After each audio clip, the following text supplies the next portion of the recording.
I've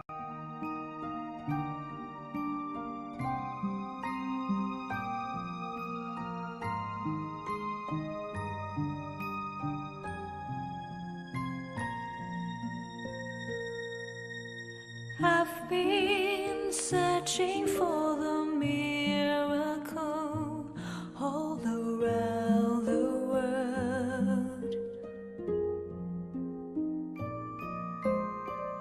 I used to look upon the moonlight and the shining stars as a wonder of miracle. One day I gave up on searching, so I closed my eyes and still my mind.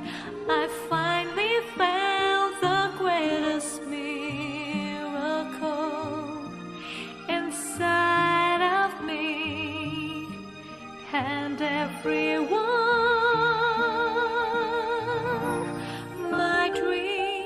Came true when I found you inside of me.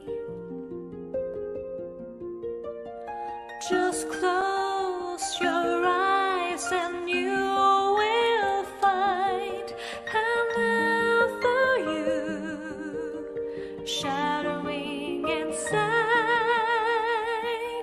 and shining.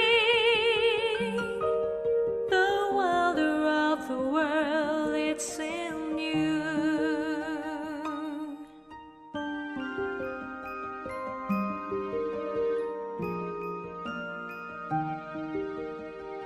It's in you. It's in you. It's in you.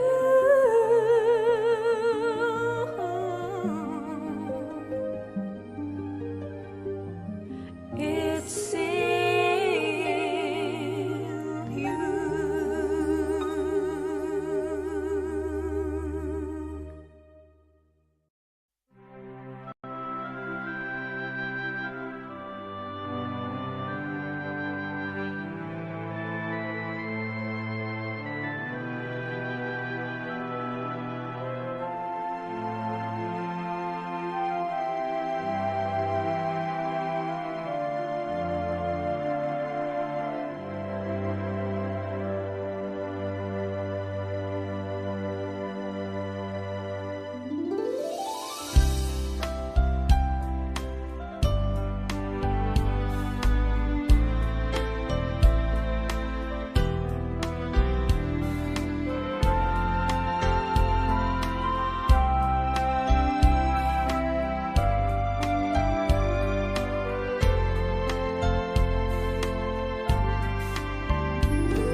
Samadhi Bhavana is not the only way to relax, but it is more, so much more than relaxation. It is far beyond anyone's understanding, because it's a miracle more than we can ever know.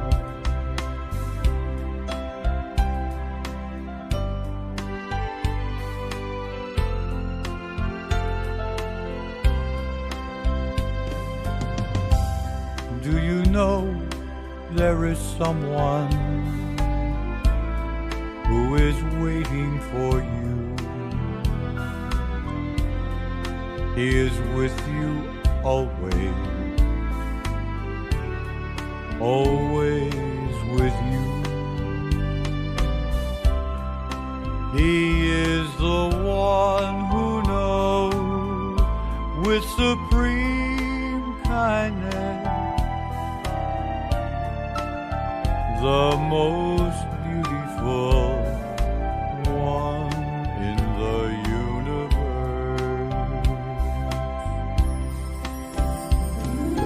He that you've been searching for, the knowledge to open up your mind to happiness within, the secret of your life that's been hidden for so long. It will be clear when you become one with Him.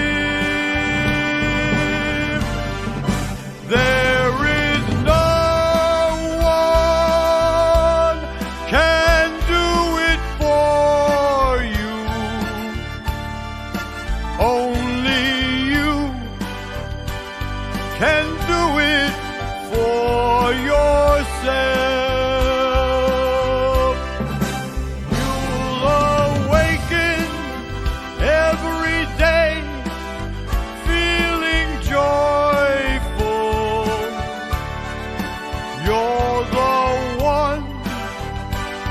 That He is waiting for. You're the one that He is waiting for.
To know a couple of things with regards to our schedule tonight. First of all, I think everyone can hear me, right? Thumbs up if you can. Okay, cool. Awesome. Yeah, because last time I was talking to myself, and when you're on these Zoom calls, you don't know. So thank you for confirming. So with regards to our schedule tonight, intro, which is what I'm doing, and then shortly after, we'll have our wisdom talk, which is by Monk Daniel, followed by guided meditation. Candlelight will be the next thing that we're doing later on today. Be sure to have your candlelight next to you. If you don't, you can always use a phone, or you can definitely use your candle that's within you. And then that will be followed by loving kindness. And then Q&A will be the end of our session today. We do ask that for the Q&A, it's such a great time to learn about different questions that people have and answers that are given. So this is definitely a good thing. So I encourage people to stay if you can for that, but it is optional. So a couple of things about our guiding monk today is he ordained in 2012 as a Buddhist monk.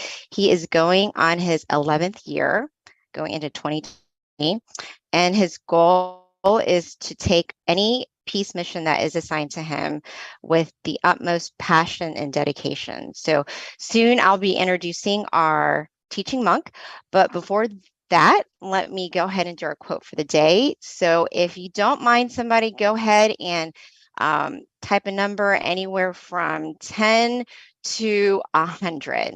and whatever comes first is what I will read from the quote book. Okay, I see 18. So here we go. This one is one of my favorite, actually. So what a coincidence.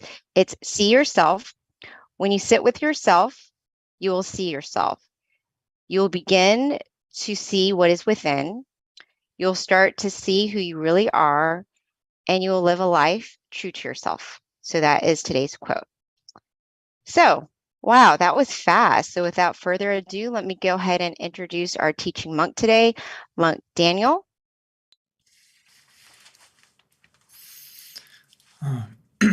Good evening, everyone in America. It's wonderful to be back. As our lovely moderator, Miss B, mentioned, it's already the end of the year. And I feel like we just started together back in January. Myself and Monk Jackie feel like this year has flown by. I don't know if everyone else feels that way.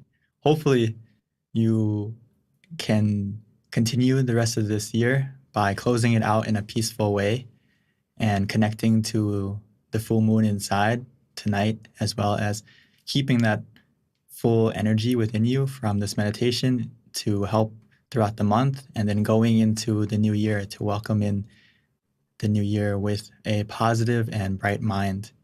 As we know, or learning, or beginning to learn more and more, if we can stay with the present moment and stay calm and relaxed, you can access that positive energy within you. And that positive energy within you is the key catalyst that's going to help you to not only have happiness, but also feel fulfilled in everything you do. Because everything we say, everything we do, it comes from the mind first.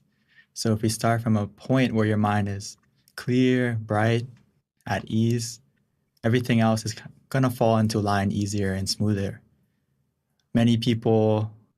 Most people in this world, we tend to try to settle everything around us, or have this goal that we want to make sure everything around us is in order, in balance. Kind of think of it as inner peace is going to come after everything around me is at peace. And then I can sit down and feel peaceful. But we should switch it around a little bit and try to find the peace within first.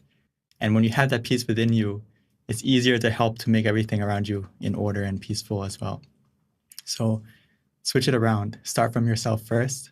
As Lumpur Tamachio would say, my master, my father monk, he would say that world peace through inner peace is so true. And we have to first change our inner world and then expand out to our own small world around us this holiday, right? Our family, our friends, and our loved ones all around us. And then that will slowly expand out. So I'm so happy and honored to be here tonight, especially because as myself, I am also born and raised in America. It's good to see the New Jersey Center, because I was in New Jersey for 14 years, and then I moved to Florida, and then I moved to Illinois. So it's great to come back to America on the holidays, because unfortunately I don't really get the chance to go back home, but at least I can come here and welcome everyone this holiday season and give you the most important gift that you can give to yourself is meditation. Today, I would like to give you some tips to help you stay content and relaxed and access that present gift within you as we meditate.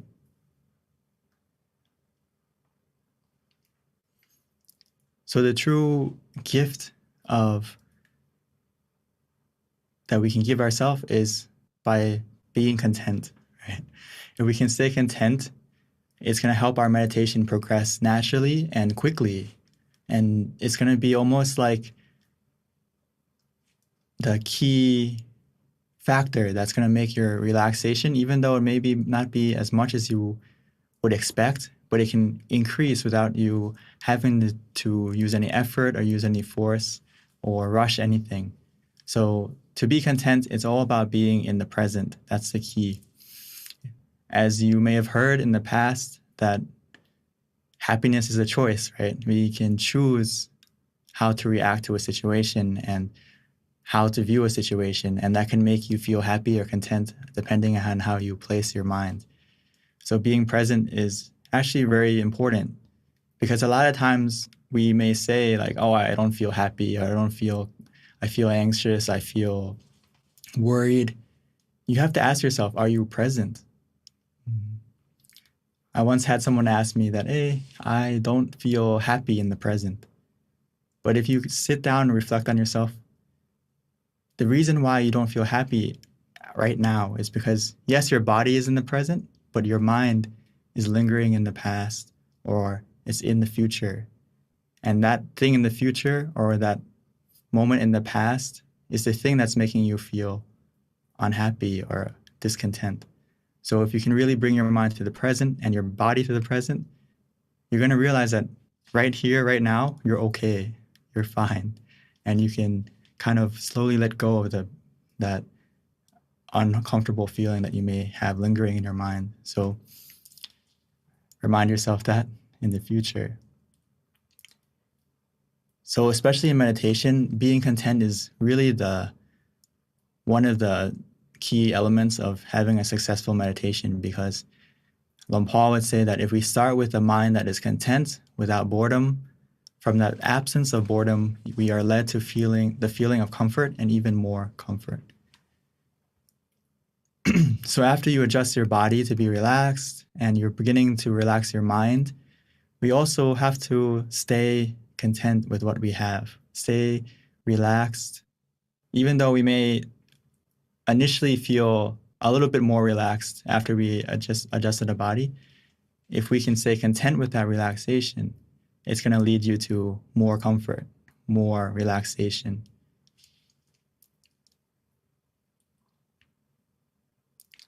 So I usually like to give this example because it's about placing your mind correctly or viewing a situation correctly. It's all about the perspective you put yourself in. So imagine this scenario with me, especially this season it's the holidays. You may get a gift, right?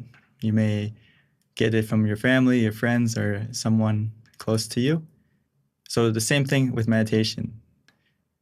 When we sit down, we may get a gift. We'll get a gift automatically. It's inside of you. Every time you meditate, you are accessing a special gift, but it depends on how you view it, if you're going to open it or not. So you receive a gift. What happens if we aren't content with it? A lot of people fall into this trap when we meditate, is that we sit down, and even though we already have a gift inside of us, we aren't content with it because we want more than what we have. So you can imagine yourself as a kid, or even now, you look under the Christmas tree and you see, oh, there's only 1 or 2 packages. Some of us may think, I want more, right? Or you think of last year or the year before, and you remember that year or in the past, there was more than there is now.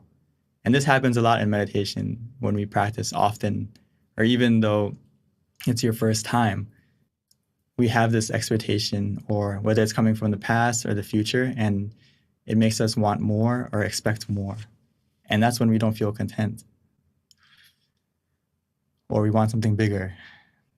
You sit down, you relax, and you expect the relaxation to be more than this. Oh, it doesn't feel like I'm sitting on the sofa at home. It doesn't feel like I'm laying down in my king-size bed or in a fluffy, comfortable spa, something like that.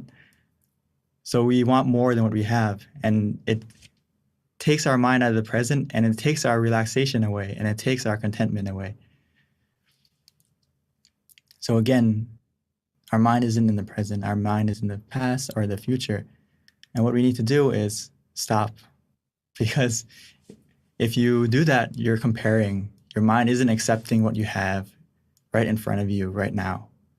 So instead of being content with it, you are dissatisfied, and the relaxation will disappear, even though you have some relaxation. But we're not accepting it. We're not being with the present anymore. So the same situation is that The same scenario is next time this happens, or right now as we meditate in just a moment, is that feel like you're receiving a gift and just accept it without expectation and enjoy your gift. Because just having the opportunity to sit down and relax, as many of you may know, it's hard to find time to sit down and meditate. So right now, just having this opportunity is a gift in itself. And accept it rather than rejecting it right away. Like, oh, I expect something else. Accept it, enjoy it, and just be content with that present. Keep yourself relaxed of both body and mind, and allow yourself to open it rather than comparing to the past or expecting to the future. Allow yourself to be in the present. Allow yourself to slowly open it by calming your body, calming your mind, and every second that you stay calm, stay relaxed, it's slowly opening that package, opening that gift inside of you. And no matter how small it is, no matter how much relaxation you start with, even though it may be small, that's not the thing that's going to stop you. If you can stay content with that small package, with that small amount of relaxation, inside that present can be something precious, more precious than any diamond, and more precious than any gem, more precious than any treasure in the world, is that moment of fulfillment, that moment of happiness that can come from a still and tranquil mind. And I hope all of us can open that gift inside of you tonight and feel that happiness within you from just simply relaxing your mind. So we can realize that the best gift you can give yourself is the stillness of mind. The stillness of mind can become the miracle that you need in the end of this year, and to help you to progress into the new year coming around the corner. So we just need to look within tonight together.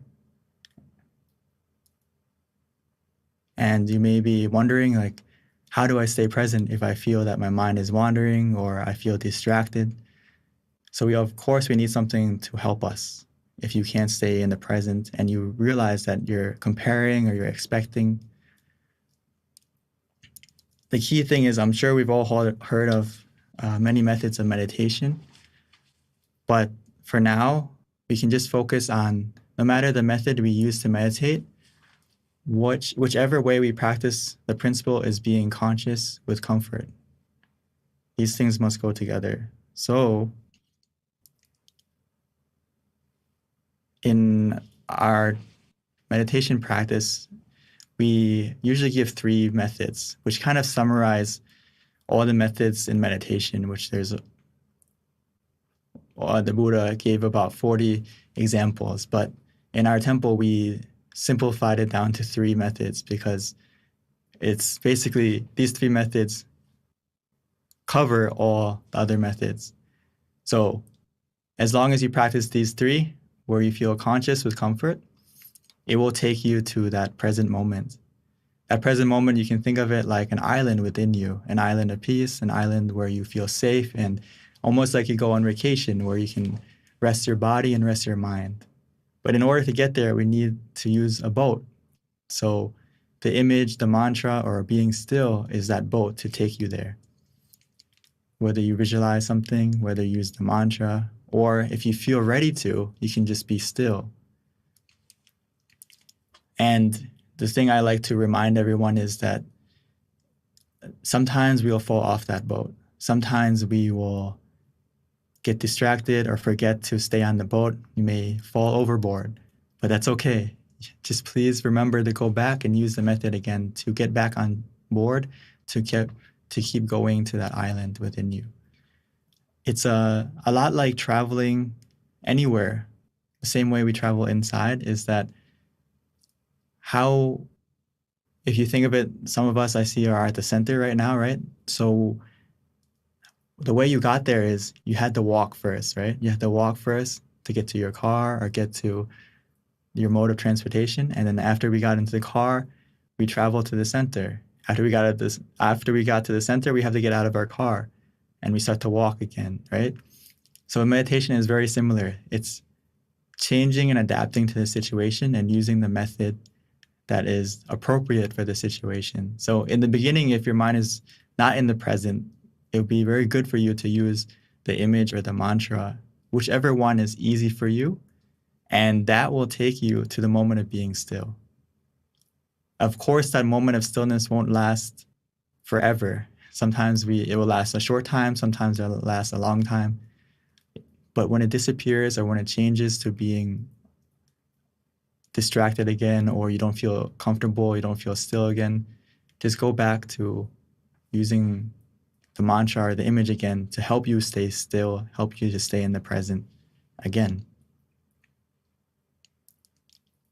And another easy way, as we may have heard, is that we have the center of the body, which is in the middle of our abdomen, 2 finger widths above our navel.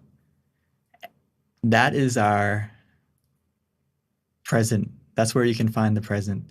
That's where you can open the gift of true happiness, if you can bring your mind there.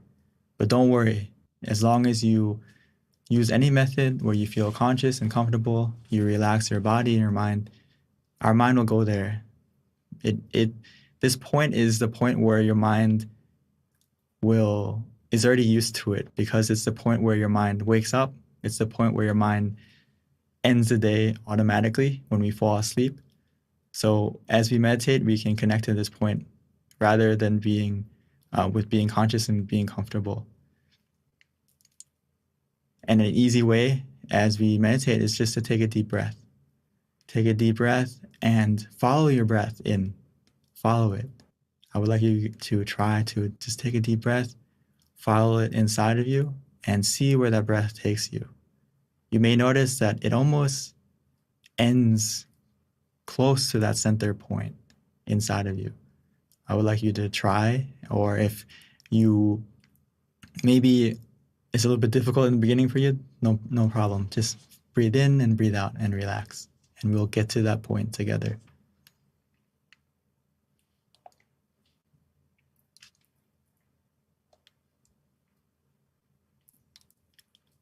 So before we meditate together, I would like us to adjust our body so we can prepare ourselves to open that present within you and stay conscious and calm together.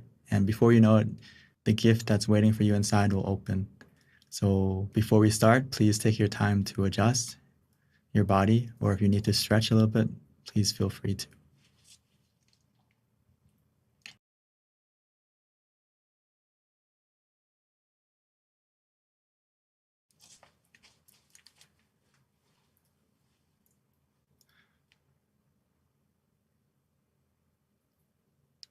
So now it's time for us to slow down, to relax, to take it easy. Don't rush into the meditation.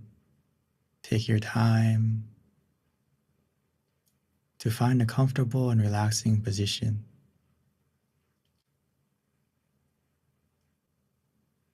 Whether you're sitting on the floor, on a chair, or wherever you may be.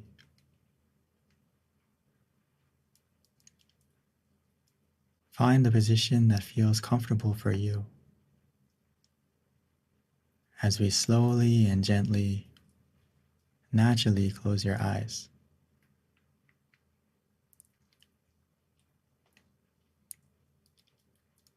And we can begin to relax and release all the muscles in your body.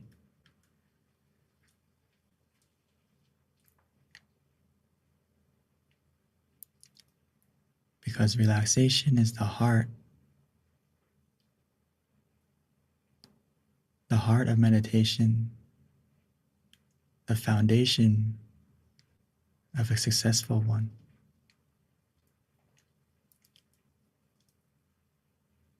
So from the moment we close our eyes and begin to relax our body, our meditation has already begun. the process of going inside to access that true happiness that can only come from the stillness of the mind has already begun.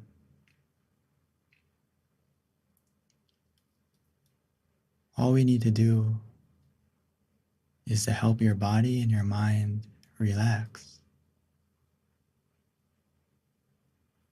starting from your body first.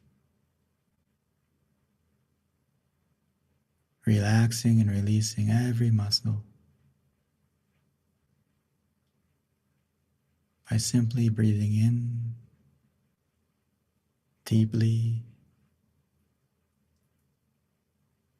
and exhaling slowly.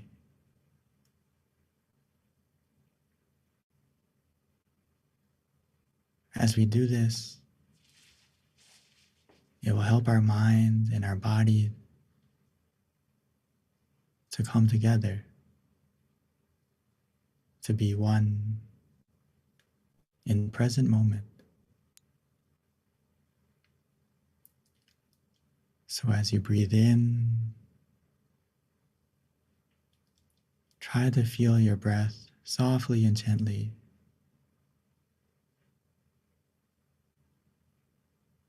Feeling your breath as it enters your body. Filling up your lungs and also filling up your body with relaxation, allowing that relaxation to spread, to expand,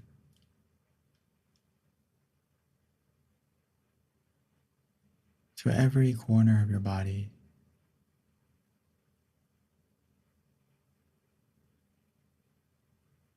As if your breath is healing, soothing, relaxing.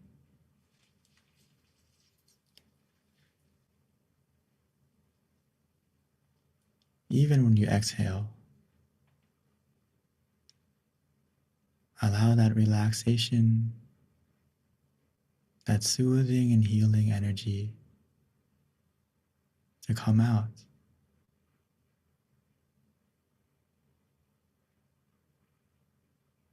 As we begin to feel relaxed within us and around us.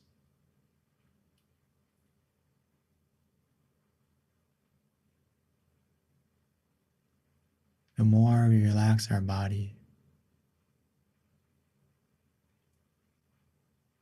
the more that relaxation will help you to let go of your physical self first.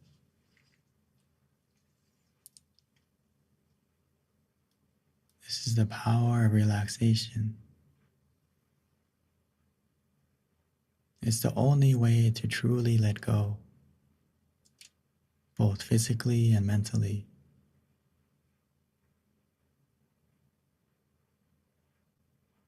If we do it correctly, our body will begin to fade, begin to disappear, become lighter, as if it's not there anymore.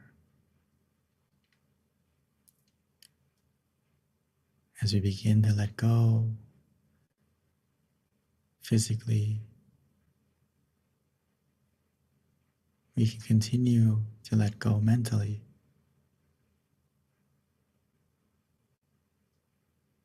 Allowing yourself this golden opportunity to reconnect with the present moment, to open that gift, the special gift that's waiting for you inside, that's always been there, waiting for you to calm your body, calm your mind, and to look within.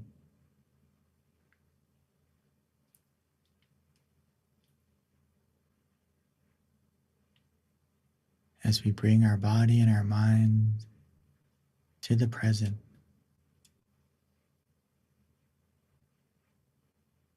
by simply relaxing, letting go of the past, letting go of the future. Bring your mind softly and gently back within you.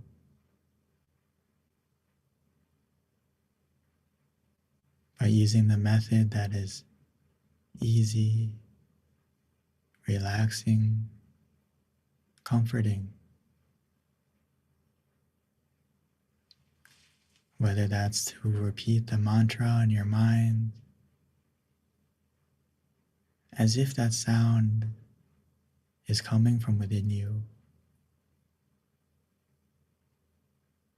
Repeating in your mind softly and gently. Samma araham. Samma araham.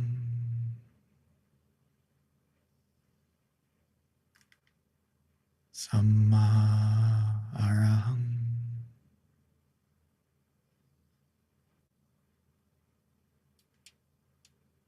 Every time you repeat that mantra,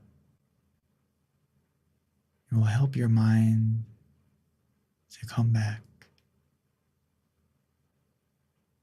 to be in the present.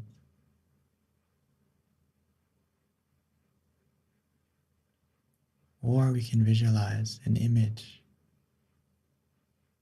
not with our eyes, but with our mind, using our feeling, not worrying about the clarity of the image. Because when we all imagine an image, in the beginning it's not clear, and that's okay. We can imagine the moon,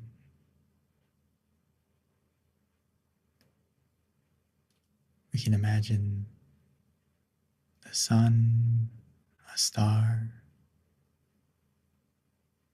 whatever you're familiar with. But try to feel the image as if it's in front of you, within you, covering you. Whatever feels natural for you. Simple and easy.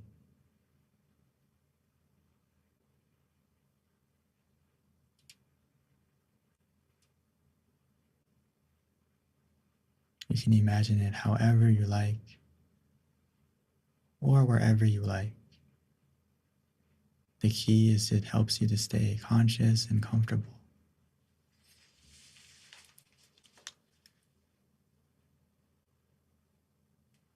Or for some of us, you may feel that your mind is already calm and peaceful, and you don't need the mantra, you don't need the visualization, and you can simply just be still and do nothing, allowing the relaxation that you feel to carry your mind, to bring your mind deeper and deeper into the meditation.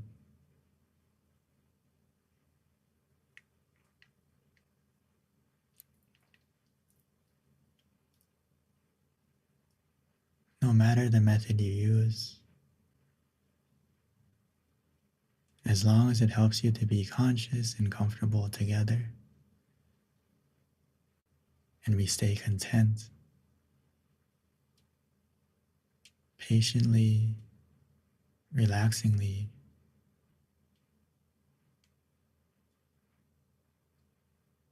every moment, we allow ourselves to open the present moment, revealing the true happiness inside. The happiness that is actually endless. It will continue to grow and to fill your mind with fulfillment, with relaxation, endlessly. As long as you keep your mind in the present, patiently, contently, relaxingly.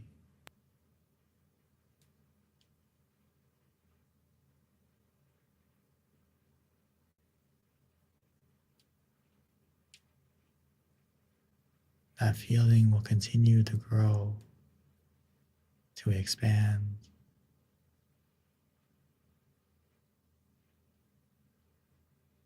All we need to do is follow the comfort.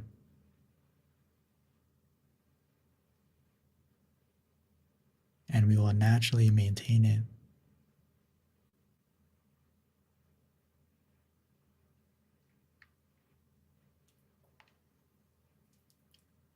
But at any moment, when you feel that comfort disappearing or changing, we can always adjust. Simply adjust to what makes you feel conscious and comfortable again.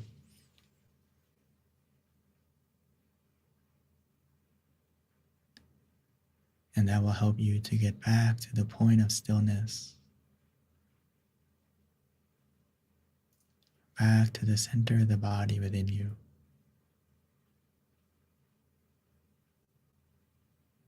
where the gift of true happiness is waiting.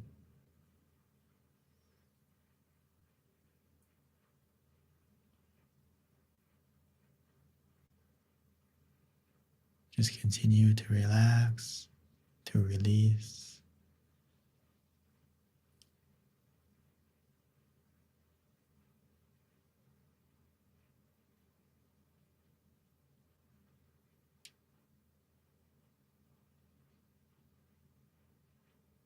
As we continue to relax and to release,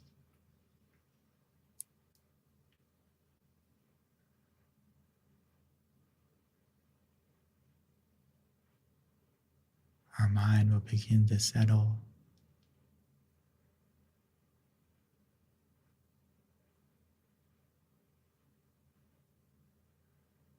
And our mind will begin to be clear and bright,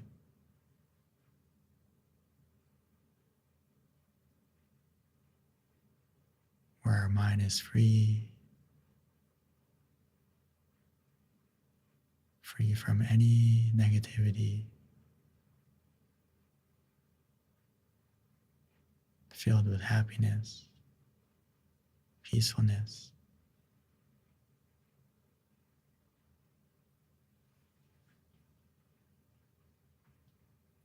Just continue to meditate together, allowing this feeling to grow and to enjoy this present moment together in silence.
Every moment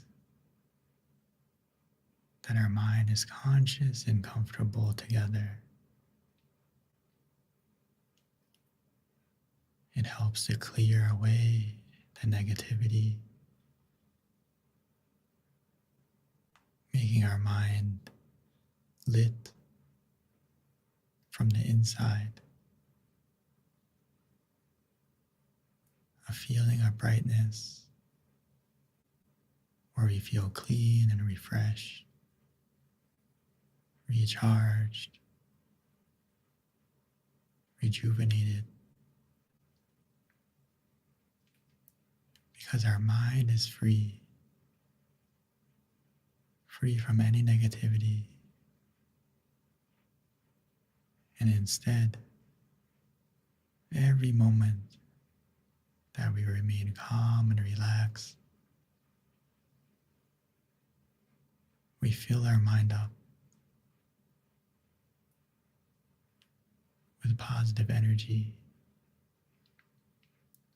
that you create from within yourself by simply relaxing your body and your mind.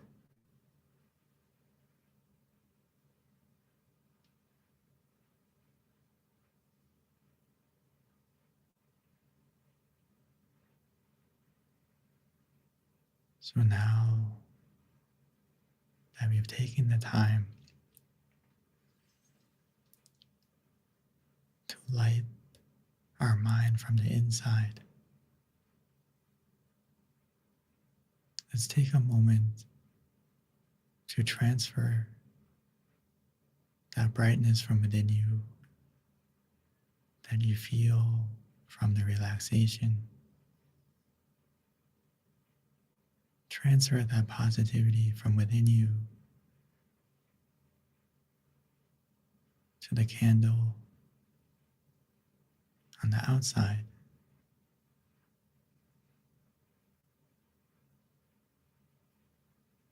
And once we've done that, we can continue to meditate together. But now I'd like to invite everyone to softly and gently open your eyes, maintaining that feeling of relaxation, and transfer it to the light, to the candle that you have.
Now that we have lit the candle on the outside, and most importantly on the inside, by simply relaxing our body and calming our mind,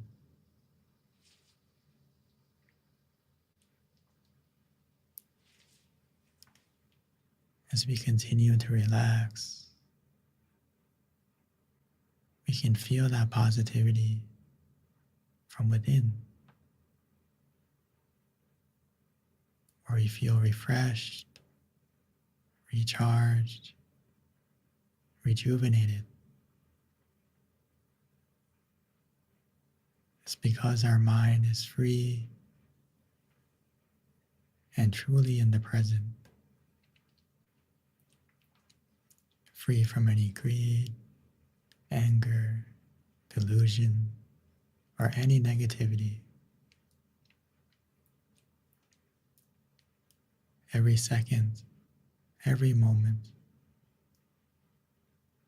that we collect this relaxation, your mind becomes more clean, more pure, and positive.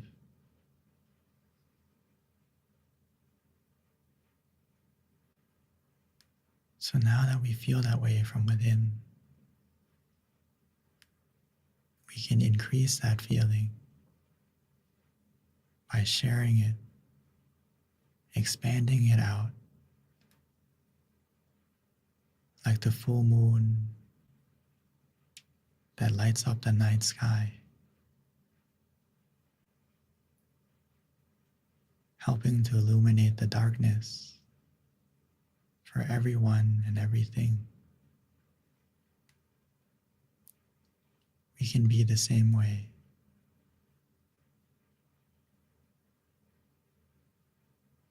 By wishing to yourself, filling yourself up with happiness and positivity,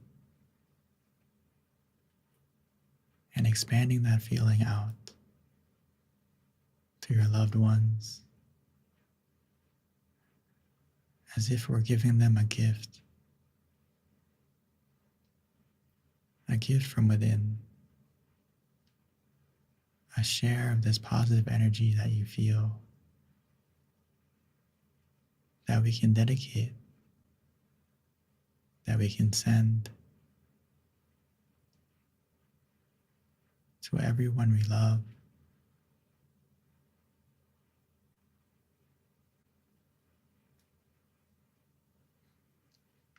no matter where they may be, or even if they've passed on.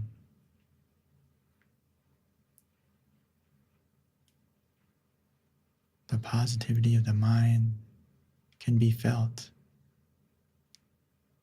can be shared, like one candle to the next.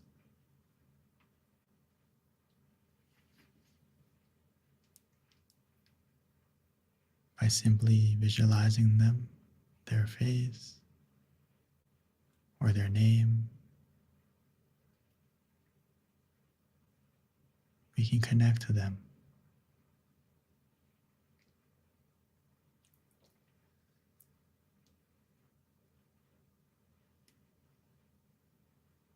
And we can expand out,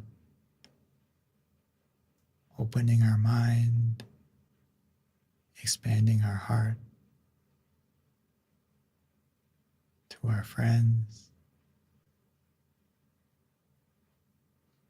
to our community, expanding out to our city, our state, and even our country.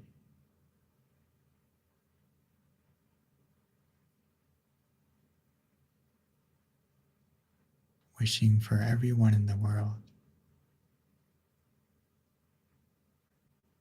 to have this energy,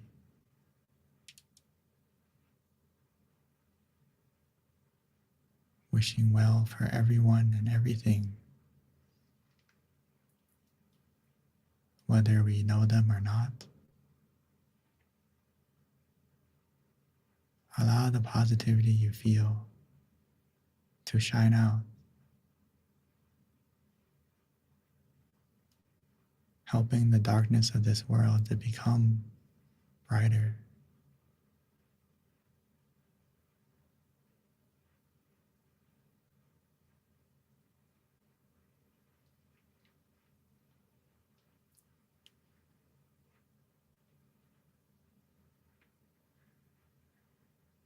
As we think in a positive way, share in a positive way,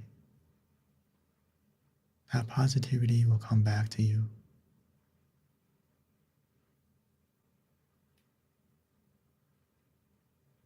So once we've shared, we can come back to ourselves, come back to where you feel relaxed and calm. Continue to relax your body and your mind, allowing yourself to feel the relaxation and positivity from within you and receive the positivity from around you, from everyone meditating together right now. Because no matter the distance or the differences, when we close our eyes, we're all in the same place. All the differences disappear, and we're all connected by the point of peace within us.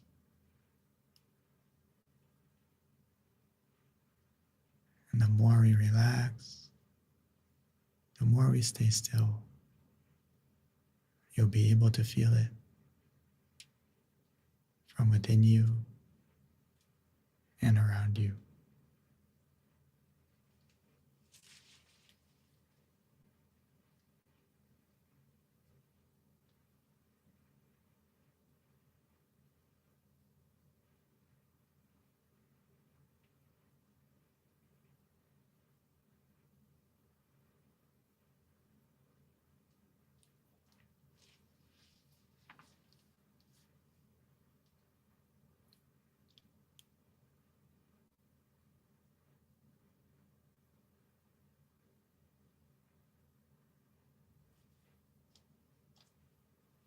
Sapphe Buddha Palapata Pache Kanang Chayang Palang Arahanta Nate Shirakang Pantami Sabaso Sabaputta Nupavena Sapathamma Nupavena Sapasangha Nupavena Satasoti Pawantu Te.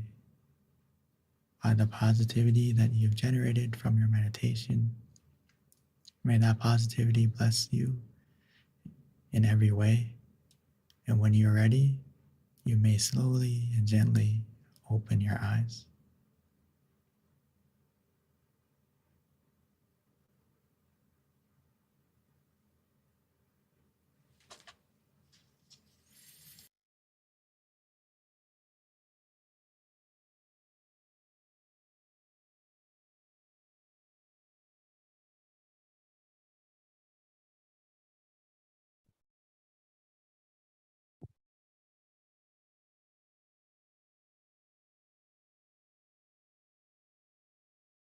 Welcome back, everyone. I hope you had a peaceful and relaxing meditation. We're able to open that gift from within you, experience that happiness that's waiting for you from meditation. And please take a moment to share if you are available or you're open to that. And if you have any questions, or please also, if you would like to share any topics that you would like to know about going into the next year, please also, I would like to know what you would like to learn about as well as we go into next year. So thank you, and I would like to pass the microphone back to our lovely moderator, Miss B. Thank you so much, Monk Daniel. I can't emphasize enough how much a gift you really are, Venerable. When I listen to your guided meditation, like every time I really do, I'm sure I'm not the only one, but it really, your teaching, your guiding is really profound, and just a lot of things that you say, there's just so much wisdom and you can really feel it. Especially my favorite part was the end when you mentioned closing your eyes and we're all in it together and we're all in the same room, even though we can't see each other. And it just made me really have this understanding energetically of how, even though we're in different places all around the world, we're actually truly in one room when we come to listen to you. So thank you for that, Venerable. A couple of announcements before transitioning to Q&A, and please don't leave. This is my favorite part because we learn so much from each other when we ask questions, but we do have a feedback form that we'd like to kind of put up for anyone who wants to give us feedback. Please do so. The QRC code is coming up, and this is a great opportunity for us to continue to better ourselves as we continue offering these full moon meditation sessions. Yep, there you go. You can click on it right there on the link. And one thing I wanted to also notate is we've been doing this since 2020. So we're almost going on, I would say, going into 3 years. So this is pretty amazing that we've been offering these full moon meditation sessions monthly for over 2 years now. I'm going on to year 3, so that's pretty cool. And with that, our next full moon meditation is going to be Friday, January 6th. So please mark that on your calendar and join us. And also, this is, there's no time easier to share what we do and just trying to help people find peace of mind than now. I mean, Venerable Monk Daniel is in Thailand, and he's able to guide us at the convenience of our home or at your meditation center. But this is such a great opportunity for people to share this to those that they love, who they know need meditation.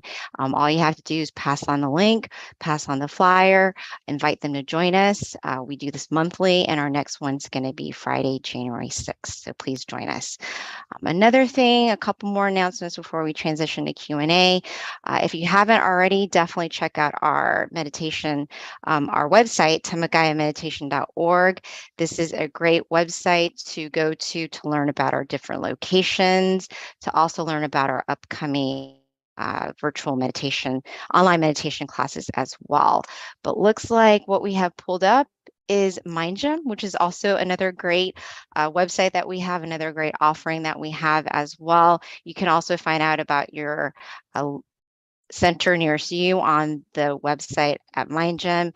In addition to that, if you haven't already done so, please download our app, MindGym, because this is a great app that you can utilize at the convenience of your home, meditating with our various meditation teachers. We have over 100 tracks now on the meditation app.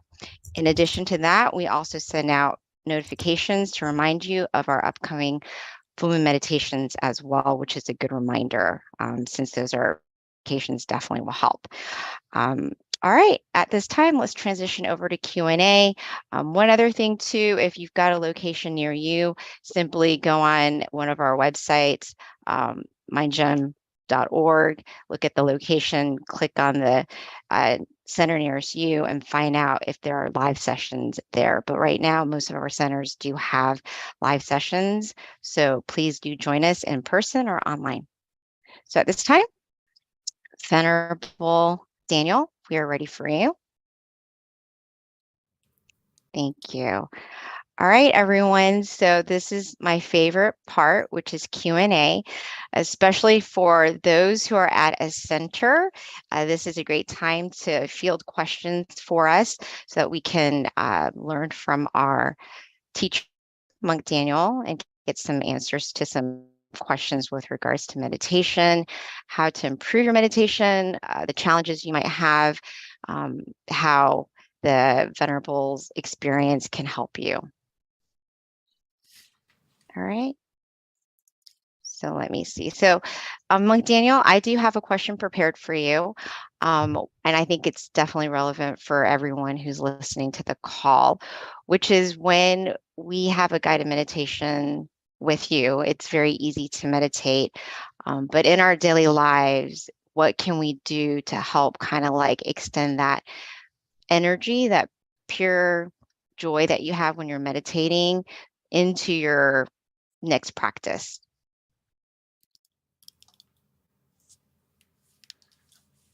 You mean in the sense of how can we connect to the same energy that we feel now in a group? Yes. Like, no, how can you continue, have that continuity with regards to just having that brightness of mind when you're meditating on your own or with the daily distractions that happen in day-to-day life? Like how to kind of try to keep that consistent feeling of connecting to that happy source of purity when you're meditating, say with you, but being able to kind of do it on your own, like things that you can do in your life to kind of help you find that brightness inside. Mhm. Well, the first thing is it's a very good sign that after the meditation, one of the things you may notice is that that positivity will stay with you or stick with you as you open your eyes and go and the world is a little bit more bright. You may feel that way, right? And unfortunately, that feeling doesn't last the whole day. But as we practice, the key thing is consistency throughout the day. And also, whenever you really need to take more time to pause, take more time to connect to that feeling inside you more often. Meditation is a lot like a plant. Your mind needs that watering often, so you can connect to that positivity quickly and smoothly. So it's very important that throughout the day you try to connect to that center that we mentioned and connect to yourself often. Like you charge, throughout the day we need to charge our phone, charge our computer, and the mind is the same thing. You really need to charge yourself and don't let it go on low battery. So as you go throughout the day, take some moments to just, an easy way is just to focus on your breath or to focus on the mantra and say it throughout the day when you're free. Almost like you're talking to yourself, but talking to yourself positively to help clear your mind from any distractions or any negative feeling that may be lingering. You can change the focus. And the moment you change that focus, you can connect to that positive feeling that you have now. And ideally, please come to these big sessions as well, so you can also collect a lot of positivity, not only from yourself, but you may notice that when you meditate as a group, the energy is a lot different. And it's not a coincidence. It's because the positivity of the mind, it can be felt. Like I'm sure if you ever went around someone who is in a good mood, you want to be near them, right? But if you go around someone who's in a bad mood, you feel it in the room. It feels, tense. So I hope that gives you some kind of idea. And the key thing is to be consistent throughout the day. Use the mantra, use the visualization when you have a moment to pause. And if you find it difficult, I would recommend you to download the Mind app or Mind Gem, and it will help you to at least have some guided meditations throughout the day that can help you to kind of reset and have that personal, have a monk in your pocket, have a meditation session when you're free. Thank you, Venerable. Venerable, that was such an interesting point, because I think you're right in terms of meditating as a group, even online. It definitely does feel differently for me. I can definitely feel the difference meditating with a group, even online, knowing how we have all these people from different places. Energetically, it does feel more powerful for sure. So that's a very good point. I never really thought about that. Thank you, Venerable. Now, we do have a lot of questions that have come from Georgia Meditation Center. Yay, Georgia Meditation Center. Thank you for some of these very good questions that we've got. So the first one is it good to put your mind to things of the present? However, there are issues from the past and the future that must be dealt with. How does one balance these considerations? Great question. The thing I realized that, of course, we have to heal from some things in the past that may make us feel upset or it is some trauma that we have to get over to heal, and the future as well. But the thing is that I really like from our masters, Long Po and Long Pu, he said that stop is the key to success. And the reason for that is when we deal with the things from the past or the future, if we don't take the time first to go into the present, to still your mind, to make it clear, to make it at ease, so you can get that clarity of mind to deal with those things, as you mentioned. Most of the time, we don't deal with those things with a clear mind. It's usually influenced by that trauma in the past, or it's influenced by some kind of negative emotion, whether it's greed, anger, misunderstanding, whatever it may be. So your mind is already like tainted. So when it's tainted by something like that, our reaction will be not as positive as it can be. So sometimes we overcomplicate it and we overthink things. But that happens because, again, your mind is influenced by something else. So if we can follow those words, stop is the key to success, meaning stop your mind, still your mind first, be in the present, and from that stillness, you will have an answer. You may notice that after you meditate, it's almost like the answer, or even during the meditation, the answer may pop up. Oh, that's what I need to do. Or you have a different feeling, a different calling to go have that answer after the meditation. So I can't recommend it enough that normally most people, we like to think out the situation or try to brainstorm the way to get over that incident. But we can change it now when we learn about meditation. And it's okay to brainstorm, it's okay to think. But sometimes if you can't think it out, you have to get out of thinking. Get out of that process for a moment and calm your mind first. Clear it, reset it, make sure there's nothing influencing your mind, and you have that clarity and purity of mind. And that will help you to decide and balance what you need to do next. It's kind of like you have 10,000 things that you want to clear, but if you take a moment to still your mind, relax your mind, you'll notice that out of those 10,000 things, there's only 1, 2, 3 things you need to do, and the rest will clear itself. And I really hope you put that into effort. The key to success is clear and bright mind, and keep your mind at ease. Everything else will be more simple. Venerable, it just made me realize that the key is kind of counterintuitive, but the key to your answers is actually not thinking. It's kind of interesting, but that's true, huh, when it comes down to it. I mean, we're so used to thinking through it, and that's not a bad thing, but it's a bad thing when your mind is influenced by negativity, where you feel stress, you feel anxiety, you feel all these different pressures on yourself. So you need to get those out first by bringing your mind to the present. And then after the meditation, you will have the clarity to deal with everything else. So Venerable, this is another question that was asked by someone at GNC, which is, how do you master an attachment?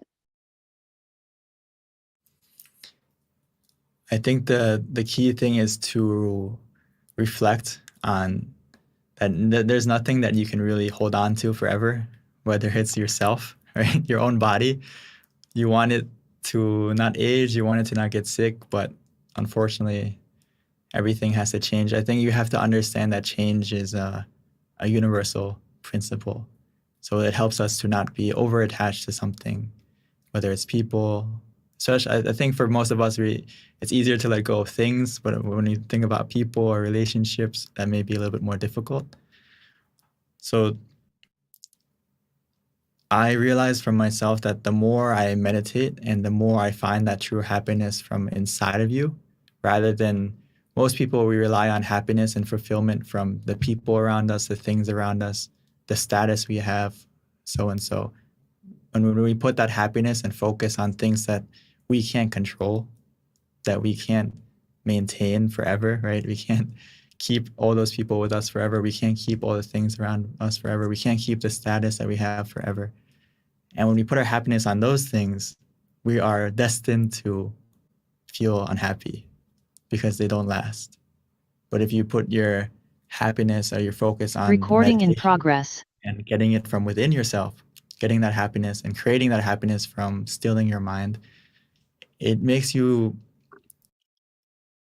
less attached in a positive way, meaning that you're able to let go and hold on to things, because everything in life, there's a moment where you have to hold on to it and there's a moment where you have to let it go.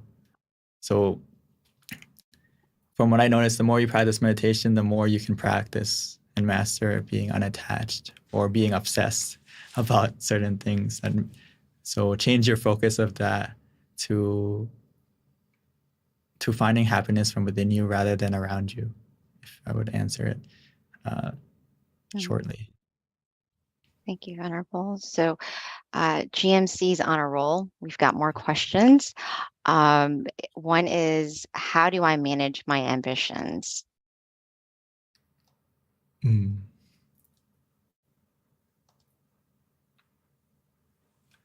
I like it. I like this question a lot because it connects to meditation a lot, because we all have ambitions or we have desire or expectation in our meditation for it to get better, or we've heard about all these maybe supernatural things that can happen from meditation, or these, enlightenment, whatever it may be.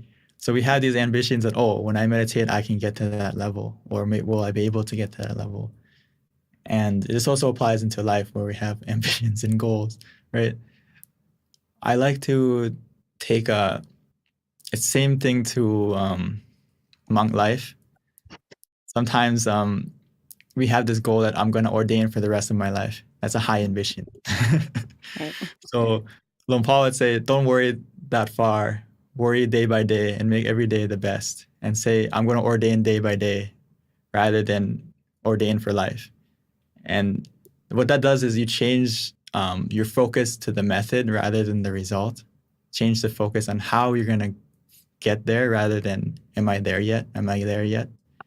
So I notice if you do it that way, you won't put too much pressure or anxiety or stress on yourself, and you will live a lot happier. So it's kind of similar to being in the present. It's actually the same thing.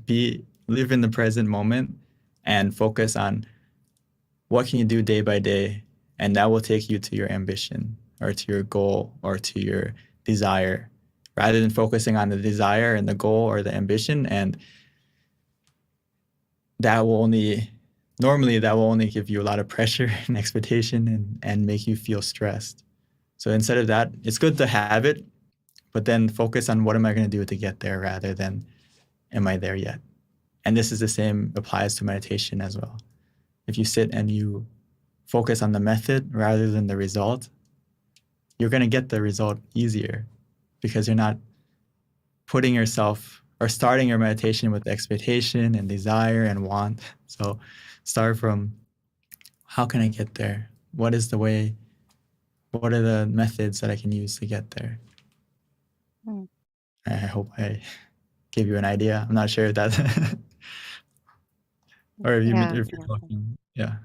Yeah, Venerable, I think that actually, to me, just, if I were asking that question, it does make a lot of sense. And there is a lot of correlation too with regards to just being a meditation practitioner and having ambitions as well, be it in meditation or your work life or your ambitions that you have in general, to whatever your desired outcome is. But because you're meditating, I would think you're aware of this ambition that you have, so that automatically helps you manage it.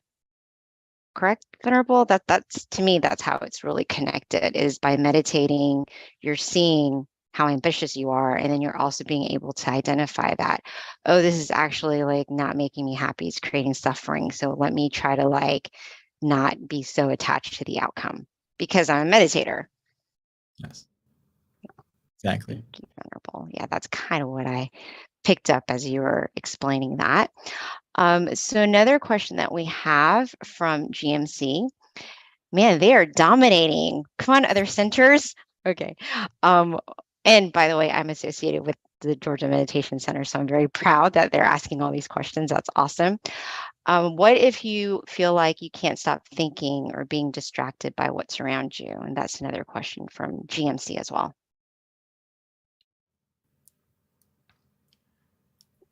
In the meditation, right? Or just in general, it's completely normal in the beginning. So don't get too frustrated with yourself. Don't be too hard on yourself as we meditate in the beginning that you're going to be distracted. You're going to be have wandering mind in the beginning because we've been thinking our whole life. So when we sit down to meditate, it takes a little bit of time to calm down because we've been stirring. It's like a glass that we've been stirring all day, and not just all day, but many years.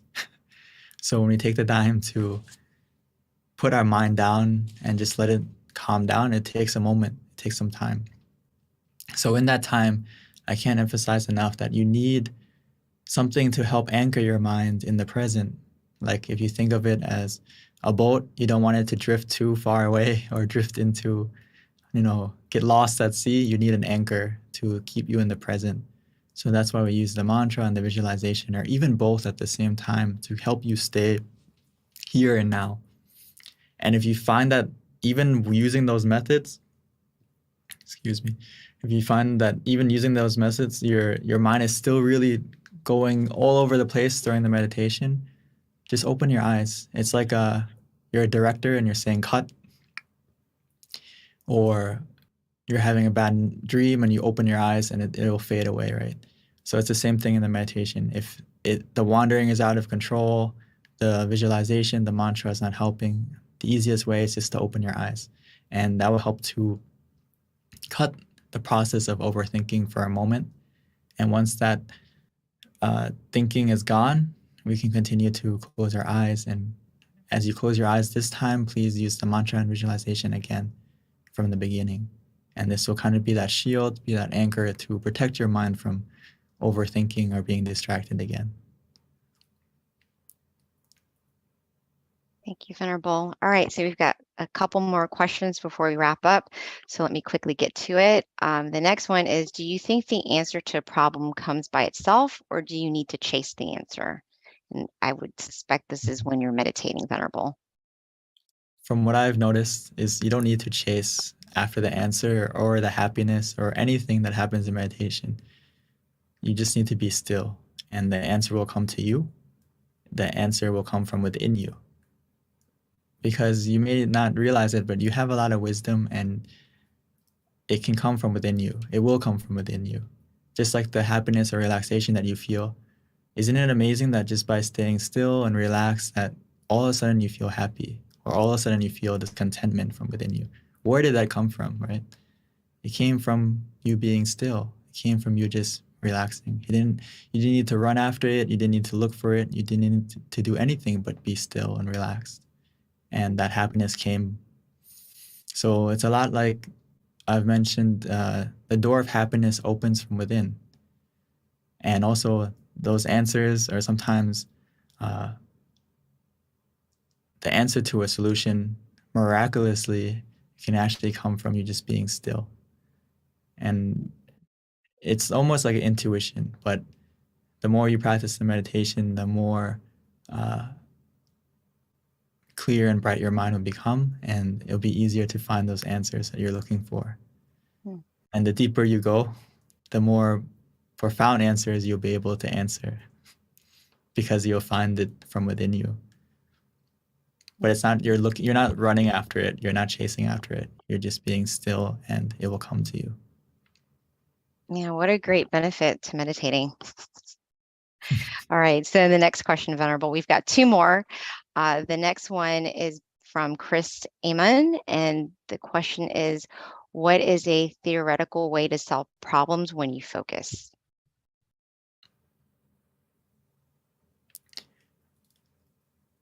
I think the way you can focus more clearly is when we practice meditation, as we mentioned with the ambitions or with everything, is you become more aware of how you're feeling, and you become more aware of how you are reacting to situations, how you are feeling throughout the meditation, and that will carry out into your daily life. So how you focus will change. It'll be more of a central focus or a neutral focus where you see things less without a bias and more for what they are in reality. Because again, your mind is clear and it's not tainted by any like defilements of greed, anger, delusion, or misunderstanding, all these things. When your mind is still, your mind is kind of in a pure, not in kind of, it's in a pure state where next time you focus on something, it's going to be a calm and almost like a central focus where it's in the middle. And when it's like that, you'll be able to focus on things more deeply and not like in the sense where you're over, like when you focus on something with your eyes, you strain them, right? Because you're using the effort to stay focused. Or even mentally, if you, in the past, you may study very hard or you may pay a lot of attention to something and you feel like a headache. This is a different kind of focus. But when you practice being conscious and comfortable together, you'll get a focus where it's clear. And the more you focus, the more calm and relaxed you also feel. Thank you, Venerable. So one last question before we wrap up. The question is, I have a hard time explaining Buddhism to people. Can you tell me how to explain it in a short, concise way, but an accurate way to people who aren't acquainted with Buddhism? I think the Buddha put it the best. He said that Buddhism is about stopping negative actions by thought, speech, and in physical action. So, and to stop doing good and cultivate purity, basically, to put it in like a short sentence, from your thought, speech, and action. So whatever harms others or harms yourself, we have to stop. And we have to start helping yourself and helping others.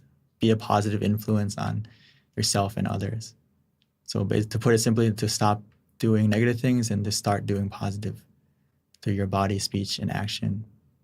And that is the core of Buddhism. And to put it even simpler than that is stop is the key to success. This is from Luang Pu and Luang Pa. He said that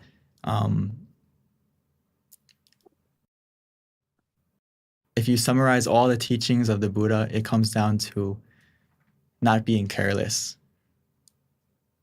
Not being careless in doing evil actions or negative actions. And then to simplify that even more is to stop. Because when you still your mind is free from negativity, that negative influence. And that when your mind is free from that negative influence, when your mind is pure, your speech, your action is pure. So actually the heart of a true Buddhist or anyone practicing Buddhism starts from meditation. Because you clear mind means clear, pure body, speech, and action. Thank you, Venerable. That was actually the perfect way to end our meditation session tonight, was that question. So thank you for asking, Georgia Meditation Center. And thank you everyone for being on the call and finishing up listening to the Q&A, which is actually my favorite part. You learned so much. And definitely thank you all for asking the awesome questions so that we can all learn. And of course, see you next year on Friday, January the 6th. Can you believe it? Oh my goodness, time goes by so quickly. So let us take advantage of the time that we have and definitely commit ourselves to thinking good, doing good, and speaking good, which is done through meditation. So hope to see you all again. Thank you. Have a good one and meditate often and meditate well. Bye.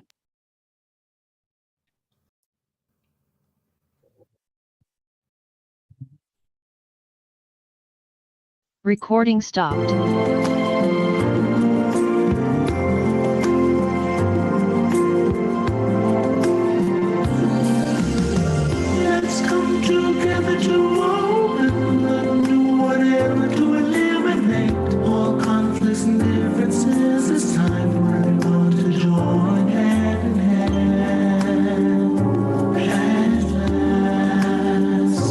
Now the world's beyond healing.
change the world from the arrow of darkness to the arrow of light.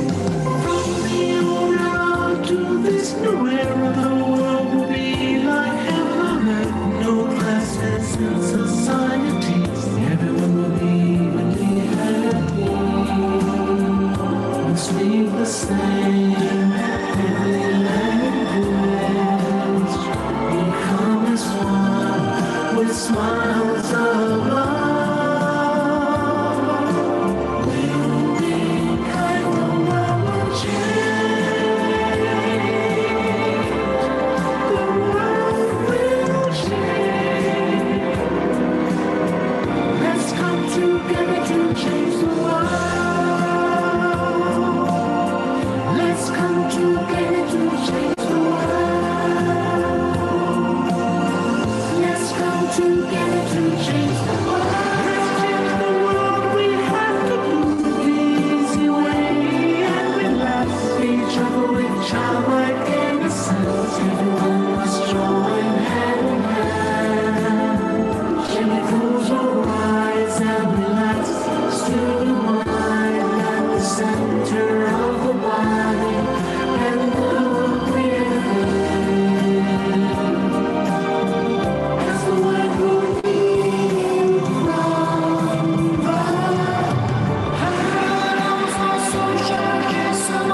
Let's come together to change the world. Cambiemos el mundo juntos. Together to change the world. Let's come together to change the world. هيا معا نغير العالم. Together to change the world. Together Together to change the world. 让我们来一起改变世界，连他们都咱们不离别。 Let's come together to change the world. Vamos a salir podamos mundo， Together to change the world. 一緒に世界を変えよう。 Change the world. เรามารวมใจกันเปลี่ยนโลกใบนี้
Let's see. I might wanna.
Hi, everyone, and welcome to our full moon meditation. We are so excited to have you all today. This is going to be a very good meditation experience. Our theme is going to be Ignite Your Inner Light, so be ready.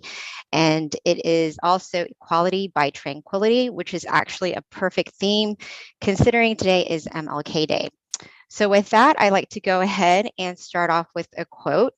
And this quote is actually pretty in line with the theme, I feel. So it does have to do with light and brightness. And it's from one of my favorite quote books. It's called Pipo. And this is the quote: "The happy sun. The internal sun will arise when our mind is at a standstill. It will be like a bright object shining day and night. The ordinary sun shines half a day, then fades away. But when we attain the internal sun, our life will never be in darkness. Whatever incident we face, though we cannot change it as we wish, we can overcome it as we connect with the happy sun inside." So that is our quote of the day. And a little bit about our teaching monk, Venerable Jackie, before I transitioned over to him for our guided meditation. Actually, he's going to do wisdom talk first, and then it's going to be followed by a guided meditation. So a couple of points about Venerable Jackie is that he ordained in 2014, pretty much after getting his BBA. And then he started studying meditation and learning more and more about it and how important it is for life, essentially. And with that, he found his passion. So now he gets to meditate often, accumulating this inner peace and also being able to share it with everyone else. So at this time, I'd like to introduce Venerable Jackie.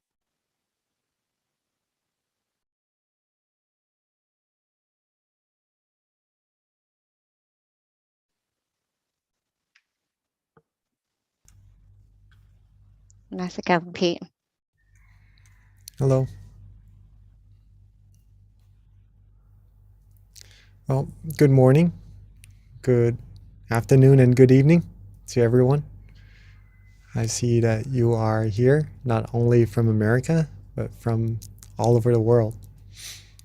Well, from Thailand here it's morning time, so welcome everybody. Welcome everybody to this full moon meditation session together. Hopefully everyone is healthy in your body and your mind and is happy to be here, as I am here also, as I am happy to be here also, I mean.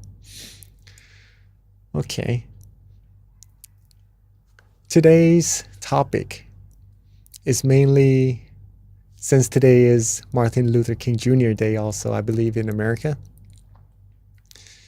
I guess it's appropriate to be talking about equality, just a little bit on it, but in relation to meditation or the peace of mind, if that is interesting to everyone, before we start our meditation, just to see how important it is, meditation is, right?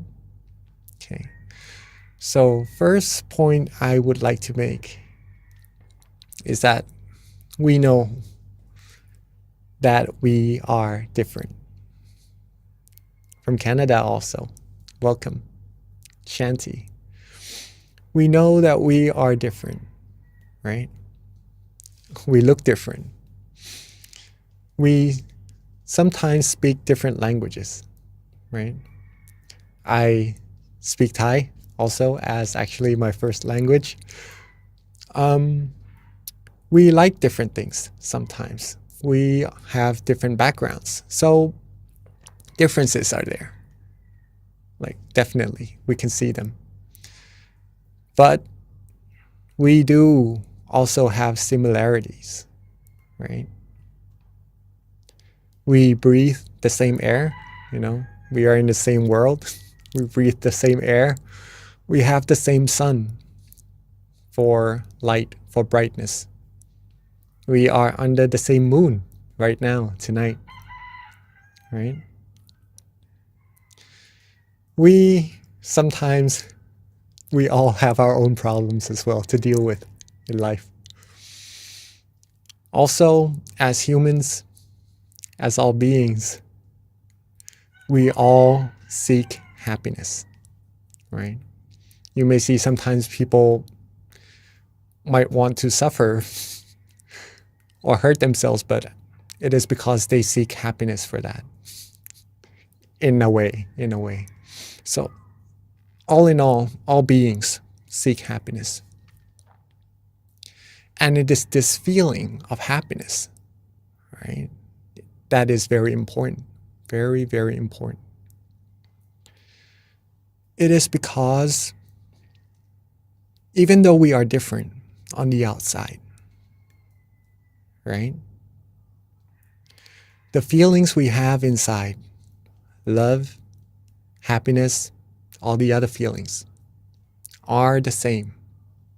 Okay? More or less, they are the same feelings. Different interpretations, yes, for sure, in different languages also, right? But the same thing that we are talking about, universal, is universal. When it comes to happiness, we all know what it is. We all know this feeling. There are two types though, just to mainly distinguish them. First is the happiness that comes and goes. Okay. This happiness that comes and goes, for example, if someone gets something new, right, from a store, from somewhere, and accidentally it gets broken,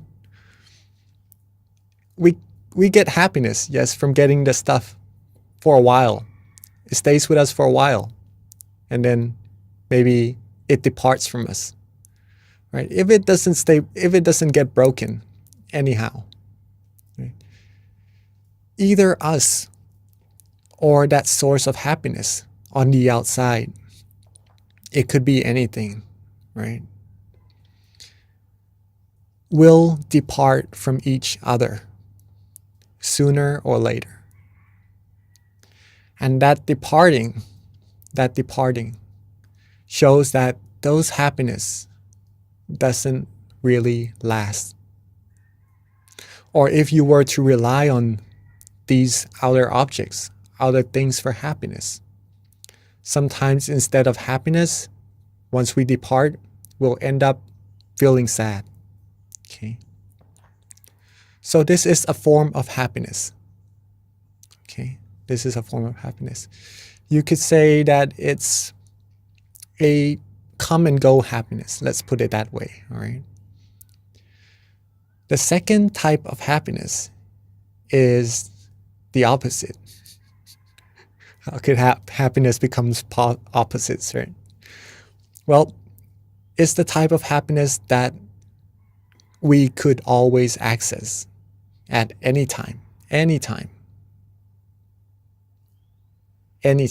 at all. It is always there waiting for us. Always waiting, always there waiting for us to grab, right? It doesn't go away. It lasts, right? All we need to do is get to it. And that happiness is inside all of us already. This could be considered as true happiness. True happiness. It is easy also to get this true happiness. I will later on meditate with everyone here and actually do the practical part of how do we get there. But I'm assuming that everyone comes and meditate quite a lot already. You already know how to get there, right? But just to do it all with each other again also. Okay. So this true happiness. Every being seeks happiness. But the happiness that they seek sometimes is outside, and that doesn't last. But the happiness that is inside lasts. So this is the ideal happiness that all beings should be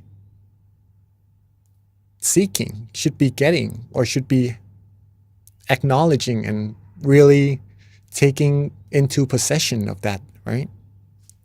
Since it makes you happy and it lasts. Well, a way to get that. Simple. One is to have awareness. Okay? One is to have awareness. Second is to be relaxed, to have relaxation. Okay. Have awareness. You don't have to really be aware, right? Maybe that would be putting too much intention into your practice, into getting to that true happiness. Just to have awareness, meaning to be awake, to be conscious while meditating, or to know yourself, right? Have awareness and be relaxed, be calm, be rested. Okay. Once these two components come together, your mind will become still. Your mind will become still automatically. There's no need to try to hold the mind still or to try to make it still at all. If you are aware and you are relaxed, your mind will automatically become still. And that stillness of the mind is where true happiness will arise. Okay. Right at that moment. Right? Instantly.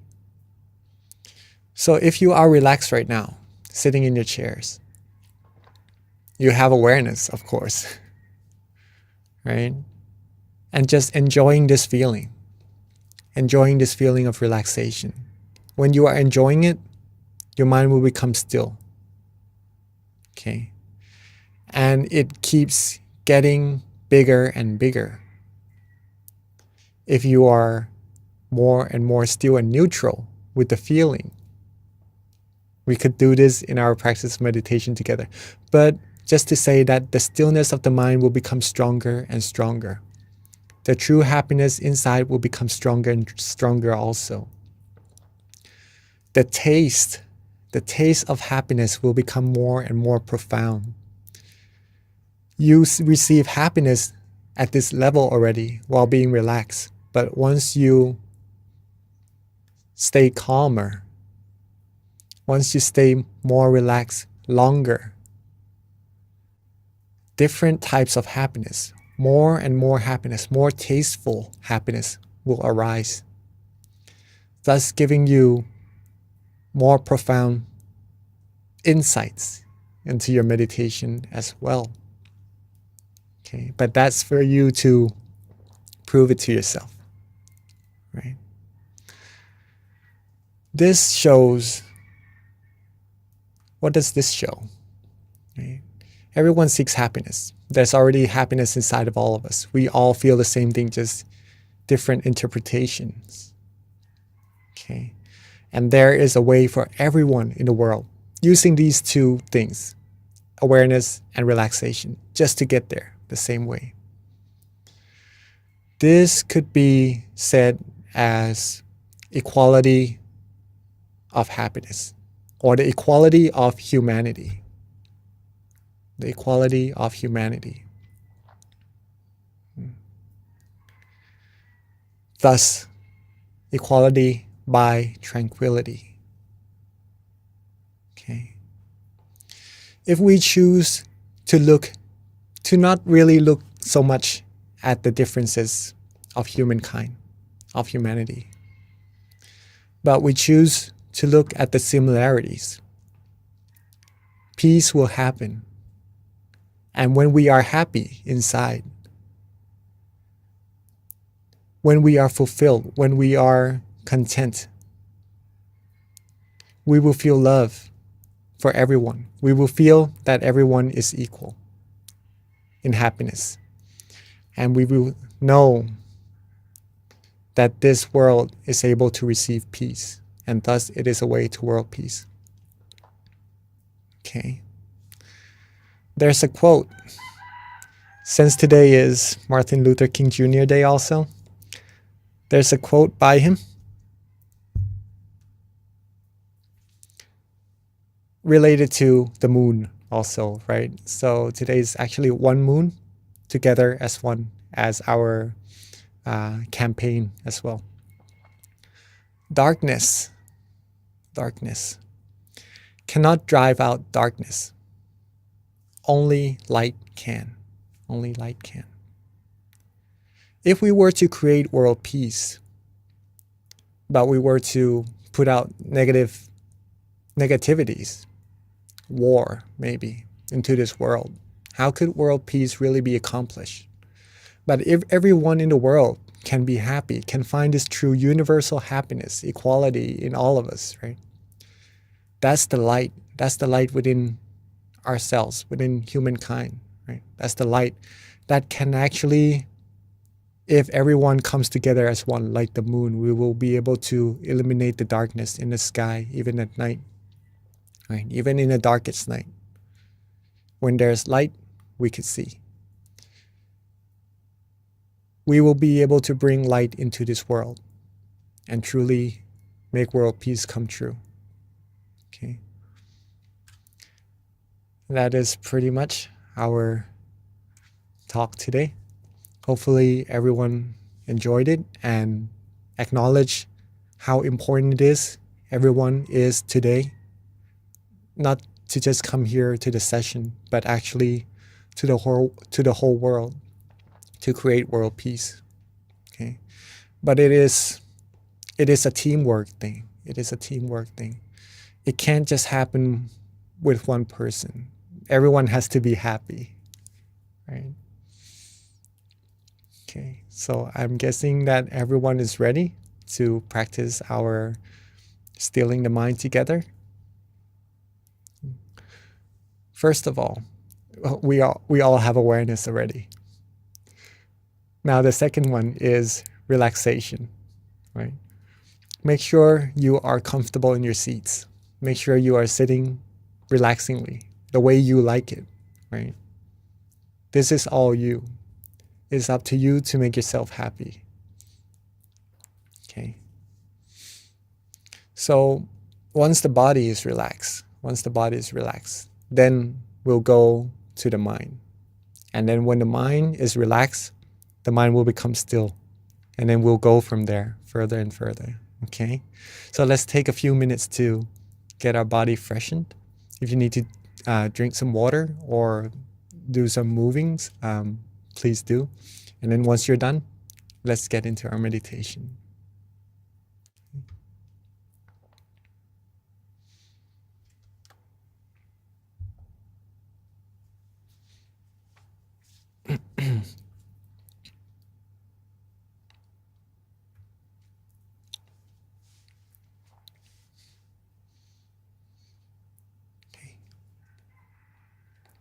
Let's softly and gently close our eyes.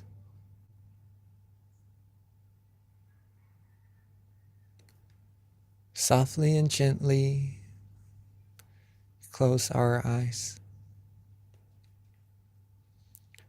Just enough so that we feel relaxed. Just enough so that our eyelashes touch. It is to relax our eyes and not to worry too much about it.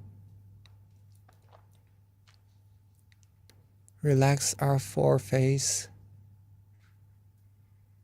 Relax our head. Relax our cheeks, our chin, our neck. Relax our shoulders, torso, waist, thighs, all the way down to the tips of our toes.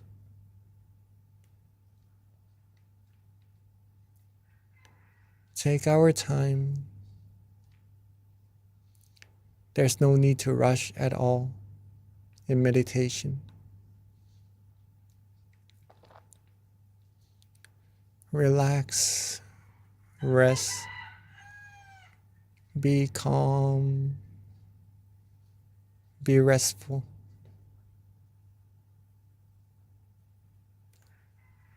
Rest and relax as if we are taking our vacation, taking our time to really take care of ourselves, take care of our body, get the rest that it needs, and later on to take care of our mind as well. take this time to make sure that all parts of our body is ready to rest, and there's nothing that we need to worry about anymore. Now, let's let go of all our worries. Let go of all our responsibilities, just for now, so that our mind can be rested as well. Rest and let go. Be free.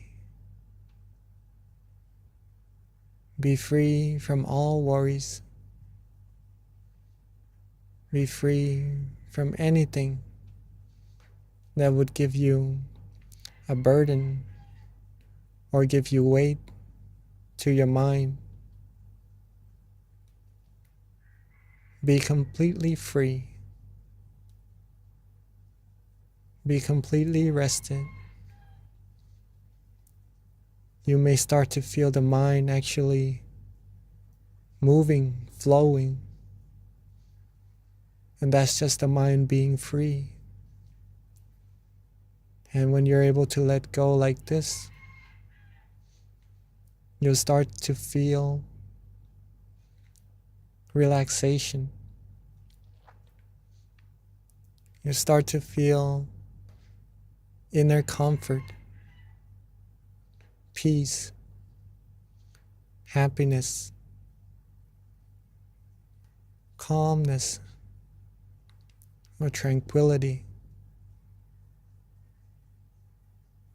Just relax and let go, and don't worry about any feelings to come at all.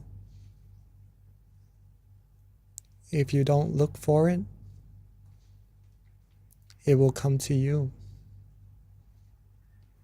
All we need to do is just rest.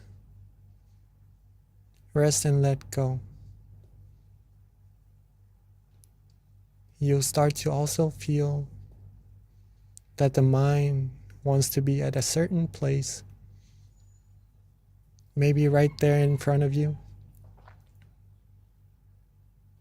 right there around your chin, or maybe around your shoulder, or even at the center of your body. There is a place when you are relaxed,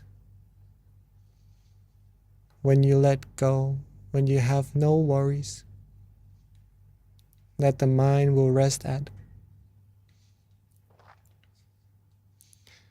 And let the mind rest there. That is good. That means the mind has already come to a point of standstill automatically. Let it be, let it go, let it flow. Enjoy this relaxation. This feeling, this universal feeling that is very, very important. Let this feeling, acknowledge it to be the most precious feeling, the most precious possession we can ever have. In order to keep it going, keep feeling this peace, this relaxation, simply don't worry. Don't worry, be happy. Let go, relax. Be neutral, be as happy as you can be.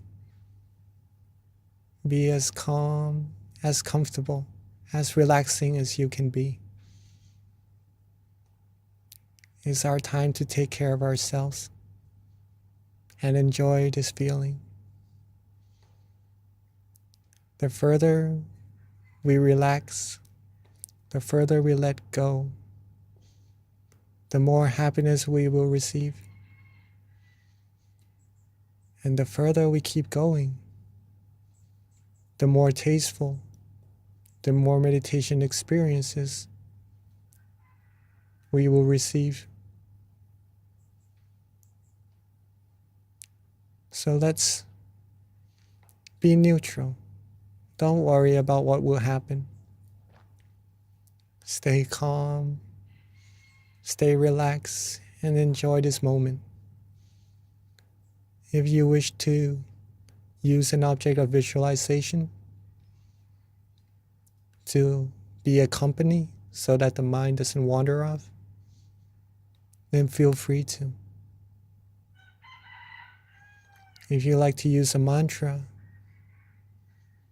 as your company along your journey, feeling relaxed and calm, also feel free to. If you just like to be still, don't worry about anything. Not use any visualization or mantra. Also feel free to. See what you like at that moment. Use what you like at that moment. Enjoy the meditation experience. Enjoy the inner brightness. Enjoy the flow of true happiness that is being generated from within all of us. Let go. Don't worry. Let the feelings flow.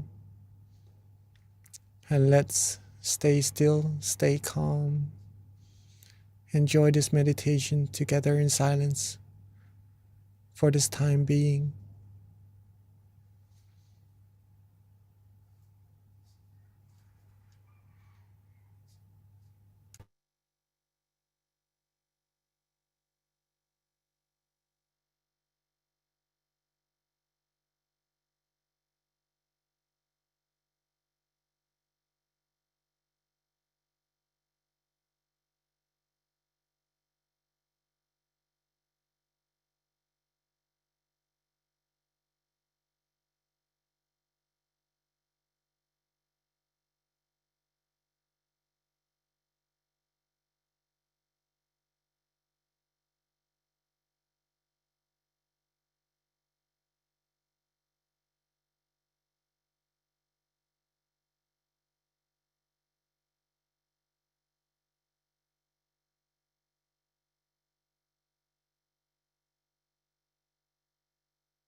as we are relaxing,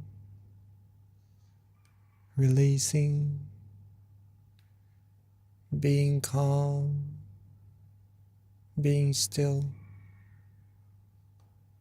At some point, we may start to have some wandering thoughts. Maybe we did not really pay attention to them, or they could be some worries we had from before. In this case, softly and gently let them go. Don't worry about them.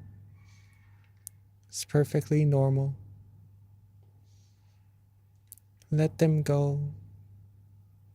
Relax our body again. Let go again. Let our mind flow again. Come back to the point of balance. Be relaxed, be worry-free. And you'll get back right onto the road. The middle way, the middle path. Not too tense, nor too loose. Just right. It feels right. It feels precious. It feels good, feels relaxing, feels fresh. That's how you know you're on the road.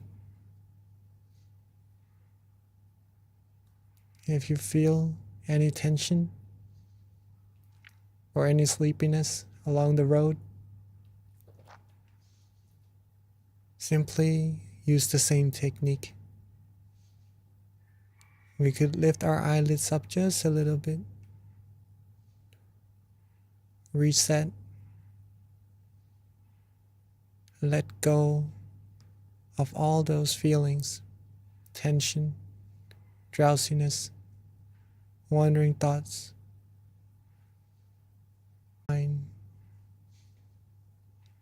Come back onto the road.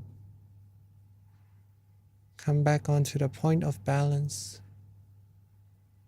the point of tranquility. Repetition of coming back to this balance point will take you deeper, firmer,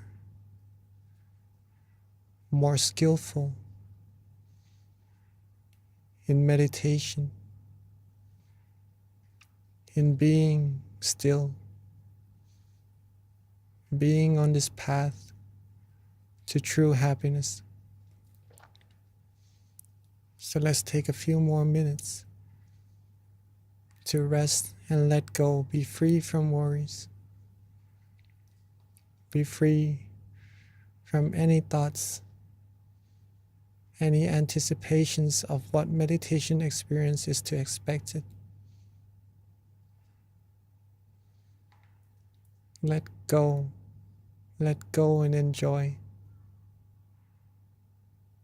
until it's time for us to share our loving kindness together.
as we are now being calm, being relaxed, being with our inner happiness, our mind has now gained an amount of purity, whether if we know it or not. Our mind is automatically gaining positive energy, gaining cleanliness, gaining merit. The more we still our mind, the more we'll be able to sense it. And at this moment, some may start to feel the brightness. Some may start to have some meditation experiences. Keep on being still and relaxed.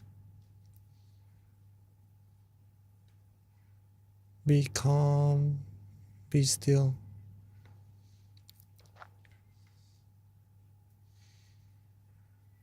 As we are about to share our loving kindness to all our human friends and to all beings all over the world, let's take this moment from lighting our inner lights already. Let's open our eyes softly and gently, maintaining our peace feeling, maintaining our calmness. And if there is a candle in front of you, may you light the candle along with the feelings that you have from the inside, so that the candle may be the representation of the brightness, the feeling of positive energy that you have within. Let's take this moment to light our candles and lighten up the room, lighten up the mind, lighten up this world.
Ave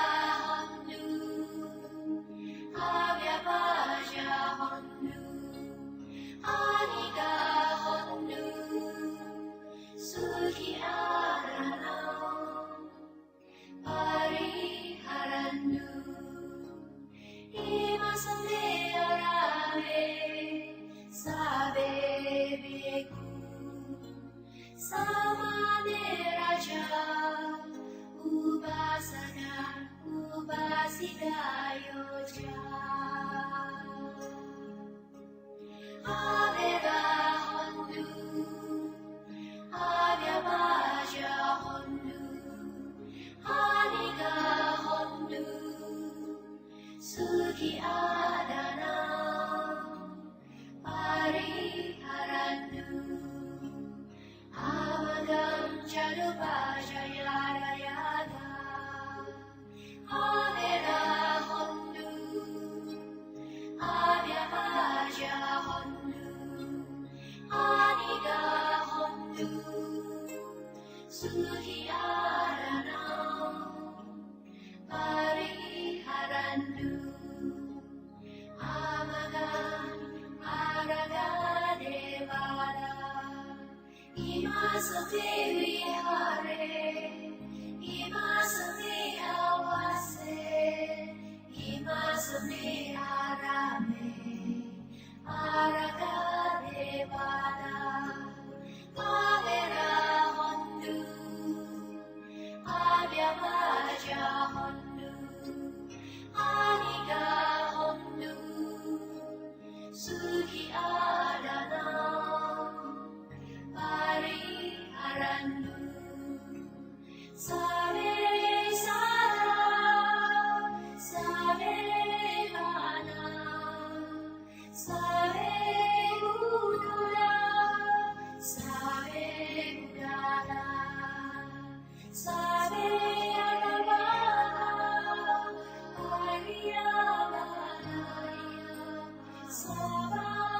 Savadiyo Save Precise Save Ariya Save Anariya Save Deva Save Manusa Save Vini Maria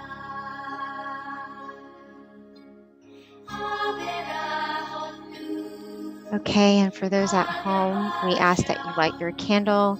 If you don't have a candle, you can also use an app to light the candle, or if anything, just imagine that inner candle that is within you. So at this time, we ask everyone to please turn on their camera, and we're going to take a group photo shortly. Here's my candle right here. Again, if you don't have a candle, you can definitely just imagine one that is within the center of your body, and turn on your camera so that we can all see your beautiful faces.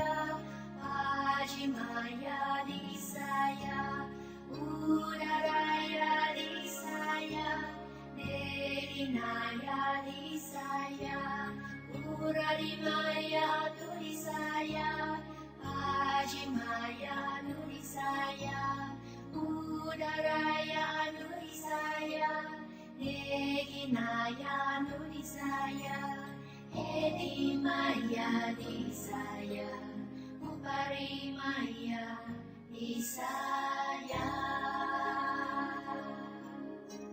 Sabe Sada, Sabe Bana, Sabe Buddha, Sabe Bugala, Sabe Ayala, Maria Banaria, Sabe Dio, Sabe Grisaris, Sabe Aria, Sabe Now, I've lit the candles on the outside as a representative for the brightness within our mind. Let's get back to relaxing for a few minutes longer, just to share this brightness from the inside with all beings, all humans, all over the world. Let us relax ourselves back where we were. Imagine our candles right at where we feel most comfortable, most relaxing, seeing it bright, clear, and radiant, along with our mind being bright, clear, and radiant as well. Let's think of all our good deeds, our past practice of generosity, helping other people, giving smiles, giving endearing speeches, or coming together here, cleansing ourselves, cleansing our mind, coming together as a clean, clear crystal sphere, as bright as the sun could be, or even brighter, and share this positive energy, share this brightness with everyone around us sitting in this room, joining this Zoom session together. Have all of us have part in this positive energy. Have all of us be happy, healthy, strong, happy. Be fulfilled in all our good wishes, free from negativities, harms, diseases, free from anything that could take us onto the path to ruin. And let's share our love, our brightness, our purity, our positive energy outwards even further to our community, our society, our city, our country, our whole world, seeing the world bright, clear, clean, like a clear crystal sphere, and everyone on it clean, clear, and pure as well. Let's make a wish for everyone with our positive energy, with this feeling, this peace that we all have from relaxing, from resting, from accumulating our good deeds. And wish for everyone to be happy, to be healthy, to be wealthy, to be successful, to be fulfilled in all their wonderful wishes. For there to be no war, for there to be no diseases, no hunger, no hatred, no anger, no negativities of any kinds at all. Have the world be clean, clear, pure, be filled with happiness, true happiness from within. And wish for everyone to be able to still their mind easily and attain the utmost, the foremost of happiness as easily and as quickly as possible.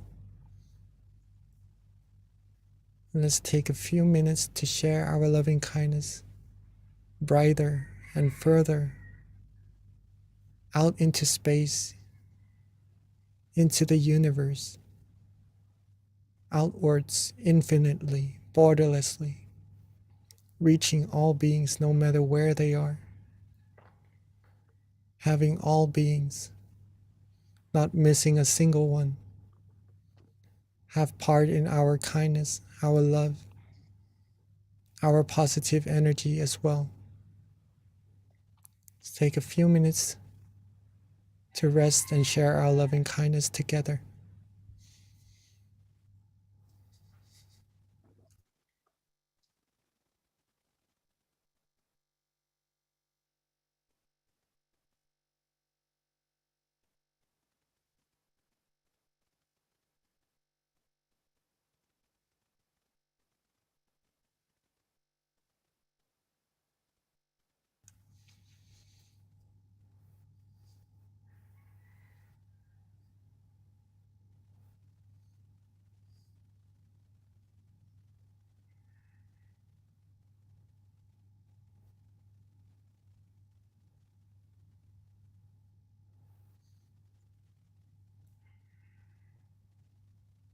Now that we have shared our love, our purity,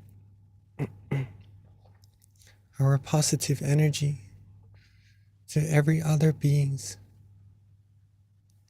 let's bring our attention, our awareness, softly and gently back to ourselves. Softly and gently back to our presence. Wherever we feel most comfortable. Whether if it's our forehead, our chin, our cheek, our torso, or at the center of our body. Let the mind calmly, softly rest where it likes. Let the brightness be there. And with the accumulation of all our merit, let's now wish for ourselves. Wish for the good things we need. Wish for ourselves to always be happy, healthy, wealthy, successful. Be wise in all our conducts. Be fulfilled in all our good wishes. Be free from diseases, harms, dangers. Be free from all impurities, all negativities. Be surrounded by virtuous, wise people who may take us onto the path to righteousness and happiness. Be free from those who may take us onto the path to ruin. And whenever we meditate, may us all be able to still our mind quickly, easily, and to reach the utmost of happiness as quickly, as easily as possible. Spend a few moments to wish for all that we need with the positive energy we've put our hard work into accumulating.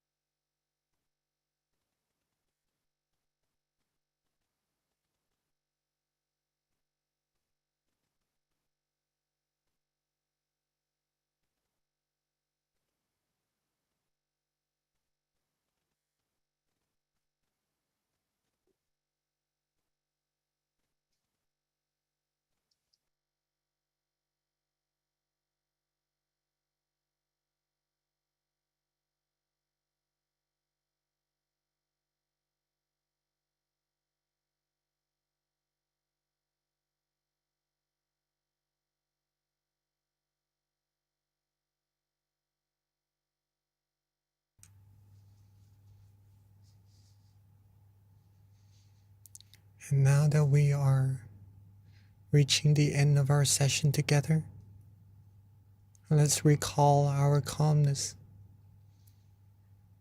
Recall being relaxed, being rested. Recall that positive feeling that we had and are we still having. Let's recall being with this feeling. Let's be with the feeling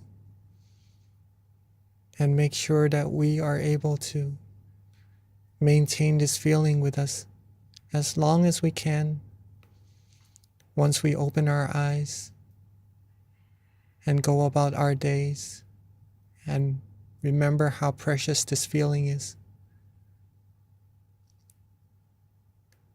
And when we are ready, as we are now at the end of the session, let's softly and gently open our eyes. Softly and gently open our eyes while maintaining that feeling of relaxation, that feeling of calmness comfort, true happiness within us as long as we can. And whenever we remember, we could always get back there. It's always there waiting for us. And welcome back to the session, everyone.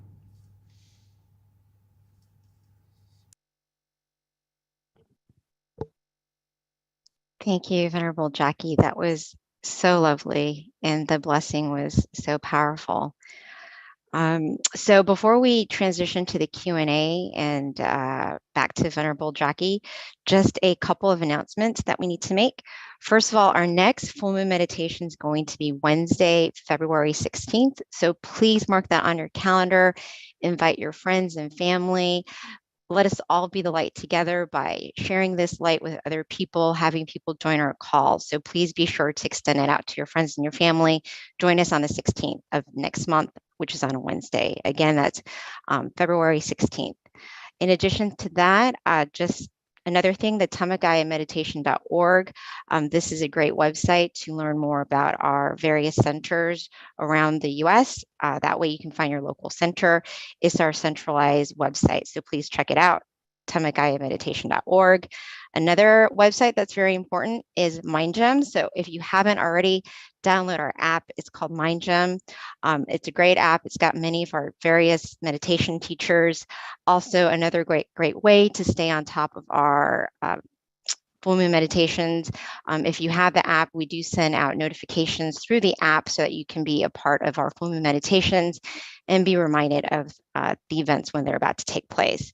So please download the app if you haven't already. And it's a great supplement in terms of a tool to meditate on your own when we don't have a session or you can't go to your local center. Another thing, we do have our various centers right now that are open and are welcoming people to come meditate with them. To find your local meditation center, you can find it at MindGem on locations. But right now we've got Chicago, which is having classes online and also in person. California as well, which is our Success Meditation Center. New Jersey is also having meditation classes now, both online and live. Alabama as well. Georgia Meditation Center plans to open in March, so please stay tuned for that. So with that, wraps up all of our announcements. And at this time, I'd like to transition over to our teaching monk. This is the best part, so don't leave us. It's the Q&A. You can learn so much, and it really helps in terms of inspiring you to be committed to your meditation practice, learning more about meditation, and questions that other people might have that you might be thinking of as well. So at this time, we do welcome questions.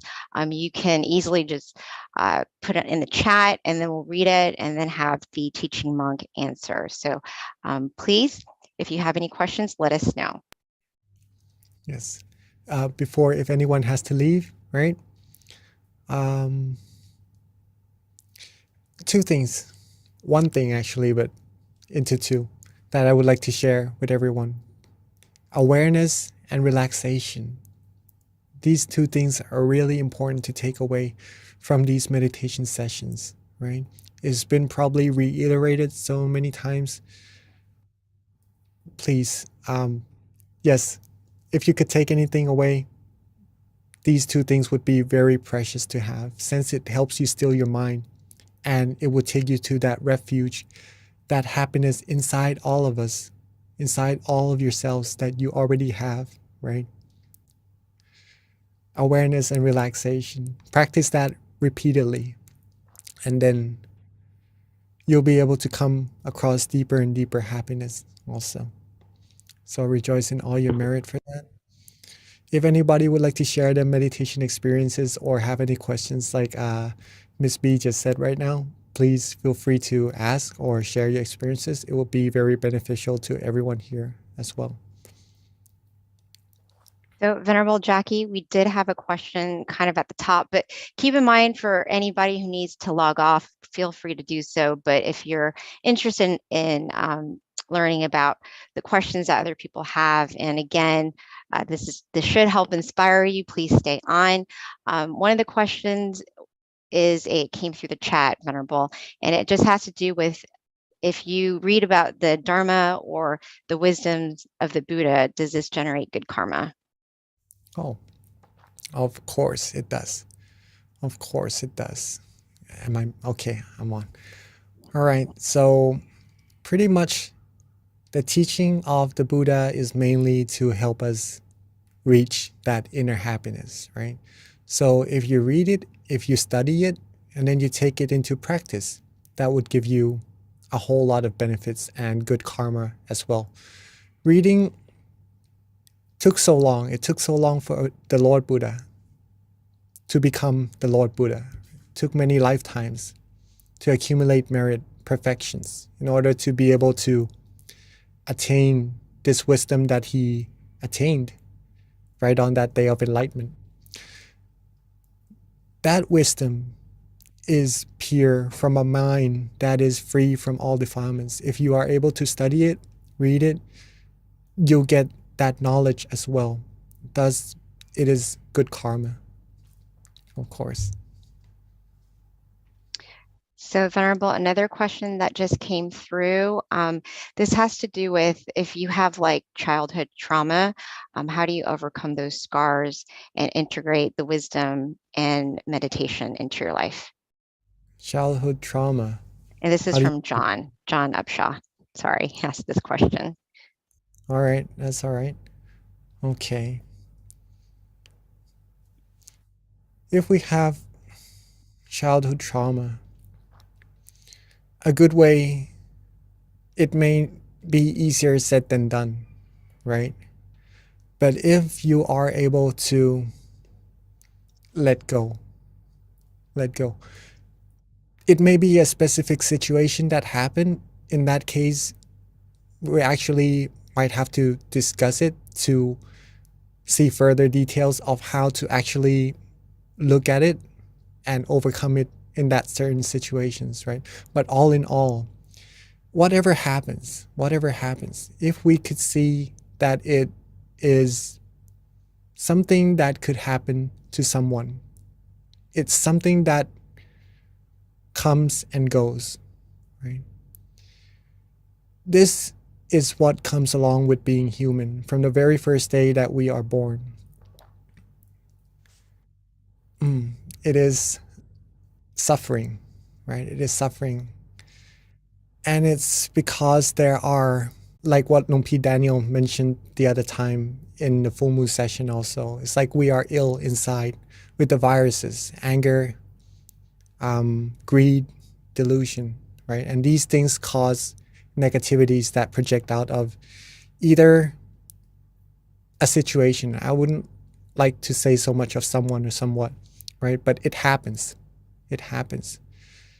If we acknowledge this and we could see it as something being normal, right?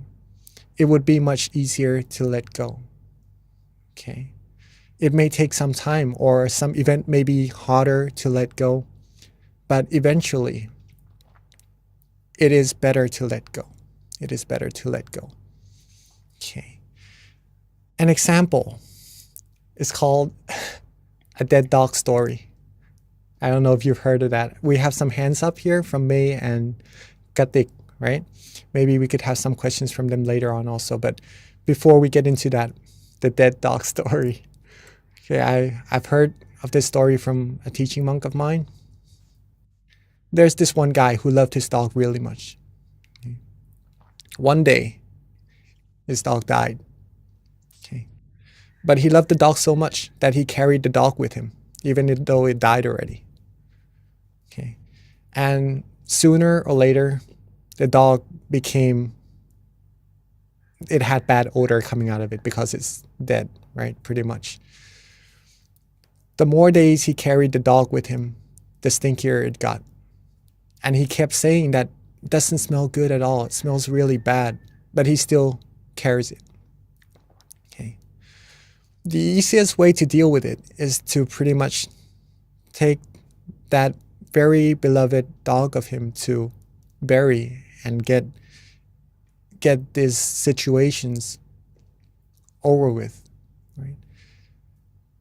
Then he wouldn't be able to, he wouldn't have to go on and say how bad of a smell it is and carry that burden with him. Okay? He would be free. A good meditation metaphor that I had from another teaching monk of mine is that when you are carrying oranges in a backpack, right? In a backpack, there are good oranges in there. But what happens if there is a bad orange? Would you want to take that and keep it with you? No, right? You would probably just, it would be easier to just throw them away. Just keep the good oranges with you. That is related to meditation, but it could be related to situations in our past also that may cause us some distress or some unwanted feelings. Okay. It is better to just let them go. Sometimes it is hard, but seeing it from a perspective that you're able to do so will help you so much. And that maybe needs some help or some friends who could actually comfort us into doing that. Sometimes we do that. If you can do it alone, do it alone. Let go. Keep going. Keep only the good oranges. Keep only the good things in life. Go further. A good way to do it is also practice meditation.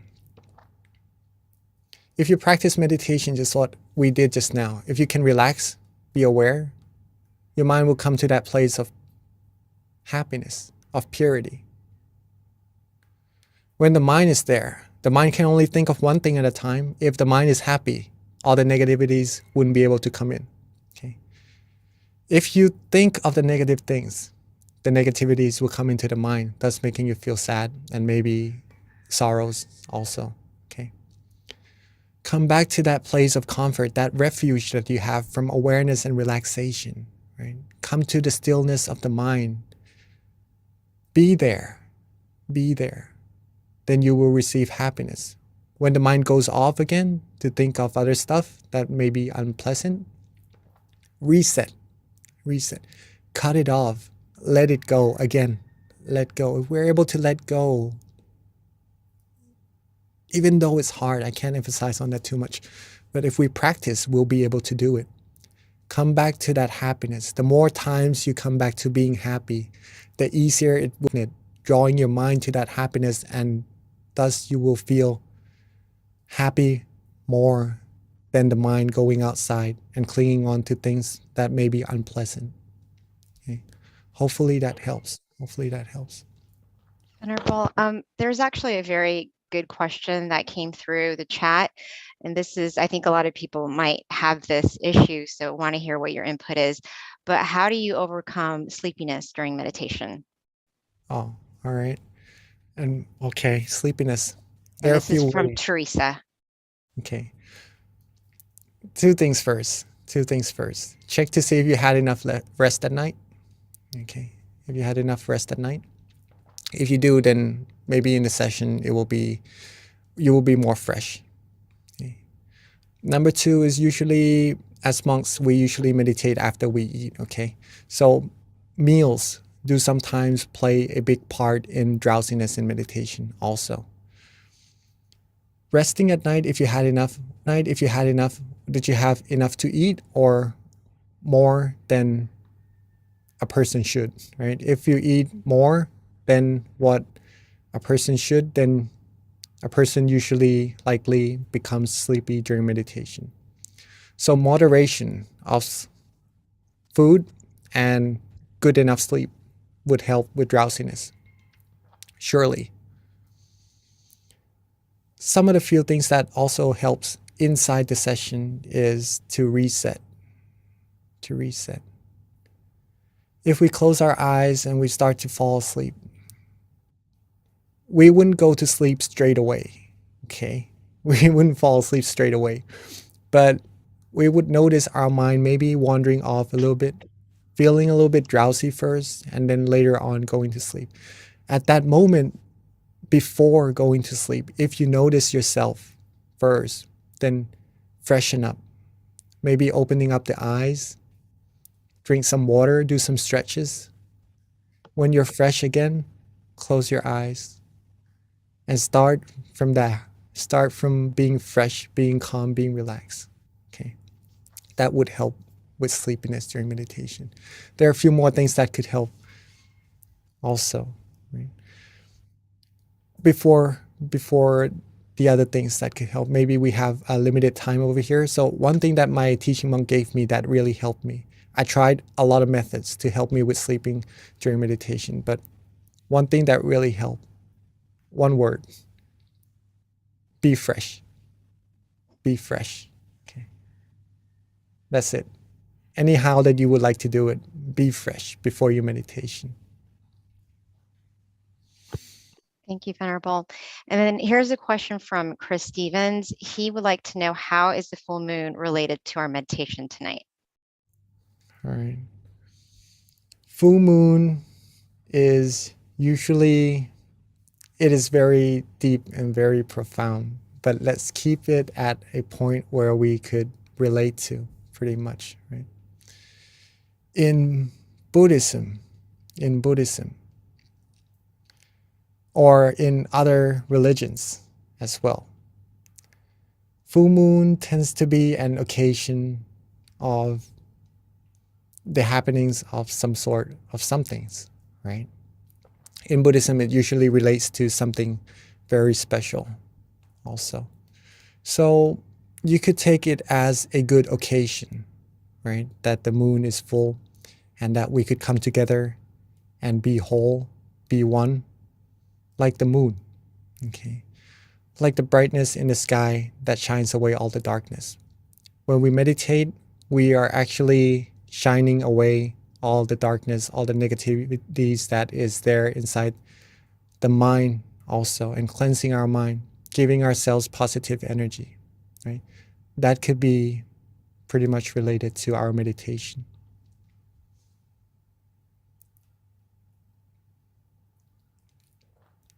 Okay, I think there is a couple of hands raised.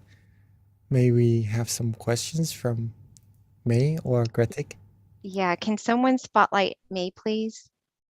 Thank you. Hello? Yes. Yes, we can Hello. hear you, May. Go ahead. Yes. Hi. I practice meditation for longer hour, like 5 hours, 6 hours. Then I have more concentration and I can practice deeper. But sometimes when I am in this situation, like I have a lot of changes are happening. Like I can see my sweat poles and all the sweat coming out from each pole, and I can then suddenly there are the blood flowing. I can see that movement, and so there is something like the pendulum here and moving backwards and front and backwards, and I feel all these happenings, and at the time I try to focus back on my tip of my nose, but I still see all these instant and continuous changes, and how can I focus, and where should I focus back to continue my meditation? Beautiful. Very nice question. In case someone else also has meditation experiences that they wonder what is there and what's happening and how to go further, right? As we mentioned in our meditation always, is that this feeling of relaxation, I'm not sure if you are able to sense it when you meditate, May? Yes, I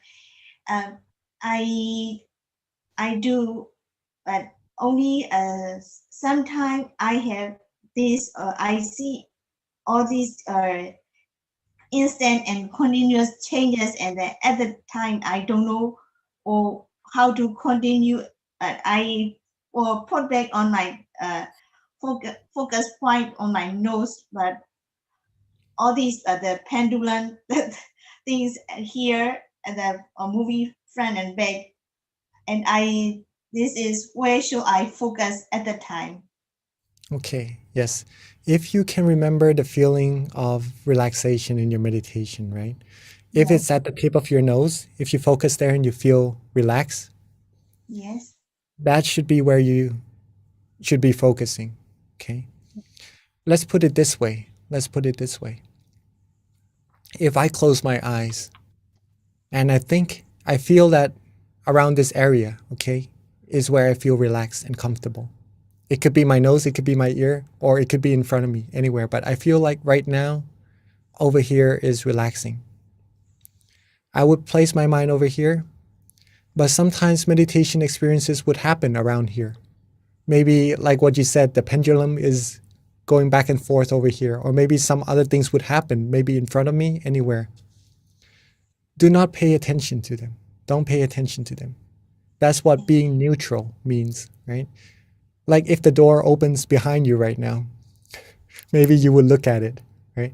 But in meditation, if the door opens right now, what you need to do is just don't bother with it, right? Don't really pay too much attention to it. Be where you feel comfortable. That is the switch. That is what makes the meditation experience happens.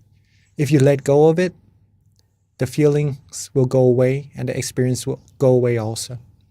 But if you keep being still, being neutral, you'll be able to go further. Don't mind any meditation experiences. If you go further, you'll reach deeper and deeper experiences. Okay. So in this case, if you like the nose, if you like the area around here, if you feel good, then keep the mind there. Whatever happens, whatever is swinging, don't worry about it. Very nice. Yes. Thank you. Thank you for that question, May. Venerable, there's another question that came through the chat. And this one pertains to a full moon. And this question is just someone wanting to know if there are any special precepts to be taken for a full moon. So maybe you can kind of just go into a little information with it, with regards to what precepts are, because not everyone on the call probably knows. So just a very high level summary of that. I know it's going to be probably you're probably gonna need more than 3 minutes, but All right. Okay. So precepts. I'm very surprised that you are keen to know about some more about Buddhism as well. Usually when I go and share meditation with people, they usually would be interested in the meditation itself, but it's nice to have people interested in Buddhism as well, right? I'm trying to be as neutral as we can towards this feeling or happiness within all of us. Precepts are pretty much disciplines, right? Disciplines. They are disciplines basically to not harm ourselves or to harm other people, right? For example, not killing, not stealing, not saying false things, or not taking in intoxications. Okay. These are, and one more is to not have sexual misconducts, right? These are the basic 5 precepts that every human should have, right? It is said that if we lack some of them, we will be less like a human, if that makes any sense, right? It will, like a sane human being, right? I mean, if you take intoxications, if you drink and you become drunk, right? It would be harder to control your senses or to be sensible in some cases. That's pretty much what it means. So if you are able to hold 5 precepts, 5 things, that's pretty much being a good human being, right? Good, normal human being. Precepts, not to hurt ourselves or to hurt other people. Now, during the full moon, 3 precepts are usually held further, right? As a tradition, right? Actually, the third one, to not have sexual misconduct, is changed to not having anything to do with sexualities at all. Okay? And then the 3 more is to not be in good, thick bed, to not listen to music, to not engage in entertainments, And the other one, I would have to, sorry, I would have to check to see what it is. We have 227 precepts as monks, right? So that is what we go by. And monks do not go for extra precepts on full moon days because we already have the full precepts, right?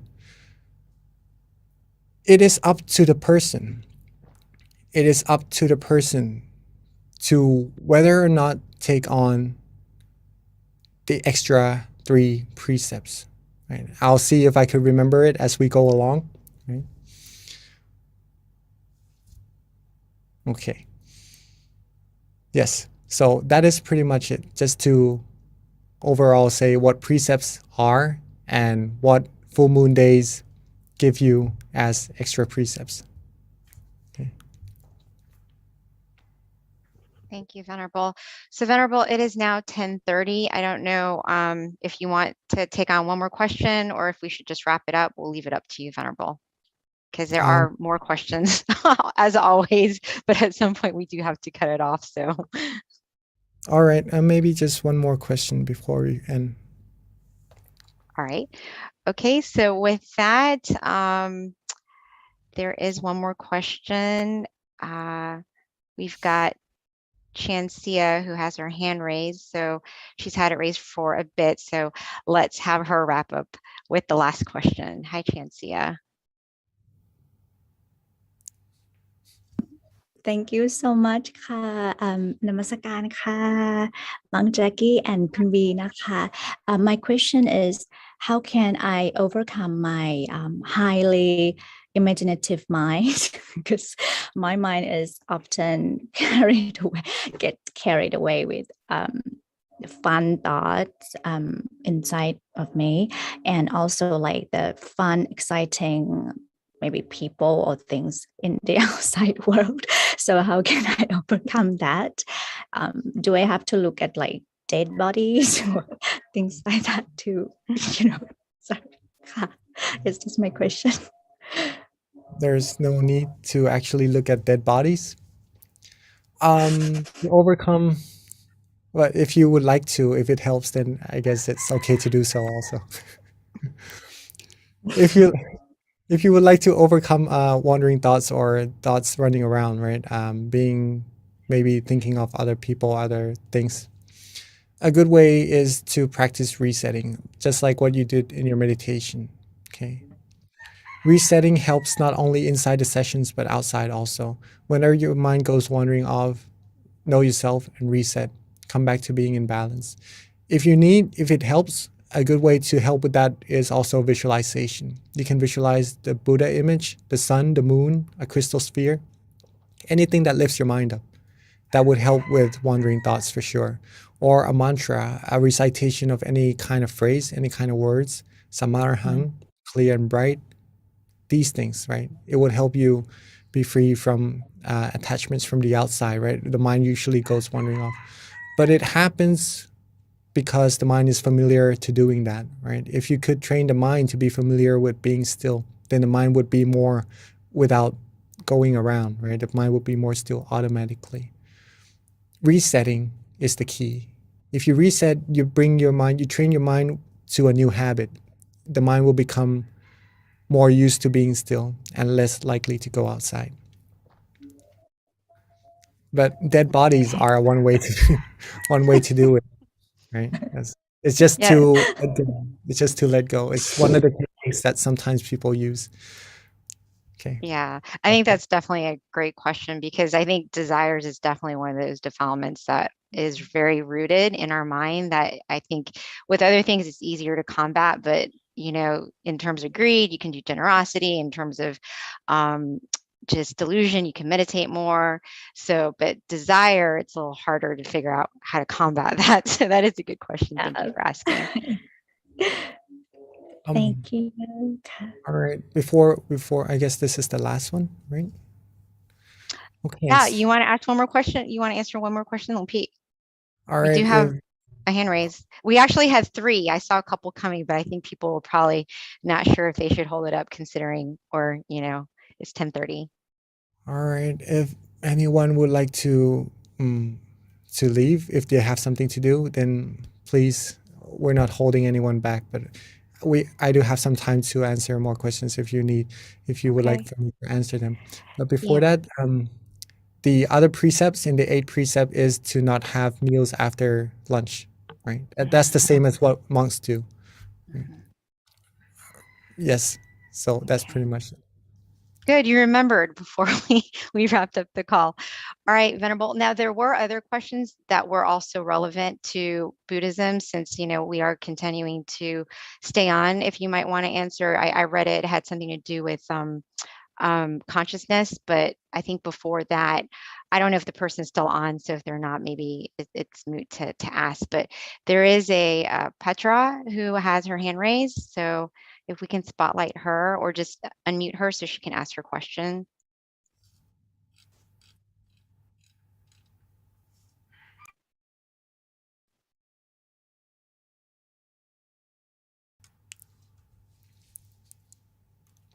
Right. Okay.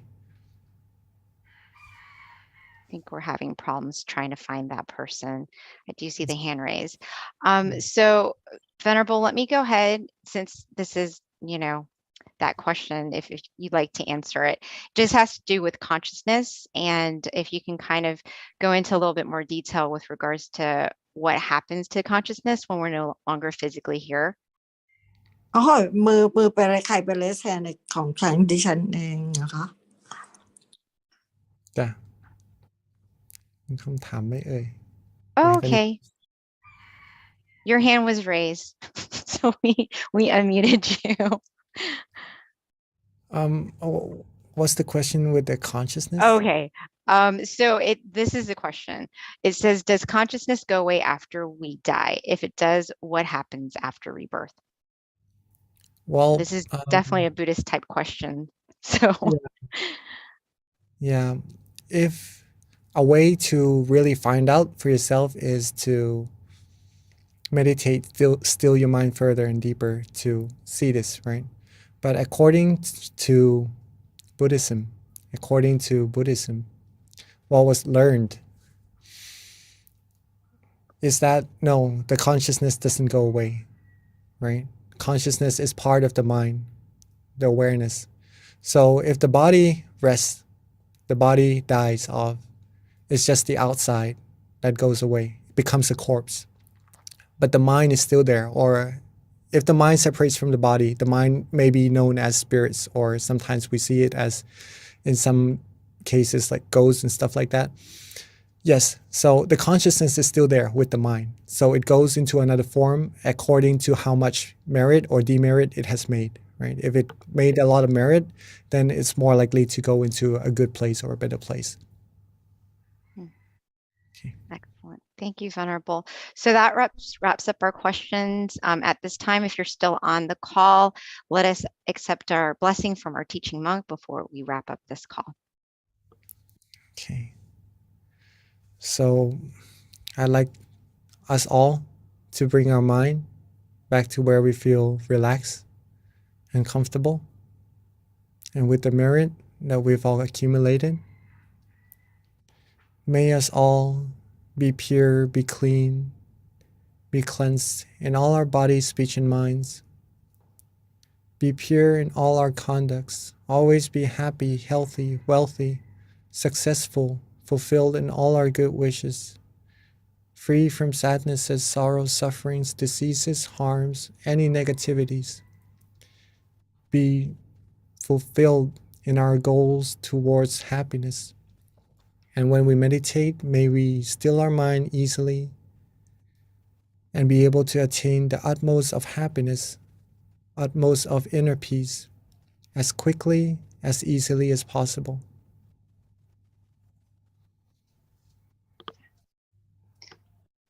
Thank you, Venerable, for that very lovely blessing.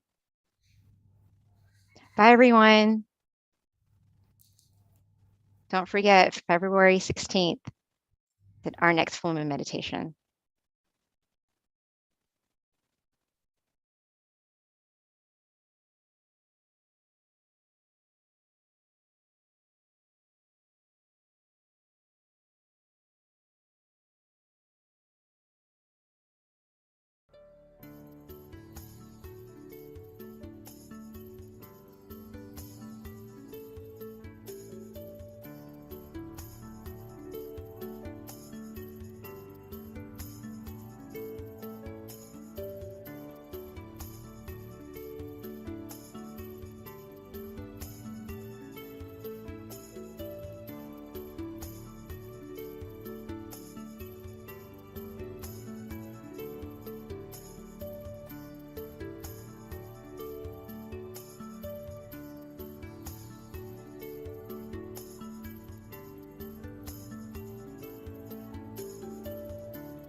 Hi, everyone, and welcome to our full moon meditation tonight on Universal Love Starts from Within. So we generally start with quotes because, quotes can definitely help inspire you and leave you with food for thought. And actually, I have two because they're so good, I couldn't choose between one. Both of them are going to be relevant with regards to our wisdom talk today. The first one I would like to share, this is actually a new book. I haven't used this yet on these sessions, but this is one of my favorites. It's called Pearls of Inner Wisdom. And this one is so good. It's so good that I actually keep it close to heart. I actually have it written in a journal because I like to reflect on it. And it's called, the quote is, "Change your mind to change the world. The only definitive way to overcome aggression, selfishness, conflict, wrong view, and stubbornness is to uproot the very thoughts of all of these things from the mind by meditating until we can attain inner wisdom from within." So this is very good because if we're talking about trying to change the world, we have to start from ourselves, especially when it comes to universal love. The other one is love yourself, and this is also quite relevant to our topic today. To love yourself is different from being selfish. To love oneself means to purify oneself and to be happy at all times. All things that come to our mind and our five senses, sight, sound, smell, taste, or touch, both good and bad, we must choose to opt for the good and let all be at the seventh base, the center of the body. So both are pretty relevant to our topic today, which is going to be on universal love. And next, I just want to go over a little bit about our teaching monk. If you haven't meditated with Monk Daniel before, you're in for a treat. So Monk Daniel has ordained and he's dedicated to his life to meditation and practicing as a Buddhist monk since 2012. So he's been a monk for over 10 years now. He believes that positive life change begins from within and that everyone can change their outer world by first changing their inner world with regular meditation practice. Another thing about Monk Daniel is that he's been teaching meditation domestically and internationally to monks and novices and people all around the world. So he's very well trained with regards to teaching and definitely inspiring people to find themselves from within. So without further ado, let me introduce Monk Daniel.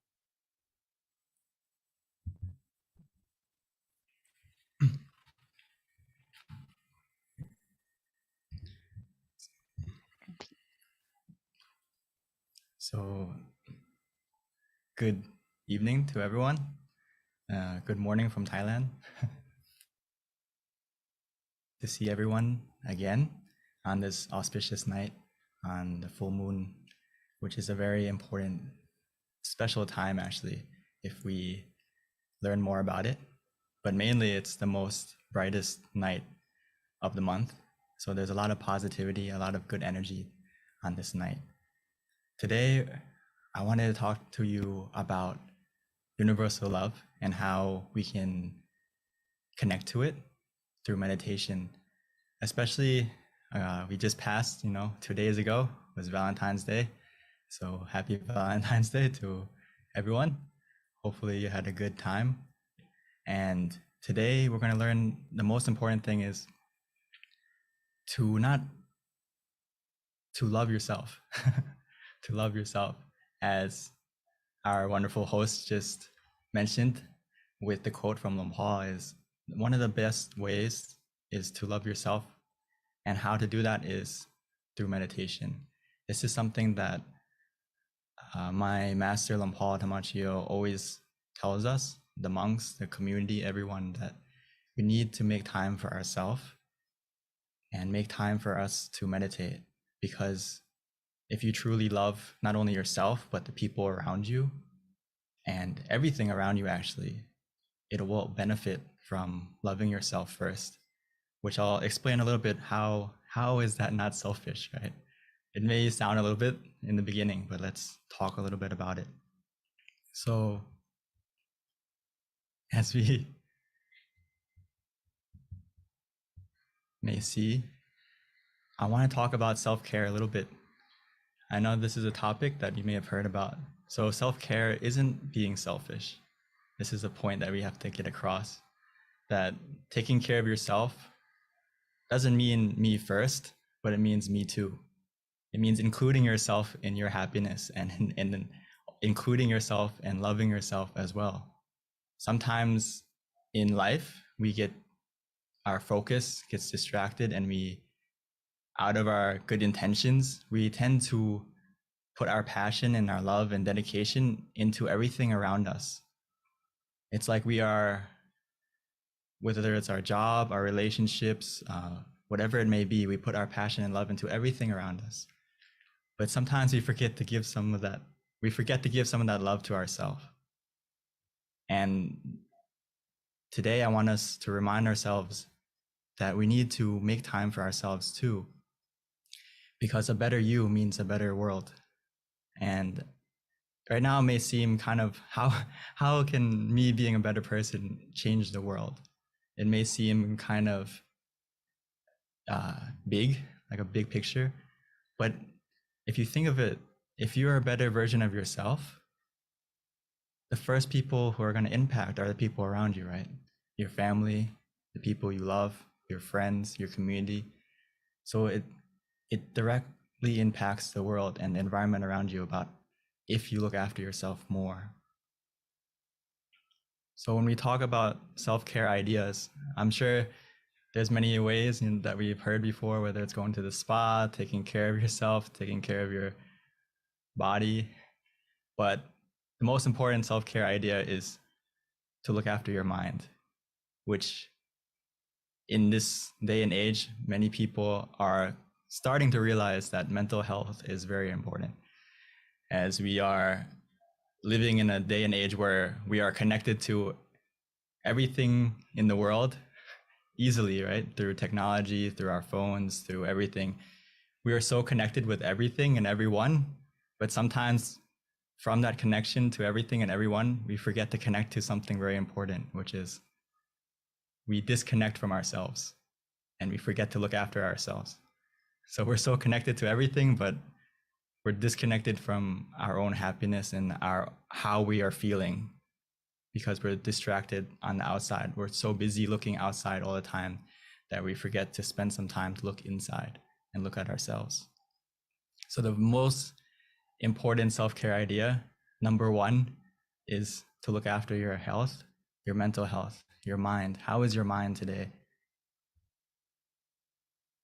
Because life can get pretty distracting, right? We have so many things we need to balance, whether it's looking after our physical health or by exercising, looking after our career, looking after our relationships, or whether it's social or any relationship. It's very hard to balance what's important in our life if we don't look after our mind first, because our mind is the root of everything. Sometimes we tend to forget that, and we don't balance things correctly because life is very hectic, right? So sometimes we focus a lot on exercise, or sometimes we forget to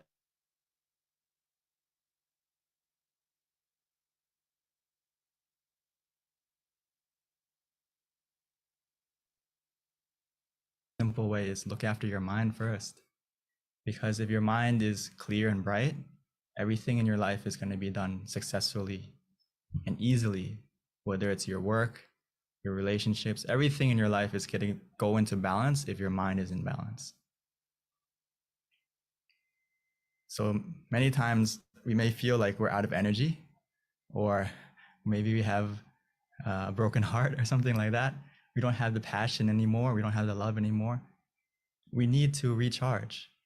We need to have mindfulness of how we're feeling and be willing to look after yourself. Just like our phones, right? Sometimes we see our battery low, we automatically need to go charge it, right? We see the 10% warning, the 5% warning, and then we're looking for a charger to make sure our phone doesn't run out or whatever it may be. We should feel the same way about our mind, about how we're feeling. If we feel low energy, we feel unhappy, we feel discouraged, we feel like weak mentally, we need to go recharge ourselves. We need to go refresh ourselves, which the best way to do that is by meditation. So I'm so happy that everyone here is coming to recharge yourself and to make sure that we are full of happiness and love from within. Because if you don't love yourself, it's very hard to love the things around you. It's like we are an empty glass. If you're low energy and you're not positive, it's very hard to be positive to other things and other people around you. So by meditation, it's like we are, every time we meditate, the more we meditate and the better we meditate, it's like we're filling ourselves up.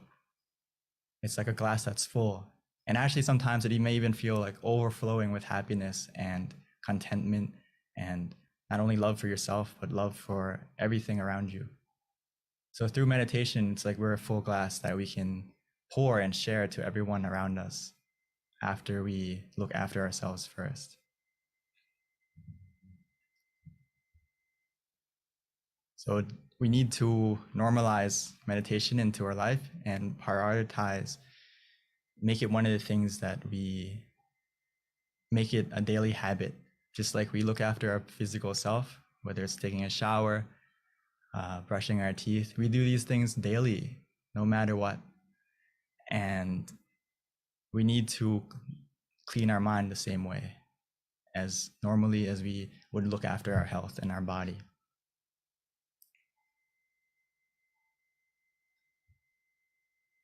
Because if we go back to self-care ideas, we don't have enough time in our schedule for everything. That's true. Sometimes we only have 24 hours a day. Our day is very busy, right? So if you remind yourself that and reflect on yourself that we may not have enough time for everything that we want to do, but we always have time for the things we love. So we need to make ourselves one of the things that we love as well. And meditation, one of those things that we love. If we make it something that we love, we're going to spend time on it and make it part of our schedule. So just before we meditate together today, I wanted to give us a little review on how to meditate as well, how to connect to that inner love and feel that happiness inside.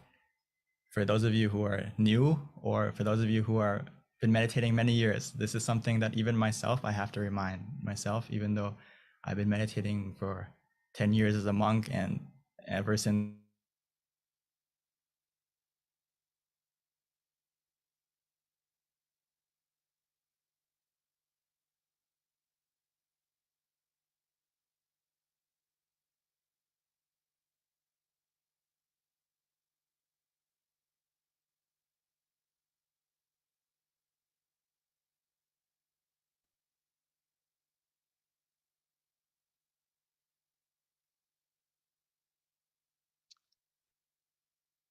Well, you guys, it looks like we just lost connection, but Venerable Monk Daniel will probably be jumping on shortly. Give him about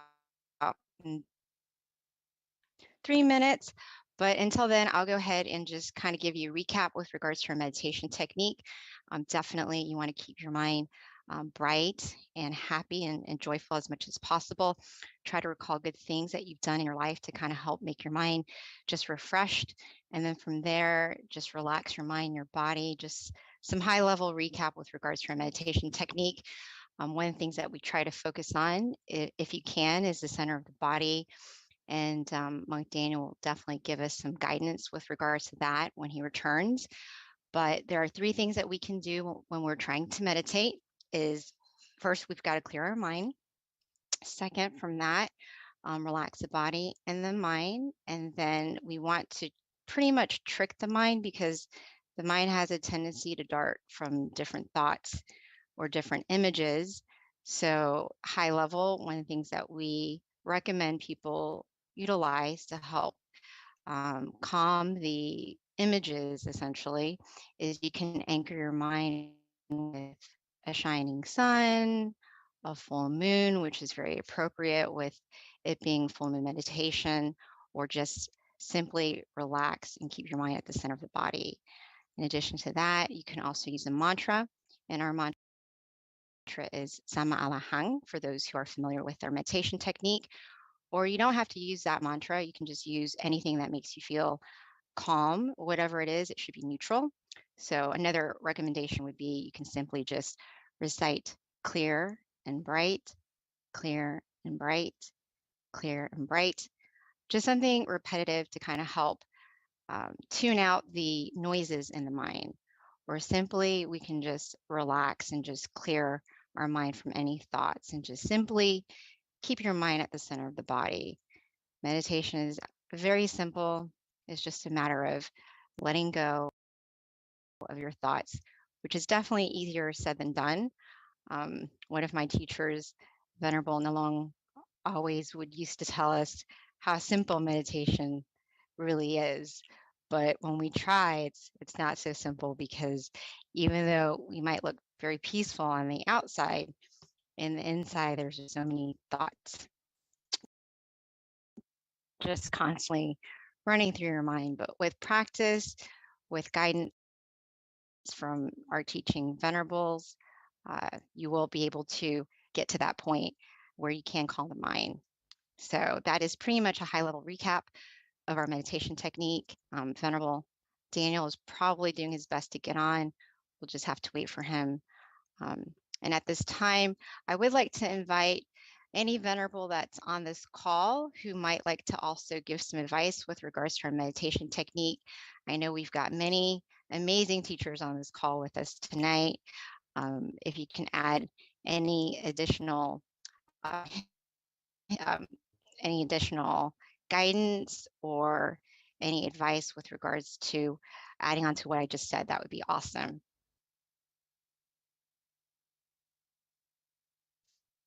Hopefully I'm not talking to myself, because I don't know at this point if I am or if I'm not.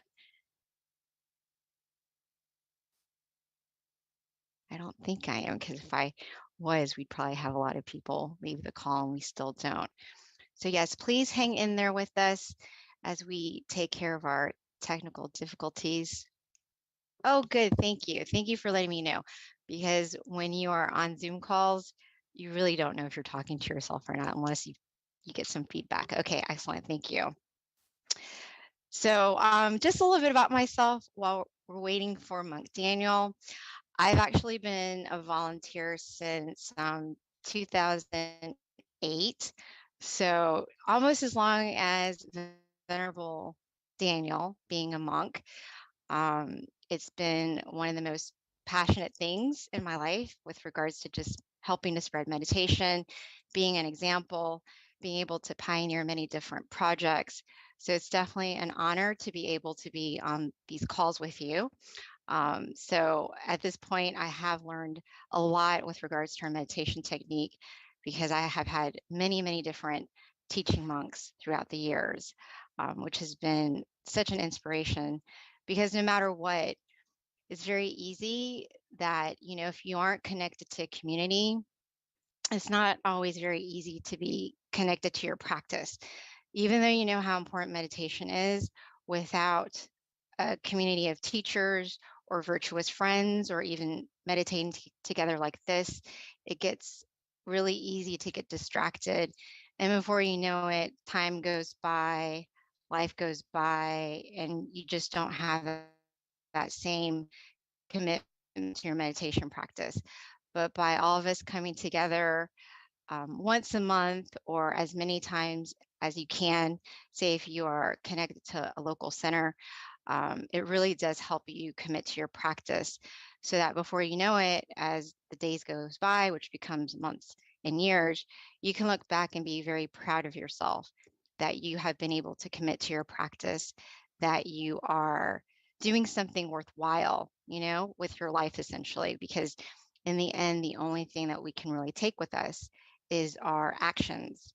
And by meditating, we're definitely creating good actions for ourselves. So all of us on this call, be proud of yourself that you are in the right direction, that you found some of the best teachers in the entire world. I kid you not. We are so lucky. I see it all the time. You know, we don't have to go anywhere else with regards to meditation. We've got it right at our fingertips. Or even better, if you've got a local center, you have to take advantage of the amazing wisdom that we get from our teaching monks. So, you know, that's one of the things that I'm very grateful for, that I've got many, many teaching monks by being connected to this meditation community. Thank you. Yes. So, you know, this might kind of interfere with our meditation just a little bit, since our schedule normally is to meditate from 9:20 to 9:50, which is about half an hour meditation. And Monk Daniel is not on the call yet. So we'll have to kind of kill time until he gets on.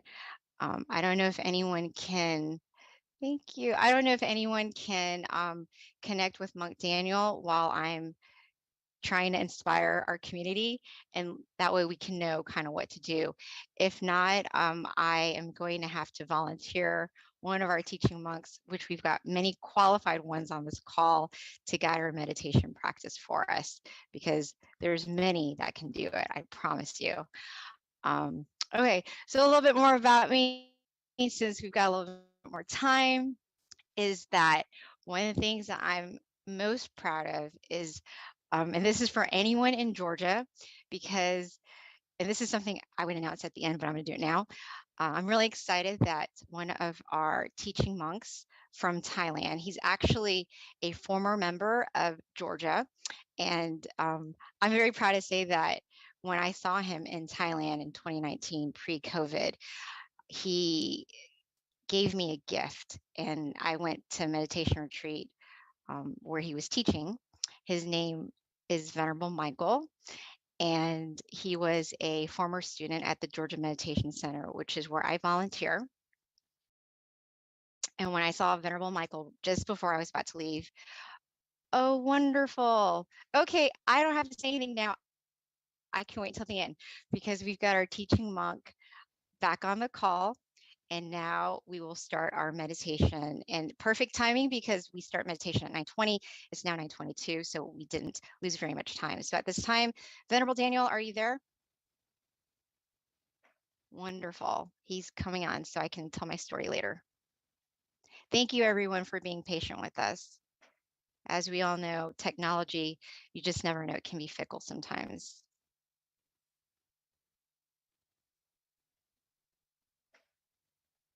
Okay, I think Venerable Daniel is on the call. He's just having a little bit of problems unmuting his microphone. Thank you, Quincy. Quincy's from Canada. He just sent me some positive feedback. Thank you, Daniel. I guess 2 thumbs up for being on the spot, right? These are the things you have to do sometimes. Thank you. Okay, well, Venerable Daniel is joining us. Just give him a couple more minutes. Oh, Deb, I've got all these friends on the call. Thank you, you guys. Thank you. Okay, well, you know what? When Venerable Daniel gets on the call, I will just zip up. But for right now, let me continue, since I was right in the middle of my inspiring talk here. A former member of the Georgia Meditation Center, and like anyone who knows me will hear about him, because I'm so proud of the fact that he was a former student at the Georgia Meditation Center. And when I had the opportunity, never mind, he's back. Thank you, Venerable. I was just creating all these things that I can share with people. I was waiting to be co-host, because I can't unmute myself as a participant. Well, we are glad you're back. Go have at it, Longpete. And you guys will hear from me later. Thank you. We left off on how before we meditate, just real quick, the most important thing is making sure that we are relaxed of both body and mind. So I'll continue later. For now, let's get into the meditation, because we are running out of time a little bit. Sorry for the technical difficulties. the main temple.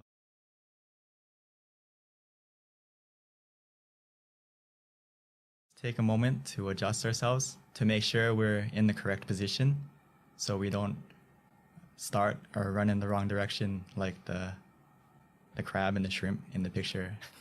So take a moment to adjust yourself, find a comfortable position, whether you're sitting on the floor, on a chair, and let's begin our meditation together.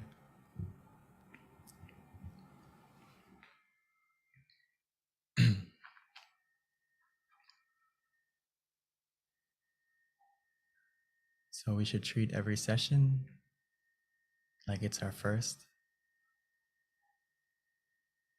taking the time to make sure that we are relaxed, that we are comfortable. Because meditation is essential, the most important part is how we start. Making sure that we are running or starting our journey in the right direction. So we need to take the time to make sure that our body is comfortable and relaxed. From the moment we close our eyes, softly and gently, naturally, as if we were about to go to sleep. Because now is the time to truly rest our mind and recharge ourselves, both physically and mentally.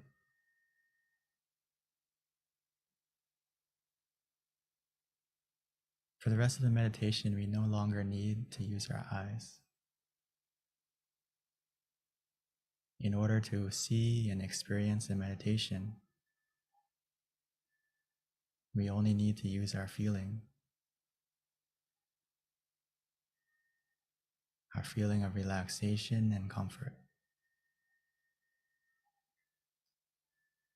That's why it's so important to observe and check ourselves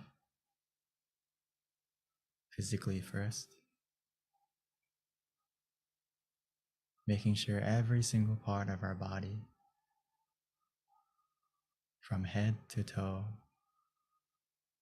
is completely relaxed and released.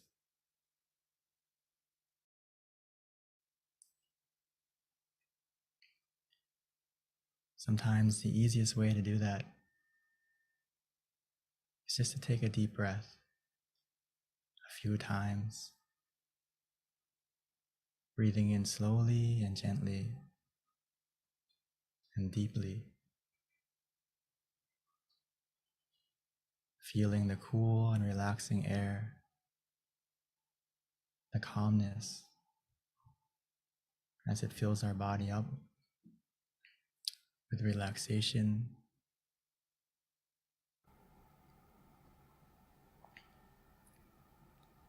Even as we exhale, allowing that calm and comfort, that same relaxation to come out, as all the tension and tightness in our body melts away. Within us, we feel relaxed, and all around us, we feel comfort, feel safe.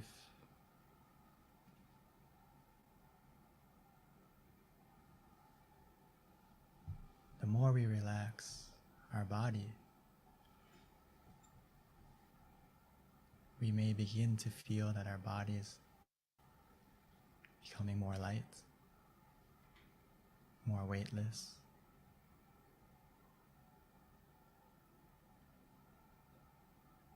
This is the power of simply relaxing. Our mind begins to follow automatically as well.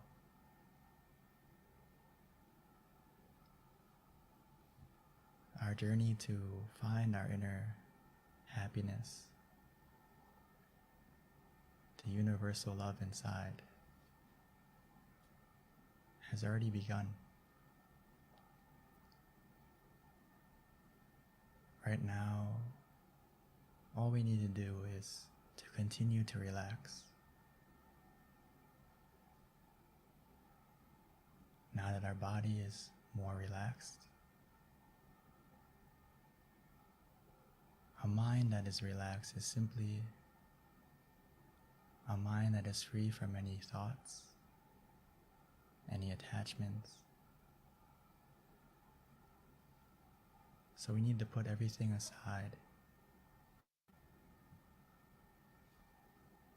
as if we were going on a trip, going on vacation.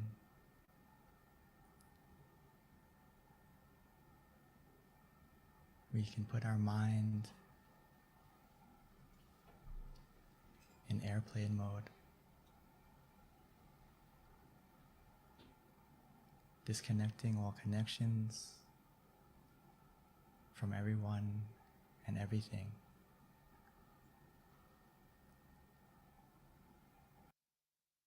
This journey inside, we don't need any baggage. All we need is ourselves. Right now, it's a time to love ourselves, to make sure that our mind is in the right place, to make sure that our mind is positive, clear, and bright.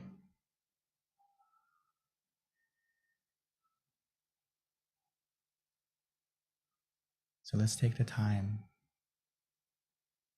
to help ourselves to calm down, to relax, by using whatever method that is easiest for us to use. Whether it's to repeat the mantra in our mind softly and gently, Samma Arahang, Samma Arahang, or clear and bright, clear and bright.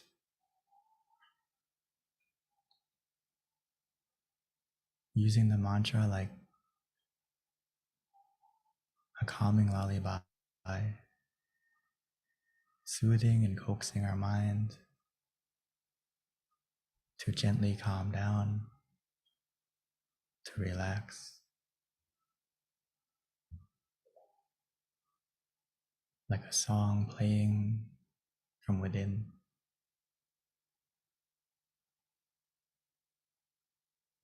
Or some of us may find it easier to just visualize an image,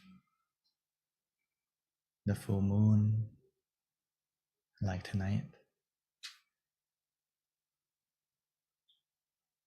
We can imagine it however we like, wherever we like, shining inside us, in front of us, however big, however small. As long as we feel relaxed and comfortable, don't worry about the clarity. The more we relax, the more we follow that feeling. Everything we see and experience will change automatically.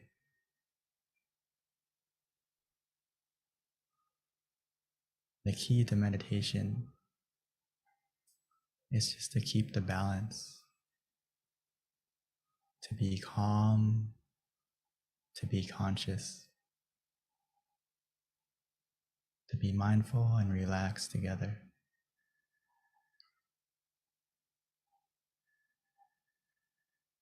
Eventually, we'll get to a point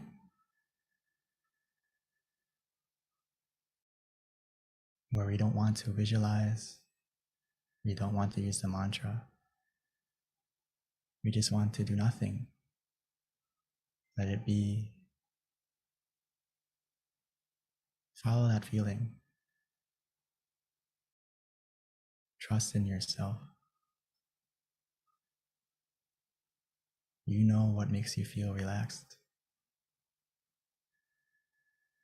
When we get to that point, just let go. Do nothing.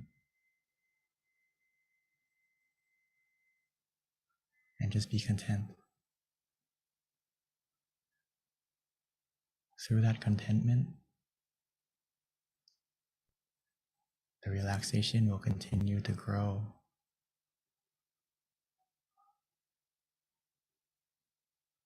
Igniting and sparking our inner happiness within,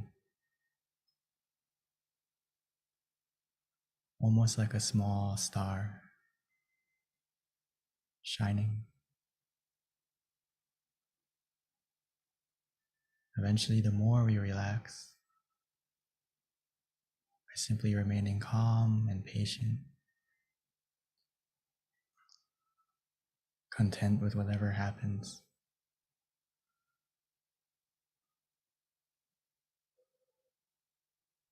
that inner happiness will begin to grow and expand, shining from within.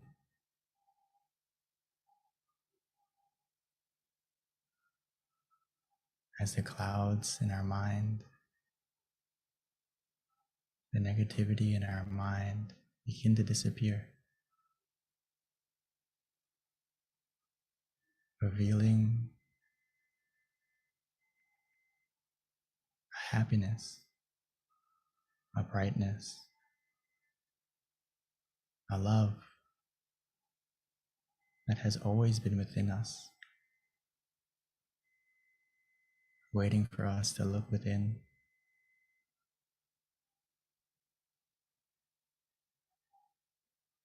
Just like the full moon tonight.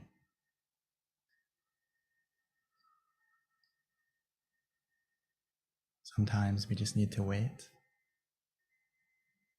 and let the clouds pass by. Eventually, no matter where you are, who you are, everyone will be able to see the full moon in the sky.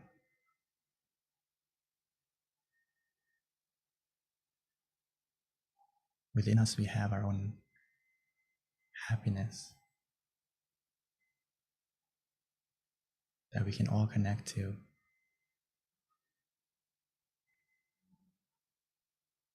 We all have a point of peace, a place that is filled with happiness, and most importantly, a universal love that is pure, that is positive.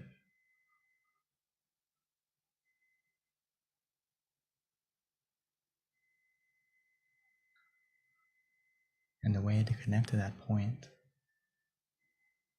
is to simply relax.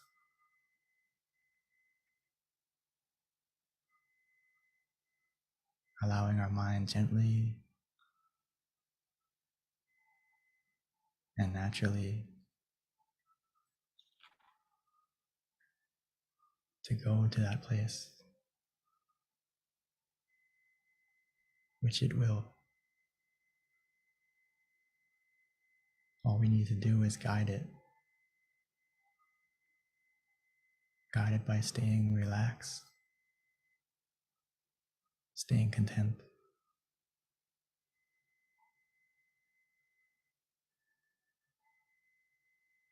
Every moment that passes by, every second where we feel relaxed,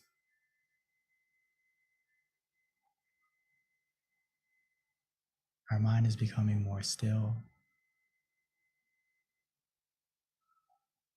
more clear, more bright, more positive.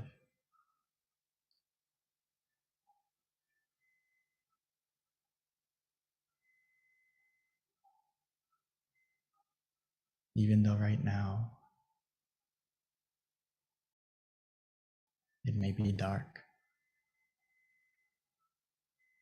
but remember, the darkest night produces the brightest stars.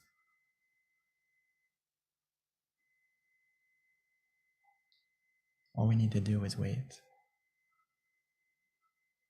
patiently, contently.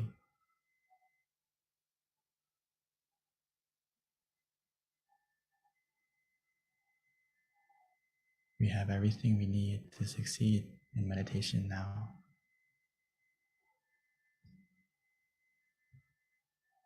The key is already in your hands, where you feel relaxed, feel comfortable.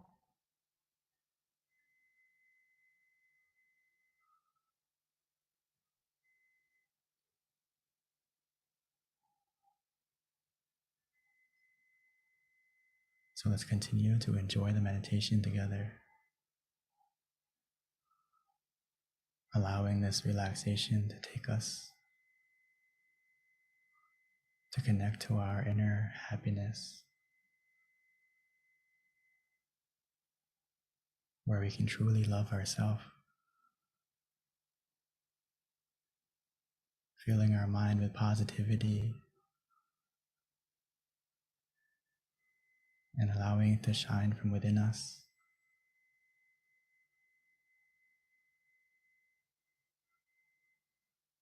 As if we found our inner smile, and that smile will begin to shine onto our face and spread out from within us automatically.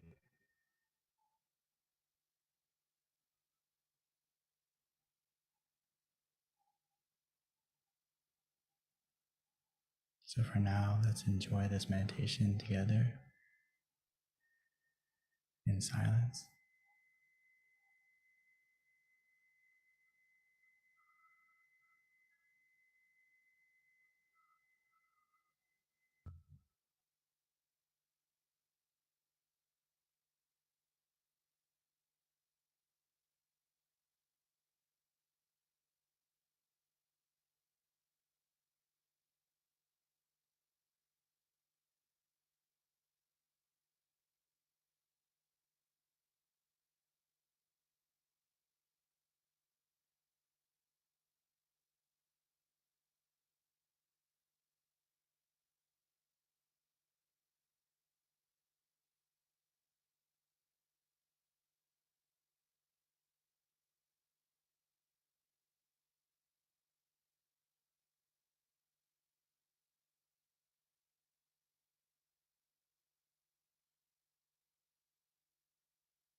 Now that our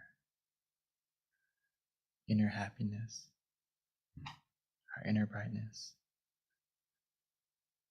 is beginning to grow within us, let's take a moment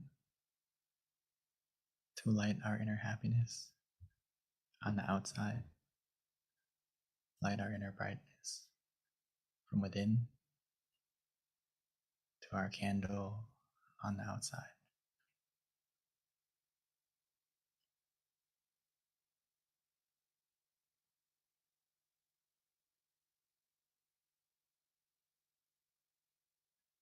Once you've lit the candle on the outside, we may continue to meditate,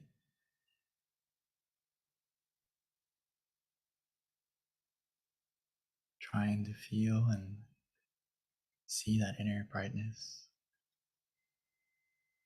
of the candle, or just simply relaxing, whatever is easiest for us.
Now that we have lit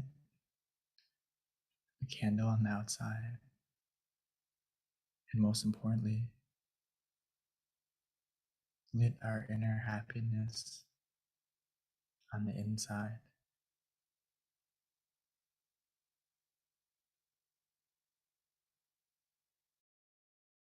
now that our mind is full with more positivity,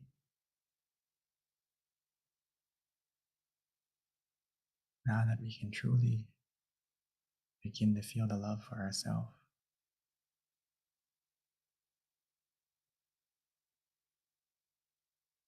it's a good opportunity for us to now share that love, share our positivity, share that brightness and warmth that we feel from within, like the full moon shining on everyone, everywhere.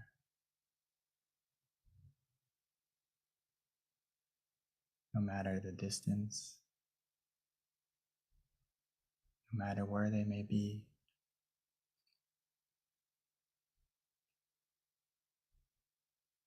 our mind has the power to spread our positivity the same.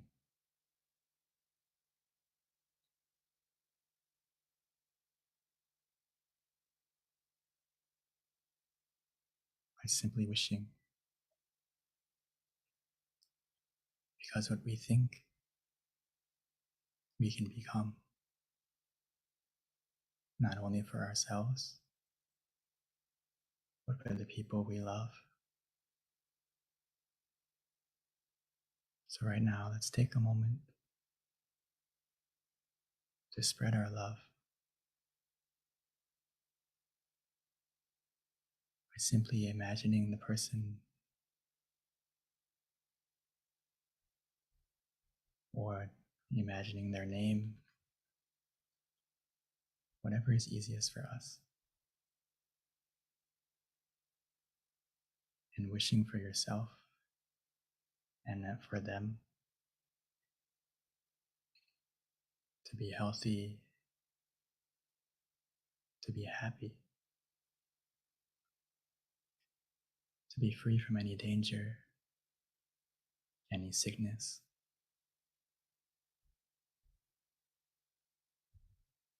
Or if they are suffering or in pain, may they be able to recover quickly.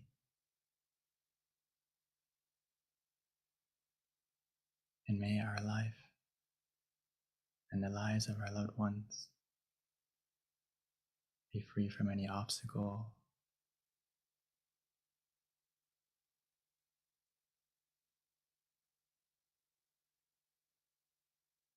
most importantly, may they have the opportunity to also meditate, to find their own inner happiness, their own inner peace, that universal love that's within us, within everyone.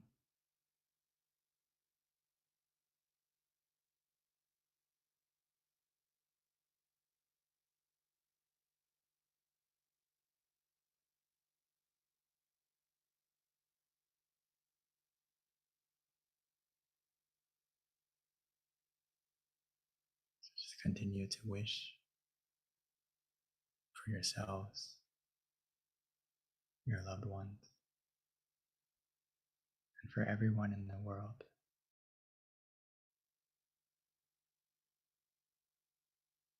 Allowing our positivity and our brightness to shine from within.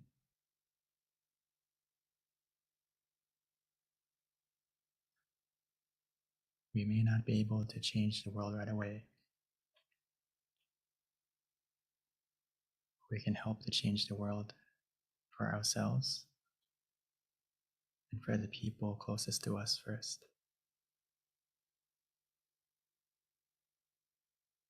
from one moment of peace.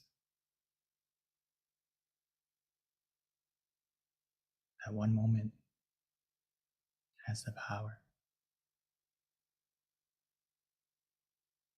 From one moment of peace can help to change a day. One day of peace can help to change a life. And one life of peace can help to change the world. It starts from within us and spreads out like a universal, pure love.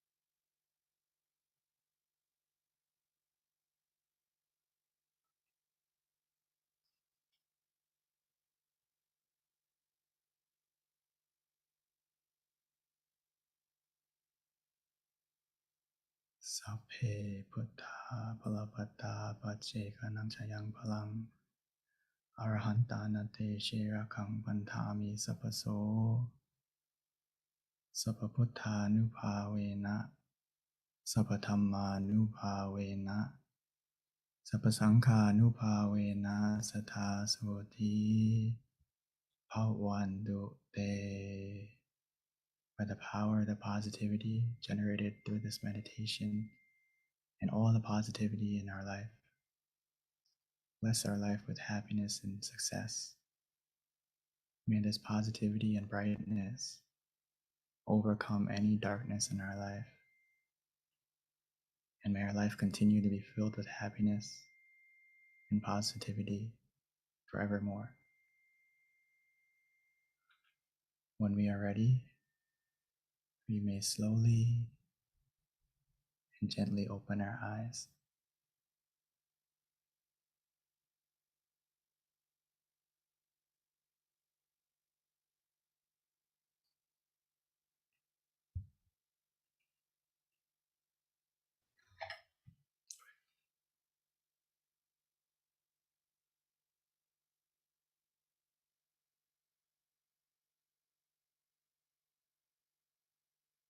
Thank you, Venerable Daniel. So that wraps up our meditation session.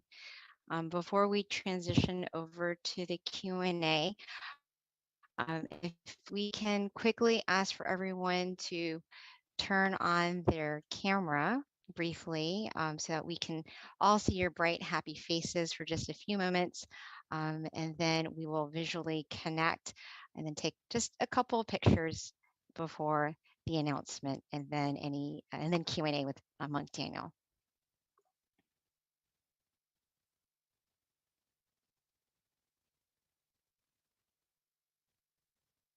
All right. Happy faces. Again, if you can turn on your camera, bright, happy faces for just a few moments.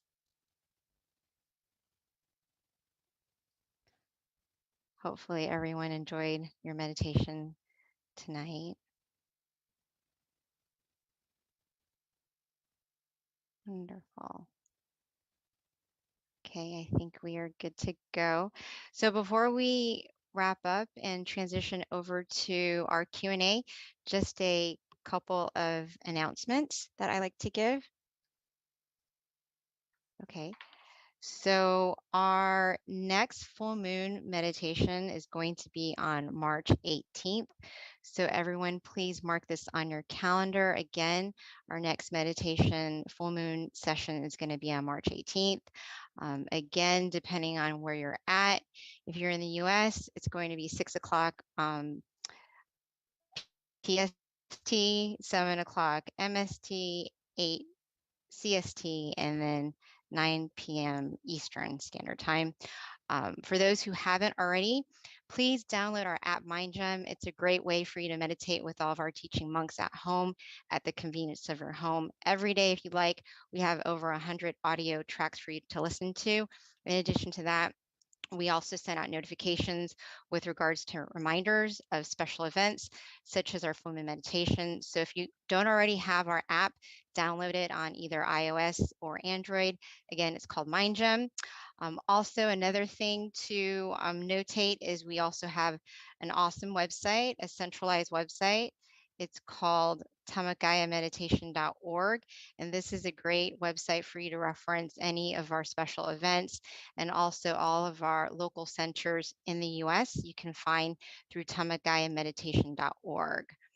And for those of you living in either Chicago, Azusa, California, New Jersey, or Alabama, note that we do have classes available at the local centers. Also, just a little highlight, I was mentioning this earlier, that in Georgia, we have a former member who is now a teaching monk. His name is Venerable Michael. He has now been a monk for 5 years.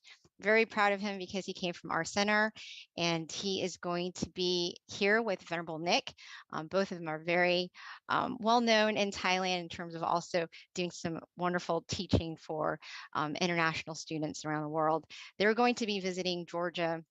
Also, they'll be in California as well. I think they have a couple of other centers they might visit, but for Georgia in particular, they will be here for 2 months.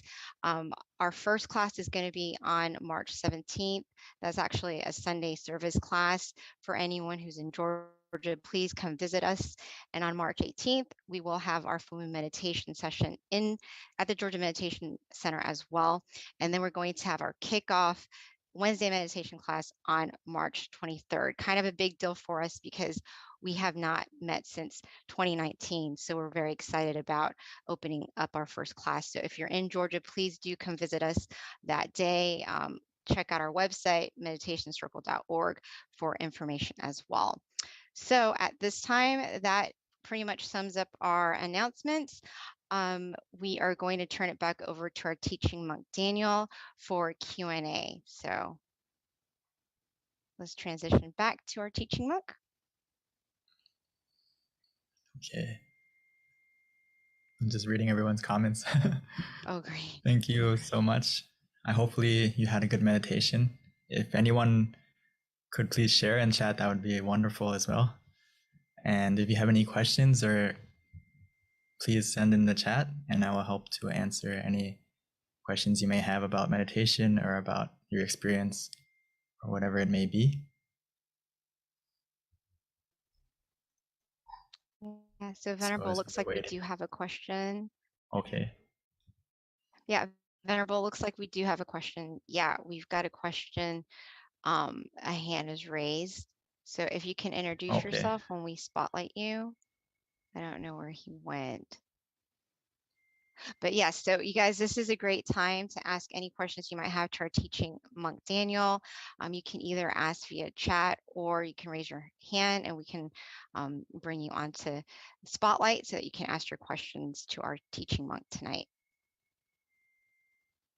So Venerable, while we are waiting for questions, can you not summarize, but can you repeat? This is like such a great, I like to collect quotes, obviously, but I really like the end of your guided meditation when you were talking about how a moment of peace and you kind of like progressed it to changing the world. I thought that was so beautiful. Could you repeat that? I'd like to write it down. Okay. So basically, sometimes before I talked about the quote, but I just want to emphasize that some people overlook that one moment of where our mind stops. And some people, especially people who meditated often, we tend to think that one moment where our mind stops or that one moment of peace is maybe not as amazing as it is. But actually, if we think about it, our whole life, we never stopped our mind. So just one moment of where your mind stops is amazing in itself. And that moment when your mind stops, that moment of peace is a moment when your mind is free from any negativity, whether it's greed, anger, delusion, ignorance, whatever it may be, it stops and it's replaced by positivity and peace. So that's why I said that one moment of peace can help to change a day. One day of peace can help to change a life. One life of peace can help to change the world. And this idea basically comes from Luang Por. Actually, not basically, it comes from Luang Por. Because Luang Por said world peace through inner peace. And it's not just a pretty phrase, it's actually true. It can come true starting from within us. And just like I remember he once gave us a wonderful mission. Actually, he gave us the mission to spread meditation to the world, right? And some monks asked him, how can we do that? It's such a big project. And he said, you start from one person and create an inner peace family. And the inner peace family will spread to the next family, next family, next family. So it starts from one and slowly expands. So hopefully we can get the idea. But that one moment of where your mind stops is enough for you to unlock many profound things in meditation. So please don't overlook that one moment and be proud of yourself if you got that one moment. So I think, did you get That's it? so powerful. Yeah.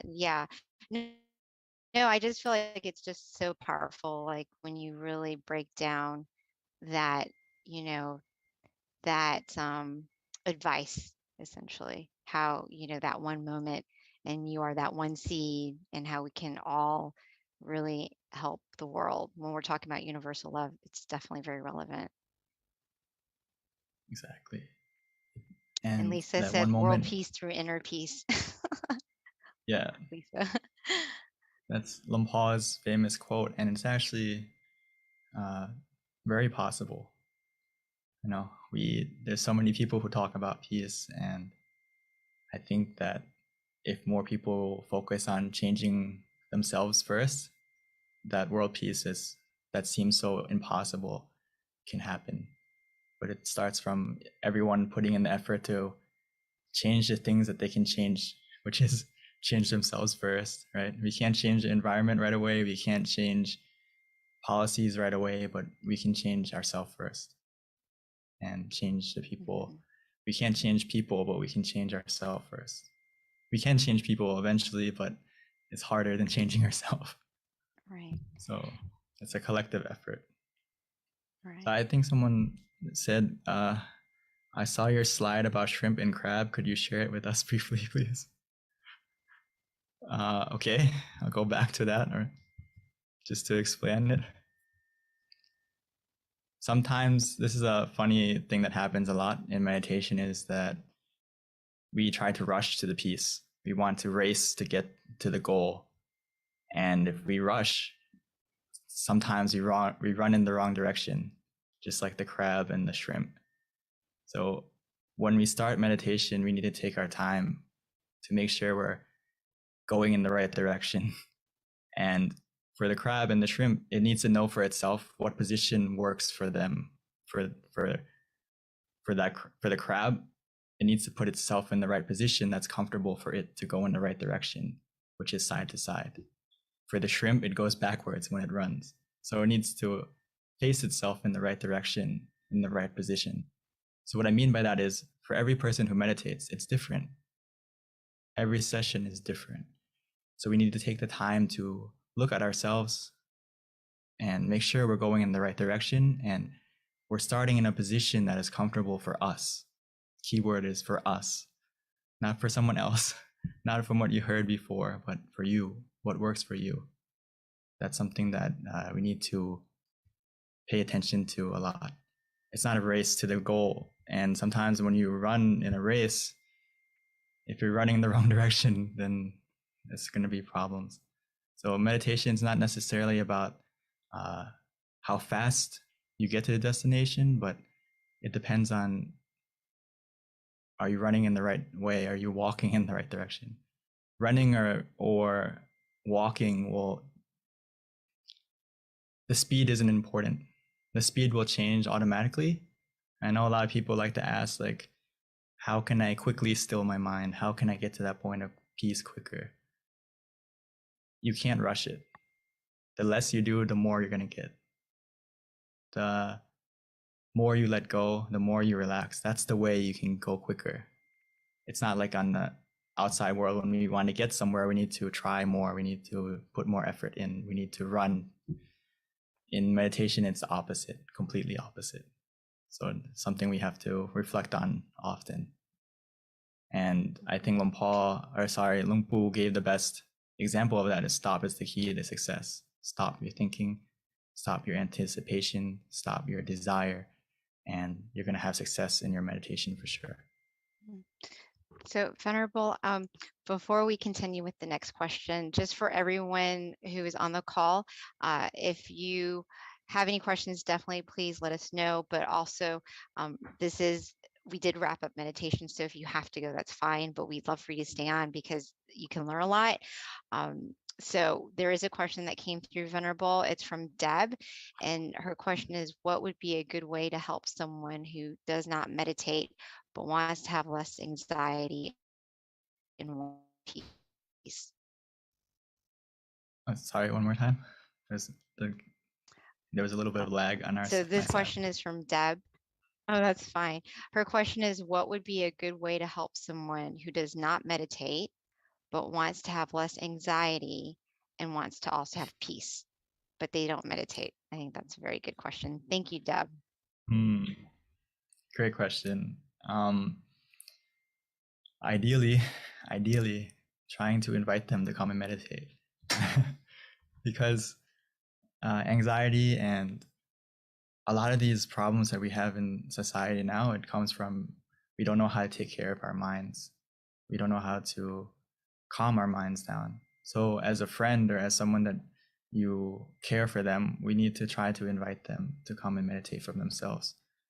That's the best way, because Luang Por would say, like, we can't, the only way for someone to be full, right, is for them to eat for themselves. You can't eat the burger for them or whatever it may be, right? You need them to sit down and meditate for themselves to cure their anxiety, which is extremely possible if they come and meditate. And I know some people maybe it may be hard to invite in the beginning. So that's why we need to be an example for them. If they see you meditating often and they see the change in you, they're going to want to be influenced to want to come and meditate more. So myself included, before, my mom was one of those people who helped me to be interested in meditation, because she was an example for me. I always saw her meditating. I always saw her inviting me. And in the beginning, sometimes I resisted. I was like, I don't want to go. It doesn't seem fun or something like that. But when I saw how calm my mom was, how peaceful she was, how positive she was, it kind of made me question and want to try meditation for myself. So hopefully that gives you an idea. So please try to invite them to come next time, maybe next session, next full moon. Yeah, thank you, Venerable. So Venerable, here's another comment question, but it's from Ravint. And he says, sometimes when I meditate, I try to think about nothing, but it's really hard. He tries to clear his mind. So maybe, how can we help with, or any advice or guidance in terms of how to help clear his mind? I know we've got the tools, but it's not always, even with the tools, sometimes our minds are distracted. I think that's a wonderful question, and I'm sure everyone here deals with this, even myself. I'm sure everyone here in the call in Zoom right now has had a moment of where you meditate and it's hard to clear your mind. The first thing is, please don't be frustrated with yourself, because it's completely normal for it to be difficult in the beginning to clear your mind, especially if we don't meditate often, or even though we meditate often, but sometimes throughout the day, if we don't look after our mind, and many things come into our mind consciously and subconsciously. Everything we see, everything we feel, everything we experience, it all gets absorbed by our mind. So it may be hard to think nothing in the beginning. So a key concept I want everyone to start to understand more is meditation is a balance between doing nothing and doing something. So again, it's a balance between doing nothing and doing something. What I mean by that is to get to the nothing and doing nothing, to stop thinking. In the beginning, we need to do something. And what I mean by that is we need to use the tools that we have in our toolbox, whether it's visualization or using the mantra. Don't skip to doing nothing right away, or don't, even though we feel like sometimes I enjoy just to do nothing and relax. But if I know that my day was very busy, my life is very filled with many things in the past, I need something to anchor my mind. I need something to be a companion. I need something to be a shield to help protect my mind from wandering, from not thinking, or to help to clear. So to get to the nothing part, we need to do something. So I recommend that you don't try to do nothing right away. Try to use the visualization, try to use the mantra first. And eventually you're going to get to that point where you don't want to do nothing automatically. So hopefully that answers your question a little bit. But another thing is, it takes time. It takes time. Remind yourself that it takes time. The way to clear your mind, it doesn't happen right away. We need to be a little bit patient. And just like in our computer, or we delete a file, right?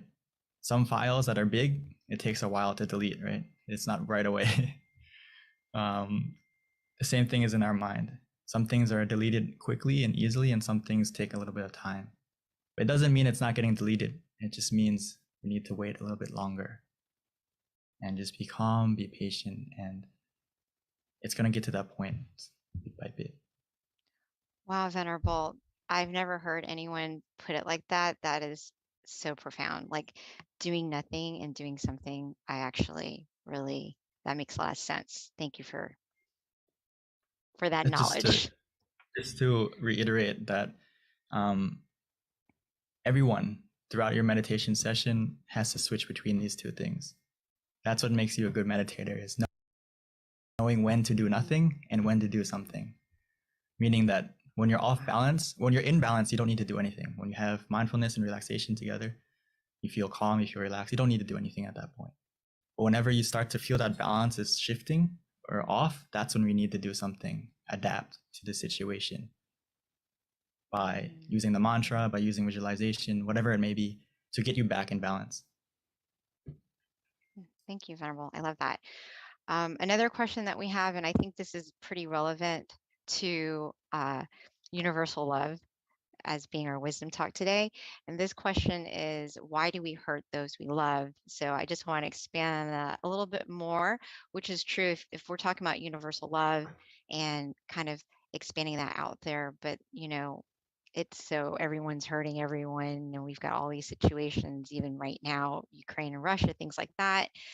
That's a very good question, Venerable. Why do people continue just not, loving each other and trying to find harmony and peace, the world even, on a bigger picture, except for, of course, us on this call?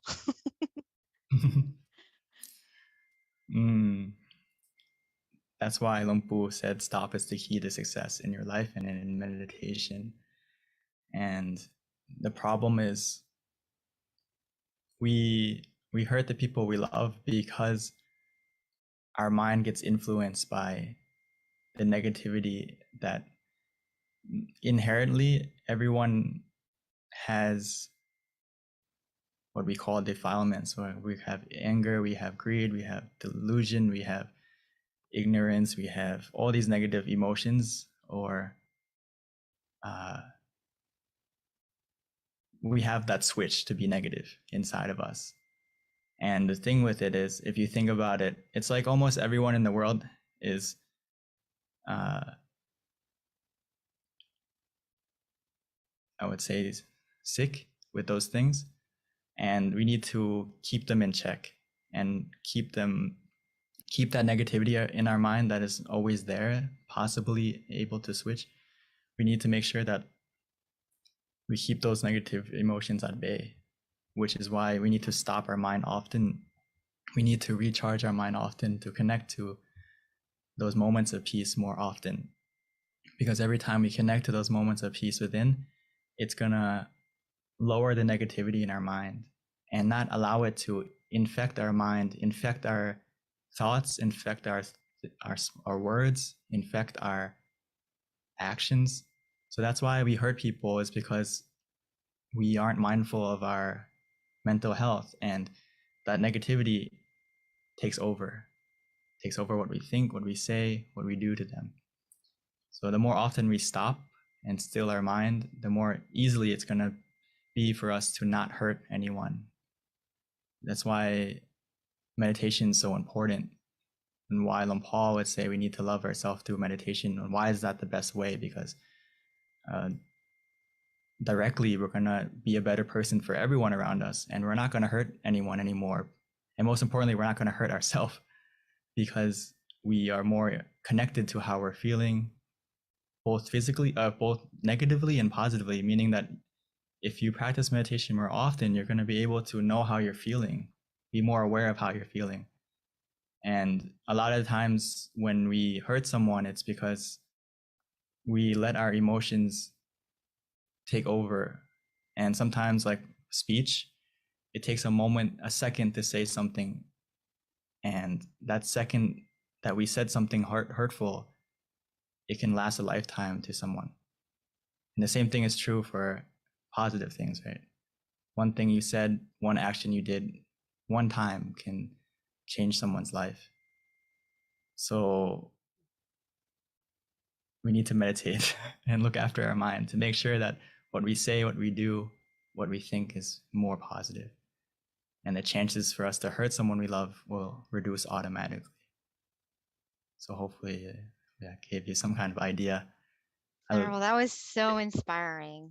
Oh my goodness. I wish everyone could hear what you just said, because I feel like it would motivate. I don't see how it can't motivate anybody who's not interested in meditation to meditate. That question that Deb had, Deb, I think you need to write down what the Venerable just said and share it with your loved one who isn't interested in meditation, because I think it's just a matter of being educated. And, you know, when it's broken down with such wisdom, I think it's very clear, and anybody who hears it would be curious to see what you're talking about. That was very, very a great explanation, Venerable. Thank you. So Venerable, last question before we wrap up, since it is 10:27, gives you enough time to answer this question. Statement slash question, but you know, there is some relevancy in this. And Ravin says that we love 10, we hurt 10. We love 100, we hurt 100. What is your thought on that comment?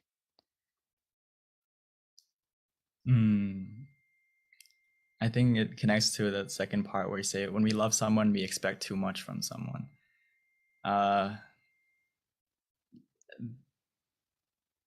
It's a different kind of love. I think if you meditate and the thing is, when we meditate, we connect to a more pure love. Sometimes our love is actually kind of mixed with other emotions, whether it's attachment, over attachment, obsessiveness, or possessiveness of that person, or expectation from that person. So that's why it's so important to, and also friends. Yeah, exactly. That's why it's important to be able to have inner happiness for yourself and an inner love for yourself, because you're not going to expect from others more, because you have that happiness for yourself, that love for yourself already. And a lot of times why we expect so much, or we expect something in return, because we feel like we're missing something from others, which in reality, if we meditate and we have that happiness for ourselves already, we don't really need anything in return from anyone. We don't need anyone to make us happy, or anything to make us happy, if you meditate more, because you can access that happiness, that true happiness for yourself, anytime, anywhere, every time you meditate. So yeah, it's about connecting So to it's that. like a whole love, like you have enough love for yourself, essentially. Yeah. So you're not expecting your friend to give you back something or help love you back or someone to love you back because you already have love for yourself within. And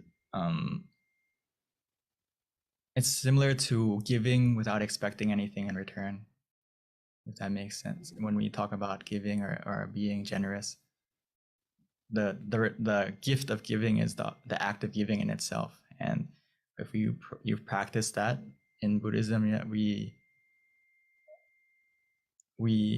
you will understand it more, that the joy in, when you help someone, even though maybe they don't give you anything back in return or they don't return your kindness in the end, but you already benefited from it. You already got something good out of that. So don't expect to get anything back, but we did something good to them. That's enough. I think that's also very wise too, right, Venerable? Because then you're not being disappointed either. It's like it's only creating happiness for yourself because then you don't have any thoughts that might be negative. I think from my experience and from my understanding is a lot of people suffer because of expectations. Right. Meaning that your mind isn't in the present, your mind is in the future. You're expecting something that hasn't happened yet. So you're disappointed because you feel like something is missing. Instead of that, focus on what you have. Be in the present. And you're going to be way happier.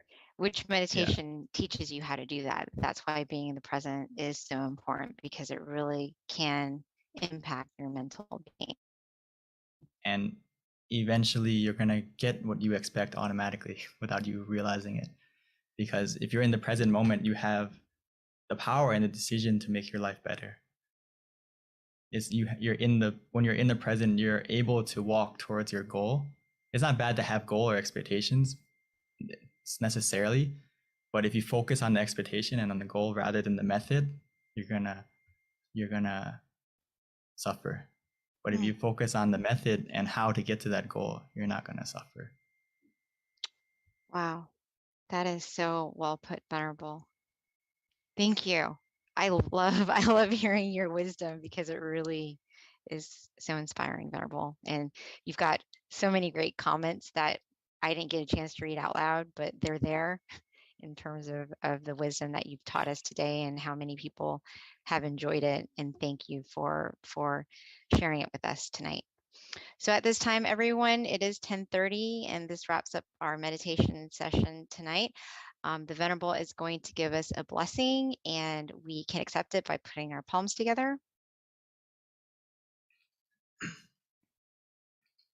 So by the positivity of everyone coming together to meditate tonight, and by your own positivity that you generated by meditating, as well as all the positive deeds you have done in your life that you can remember or that you can remember, may all that positivity, all that pure energy come together within us to cover us, to protect us, to guide us, to be surrounded by positive people, positive situations.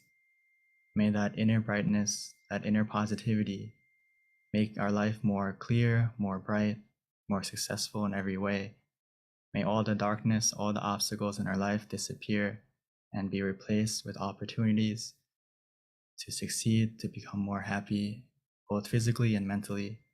Most importantly, must we be able to meditate, connect to that inner peace, inner happiness easily and quickly, be healthy and strong of both body and mind forevermore. Sadhu. Thank you for that beautiful blessing, Venerable. Namaste, Venerable. Until we meet again next time. Bye, everyone. Please mark your calendar, March 18th, for our next full moon meditation. Sorry for the technical difficulty problems. Okay, Venerable. It happens. That's why technology is unpredictable. We're just glad that you're able to come back and we didn't lose you again. So thank you, Venerable. Okay. That was an awesome session. See you next time. Namaste, Pika.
Hello, everyone, and welcome to our full moon meditation tonight. We have a great lineup for you. Our theme is brighten the mind, brighten the world. And with that, I wanted to share a quote because that's normally how we start our full moon meditations. So for those of you who don't know, I normally read out of Paipo, and Paipo stands for peace and peace out. And these are quotes from our abbot, Longpa Tamai Chayo. They're very profound, every single meditation practice. So I picked a quote that I felt that would be appropriate for our theme, which is brighten the mind, brighten the world. And it's called Happy Sun. So the internal sun will arise when our mind is at a standstill. It will be like a bright object shining day and night. The ordinary sun shines half a day, then fades away. But when we attain the internal sun, our life will never be in darkness. Whatever incident we face, though we cannot change it as we wish, we can overcome it as we connect with the happy sun inside. So that is a little inspiration with regards to starting our meditation tonight. So with that, just wanted to introduce our teaching monk. This is going to be Monk Jackie's turn. A little bit about Monk Jackie is he has been a Buddhist monk since 2014. He ordained in Thailand, and with that, he learned the value of meditation, and he became very passionate about meditation. One of the reasons why he decided to stay in robes. So now he's able to study his meditation practice in even more depth, in addition to sharing it with those of us around the world. So with that, I would like to introduce Venerable Jackie.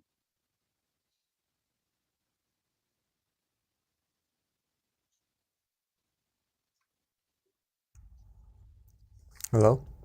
Hi, Good, Venerable. good evening, everyone. And good morning to all of us as well. Since we are all here from all over the world, hopefully everyone is healthy, happy in both their body and their mind, right? Staying well amidst what's been going on around the world. Okay? It's very nice for us all to take this chance, take this good opportunity to come together, to meditate, to pure our mind, to find true happiness, right? To find that inner sun that PB just talked about from our Longpa's quote, our Longpa's teaching, or in other words, our master's teaching. Right? This inner sun, this inner brightness that shines all the time, I would really much like for everyone to experience this. It is something phenomenal. Even though they're covered. Because I'm sure it's all covering a smile. As now Venerable Jackie is already here. We'll get more time to talk after. So let's see what is going on. All right. Yes. So, in order to see the sun, what we have to do is simply be happy, be relaxed. Right? As we continue our meditation, our journey, we'll soon find that there are more things inside of ourselves, inside of our mind, than just true happiness. What Longpa Tamashiyo has just talked about just now in his teaching about the inner sun, and more also to come. That's for us to witness for ourselves, right? If I say that there's that sun inside of all of us, some may have already experienced it and know what it is like, and some may have some feelings of that sun inside, feeling good about it, but still has some thoughts of what that sun actually is, right? We'll be able to find out by coming here together, okay? All right, just a little bit of sharing before we start our meditation, if that's all right with everyone, okay?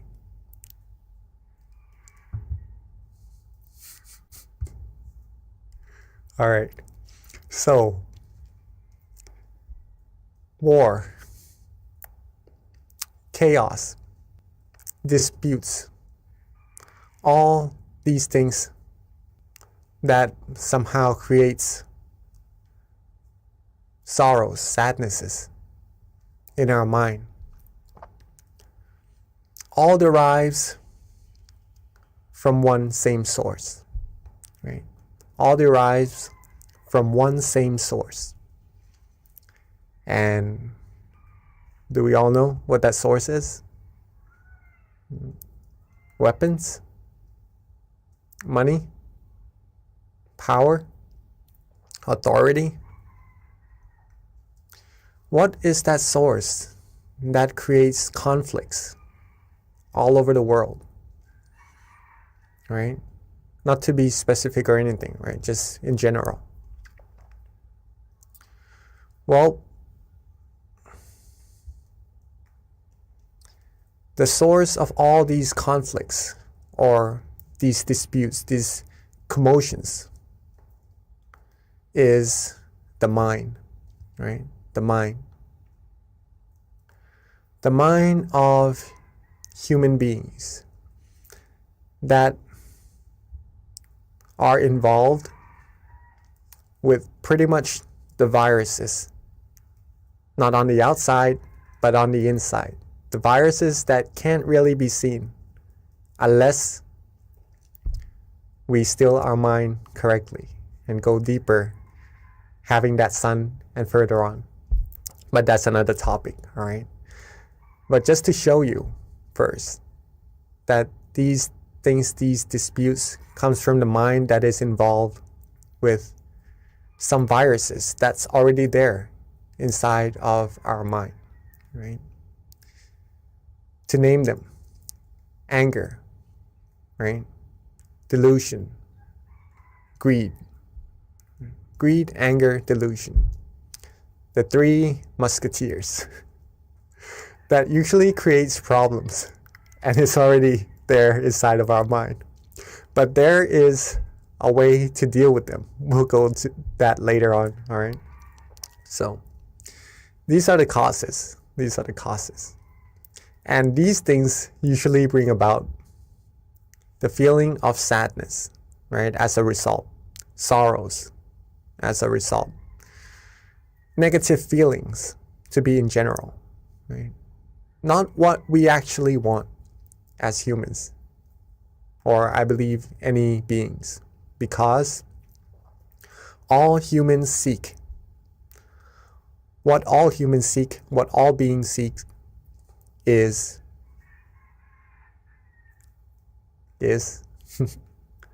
I'm sure we all know, we all seek the same thing, right?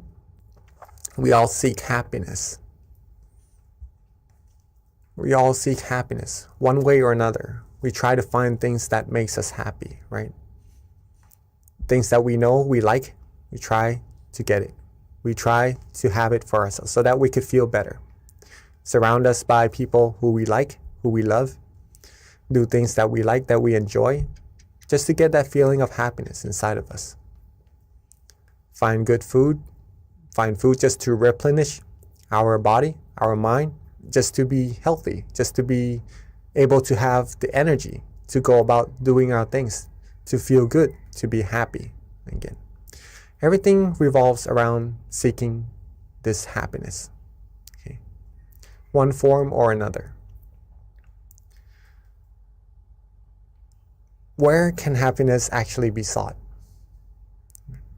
Some may find it on the outside, but actually it derives from the exact same place that causes all the conflicts and commotions earlier as well. Happiness comes from our mind, right? Comes from our mind. And that's what we need to take into acknowledgement, into account, that either happiness or sadnesses doesn't really depend on the outside factors. It does play some part, yes, but mainly, it comes from our mind. And whether or not we choose to be happy or we choose to be otherwise, it is completely up to us to choose. Okay, it's completely up to us to choose. A cup half full or half empty. Choose where to look from it. Choose where to be. Okay.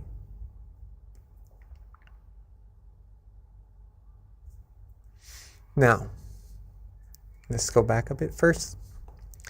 Now that we know that happiness or sadnesses, sorrows, originates from the same place, which is our mind, what can we do to always be happy, right? Because we like that feeling. I'm not sure if anyone likes to be sad, likes to have negativities, but I'm sure no one would, right? I'm sure no one would. What we all seek is positivities in our lives, happiness, good things, right? They all arrive from the mind.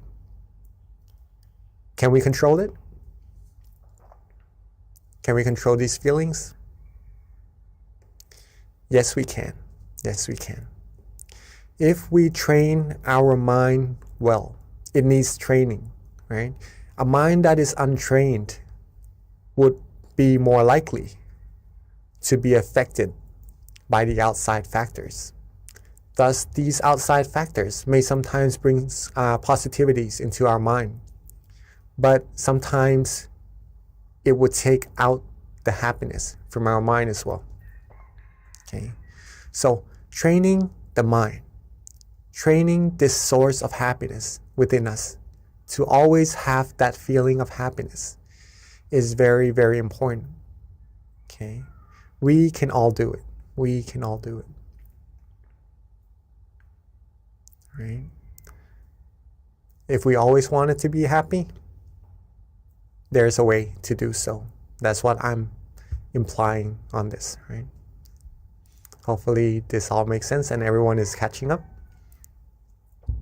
How then? How then do we always have happiness? The answer is to practice these two. Okay.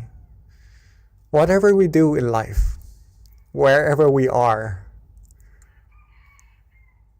whatever state we're in at that moment, right? Our physical body, our mind. If we have these two things together, awareness and relaxation, we will instantly find happiness.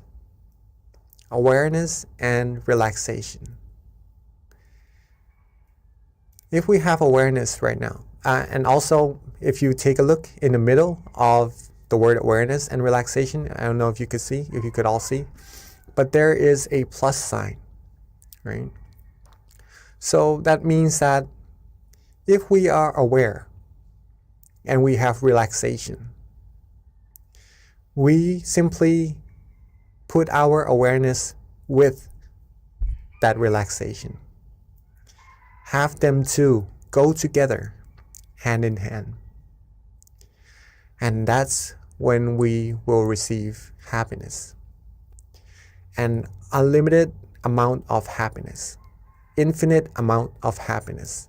The happiness that you could always access at any time, anywhere.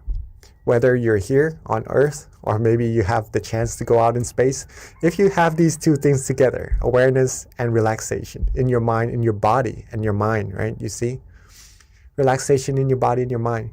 You will find happiness. Always. Always.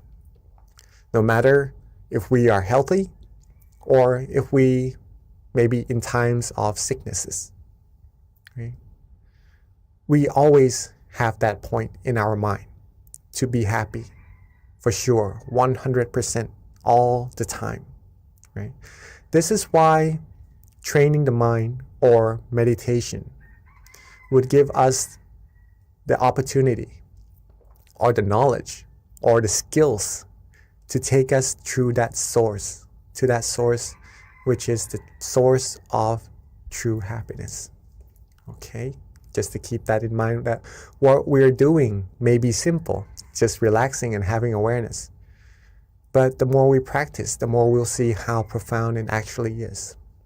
Okay. This is a teaching from our abbot, our master, หลวงพ่อธรรมชโย.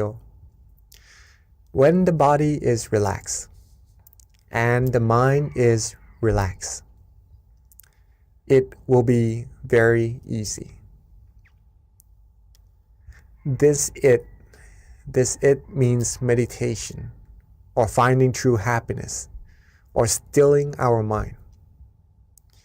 It will be very, very easy if you are able to relax your body and relax your mind. That's it. Okay? As simple as that.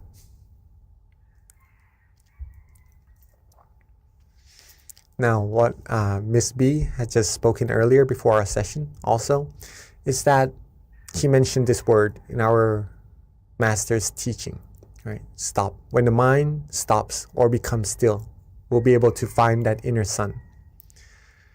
The mind will be able to stop when we have awareness and relaxation together. When we have that feeling of comfort inside of us, and our awareness is with that feeling, and we just rest and we just relax and just enjoy that feeling, at that point, our mind would have already come to a point of standstill. It is at a point where it has already stopped. Okay? But the stoppage of the mind has different levels also. So stopping the mind doesn't mean forcing it, right? If you feel good, if you feel relaxed in your meditation, then that's when your mind is already still. And there's nothing else that we need to actually do, right? Just keep it rested, keep it still, and it will take you deeper into your journey inside automatically.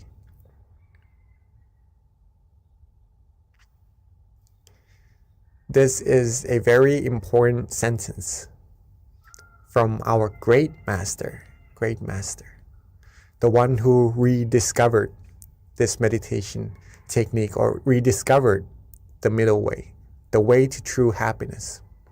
He said, stop is the key to success, right? Success in our meditation and success in everything, right? If you want to know what that means, if we have more time, I would be more than happy to explain what it is, right? This is a sentence, a teaching from our great master. Stop is the key to success. If we want world peace, if we want true happiness, if we want to be successful in life about anything, stopping the mind, stilling the mind is the key to success. Okay. Awareness and relaxation in body and mind leads the mind to be still, to stop.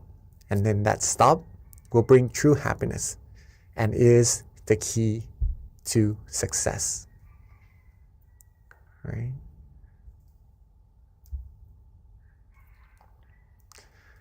When we train our mind and we're able to reach that source of happiness more and more, we'll be able to control ourselves, to control our mind, whether to feel good or otherwise. Right? We'll be able to be more in control of what we can, right? Because we can't really control the factors on the outside of what's going to happen. Even our own body, we can't really control it to age or not, to be sick or not, right? We just have to be as caretaking of it as possible. Okay, but to be able to control it, whether or not to age or to whatever happens, sometimes it is beyond our control. What we can train, what we can control though, is our mind. And since we all want to be happy, being aware and relaxed together will lead us to this true source of happiness. The more we practice, the more happiness we will receive as well. Not just one level of happiness, it goes deeper and deeper and you receive more and more. until like the cup half full, half empty, right? We'll be able to fill the cup all the way up to the top, the happiness all the way up to the top, and it will overflow outside until we would feel the true happiness inside flowing out of our mind, wanting to share it with everyone around us, just wanting people to be happy as well, feeling good for other people around us, feeling care, feeling compassion automatically, just from being happy ourselves, right? What we have, we can share. What we do not have, it is hard to share.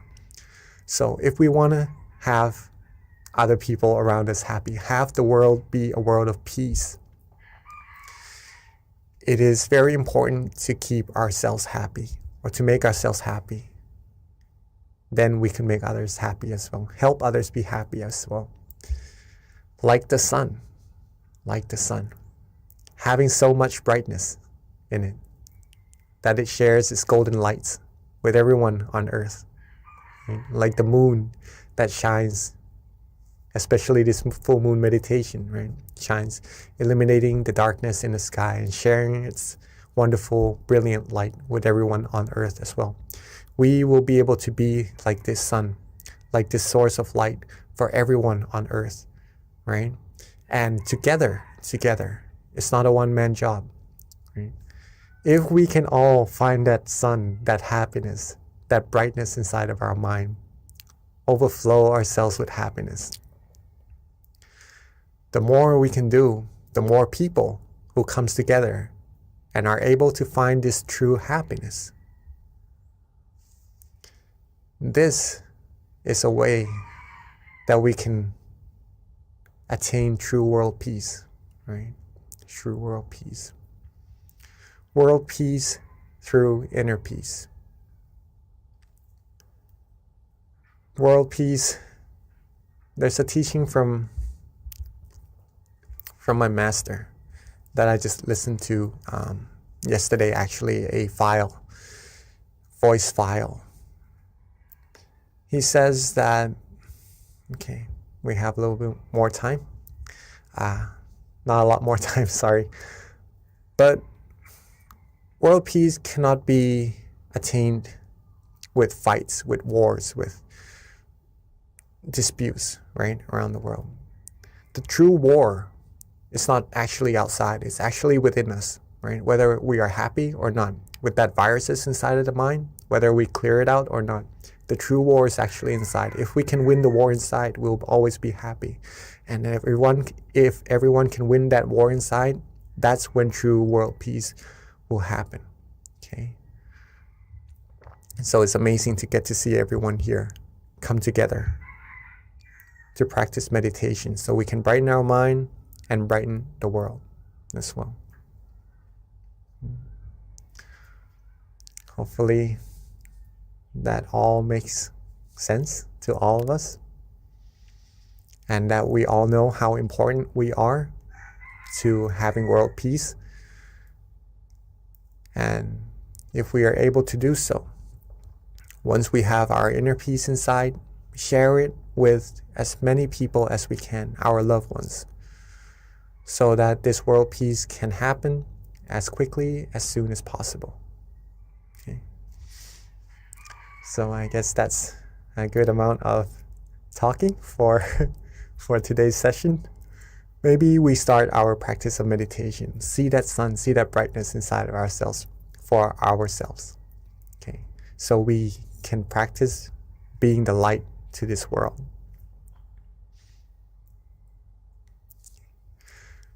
So again, awareness and relaxation, right? Very important. So get yourselves comfortable first in your chair, on the floor, on a cushion, anywhere you're sitting. Be as comfortable as you like. That's very important in meditation. Maybe drink some water, adjust your body. Freshen up a little bit first. Take our time.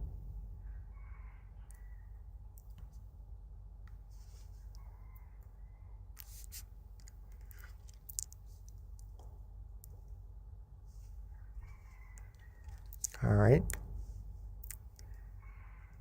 It's just amazing to get to meditate with everyone, see everyone come together, so many people. I'd like to actually thank all of us here also.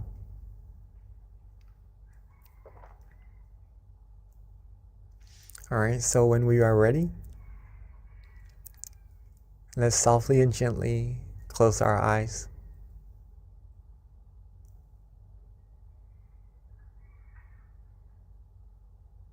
So when we are ready, let's softly and gently close our eyes. Rest our face, rest our forehead, our ears, our cheeks.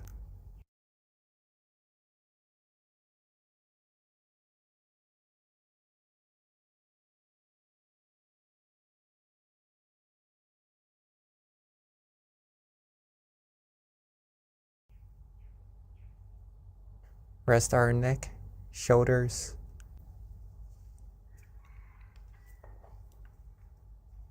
Take our time. There's no need to rush at all. It is simply the time for us to rest and relax. And that's all that it is. Just resting and relaxing, along with being aware.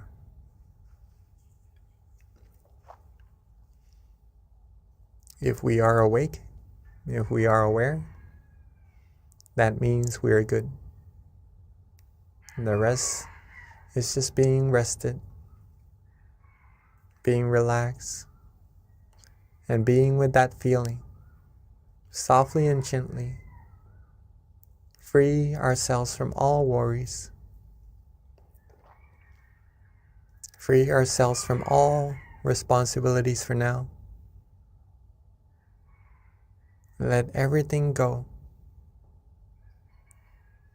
When we are able to let things go, our mind will become light, free from burden, free from weights, and will be free, and we'll be able to rest completely. So let go. Let go of all worries. Let go of all things to think about. For it is our present, our gift, this moment, to give ourselves true happiness, to give ourselves the positive energy that we need to go about our lives with, to be successful in life. So let's rest, relax, and just let go. Be calm, be comfortable. Be with that feeling and just enjoy. Enjoy this moment. Enjoy this calm and comfortable feeling inside of all of us. Just flourishing. It's just flowing from that source of true happiness that's already there. Relax our body. Relax our mind. Relax ourselves. Relax every part of our body and mind. Be calm. Be comfortable. Let go of all worries. If we are starting to feel good, if we're starting to feel relaxed, if we start to feel cool, calm, gentle, liking this feeling, that we're having at this moment, wherever that feeling is coming from, doesn't really matter right now. If we are relaxing and enjoying this moment, being with this feeling, we feel good, then at this point, you are already meditating. You are already stilling your mind automatically without doing anything. The mind has already come to a point of standstill. And at this point of happiness, this point of tranquility, where our mind feels happiness and relaxation, is where the purification of our mind will take place. Gradually, our mind will be cleansed, will become purer and purer. From our mind, reaching out to our speech, reaching out to our actions, we'll be able to have clearer vision, clearer mindset, be able to speak endearing speeches, do positive actions, create good environment around us, have others around us be happy as well, and just attract positivities to our lives automatically by just being relaxed, being calm, being rested, being with that feeling of relaxation within.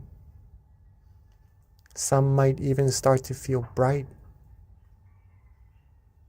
to feel light, to feel like just really enjoying this moment, not wanting to do anything else at all.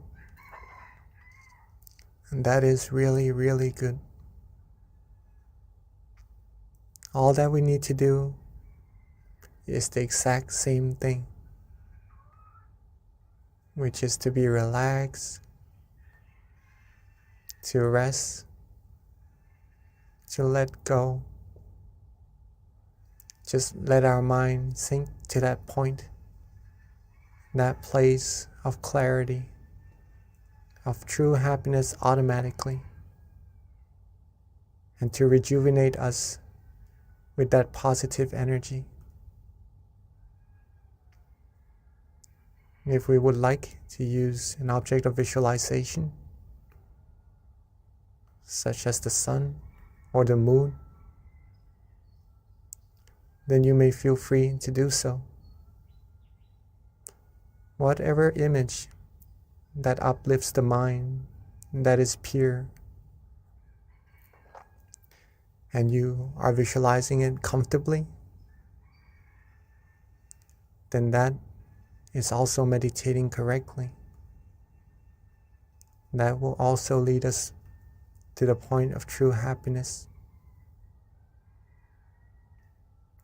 Or if you would like to use a mantra to coax the mind, to relax the mind, to free the mind from wandering thoughts, then you may feel free to do as well. Recite the mantra relaxingly, calmly, at our own pace. Samma Arahang, Samma Arahang, Samma Arahang. every recitation, every mantra, let it resonate with that feeling of calmness, with that feeling of relaxation, and just nourish us with that purity from within. Whichever meditation technique we use,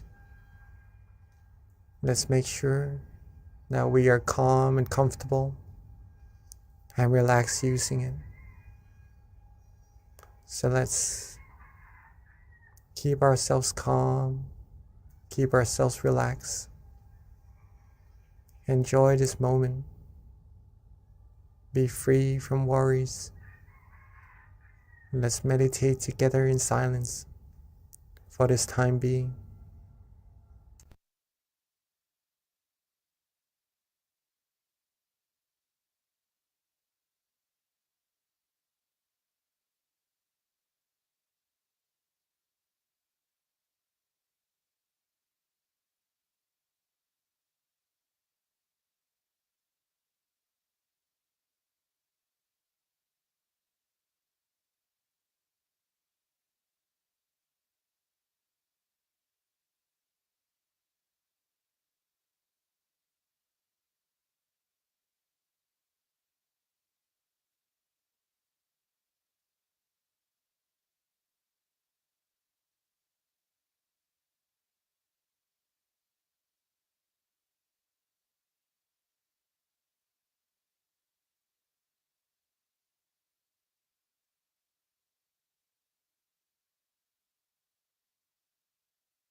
As we are resting, as we are relaxing,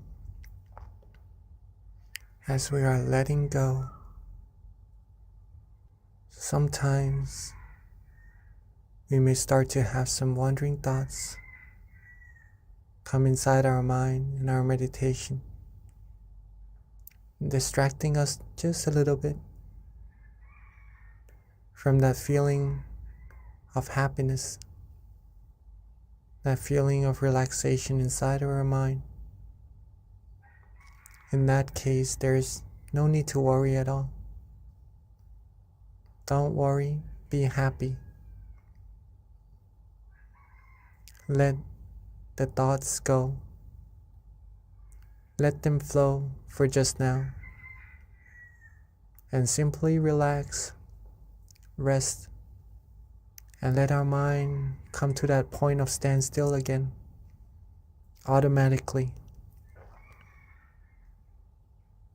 Reset, readjust, and then restart. Relax again, and get back to that point of comfort again. Let the true happiness keep flowing from our mind. Keep the positivity coming. Keep our mind purifying, and keep our journey in meditation going,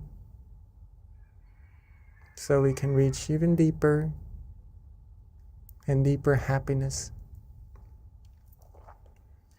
Reach a stronger and stronger sense of happiness. Train our mind even firmer, even stronger, with that happiness inside of us.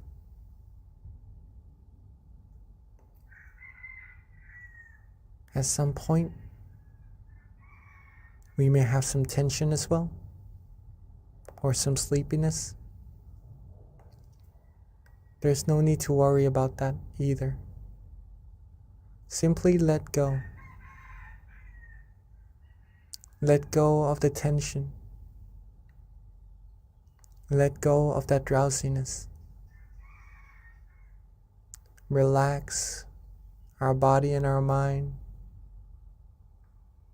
Come back to being with that feeling of relaxation in ourselves. And we'll be right back on the road, the journey inside, to deeper, stronger happiness as well. So let's keep our mind relaxed, keep ourselves calm, keep ourselves flourish, energized with this positive feeling inside of all of us for a little bit longer.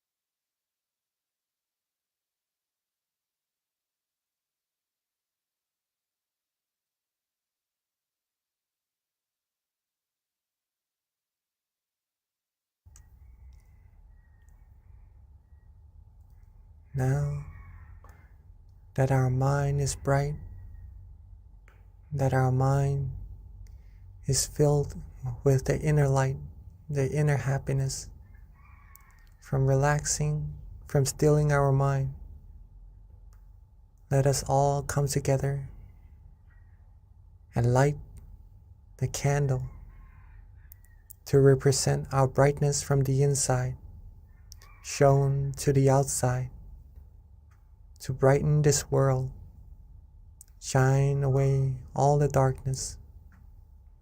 So while keeping ourselves relaxed, keeping ourselves calm. Let's softly and gently open our eyes. Let's softly and gently open our eyes. And let's together be the brightness and light the brightness to this world. And at this time, we'd like to invite everyone to please turn on their camera. Let us see your bright, happy faces with your candlelight right before you so that we can all connect visually and energetically under one moon and under one Zoom room.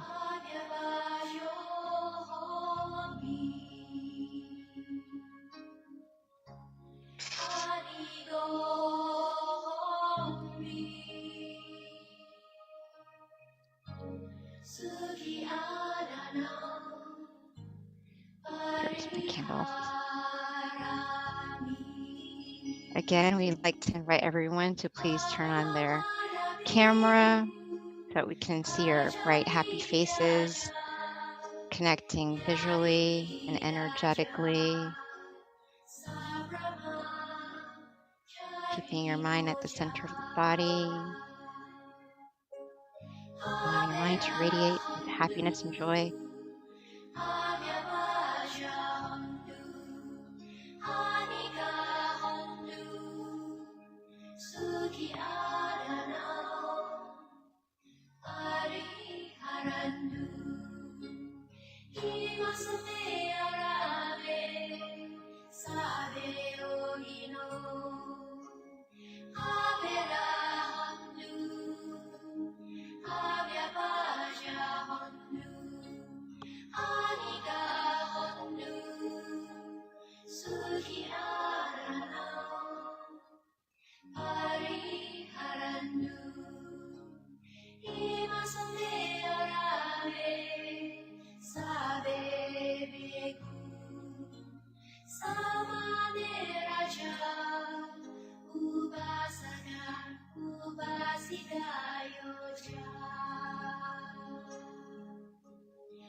That we have lit our candles on the outside together. Let's bring that candlelight, closing our eyes softly and gently, back to being relaxed and comfortable in our meditation again. Let's softly and gently close our eyes, rest ourselves, come back to being relaxed and comfortable in our meditation once again. Feel that brightness, and let's bring our candle inside of our mind, at the center of that feeling, shining bright together with the happiness of our mind.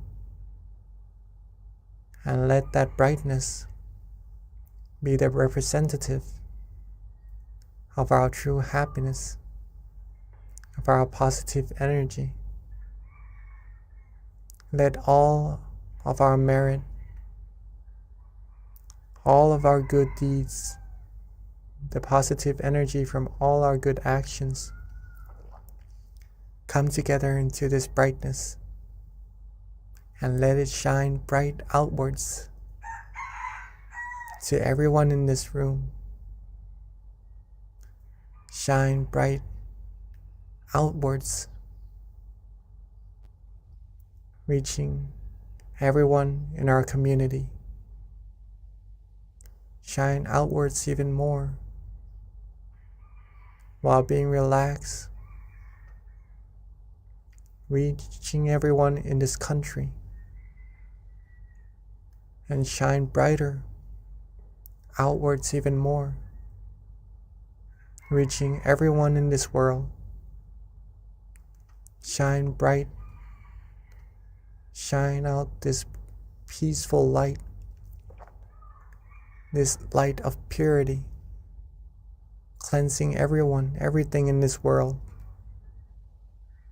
seeing the world clean, clear, bright, calm, seeing everyone on earth clean and clear, bright and calm as well. And with our positive energy, our merit, our accumulation of the purity, with this brightness, let this energy be shared to everyone, be shared to everything, wishing for everyone to always be happy, to be able to find true peace, true happiness quickly, be able to be free from all the viruses of the mind, all commotions, all disputes, be free from any kinds of sorrows, sadnesses, be free from any form of negativities. May everyone on earth live a happy life. May everyone on earth be free from dangers, free from harms, free from diseases, free from anything that could try to harm them. May everyone on earth be happy, be healthy, be fulfilled in their good, wholesome wishes, be able to find true peace, true happiness easily, still their mind easily, be able to find that inner peace, inner light easily, and to ultimately be able to reach the utmost of purity, the utmost of happiness, as quickly and as easily as possible.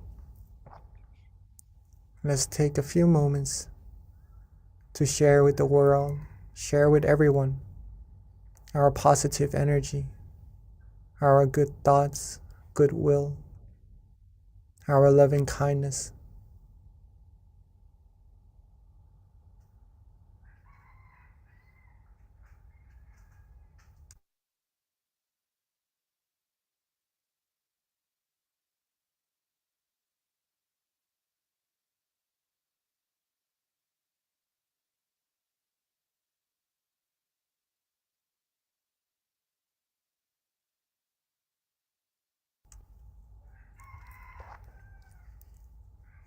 Now that we have shared our loving kindness with all beings together,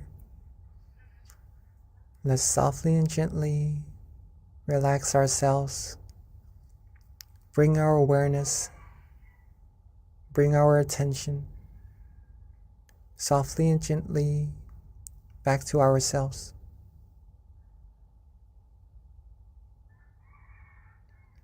Let's relax, be calm, softly and gently bring our attention, our awareness back to ourselves,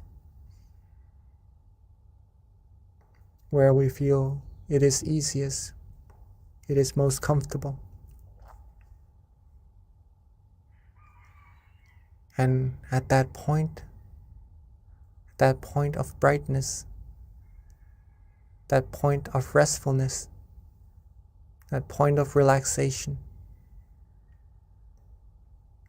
with all our merit, our accumulated purity, our accumulated positive energy, let's wish for ourselves to always be happy, always be healthy, always be wealthy, be fulfilled in all our good wishes, be free from diseases, dangers, harms, be free from all negativities, sorrows, sadnesses, be free from anyone, anything who would try to harm us, be surrounded by good, wise, virtuous people who would take us onto the path of righteousness, take us onto the path of happiness. And at all times, may we be able to still our mind, find true happiness easily, and reach the utmost of happiness as quickly and as easily as possible. And let's take a few moments to wish for ourselves for what we need.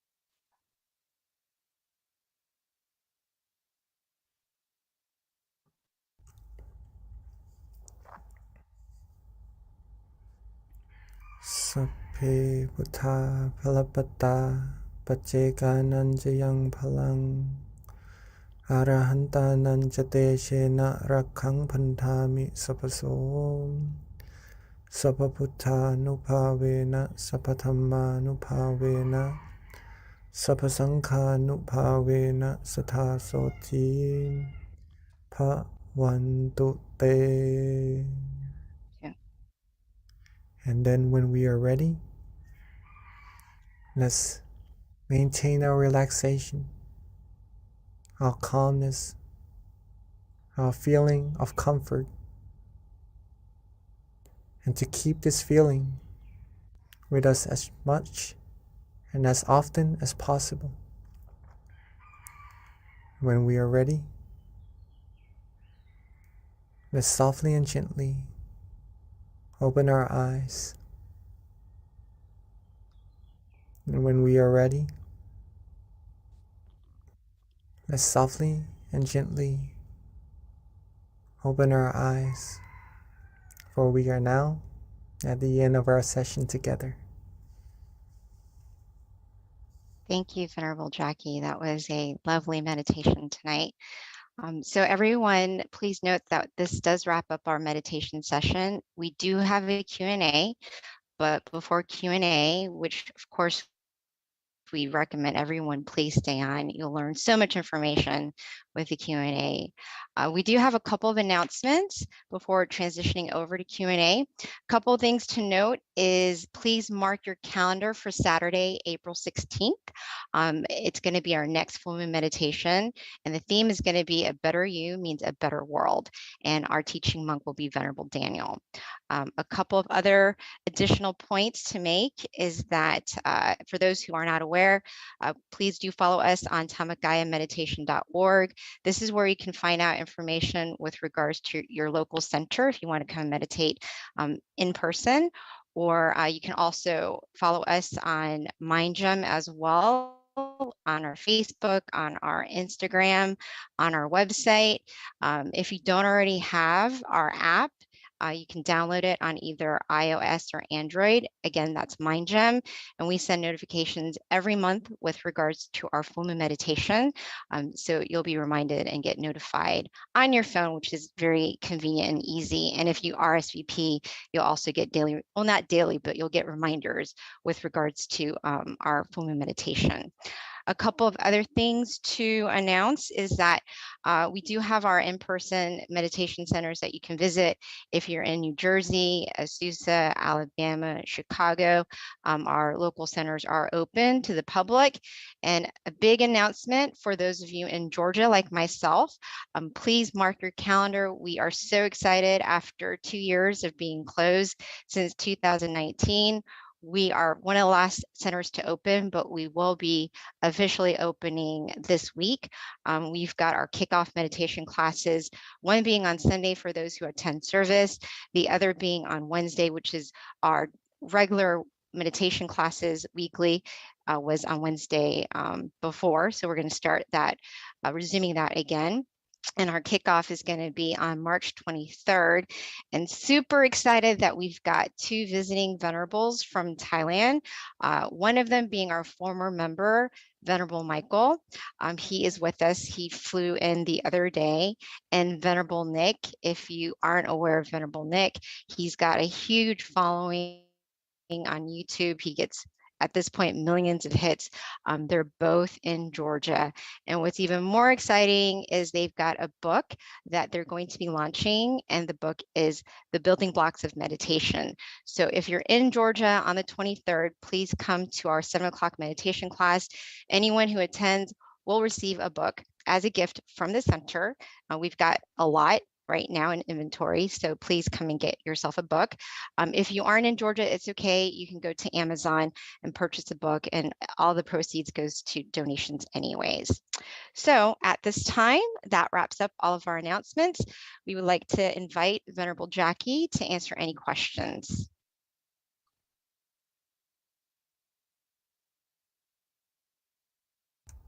Hello. So Hi, Venerable rejoice. Jackie. Hi. Thank you so much for our MC, Ms. B. Very nice. Beautiful. Yes, so I would also, yes, encourage everyone if you could join the meditation sessions or the sessions with Monk Nick, right? Coming from Thailand, right? Monk Nick and Michael Venerable, both of them are here. Both of them. Yes. Yes. We got a double whammy. Really excited.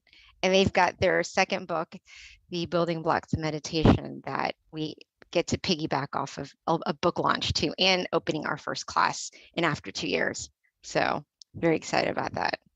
Yes, I also heard some of his teachings on YouTube, Monk Nick. Yeah, very, very good. Very, very good. So if you would like to go and see for yourself also, that would be very nice. Okay. So I guess it's time for Q&A. Still see some of us are still here. All right.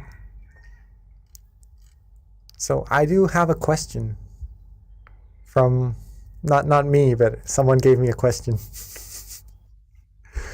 All right, so as we know that meditation can improve mental health, are the people who have some mental disorders able to meditate, or is it recommended for them to meditate? Okay, this is a question from Kini, right, or a participant in a center. Okay.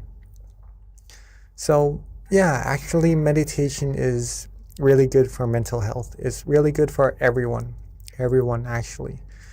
It's just pretty much relaxing, right? So relaxing, being happy is good for everyone. So anyone with any difficulties in health is able to do so.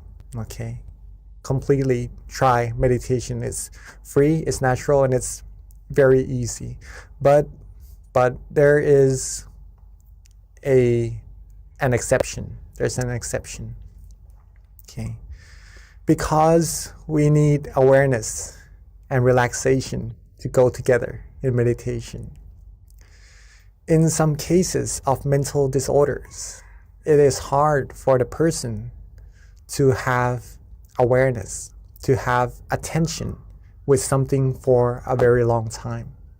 Okay, and in meditation, sometimes we do need that attention, that awareness to be prolonged, to be continuous with the feeling of relaxation, right? To get good meditation experiences or to be able to go deeper and deeper. But some mental disorders doesn't really allow that person to have such ability. In this case, it would be difficult for that person to meditate, unfortunately. But little by little, right? Anyone can visualize, I believe, maybe a sun, a moon, right? Because they can still see. If you could help that person, if you would like to help someone with difficulties in their health, be able to do some meditation, maybe just for a fraction of a second, think of the sun, the moon, think of a Buddha image or something that purifies the mind, right? Have them do this frequently, a little bit at a time, not forcing them too much, right? It may be quite hard to do so, but I'm sure they'll be able to do so. Okay, just a little bit at a time. That gives them the sense of familiarity with meditation, which will benefit them later on in the very long run. All right, even though now it is difficult, but if we give them the ability to do good, right? Show them how to practice generosity, show them how to practice moral disciplines, give them a little bit of meditation, just a little bit at a time. This accumulates, right? Then in their future, in the long run, they'll be able to be better in terms of meditation, in terms of mental health, and be better at having awareness and having relaxation together, stilling their mind, reaching deeper meditations. All right. So that's the exception, but all other cases, it's actually very good for everyone. Okay. So that's meditation. Thank you, Venerable. So you guys, at this time, please feel free to ask any questions you might have with regards to meditation or how to deepen your practice. You can raise your hand or put it in the chat. This is a great time to take advantage of our teaching monk being here with us and for him sharing his wisdom. So Venerable, as we're waiting for questions to trickle in, when you were explaining with regards to people who have mental disorders and if they can meditate, you mentioned moral disciplines. And I've always had this question that I haven't been satisfied yet with the answer. That's why I'm going to ask you to see what you say. But how does moral discipline help with your meditation practice? So I understand, especially like the basic ones, but when you start kind of like adding on to the basic moralities, how does that actually help purify your mind even more? Like, to me, just the basic ones that we know of should be enough, right? Does it really do anything when you start tacking on more? In other words, maybe too, you might have to share what they are for people who don't know what they are. All right, so maybe the basic ones are the 5, right? Mm-hmm. And then the more ones that you mean is the 8? Correct. Yep. Is that correct? Yeah. All right. So the basic 5 precepts, or moral disciplines, pretty much you could put it that way, is that they refrain ourselves. They help us control ourselves, right? To not hurt ourselves and to not hurt other people, right? No killing, no stealing, no sexual misconduct, no lying, and no intoxication, right? That's pretty much helping ourselves be harmless to ourselves and to be harmless to other people.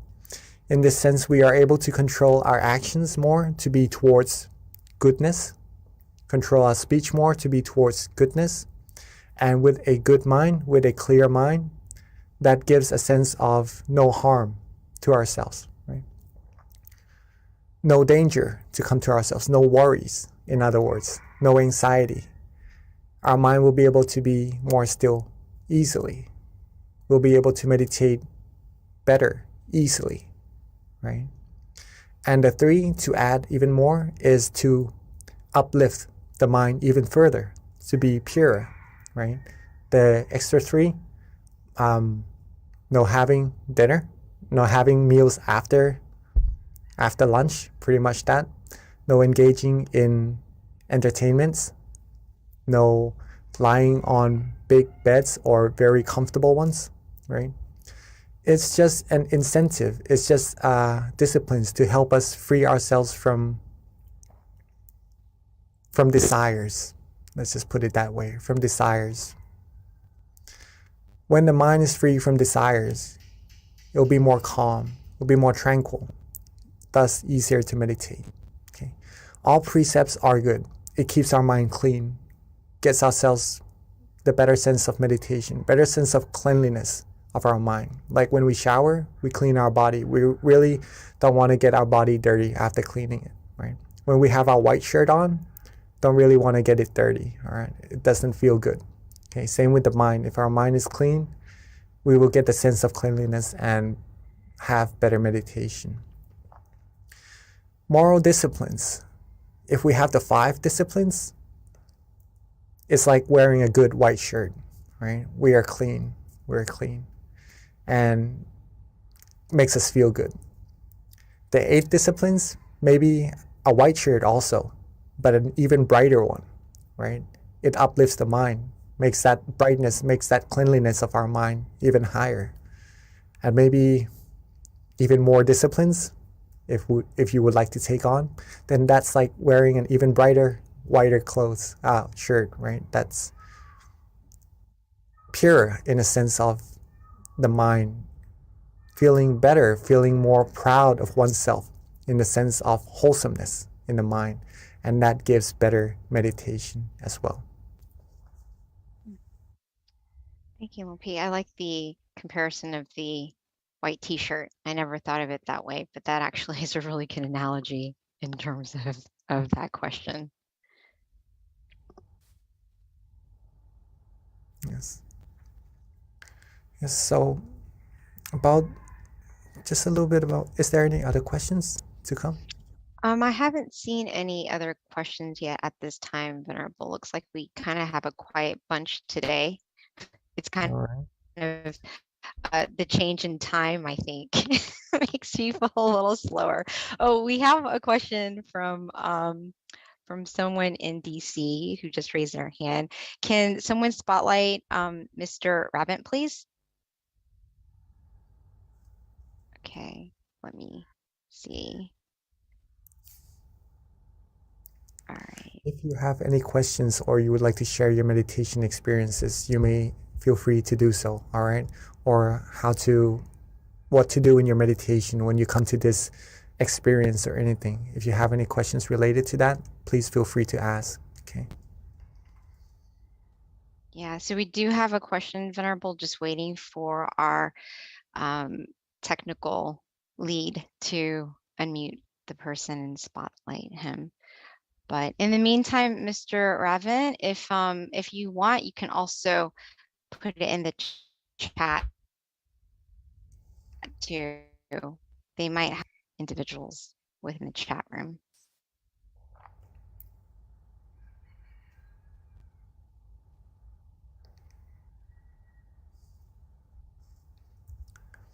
moral disciplines, it also gives us the sense of being a role model, right?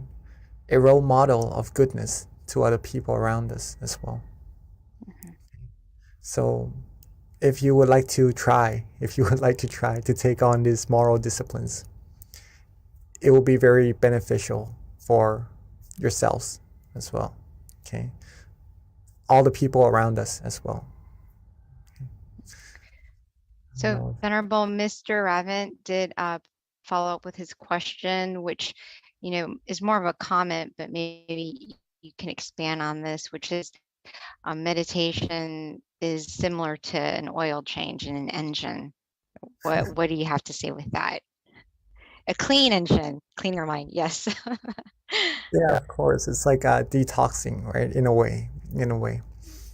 So yeah, sometimes when we go about our days, doing our jobs, doing our activities, we have thoughts in our mind. We have maybe come across some problems that we have to solve, right?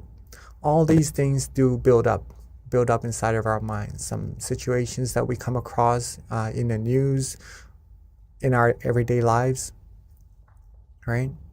So when we come to meditate, just like what you said, it's like cleaning out the engine, right? It's like changing out the oil and the engine oil. Right? So it flushes. Whenever you can have awareness and relaxation together, I keep pointing out these two fingers always. It seems in every session I have these two fingers.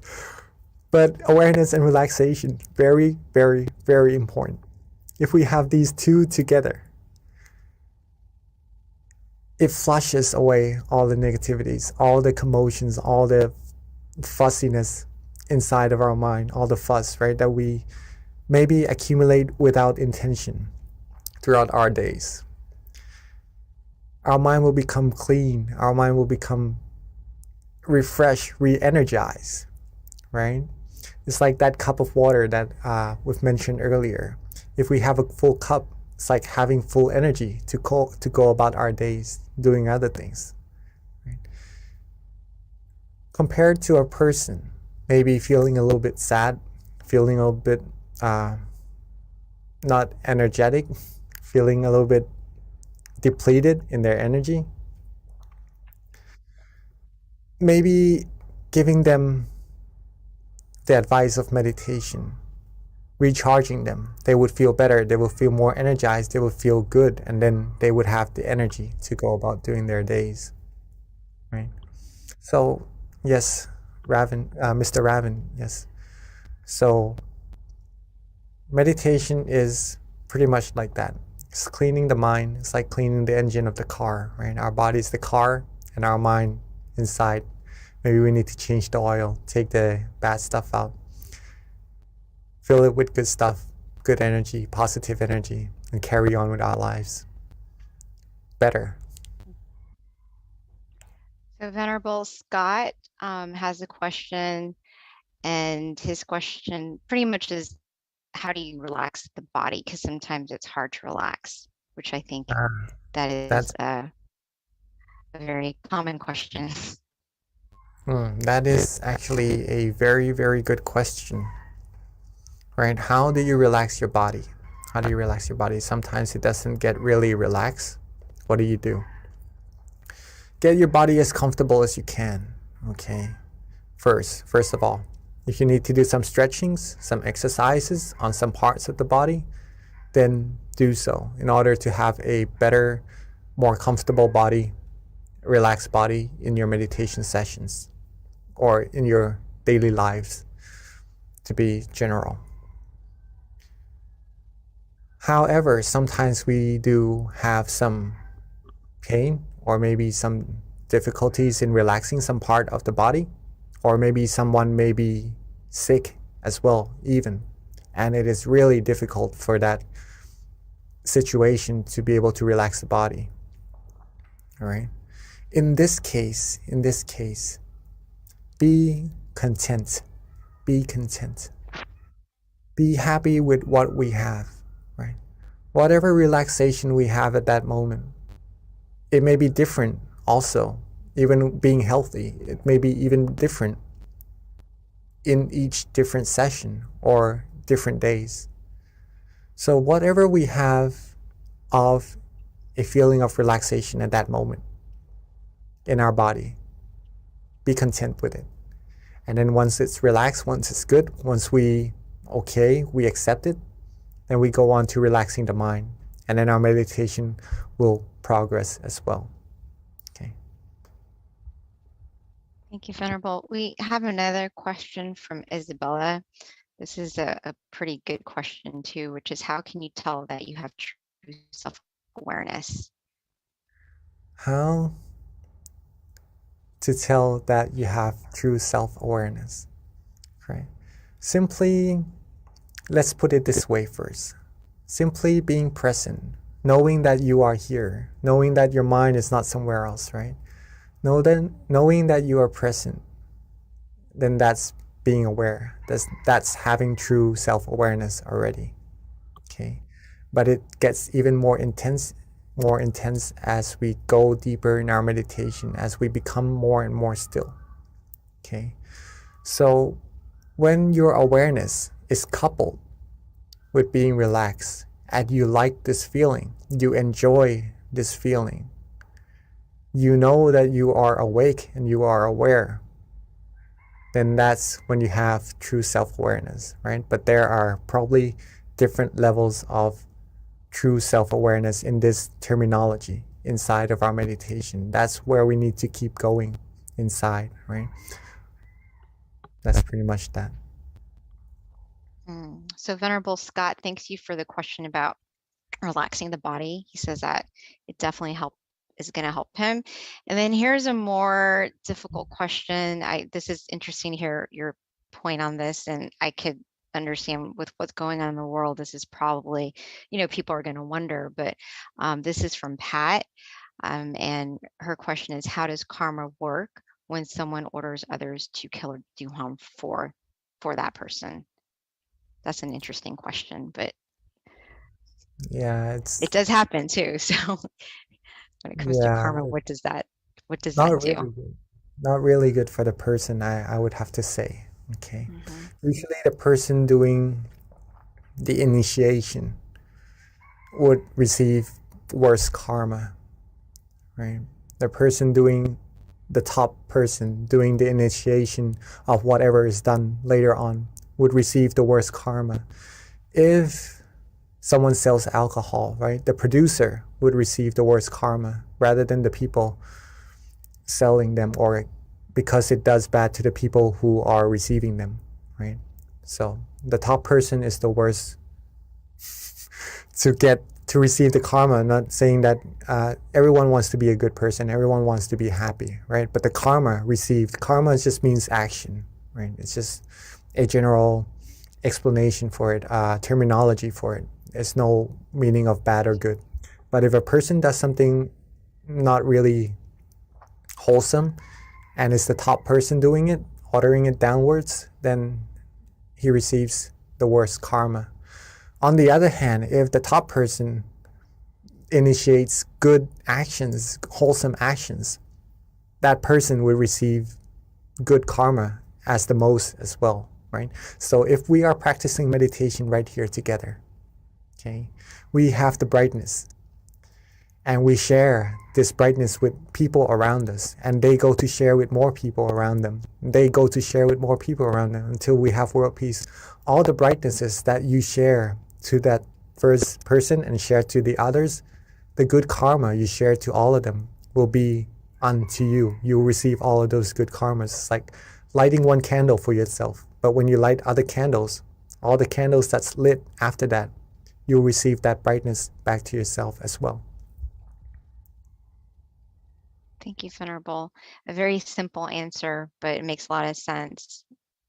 So Venerable, there aren't any other questions, and this is a good one that I kind of thought of as you were answering one of the questions, which is on self-awareness. And I feel like it can probably help everyone on the call in terms of seeing what your viewpoint is on this, which is when it comes to self-awareness, and you're aware of your thoughts and your behaviors, how do you take it one step further and try to change that behavior, especially if you know it's not working for you, more against you, right? Like, let's just say you really want that, I don't know, big house, right? Mm. This is just hypothetical. You want that big house and it's creating suffering because you're desiring that house and you're aware that, you know, you're just craving this thing and therefore that's why you're creating suffering on yourself.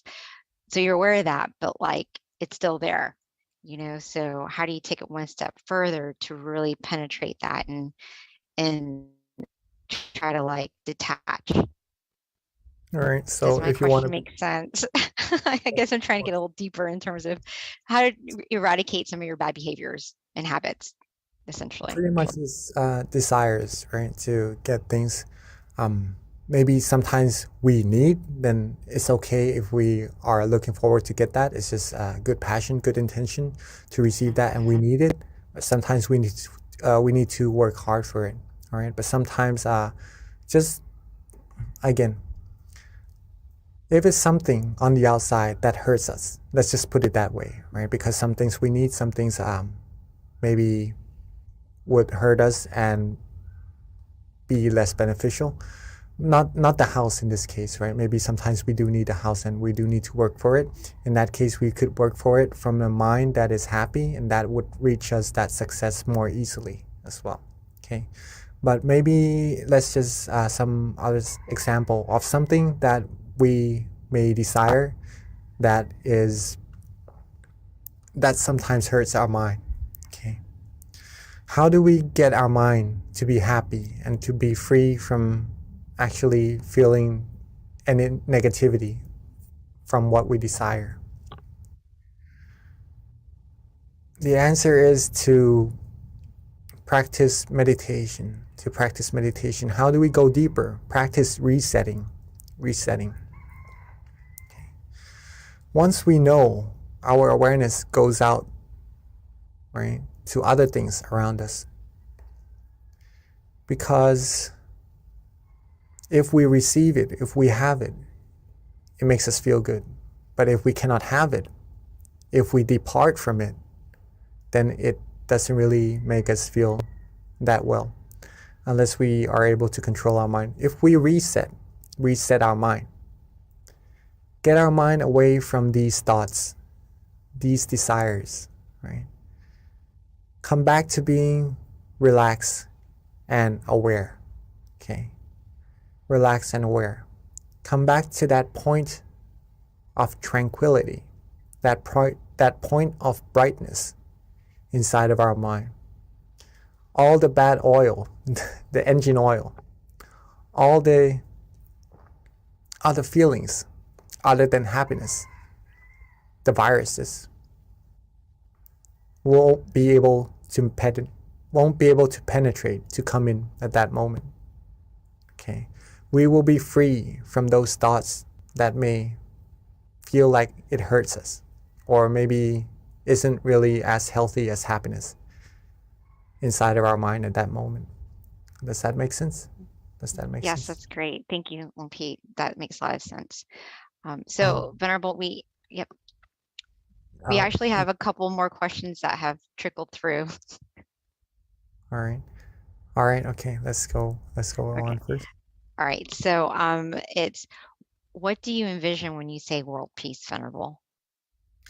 A world where everyone has inner peace. Yes. And everyone loves and cares and have good feelings, good thoughts, do good actions to each other. Pretty much that. Right. Thank you, That, Venerable. And that then the comes last, that comes automatically when we have true inner peace as well. That's why meditation is very, very important. so essentially it is when everyone finds inner peace, then you have world peace because no one's hurting or harming each other and we're all trying to elevate our minds. Right, Venerable? Yes. All right, thank you. All right, so here is I guess it's a comment from Josh and also a question in addition. So he says, during mindfulness meditation, we are told to be aware as if from the third person point of view. During my normal day to day, I find myself being aware from the third person as well, but more as if through the judge's eye of another, which brings me anxiety. What can be done to help this? Is this normal or is this my ego and the solution that comes from within? That's a good question. All right, so mindfulness meditation pretty much helps us observe ourselves on what we're doing actually, and just to try to let go of all things that doesn't really still our mind and go deeper into our meditation. Hopefully that is correct and the same terminology. All right, again, what can be done to help with this? Let go, reset. In mindfulness practice, in any meditation practices, two things must go together. Again, awareness and relaxation, right? If you are having thoughts, if you are having anxiety, maybe the mind is not feeling as relaxed as it should. Okay. In this case, maybe focusing on relaxing the mind would help the mind come into balance. And relaxing the mind in this case, just resetting. Resetting means letting all the commotions, letting all the other feelings besides happiness go. Okay. In this case, it may be anxiety, worries. Let them go. Let go. Let it be. Let it go. Let the mind rest. When we reset like that, the mind gets to rest, we'll be in balance. And at that point, you'll find true happiness again. Oops. All right, Josh, with that. Okay, I think Miss B just got disconnected. All right, so maybe through the judge's eye, we may see ourselves being a little bit anxious, right? If the mind is on the outside, being with other people, being with judgments, being with anxiety, right? Then usually this would happen, right? Feeling a little bit worried. But if the mind is inside of our body, being with that source of happiness, then all the worries would go away. We would have no anxiety. We would have only happiness, and we would be confident of ourselves. We would be calm and go about our days with being confident with this feeling, being able to share this feeling with everyone around us as well. So hopefully that answers your question, Mr. Josh. I'm from Kitty. I think we are in the habit of trying to do so many things when in fact we only need to do nothing. Allow ourselves to just be. Very nice, Miss Kitty. Yes. So in meditation, pretty much, yeah, sometimes we are a little bit worried about what's going to happen, what's going on, and our mind usually goes about on the outside. But in fact, we should just sometimes let the mind rest, let it go, let these things go. Let the mind be calm, be still. When the mind is bright and free from thoughts, free from anxiety, free from worries, it will be able to do things even better, right? Being happy, going about days. All right. I guess it's already 9:30. Yes, thank you, Venerable. Sorry, I lost my connection, but I'm on my phone. So right towards the end, I'm glad I was able to join in. But yeah, it is 10:35. So at this time, let us pay respect to our teaching monk as he gives us a blessing, and we sign off until next month, April 16th. See you then. And at this time, let us bring our palm together and accept the blessing from our teaching Venerable. Right? With all our accumulated merit, our accumulated purity, for all our good deeds, let them all come together and bless us with the utmost of health, wealth, success, happiness. May us all be able to be fulfilled in all our good and wholesome wishes. And when we meditate, may we attain true happiness quickly and easily, and reach the utmost of purity the utmost of happiness as quickly and as easily as possible.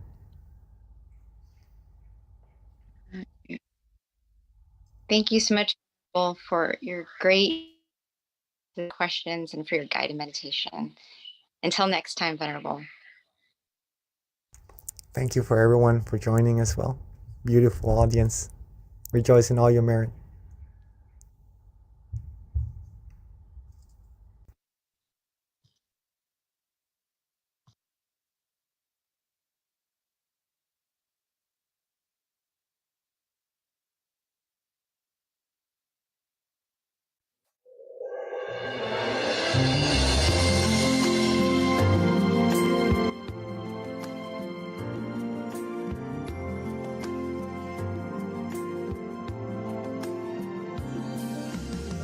Let's come together to open the new whatever to eliminate all conflicts and differences. It's time for everyone to join hand in hand. At last, now the world's beyond healing. It's time to change the world. As the one who knew in the past,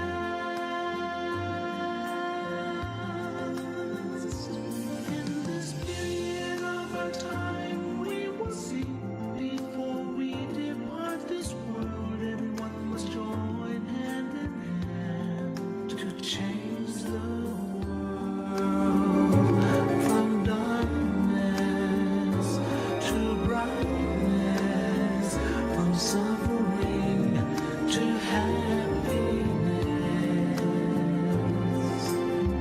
from the ignorant to the knowledge one. Change the world, we have to do an easy way. Be happy and cheerful with childlike innocence. Everyone must join hand in hand. Gently close your eyes, relax, relax. Still your mind at the center of the body and move at the same position of the one who knew from the past. Change the world from the era of darkness to the era of light. From the old era to this new era, the world will be like heaven on earth. No classes in society. Everyone will be really happy. We speak the same heavenly language. Become as one with smiles of love. We'll be kind, the world will change.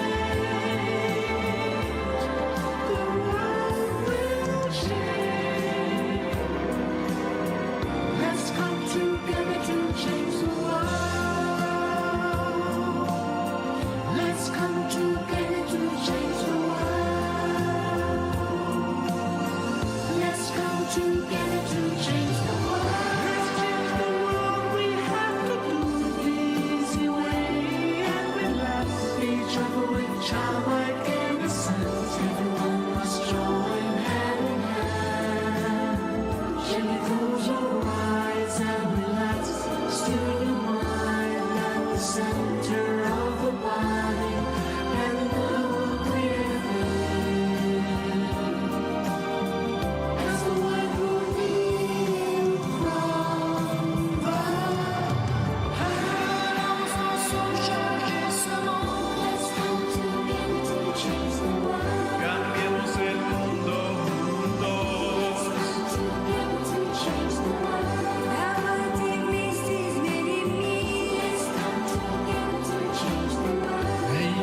Hello, everyone, and welcome to our April full moon meditation.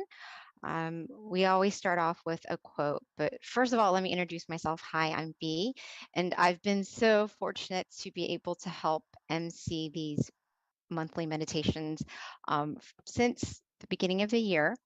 And what I like to do is we always start off with a quote to kind of help inspire you with regards to your meditation practice. So today's theme is world peace through inner peace. Better you means a better world. So with that, I picked one of my favorite quotes, which is true victory. And this is how it goes. These quotes are actually written by our abbot, Longpa Tamacheo, and they're all very inspiring and profound when it comes to inner wisdom. So this one is true victory. The one who wins the inner battle is the real brave heart, as a true battle is inside, not outside. We have to fight against our own greed, anger, and delusion, as they cause problems to ourselves and the world. If we move through the suffering and darkness that lies within, the world will be in peace and victory will be within us. So I thought that was very relevant for today's theme. With regards to our teaching monk, who's going to be guiding our meditation tonight and our wisdom talk, it's Monk Daniel. A couple of things about Monk Daniel is he actually, at the age of 16, he promised his mother that he was going to ordain. He kept that promise at the age of 20, which when he did ordain, he made a dedication to study, practice, and develop his meditation technique. He's been a monk since 2012 until present. and he's dedicated his life to meditation practice and also sharing this inner wisdom with everyone so they can find inner light within.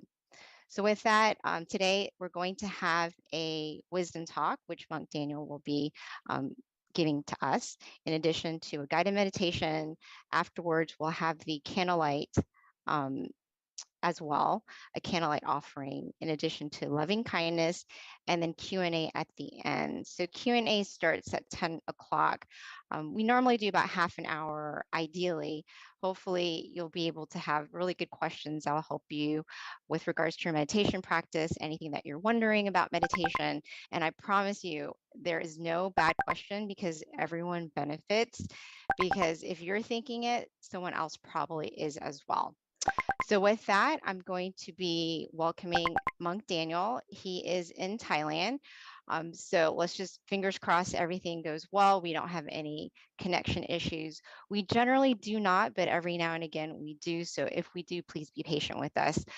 But we should be okay today. So with that, Monk Daniel, we are ready for you.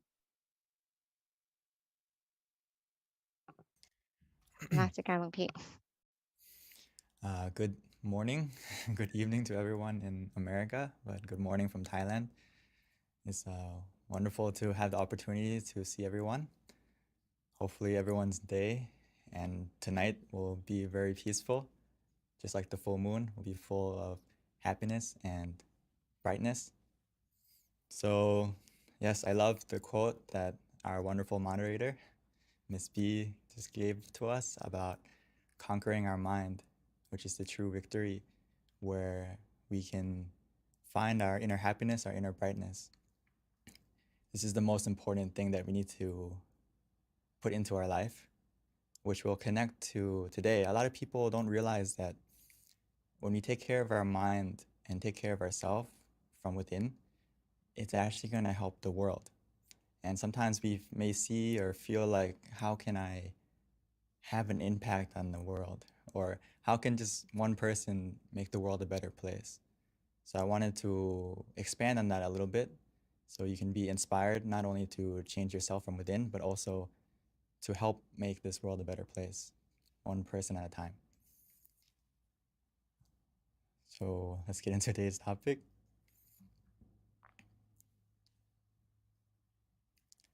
So a better you creates a better world. Why is that? Because if we love ourselves, the rest will follow. Or when we put our mind in the right place, as our master would say, Lumpha, he would say that if we put our mind in the right place, or another way of saying it is, if you put your mind in the right place, the rest of your life will fall into place. Or he would say that if your mind is at ease, your mind is relaxed, everything will be achieved easily. And if your mind is at the center of the body, everything will be successful even easier. So this is something that we need to really put into practice, to take the time to check yourself to make sure that how are you feeling? Are you ready? Are you positive? And I think today is a great example, or tonight, with the full moon, because it's the brightest night of the month. Even though it's nighttime and the moon is surrounded by darkness, the moon still shines. The full moon still shines. Maybe we may not see it right now if it's cloudy, but it's shining. And tonight is the brightest night of the month. And the reason for that is because, why? The moon shines because the sun spreads its brightness to it. Right? I read that the moon is only bright because it reflects the sun at a minimum like 3%, but it can still shine as bright as it is tonight. So we can use the moon and also the sun as an example that I wanted to talk about today.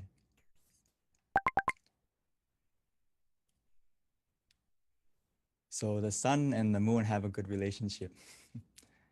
And we can apply that to our life and as an example. Because just like the moon receives the brightness from the sun, it also spreads that brightness to the world, making the sun helps to make the day bright and the moon helps to make the night bright. So I want to start it from the sun first before we come back to the moon. The sun is great because it creates its brightness from within, right? It gets its source of brightness from within. And once it has that source of brightness, it has the power to warm our planet, give it growth, make things grow. Like as we go into spring now, right, with the new season, creating growth, creating warmth for everyone and everything in the world. Not just our world, the whole universe and all the galaxies, the brightness of the sun spreads out.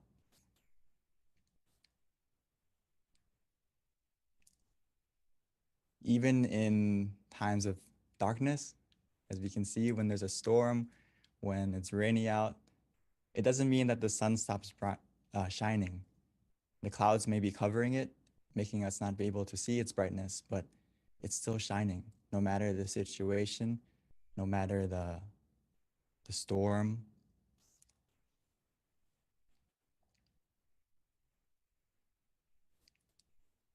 And another thing about the sun is when it's surrounded by darkness in space, right? It's surrounded completely by a vast darkness, but that darkness can't overcome its brightness.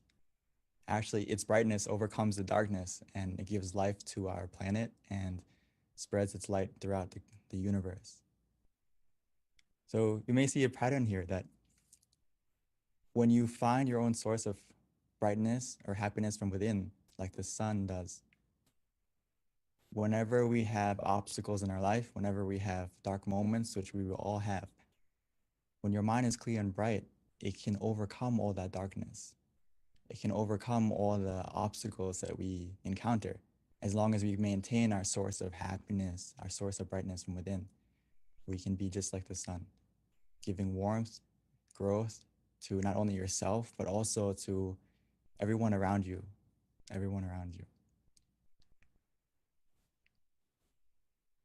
So just a tip that I would like us to practice also is that throughout your day or throughout your life, we all encounter negative situations, people, whatever it may be, and that impacts our mind a lot.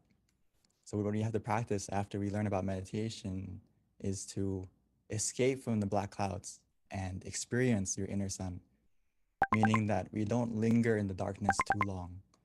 When you have a negative emotion, which we will all have, and the benefit from meditation is you will develop the habit of letting go and getting out of that bad emotion quicker, being able to be aware and mindful of that and be able to switch modes quicker so we don't linger in the darkness. And just like the sun, even though it may be dark, we can still stay shining.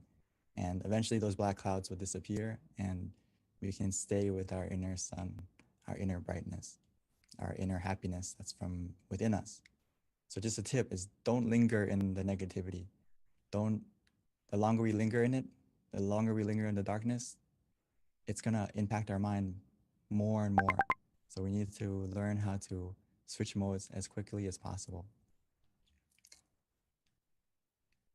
So the way we do that is we need to harness the energy from within, find our inner sun from within, find that source of happiness and maintain that brightness for yourself and for not only for yourself, but also for everyone around you.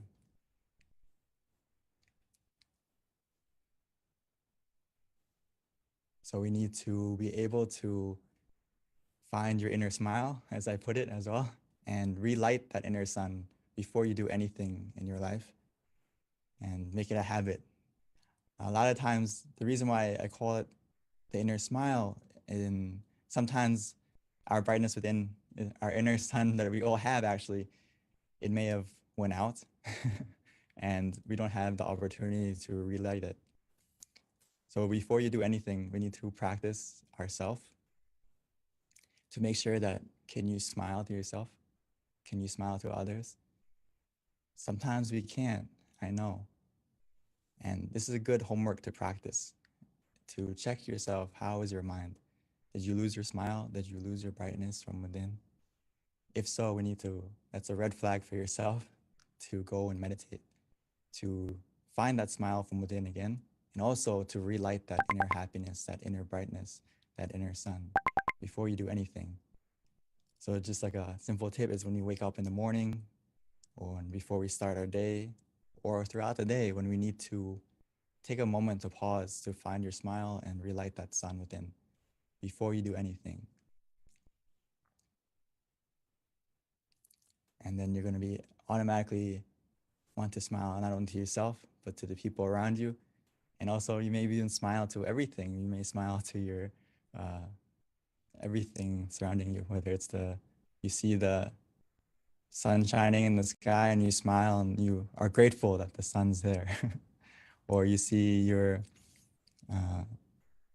maybe there's traffic, you still smile because your mind is at peace from within.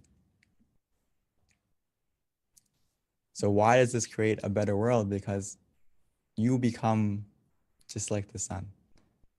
If you have that happiness within yourself, that brightness within yourself, it's going to shine out of you. Whether or not you want to keep it within, it's going to happen automatically. You're going to want to smile automatically, and you're going to be positive to the people around you automatically and naturally. And actually in Buddhism, we talk about there's like 6 directions that we have a sphere of influence around us, whether it's our parents, our friends, our associates. Everyone impacts at least 6 people or more in your life. So it's not just you that's changing, but the people around you that you influence. So when your mind is clear and bright, you become that sun in many people's lives, spreading your warmth, spreading your growth, and helping other people develop around you as well, and not just you. So when your brightness disappears, it doesn't only disappear for yourself, but also for the people around you. So I would like to have us keep that in mind, that you actually make a big difference, not just only to you, but also to the world. And the thing that we need to realize is that when we still the mind, every time we still the mind, every session that we practice, when we still the mind, it begins to change. It begins to change within us and also to the world. But for us, once we still the mind, what happens is we create a positive mind. We also have positive speech, positive action, positive habit. And through that positivity becoming a habit, it will create a positive destiny, not only for yourself, and help to make this world a better place. Because when you are positive, it's just like Lone Paul would say, world peace through inner peace, which means all people in this world have a part to play. It's not just one country, it's not just one person in power. We all have a part to play. And if we all still the mind, it will begin that change. It's something that we all have the power to help to make happen. As we can say that if you have if you still the mind from within, it's gonna help to change yourself first, and that brightness will go to others. And bit by bit, that brightness will spread from one person, one family, and then to the community, and it'll keep growing as long as we all take responsibility for ourselves to maintain our mind to get rid of the greed, delusion, and anger and other negativities in our minds. Only then can we actually make true change to not only ourselves, the people around us, and the environment. So we need to take it easy and treat meditation just like we would do anything else in our life. Take a shower, clean our body, look after ourselves physically. Now we also have to look after ourselves mentally, and take it easy and do it as simply and as a habit, just like we would take a shower, or just like we would exercise and look after our physical self. Now we need to take a step forward and also look after your mental health.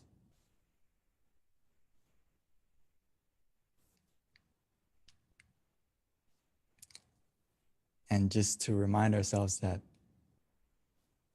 the door of happiness opens from within. So all we have to do now is to close our eyes, relax your body and your mind.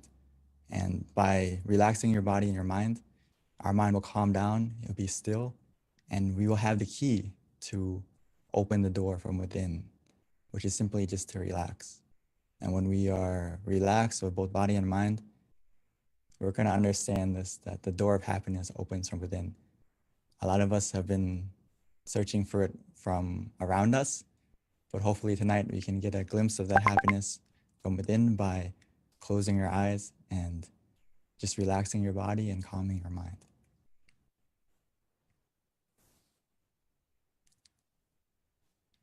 So we can go back and check ourselves right now if we have a low battery or not, or how is our happiness feeling right now? How is our happy meter? If it's not full, that's no problem. We can fill it together in just a moment.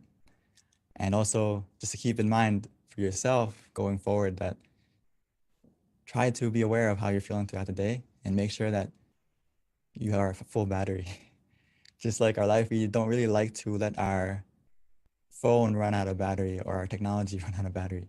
But why do we allow ourselves, our mental health, our physical health to run out of battery? So right now, more than ever, we need to be more aware of our mental health, our inner brightness, our inner happiness, and keep it charged. And for right now, if we haven't kept it charged, no problem. Let's charge it together. Before we start, all we need to use right now is basically to take it easy, take it slow, and then feel the balance. We need to find the balance from within us. We can find that balance with just 2 words that we have to focus on right now is to be conscious, but with comfort. So that means whatever we do, whatever method we're using in just a moment after we relax our body, relax our mind, is make sure those 2 things are in balance, where we feel both conscious, but also we have comfort. This is actually key. And if you understand this finding this balance, you have mastered meditation to a certain degree already, because it's not just about being mindful, but it's also about being relaxed every step of the way in your meditation. These 2 things need to go together. So hopefully together we can practice just a moment now, and we have a chance to be both like the sun and also like the full moon, meaning that the sun creates its brightness from within, making the day bright. The moon receives that brightness and it shares it to the world, making the night bright as well. So we should be both like the moon and the sun, finding our brightness from within. And once we find that brightness, that happiness from within, we need to spread it not only to ourselves, but also to the people around us.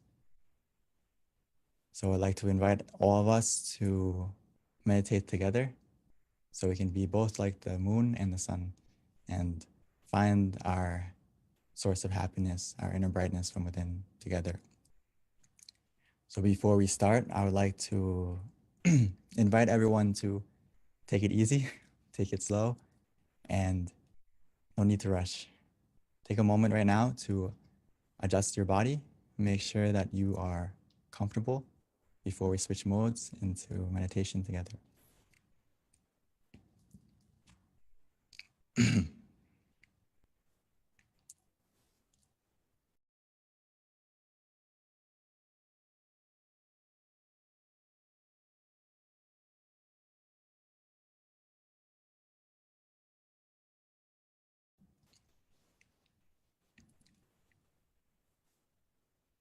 So let's take it easy.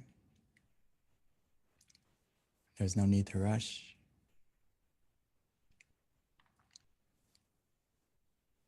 Meditation is about finding the balance between being conscious with comfort. So that starts from the moment we adjust the body right now. Being nice and gentle, taking the time to adjust our body first, making sure that we can find a comfortable position, whether we're sitting on the floor or in a chair. And once we found that comfortable position that works for us, the key word is it works for you. Every person, every session, it's different.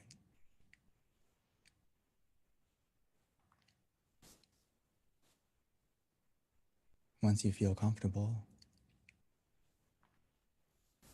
you can slowly and gently close your eyes,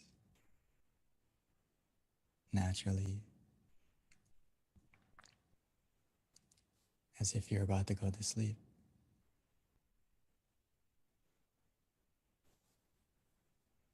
Because right now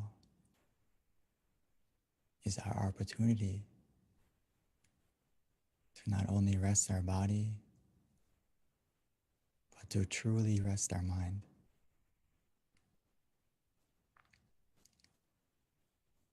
And that process has already begun.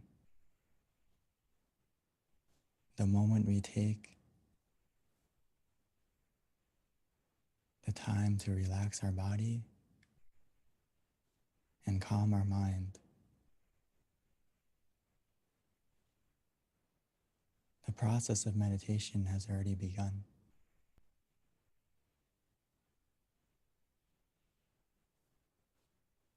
Our journey to find our source of happiness has already started.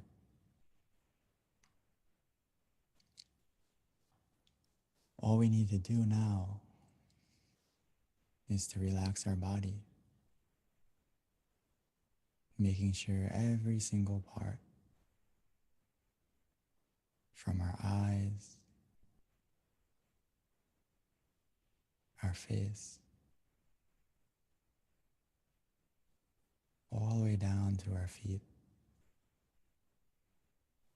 making sure every single part of our body is relaxed, is loose.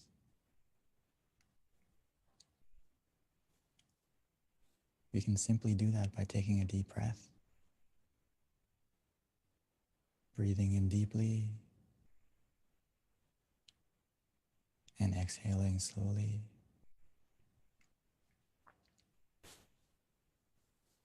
Allowing the relaxation to fill up our whole body.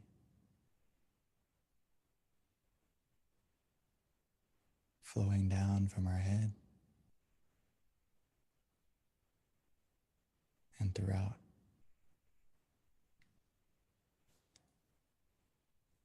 Breathing in deeply, exhaling slowly.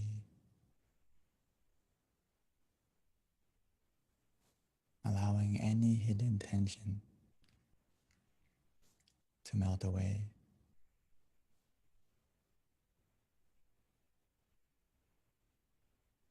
Allowing the relaxation to cover us as we feel more relaxed within us.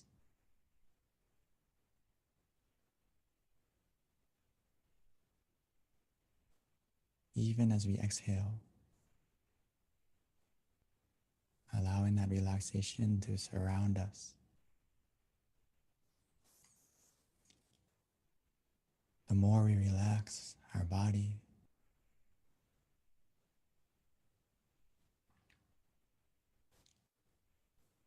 the more weightless our body will become. As our body begins to melt away, gradually bit by bit.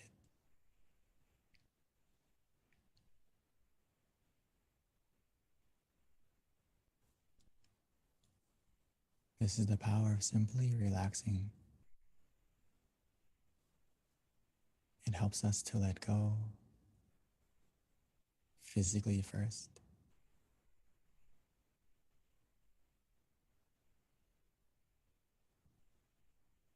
And as we continue with that feeling of relaxation, our mind will begin to let go as well.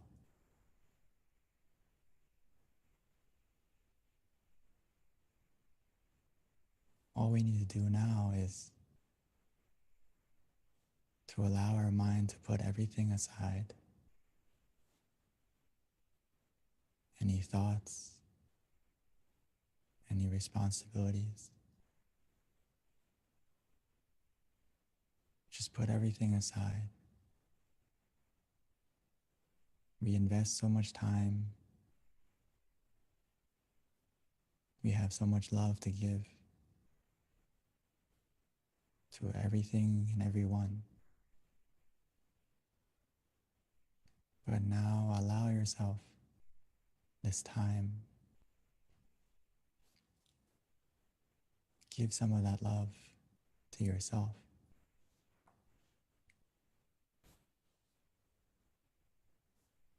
So we can have the opportunity to find our happiness from within first.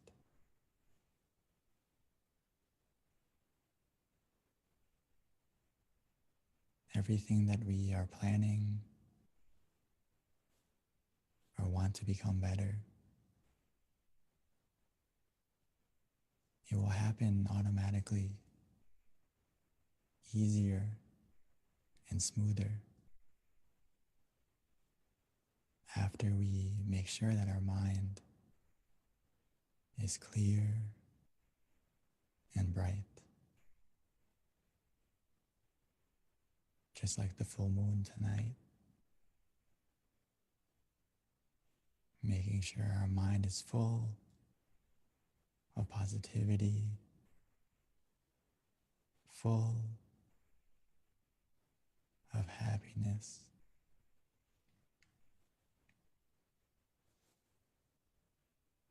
But to help us get to that source,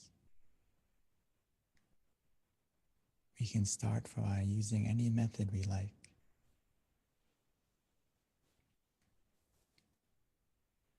By placing our mind wherever we feel relaxed, whether it's inside of us, at the center,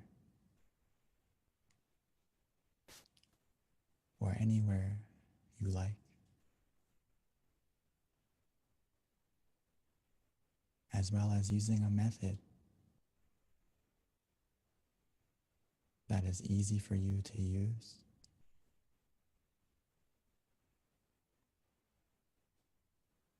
Whether it's to visualize an image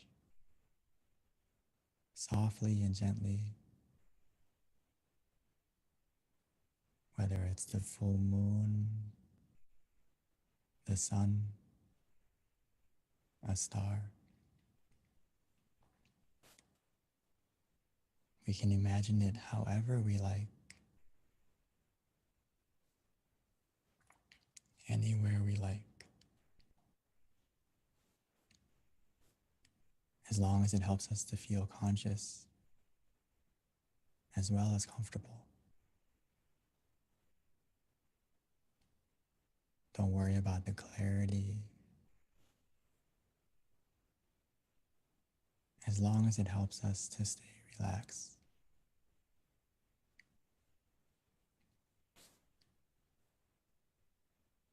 Some of us may find it easy to use the mantra instead.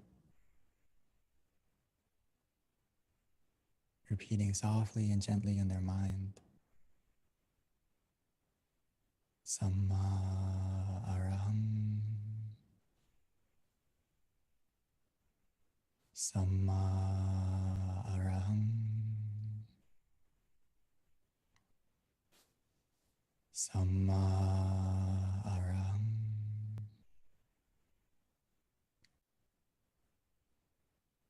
Samma means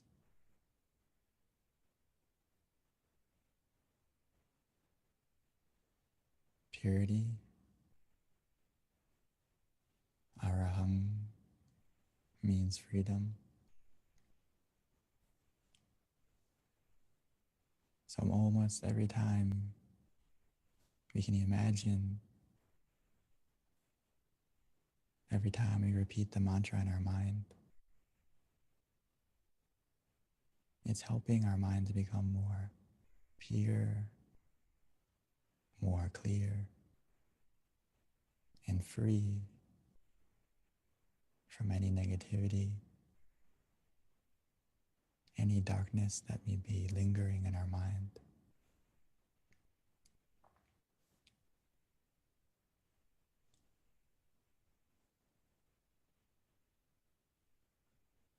Or some of us may enjoy just letting go, relaxing, doing nothing. Actually, whether we use the visualization or the mantra, we will all get to this point. We'll get to a point of where the mantra or the visualization will disappear on its own. And that's because we've got to the point of where we feel for ourselves, where we feel that we just want to let go.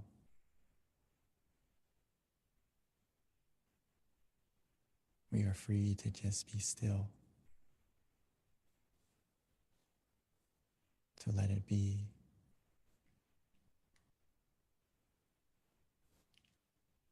When we get to this point, we will feel it for ourselves. Trust yourself. Trust your feeling. As long as you feel relaxed physically and your mind feels more calm, more relaxed,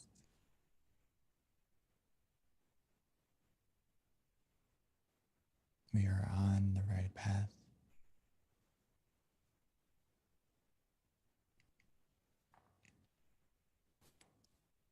Before we know it,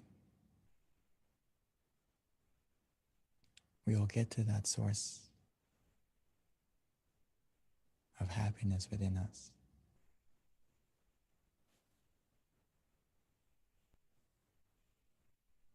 That door of happiness that opens from within.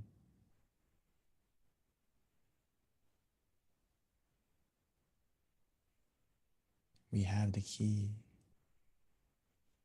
the moment we closed our eyes.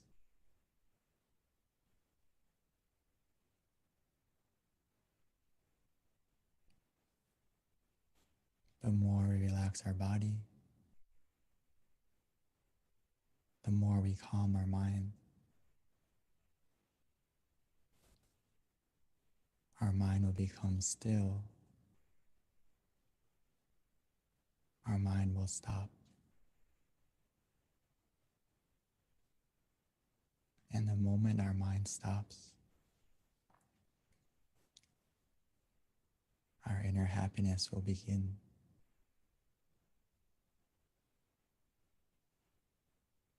First, as a feeling,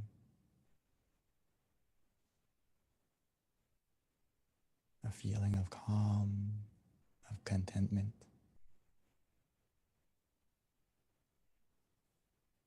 Almost like a spark, like a star.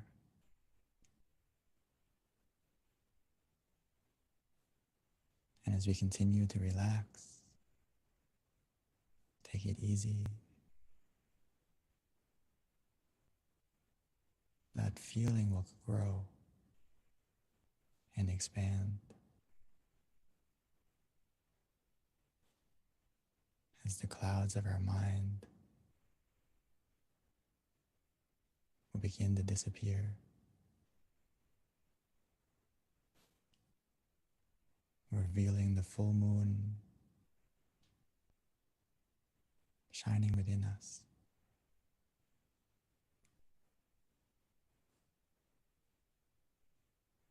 It starts from a feeling. And before we know it, not only will we feel it, we will also see it.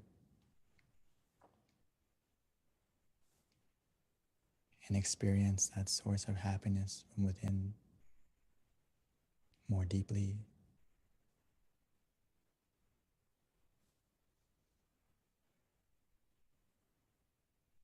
But for now,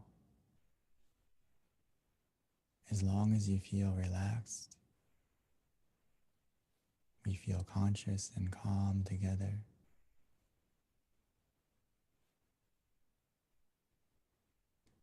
Every second that passes by,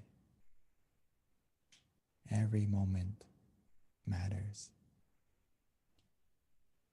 Every moment counts. Our mind is becoming clearer, brighter, more positive.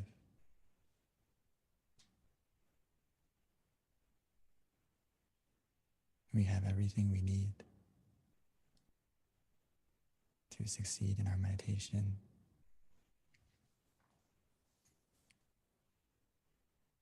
Just continue with this feeling, allowing it to grow.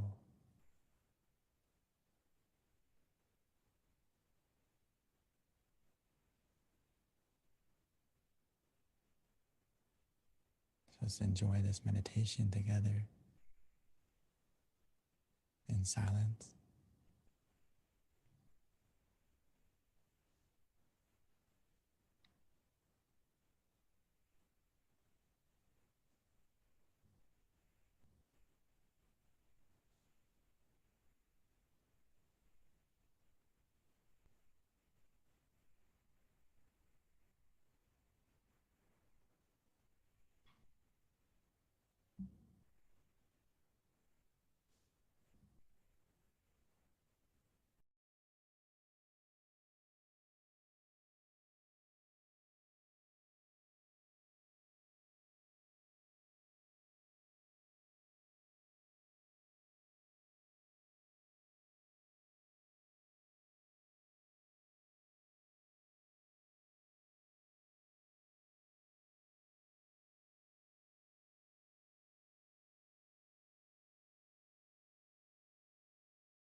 Now that our mind is more calm,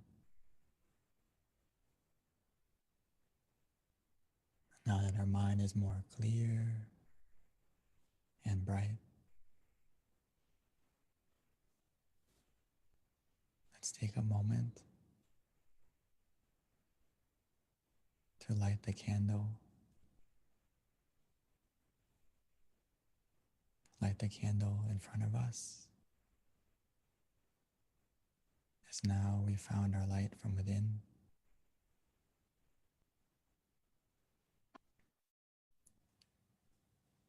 We can slowly and gently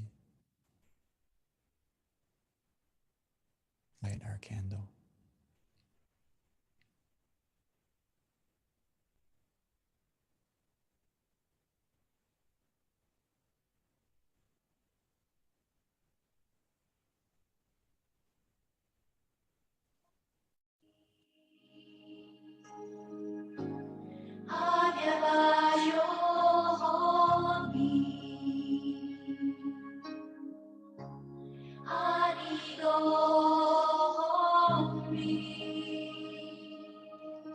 At this time, we invite everyone to turn on their camera, show us your pretty faces so that we can all see each other.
So now we've lit the candle on the outside.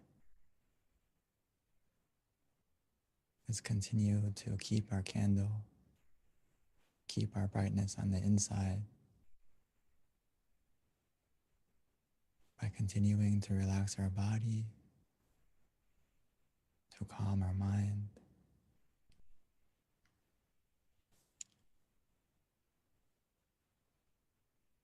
Now that we have found our source of brightness from within,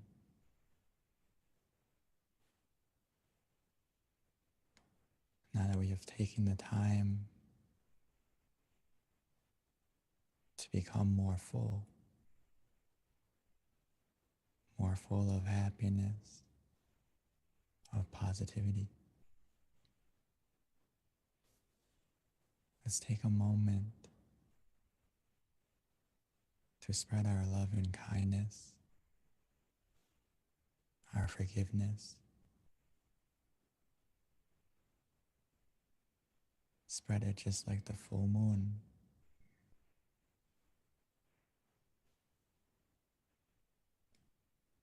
Allowing the darkness to disappear, lighting up the night.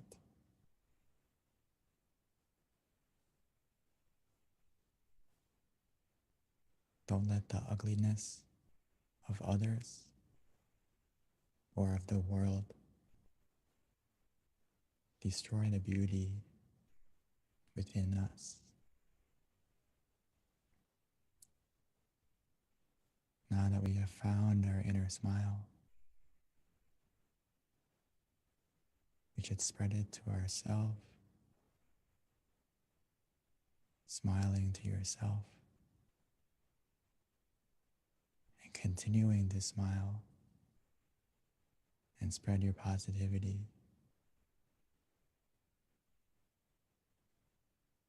Spread your good intentions by wishing to your family, your loved ones, your friends,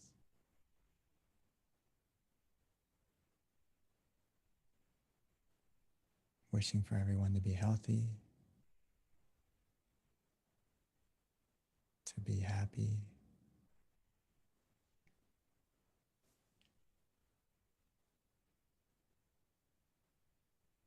allowing the positivity within you to spread out to everyone and to everything.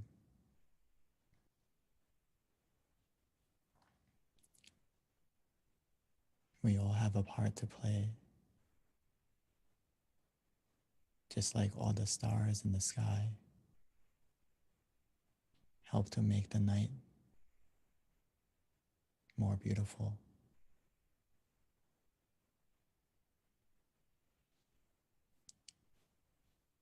Every moment of peace within you right now, every moment that you share it, will help to light up and brighten this world, both in times of darkness and in times of brightness, to become even more and more bright.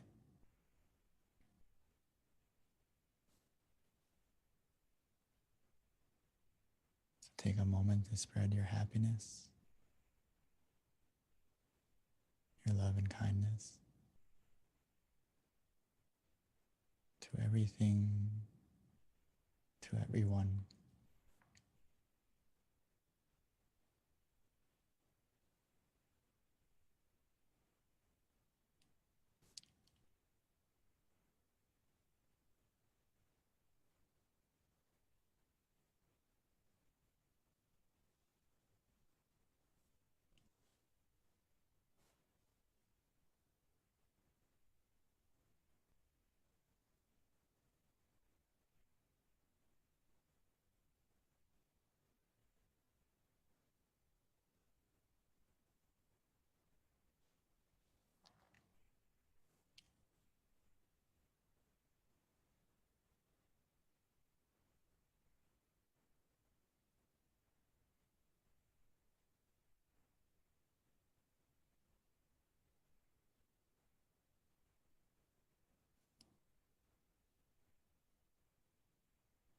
As we spread this positivity,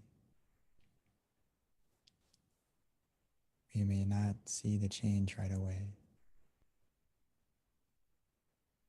but we'll feel it within us first. And now that our mind is positive, now that our mind is clear and bright, now that our mind is in the right place, everything else in our life will fall into place more easily and more smoothly.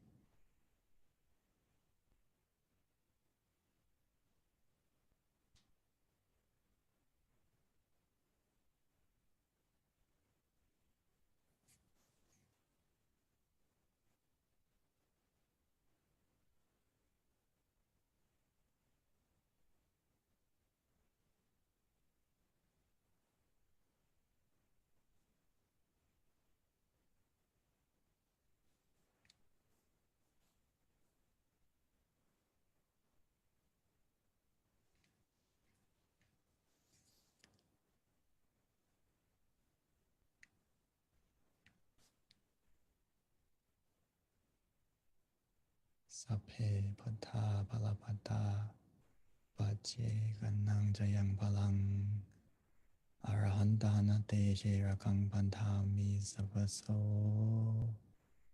sapaputta nupavena sapathamma nupavena sapasangha nupavena sathasoti bhavantu te. By the power of our clear and bright mind and the positivity generated within us in this meditation, bless our life to be more happy, more peaceful. And when we are ready, we may slowly and gently open our eyes, opening our eyes to a more better version of ourselves and a more better world.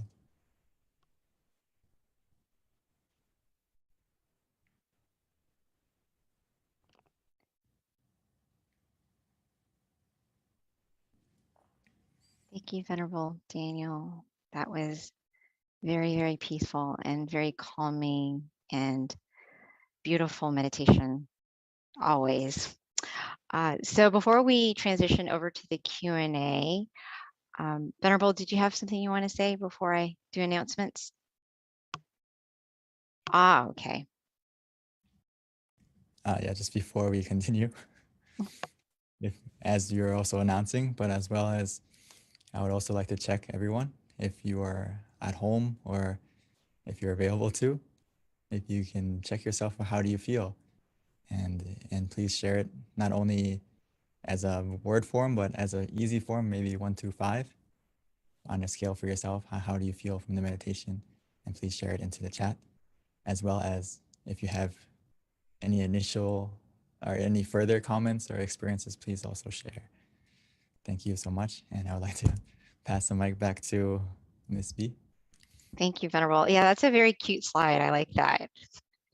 Okay, so yeah, if you can share your experience for Monk Daniel there, and also we'll transition to Q&A shortly as well, if you want to talk about your experience or if you have any questions. So a couple of announcements, everyone, please mark your calendar. We've got a big announcement coming.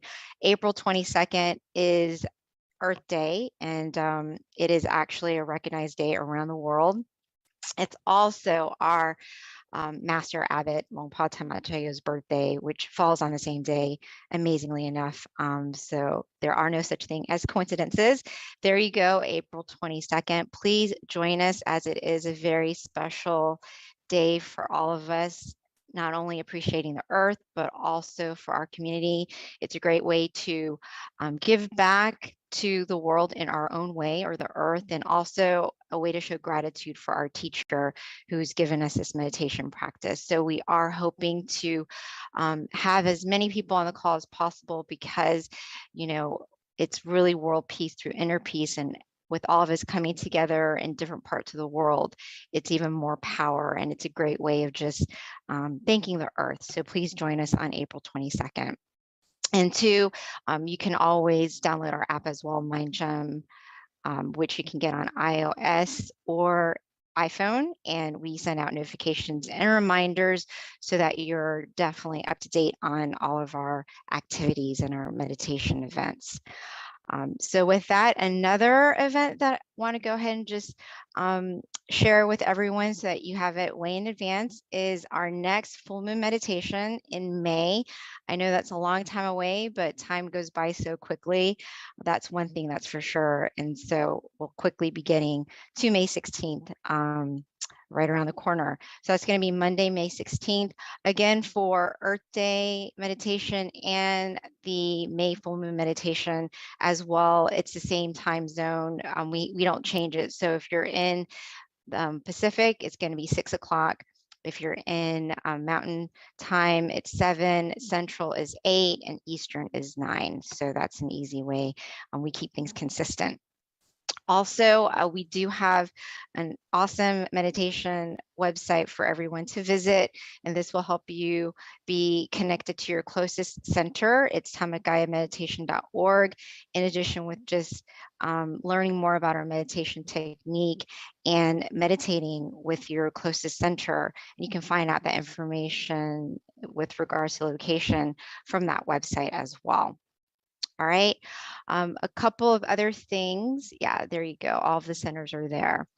Most of our centers right now are actually open to the public. So as you can see, Meditation Center of Chicago, Azusa, I believe we've got a couple different centers that actually have on-site meditation as well for the full moon meditation. So they actually invite people close by to come and meditate and listen to these sessions with our guided monk teaching, but coming together at one location. So depending on where you're at, you can definitely look at the website and learn more about your nearest center as well. And then that pretty much sums it up in terms of our announcements. Yeah, again, we've got 2 websites. One is tamagayameditation.org, and that will help you locate your nearest center in addition to just learning more about our meditation technique. And then MindGem, there's a website for that, or you can easily just download it as well onto your phone to stay connected to our meditation teachers, notifications, and events. So yeah. And then in addition to our upcoming events, everything can be found on our website and our app. All right. So with that, let's transition over to Q&A with Monk Daniels. We're going to ask him to come back on. And it looks like we might already have a question, which is awesome. So if you have any questions for our teaching monk, this is a great time to ask. Anything that has to do with your own experience that you want to share, maybe even how to better your own meditation experience. This is definitely a great opportunity to ask his advice. So with that, looks like we do have someone who raised their hand, Mr. Tom Wood. So if we can spotlight Mr. Wood so that he can ask his question, or you can also, oh yeah, can the admin please type out the link for one of our users asking tamagayameditation. I think it's .org and then mindgem.org. Okay, so is he still there? I think he disappeared. Ah, there we go. Thank you, Kunsit. Excellent. So yeah, feel free to either raise your hand and we'll spotlight you, or you can ask your question via chat as well. This is a great time to take advantage of our teaching monk who has a lot of inner experience and guidance for any question you might have.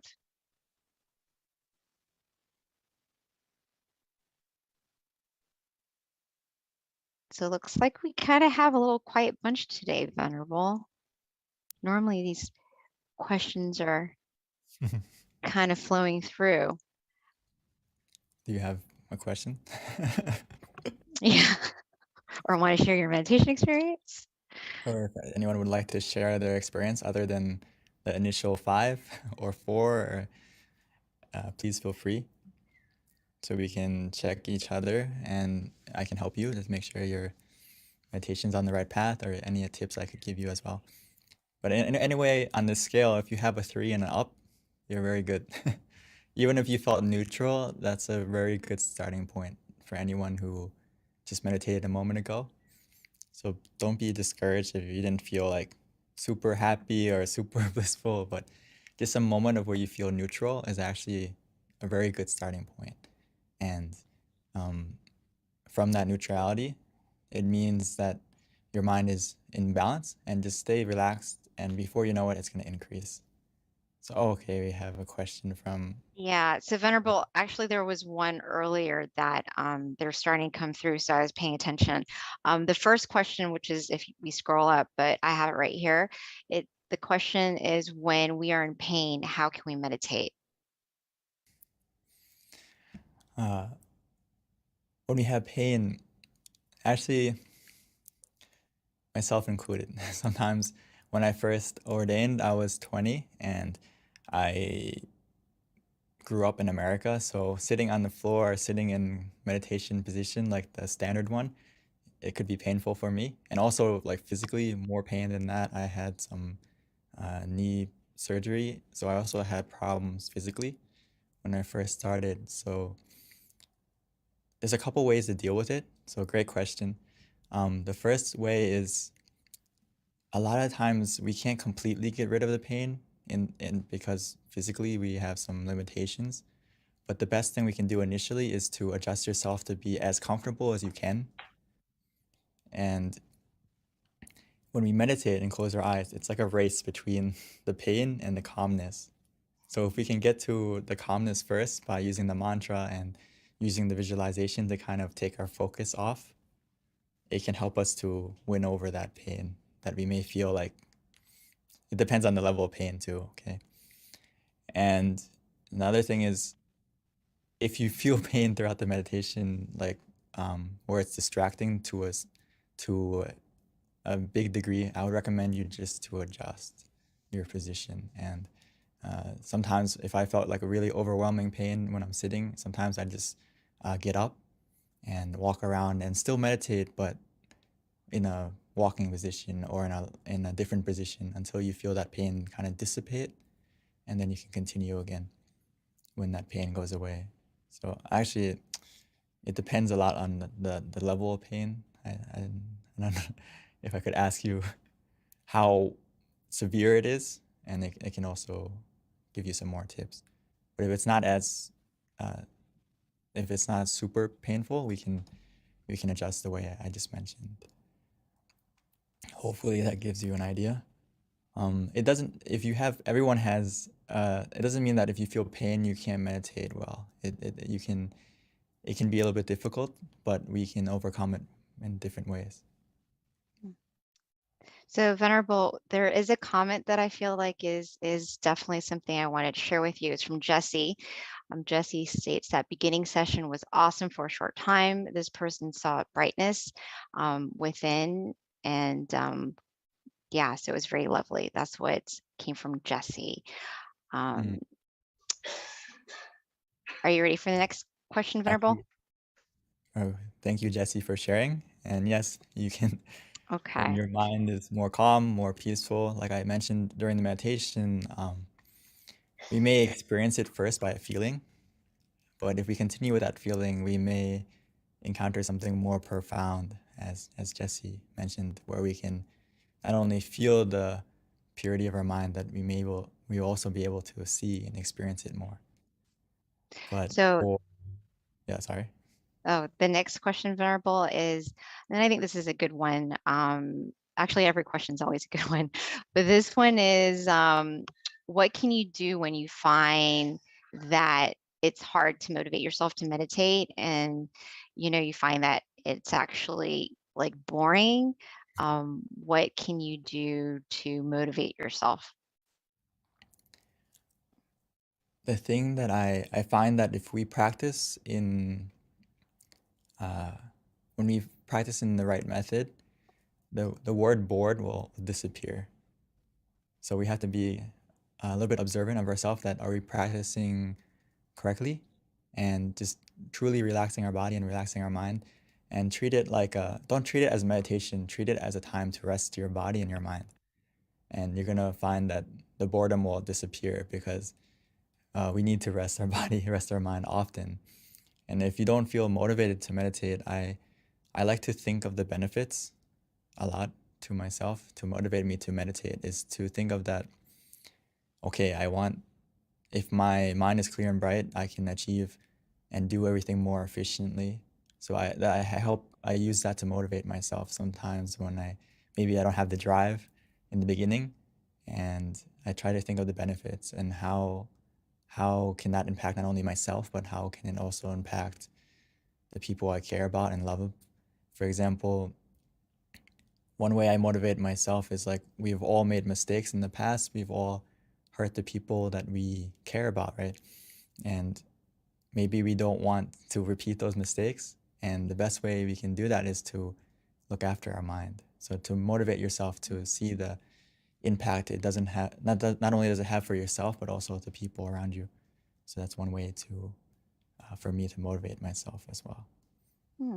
Thank you, Long P. I really like that because, I think that's probably a common thing, especially if you meditate daily, that, sometimes you have to really think about the reason why you're doing it to kind of inspire you to do it consistently. And if you kind of see the bigger picture of why meditation is so profound and important, and the more you study it, the more you're going to be committed because, it does start to make sense.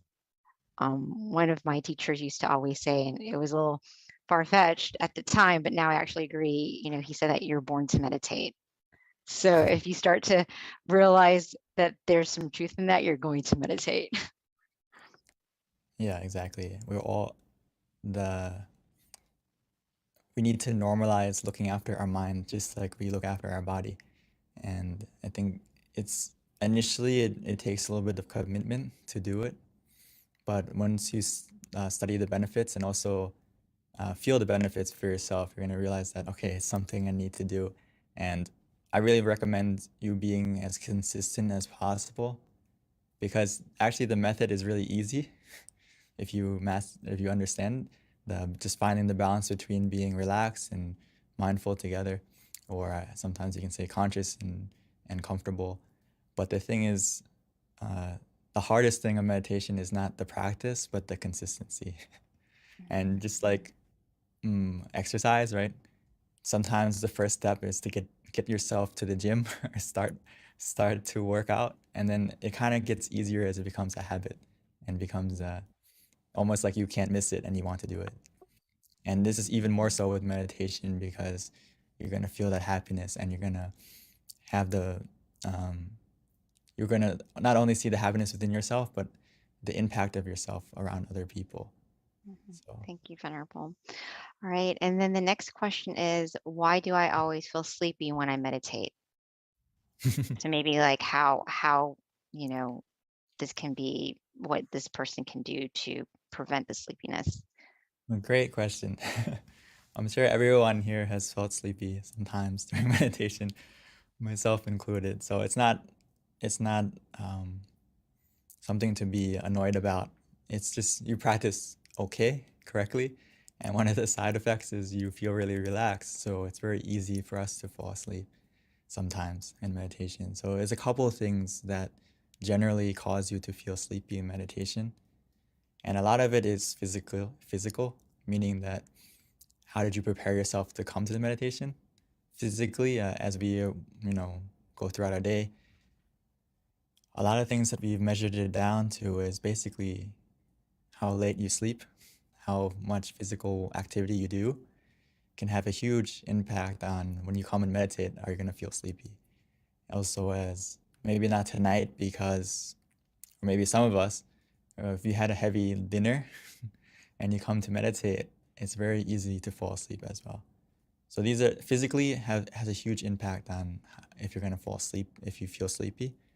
So there's a couple of things I would like you to go and check is physically, how is your sleep? Are you sleeping later than 10 o'clock, maybe 11 midnight every day, maybe even later than that?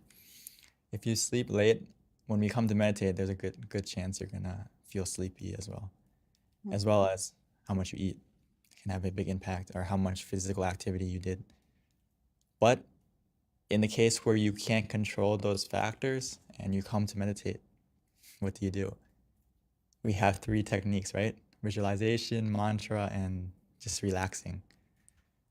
So it's about picking the right tool for the right job. So when you take a moment to observe yourself before you meditate and you feel sleepy, I recommend you use the mantra or visualization, or even both, to add more awareness to your meditation. Because you already have the sleepy part, you already have the relaxation part, but you need to add the mindfulness part in that case. So hopefully you got the idea. Yeah, thank you, Pete. That actually makes good recommendation. So this next question is from Charity Sills, and the question is it okay to lie down while meditating? And especially this person, considering there's injuries, or is it more powerful to sit up? Oh, to a lot.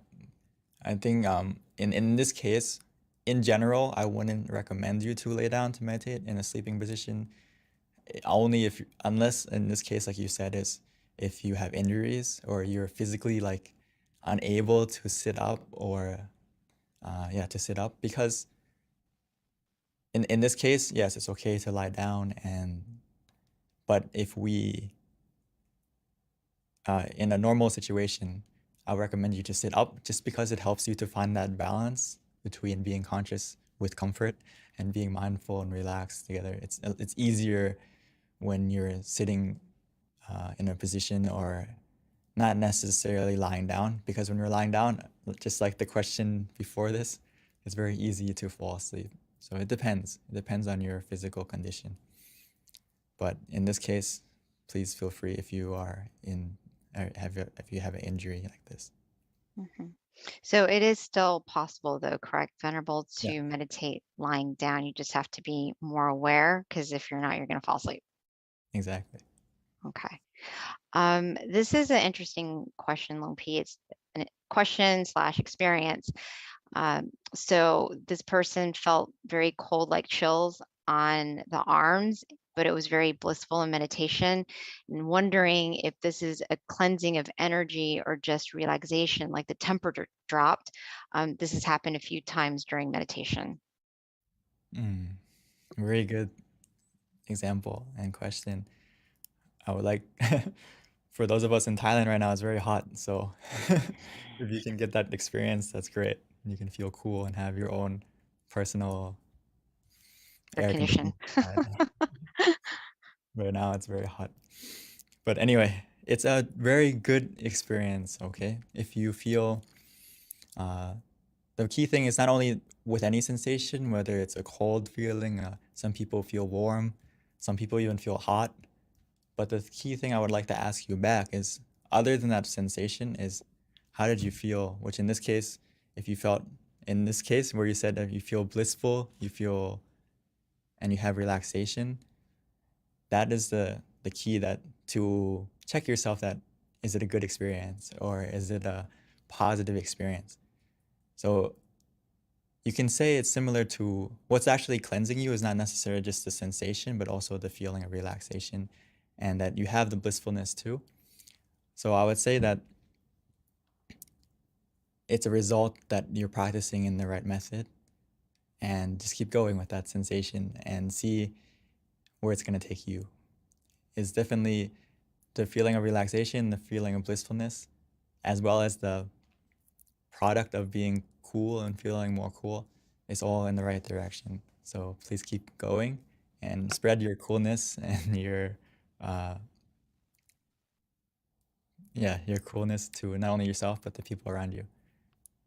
Maybe the people next to you can get closer to feel some of that coolness too.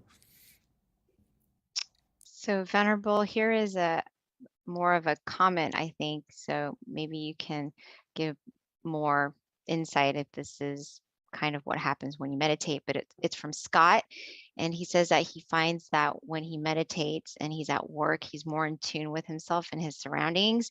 He also feels like things click easier when he meditates daily.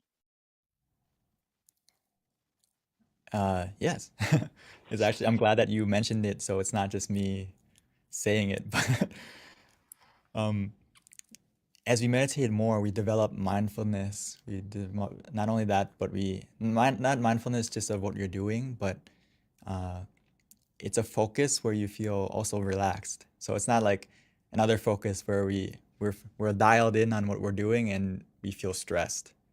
So when we meditate, we get that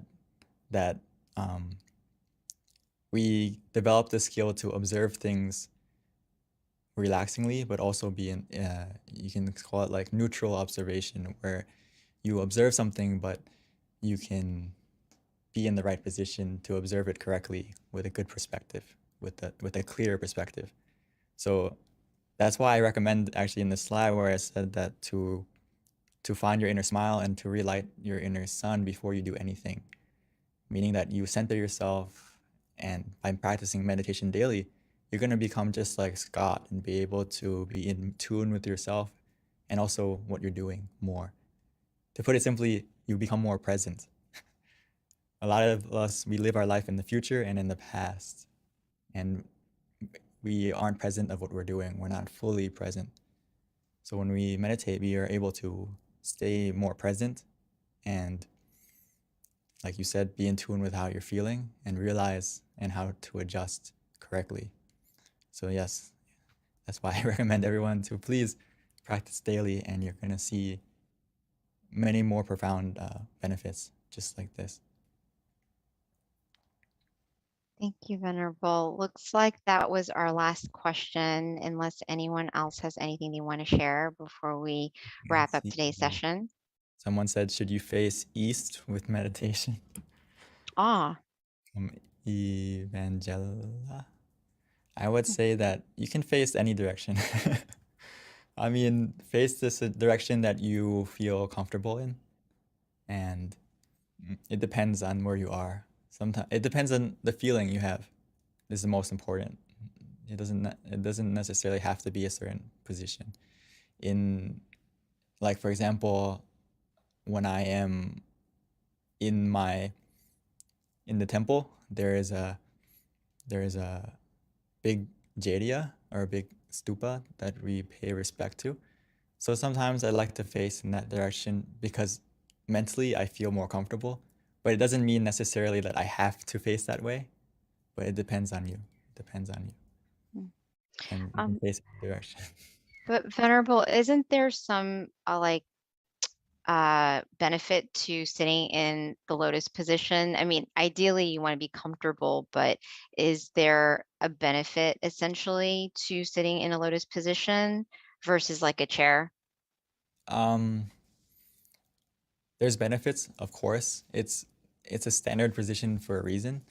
And if you can train yourself to be able to sit on the floor and sit in the lotus position, there's benefits, for example, increased awareness, and if you can really keep your back straight comfortably, it helps to reduce the stress on your back to almost be zero if you can stay in. But for a beginner, or perhaps when you first start out, it's always important just to find a position that works for you and gradually work towards that if you really want it to be a goal. Mhm. And yeah. Yeah. For me, I couldn't sit on that way for a while, but it took a while to adjust. Right.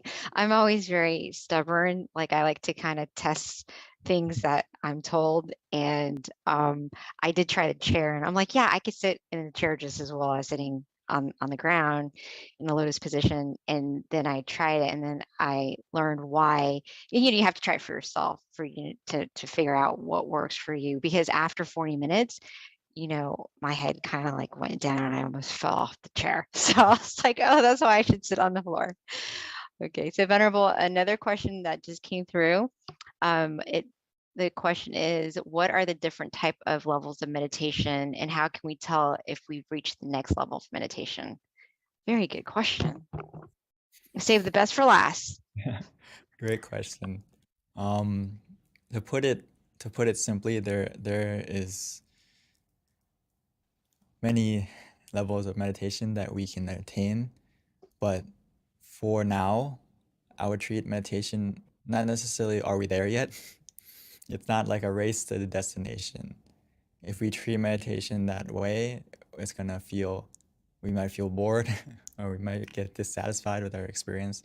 And what I've been practicing and what our master would tell us is that we will know for ourselves when we get to the end, right? So, but we shouldn't sit there waiting like, are we there yet? Are we there yet? Because if we sit like that, we're not gonna enjoy our meditation. So when we practice, treat meditation like harvesting happiness, meaning that your goal for meditation now and every session when you start should just be to relax so we can feel happiness from our meditation. And as we feel relaxed, we feel happiness, our mind is becoming more clear and bright and more purified. So the main goal to meditate is to purify your mind, to clear your mind, and fill it with happiness and purity. So that to feel are you at the next level is just to measure that feeling of happiness, that feeling of purity, that every time you meditate, do you feel that level increasing? Because that's the foundation that is going to take you to the next higher level of meditation. If you speak it in Buddhist terms of attaining enlightenment or attaining a deeper, as we say, okay, enlightenment is the highest goal. The foundation to get to that is you have to have a clear mind, a pure mind, a happy mind. So let's focus on the feeling first and measure the feeling for yourself. Every time you meditate, do you feel that feeling increasing? If so, that means you're on the right path and you're getting, if you want to call it the next level of meditation, is that the feeling increased. And as the feeling increases, that purity increases, you're going to see and experience the levels of meditation for yourself. As I think Jessie mentioned earlier, she said she can feel and see the brightness within herself. So that's something that we have to experience for ourselves. And it's something that I also put to, like, I think like B just said, like, you're stubborn, right? And you want to test it for yourself. So that's the key of meditation, or of anything actually, is to test it for yourself. And you're gonna, if you just follow that feeling of relaxation and purity of happiness, you're gonna be able to test it for yourself and experience it for yourself. And that's the thing, Venerable, is it's great because you have the guidance, and because our teachers tell us all the same things. And then if you test it, then you're like, oh, that's why they say that. It just makes it more efficient when you have the proper guidance. But still, people are stubborn. They want to see for themselves. I would say, just for now, your best guide is you can feel for yourself if you're on the right path. Listen to your body, listen to your feeling. If you're meditating correctly, your body is going to react a certain way. And how you feel, you're going to feel a certain way. So if you're meditating wrong, your body is going to tell you first, right? You're going to feel tension, you're going to feel stress, and also mentally you're going to feel that way too. So just pay more attention to yourself, and that can also be a guide, actually one of the best guides, Right. to Definitely. to be aware of how you're feeling. And if you feel that balance between being mindful and relaxed or being conscious with comfort, that means you're okay. Everything's okay. But again, one of the obstacles is doubt.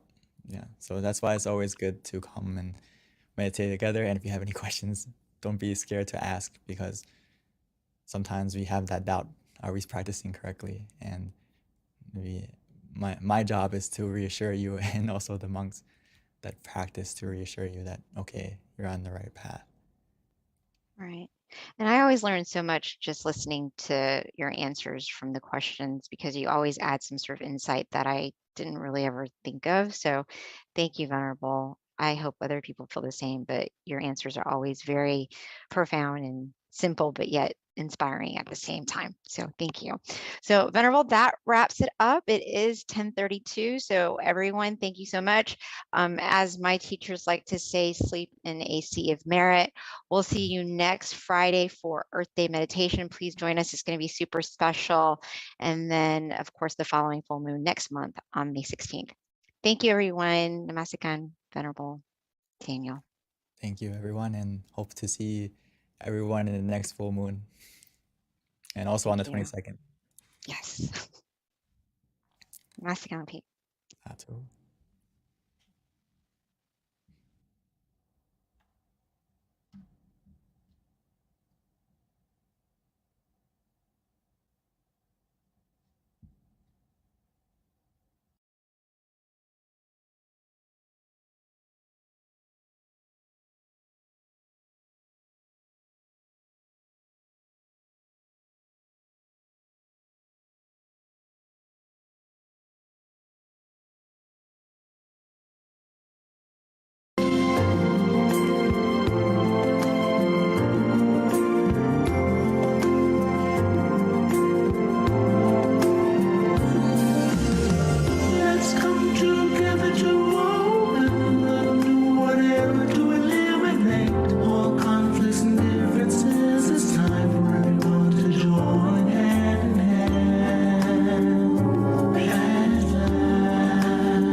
change the world from darkness to brightness, from suffering to happiness,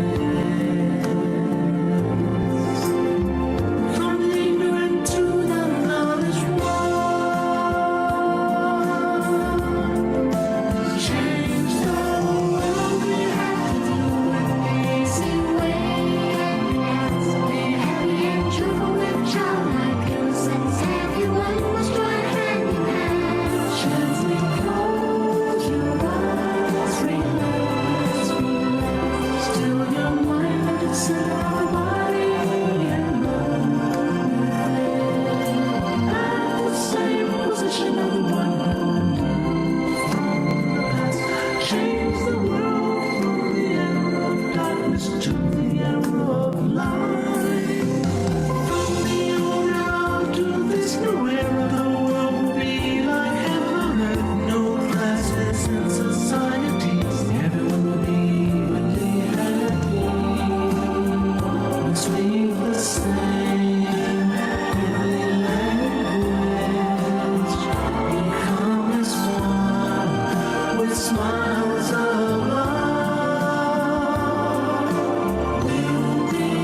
Hi, everyone, and welcome to our full moon meditation tonight, our May full moon meditation.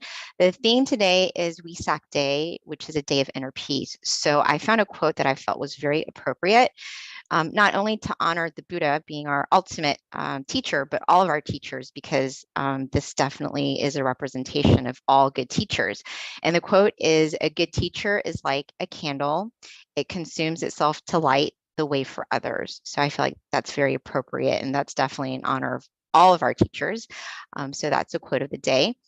With regards to today's schedule, we're going to have a short wisdom talk followed by our meditation and then candlelight, along with loving kindness and then Q&A at the end. So please stay. Our Q&A is actually one of my favorite with regards to our full moon meditation. I learned so much. A little bit about our teaching monk Jackie. He ordained in 2014.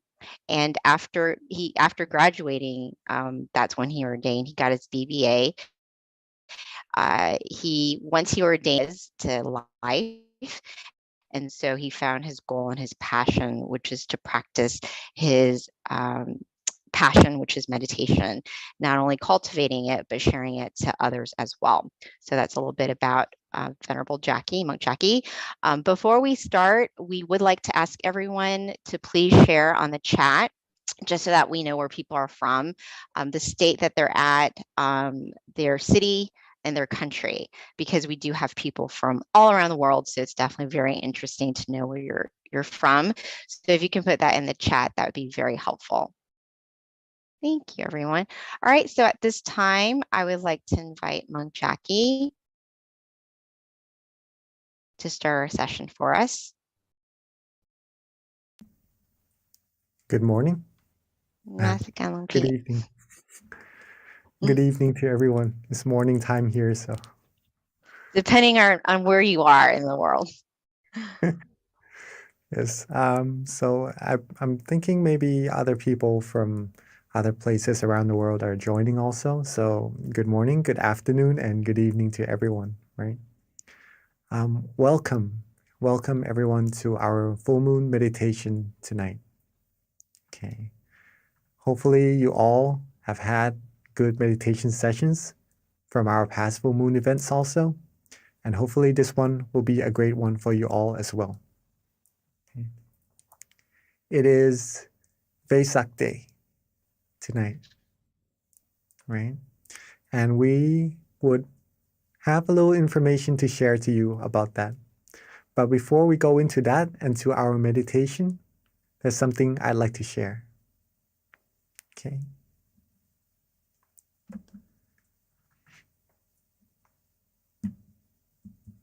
Relaxation is universal. Would you all agree with me on that? Everyone in the world can relax, right? Okay, so that's that. If relaxation is universal, and meditation is actually the same thing as relaxation, okay? They are the same thing. That means meditation is universal as well, okay? Hope you all agree with me on that. All right? Okay. Now let's keep this in mind for a second, that meditation is universal, just like relaxation. It's just a feeling, it's just a practice. Okay. Everyone on earth can do it, right? We can do it. We have been doing it for many, many times already as well, I believe. And for those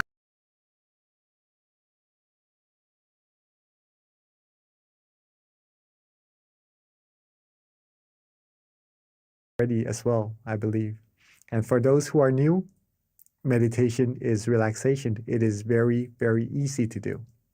But the result is more and more profound once you practice it more and more.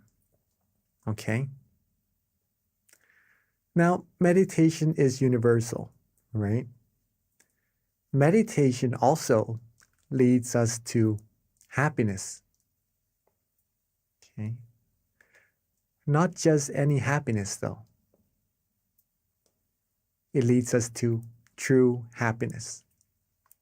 What is true happiness? True happiness is a type of happiness where you could always have. It doesn't go away. It doesn't depart from you. You don't depart from it, unlike the other happinesses we find on the outside. Okay? When you want this happiness, you could always access it. You'll be able to rely on yourself for happiness and to be able to help others be happy as well. This is what true happiness is. Okay. Meditation is universal, and meditation brings true happiness. Let's put it this way first, so that we understand this phrase. Everyone can have true happiness. If you can relax, then you can have true happiness. Okay. So, in other words, everyone here today is able to find true peace, true happiness for sure. Okay. Now, we know this already. How do we do it? How do we meditate? How do we find this true happiness inside of us?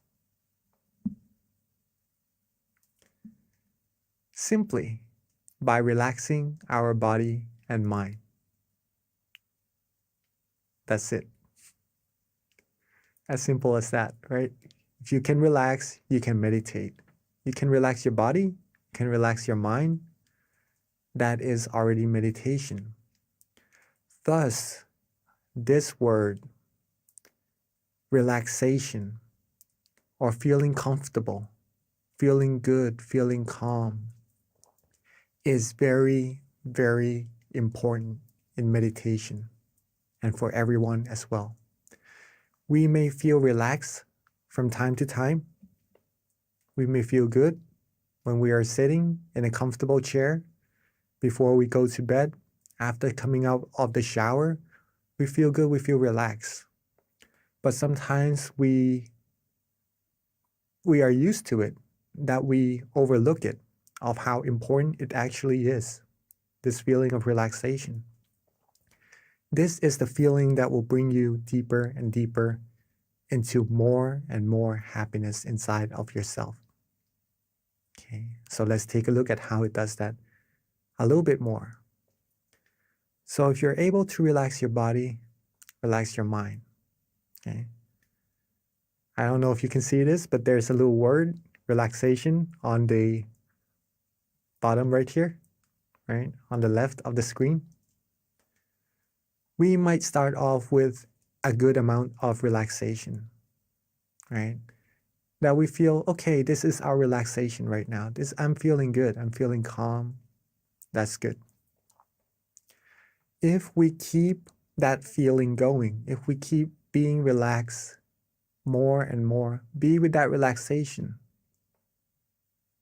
it will grow. It will become a little bit bigger. Okay. And then when we keep being more and more relaxed, more and more calm, keep going, it becomes a little bit bigger. Okay.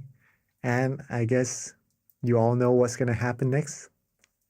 If we keep being more and more relaxed, be with that relaxation, it's going to get even bigger and becomes even bigger until it becomes very, very big. I literally expanded the word relaxation so that the white part is all that we can see right now. So it eliminates all the other undesirable feelings away. And all there is left inside of our mind would be the feeling of relaxation. Okay? It becomes so big that this relaxation becomes peace. It becomes serenity in our mind. Nothing else can come in. No negative feelings, no negative energy could penetrate. It becomes true happiness. Okay. This is the power of relaxation. This is the power of meditation. Okay. Now we know how to meditate, right? Not that difficult. And if we practice together more and more, we would find true peace little by little until reaching the very utmost of it. Nothing can penetrate, and that's the ultimate goal of meditation. Okay. Now, this was discovered. This technique was discovered a long, long time ago. It doesn't just happen. It didn't just happen recently. Okay. It was discovered actually on a full moon day. The same type of day, the same type of night that we are meditating together right now. Interesting enough, it is on the 6th lunar month also, which is tonight, right? The 6th lunar month. This full moon day, over 2,600 years ago, actually, was when it was discovered, this knowledge. It is a day called Vesak Day. Vesak Day. Okay.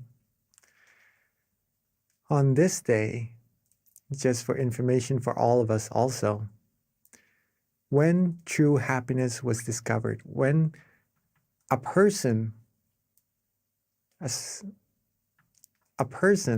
like us, right? A person was able to discover true happiness inside. It is actually on the same day that this person was born, discovered this true peace, true happiness inside, and passed away, right? It's on the same day, but on a different year, just so you know. Okay. And this person,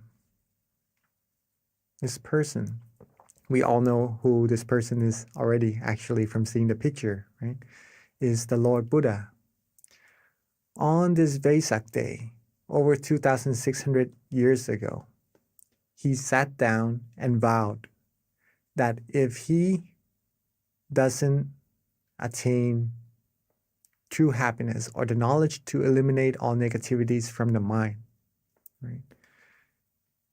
If his flesh or blood were to vanish, if his flesh and blood were to vanish and all there's left is his skin, his tendons, and his bones, he would not quit until he reaches true happiness, until he was able to eliminate all negativities from the mind. And so he did. And he passed the knowledge down to many, many people, and so they did also. Okay. Until generations after generations, reaching us here in the present day, we too can find this true happiness by just relaxing, by just meditating. Now, along his years of teaching, there is this one phrase that he said, Nati Santi Parang Sukham. It is in Bali, right? An old language. It means there is no happiness greater than the peace of mind. So for everyone here, if you are seeking happiness, are you all looking for happiness? Do you all want to be happy? All beings do seek happiness, and that's pretty much what we aim for, what our goals in life will bring us. It brings us success, and that success, it's what will fulfill us, give us happiness, right? So all of us seek happiness. I'm sure no one would want to be sad or to feel bad or anything, right? We all want happiness. And if we want the greatest of happiness, it is where the peace of mind is. Okay.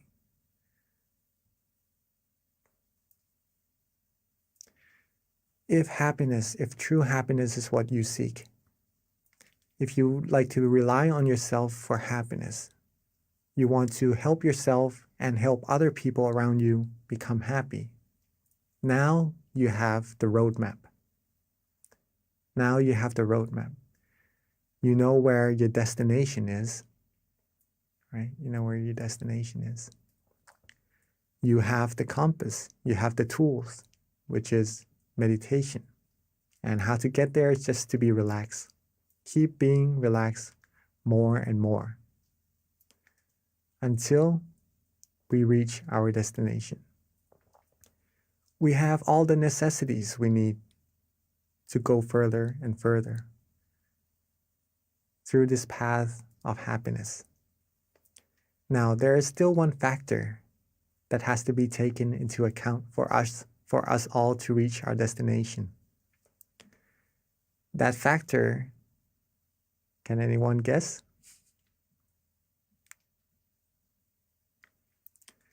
That factor is you. It is all of us. Meditation is not something one person can do for another. It is like eating. If I eat, then I will be full. If you eat, you will be full. Okay? If I eat and you don't, then I'm the only person who will be full. Right? Same as meditation.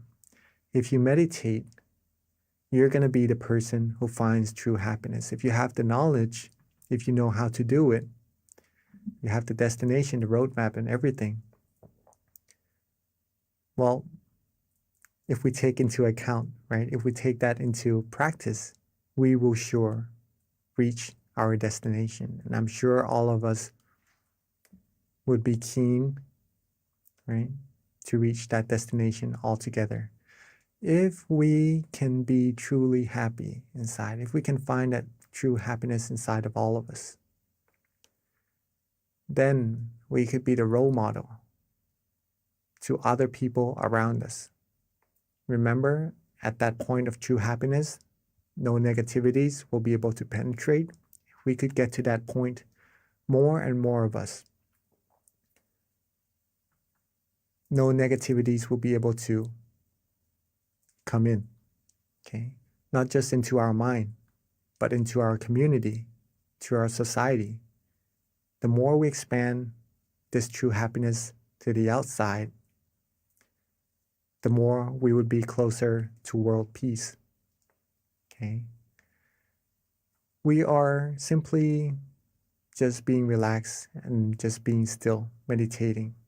But the result that arises from this is really profound. Okay. If we can do it first, we could be happy first, then we can share the light with all the other people around us, having everyone be happy and having this world be a world of true peace together.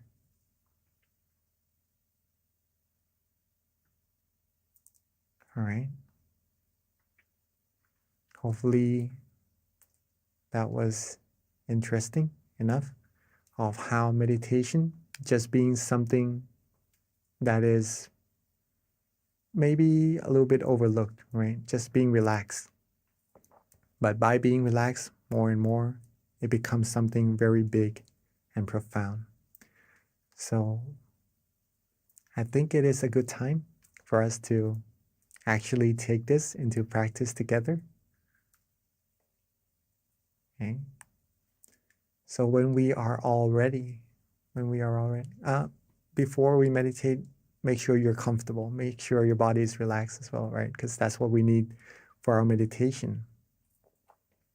So let's get ourselves adjusted, our body adjusted, so that we feel good in our meditation together for a few moments.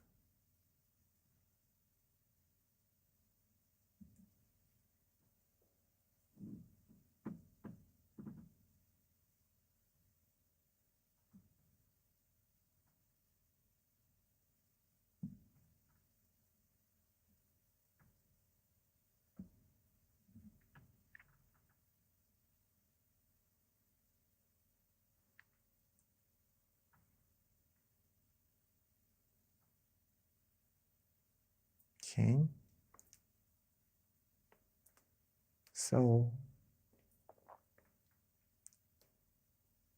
before we start our meditation together, let's check our body, see if we are comfortable in this position already. And when we are ready, let's softly and gently close our eyes.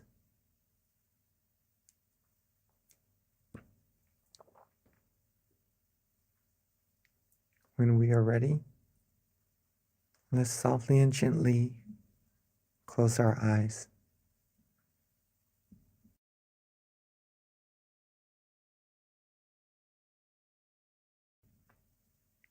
Take our time.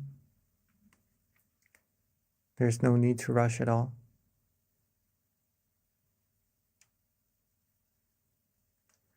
Relax our foreface.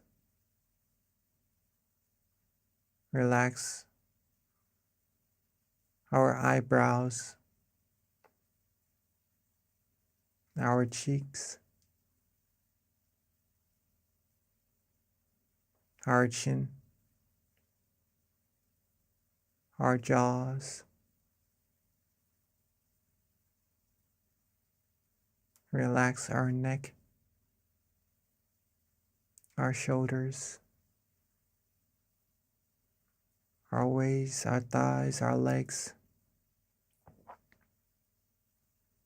all the way down to the tips of our toes.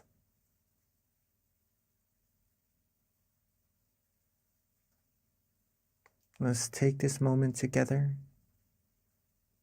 to relax every part of our body.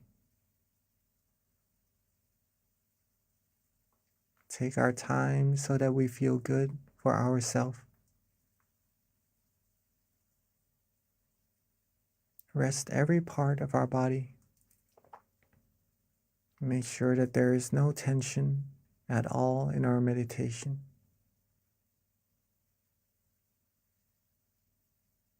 If we feel good, if we feel relaxed, then we are on the right path.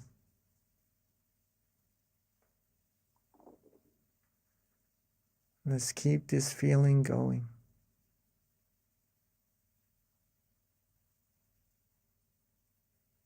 Keep ourselves calm.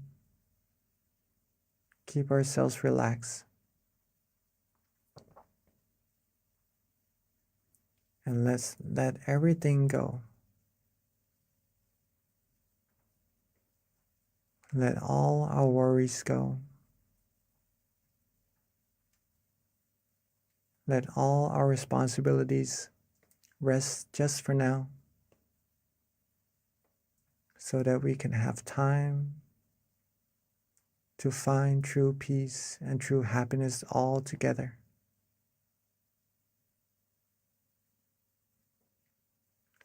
If we are relaxed in both our body and mind right now, if we feel good in our meditation right now, keep that feeling. Keep that feeling flowing. Keep that feeling alive.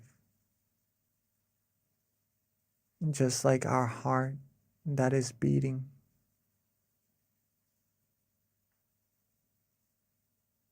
This feeling of relaxation is the heart of meditation.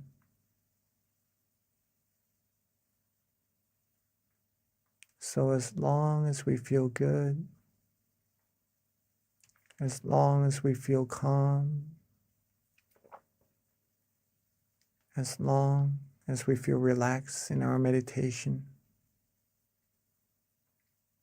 then the heart of our meditation is beating. And we are being alive on the outside and on the inside. We are walking are traveling down the path, the righteous path, the path of purity, cleanliness, and happiness. It may be a path that we cannot see right now, but to find that we are on the right path, there's a way to travel, which is to feel.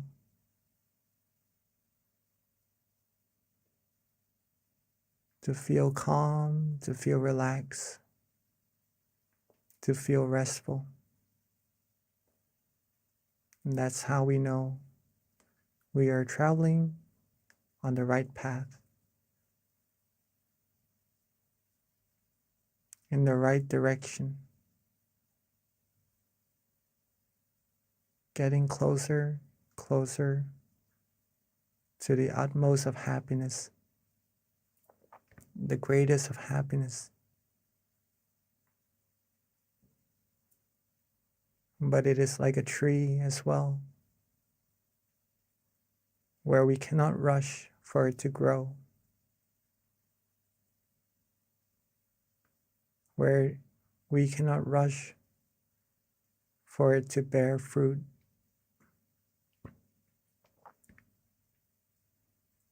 So being calm,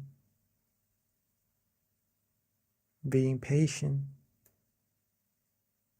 being relaxed along this road, enjoy every second of this journey is what will take us to our destination.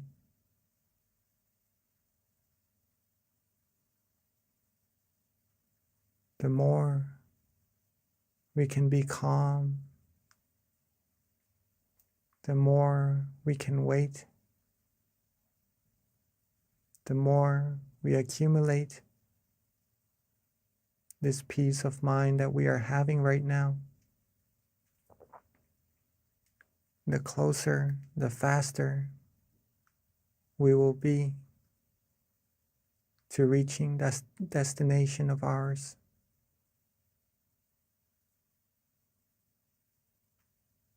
So let's keep ourselves calm.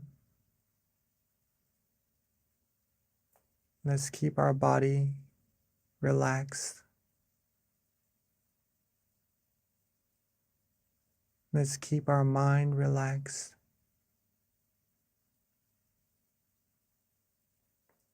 Let's be worry-free. Enjoy this very moment, almost as if this is the most precious feeling we have right now, that will take us to reaching life's most valuable treasure.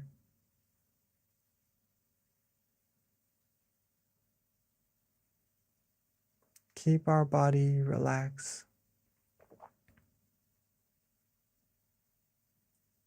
Keep our mind relaxed.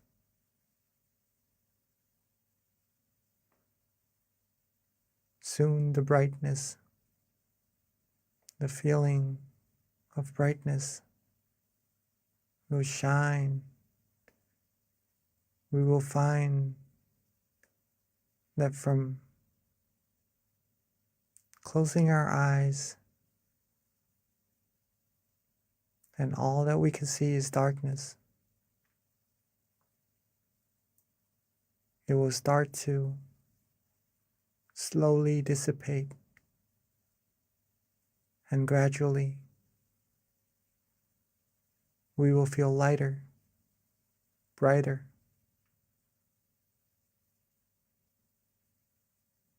Whatever experiences happen inside of our mind, let's just let it be. Let's not pay too much attention to them, so that we have to do is just to be neutral. Let these positive energy keep accumulating more and more automatically.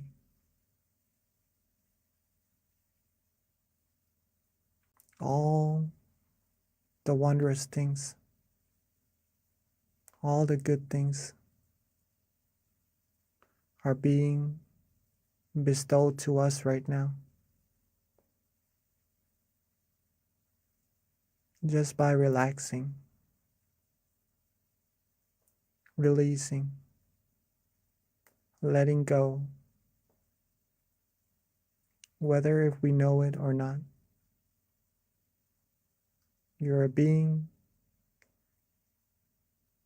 you are receiving a great amount of positivities. So let's keep ourselves calm, keep ourselves relaxed. Keep receiving these positivities to our lives, to our mind, and to later share with everyone else in the world. Let's keep these things going. And let's relax, enjoy our meditation together in silence for this time being.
as we are relaxing,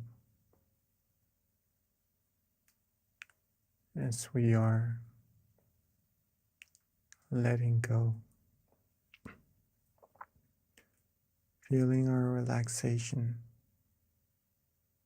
feeling our body resting,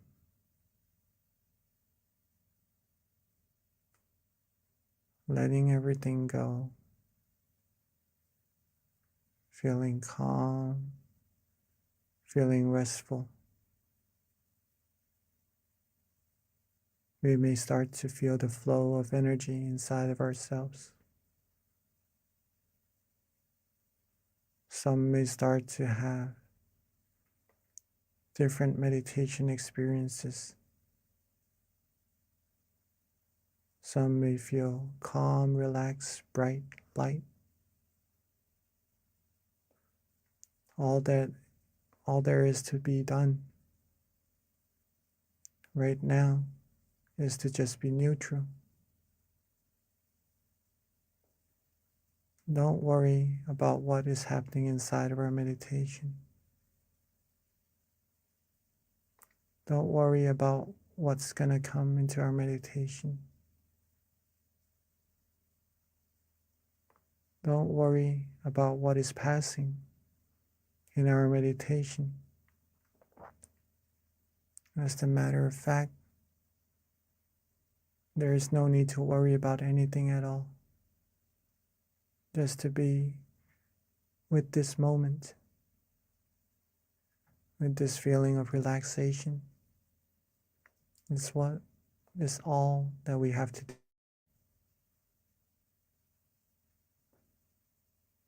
And now that our mind is well abundance of brightness, of happiness, of purity, while being bright and shining on the inside, let us represent this brightness in our mind as a candlelight on the outside by lighting our candles all together. So at this moment, while being calm, being light, being bright, let's maintain that feeling and let's all together light our candles at this moment.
Now that we have represented our brightness from the inside to the outside, let's together come back to our seats and close our eyes softly and gently once more.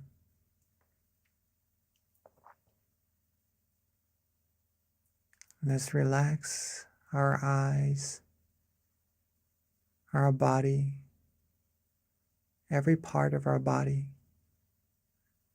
from the top of our head down to the bottoms of our feet. Let's take our time. There's no need to rush. Get back into that feeling of relaxation we had earlier. That feeling of brightness. That light feeling. That calm and comfortable feeling we have inside of us.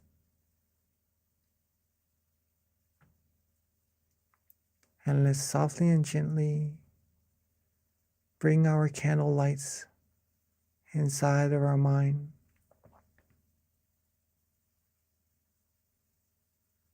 Let's softly and gently bring our candle lights inside of our mind where we feel calm and comfortable. Anywhere. And at that point, at that place where we feel good, we feel bright, we feel the candle light shining. Let's also recall all of our accumulated positivities from our practice of generosity, our accumulation of moral disciplines, and from our meditation, gathering positive energy. Let all of these good energy come together along with the brightness of the candlelight into a clean, clear crystal sphere, bright and shining.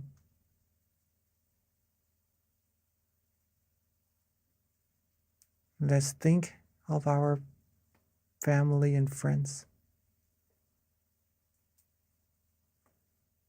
Let's recall our loved ones. And let this crystal sphere, this sphere of merit, radiate its brilliance outwards, reaching our family and friends, sharing with them all the positivities we have. Wishing for our family and friends to always be happy, be safe, be successful in all their wholesome goals, be protected from all dangers, harms, diseases, be free from all negativities, be able to find true happiness, true peace quickly and easily, and reach the utmost of happiness as quickly and as easily as possible.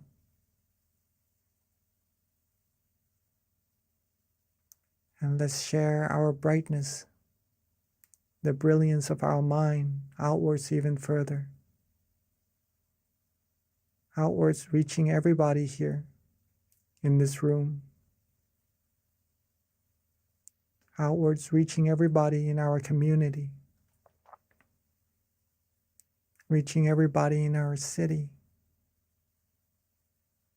Outwards further, reaching everybody in our country.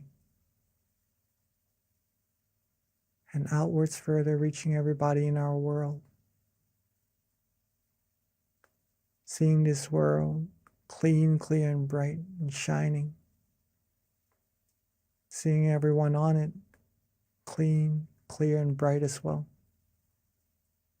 And wish for everyone to always be happy, always be healthy, be fulfilled in all their wholesome goals, be free from all sadnesses, sorrows, sufferings, all harms, dangers, diseases, wars.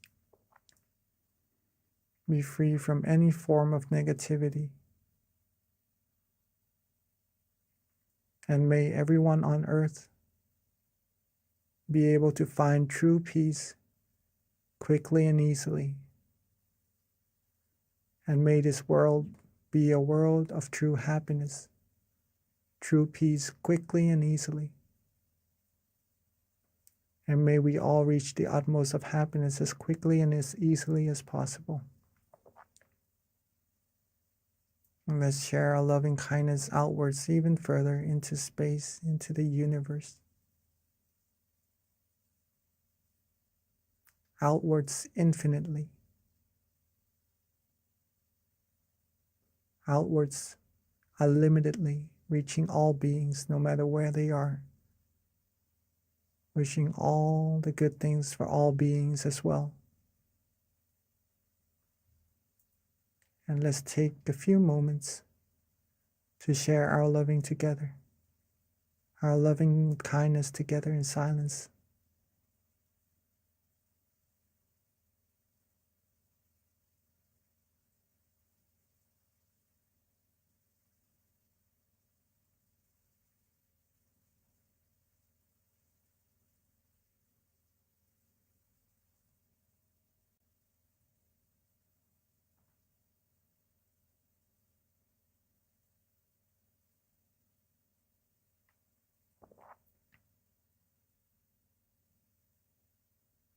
Now that we have shared our peace, our love, our positive energy outwards to all beings together, let's softly and gently bring our attention back to ourselves.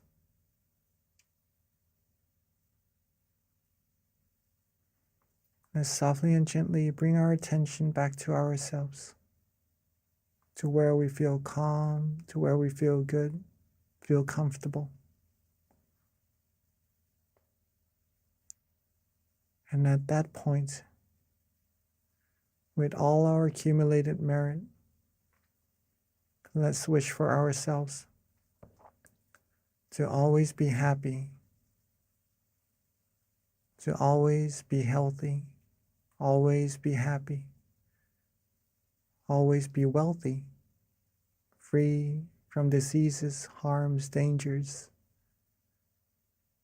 free from all worries, all negativities, free from anything that would be able to harm us. And when we meditate, may we be able to still our mind quickly and easily. May we reach true happiness quickly and easily. May we be able to be happy and share our happiness with everyone around us, having our loved ones and all the people in the world be happy as well. And may all of us always walk on the path of righteousness and reach the utmost of happiness as quickly and as easily as possible.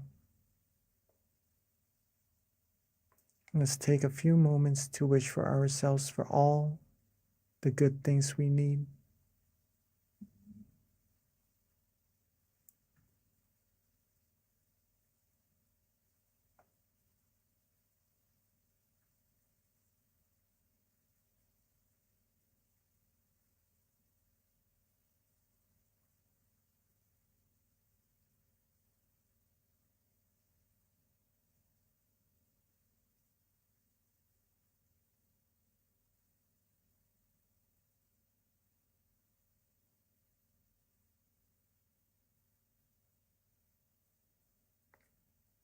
Now that we are coming towards the end of our meditation together,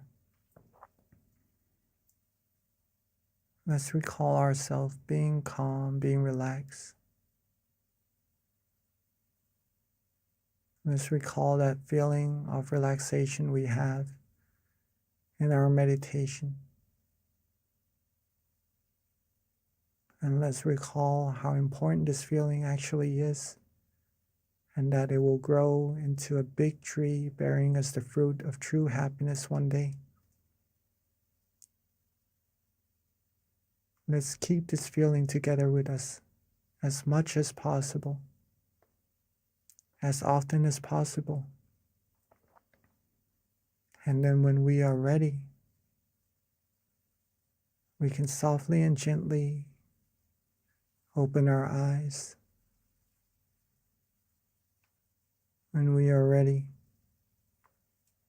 we could softly and gently open our eyes. Sapphe Buddha Palapata Pajeka Nanjayang Palang Arahanta Nanjate Shena Rakhang Pantami Sapaso Sapabuddha Nupavena Sapathamma Nupavena Sapasangha Nupavena Sathasoti Bhavantu Te.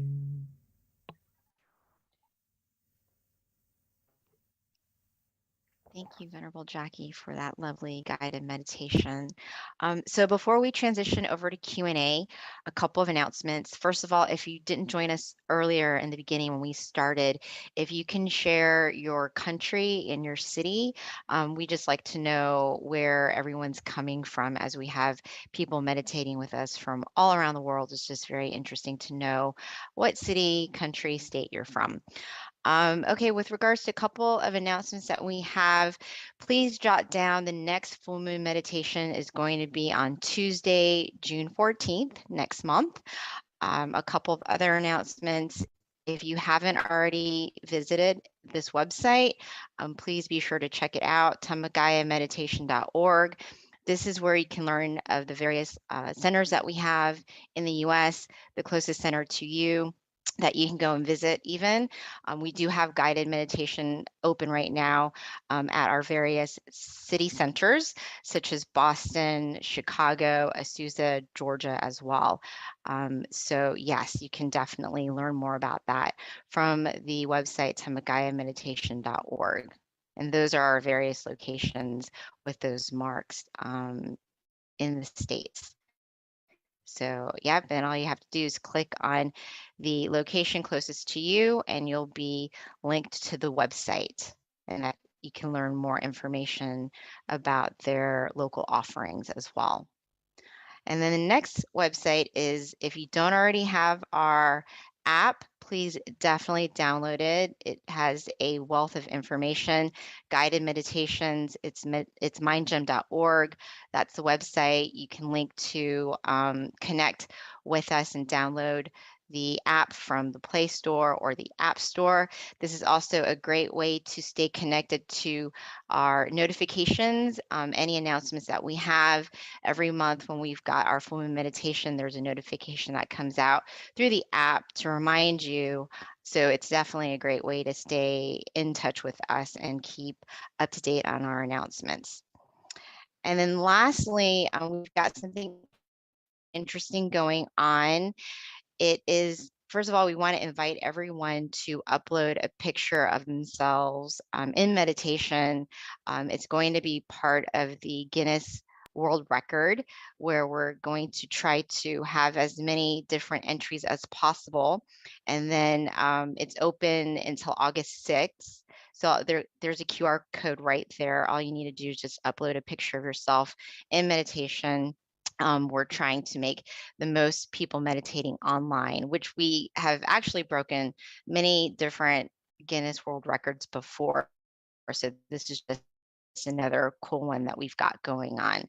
So everyone on this call, please be sure to send a picture of yourself in meditation on the QR code right there. All right, and that wraps it up for our announcements. So at this time, we're going to transition back over to Monk Jackie and then have our Q&A session. So please, if you've got time, stay with us, but we do understand for those who need to hop off. But this is definitely a great time to have your questions answered, further understanding about meditation or any questions you might have with regards to your practice, how to improve it. Looks like we have a question right now, Mung Jackie from Shrirat. Yep. So if we can get the spotlight on Shrirat, please. And then anybody else, if you've got a question, you can either raise your hand or just put it on chat as well. Yes, I think Shirat can open your microphone and all right. Or you can always put it on chat too, whichever is Yes. easiest.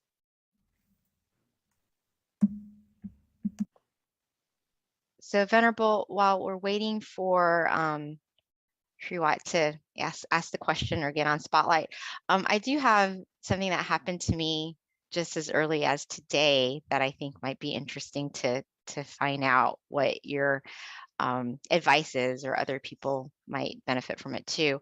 But yesterday in meditation, I meditate every day, and when I was meditating, I felt very calm and peaceful, and like I was floating, which was really cool because I hear that this is kind of a typical experience in meditation.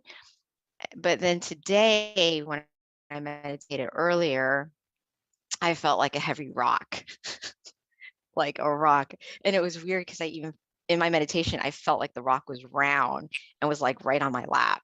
So I don't know if that's, an experience that's typical, or if that's just me overthinking. So I wanted to get your input on that.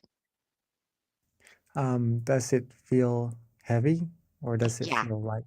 The rock Feels felt heavy today. Yesterday felt very light and floating, and today it was like a rock on my right? lap. And I was like, this is new. Okay. I think That that is was kind of actually odd. quite normal in meditation. Oh, Okay, first of all, very beautiful that you are meditating every day. That is actually what is needed to progress in meditation. No matter what meditation experiences we have, right? Sometimes good, sometimes we feel not as good as the day before. If we keep meditating, we are progressing no matter what.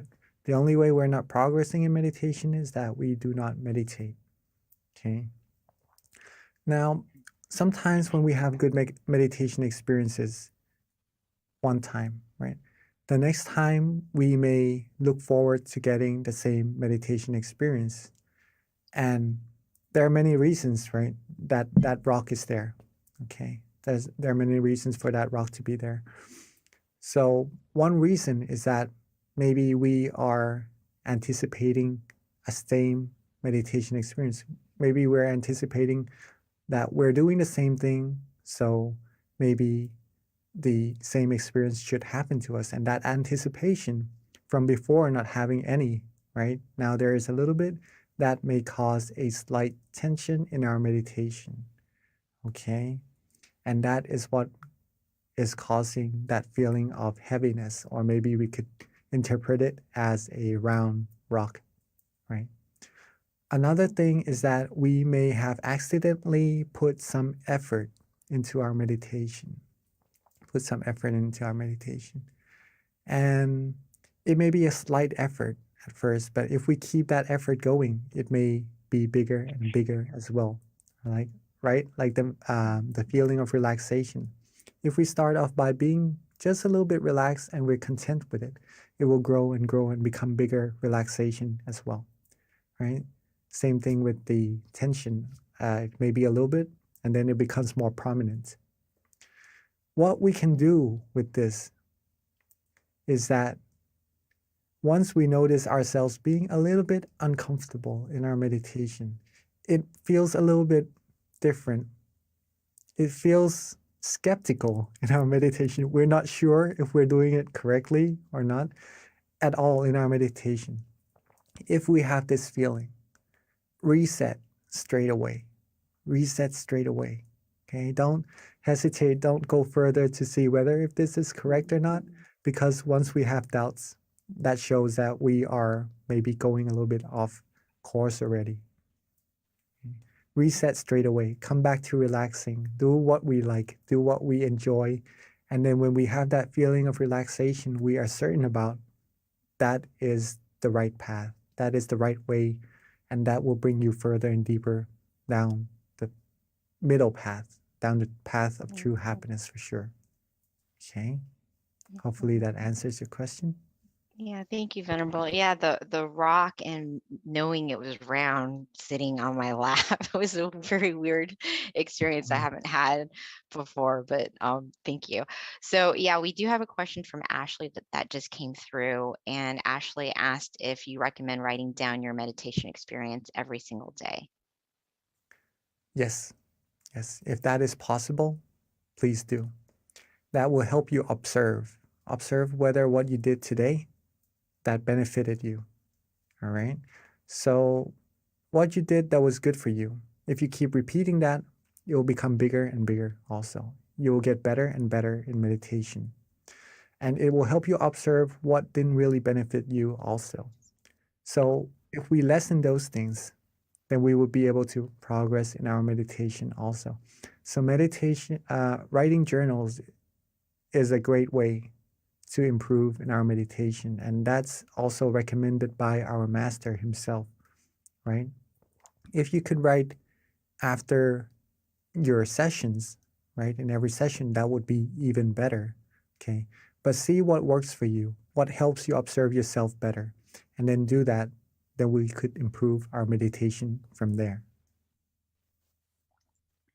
So Venerable, we've got a question from Miss J, and Miss J is new to meditation, wants to know how she can become better. To become better in meditation is very easy, but it takes consistency, pretty much that. Meditation is very, very, very easy, right? We're just relaxing and just keeping that feeling with us. Sometimes we have tension, sometimes we have some experiences that we are not certain whether we're on the right path or not. And sometimes we are sure that we are on the right path, okay? Whatever happens in our meditation, accumulate more of those feelings that you like. Okay, this is how we improve. When we are certain that we enjoy meditation, that feeling, that relaxation, accumulate more of that. Maybe it could be 1 second, 2 seconds, 3 seconds, 1 minute. If it goes away, reset, come back to do it again. Accumulate like putting money into a piggy bank. One day it will become full. We'll have like a bigger piggy bank and we keep accumulating it. It'll become full again. It becomes bigger and bigger. Once we know it, we are now millionaires pretty much.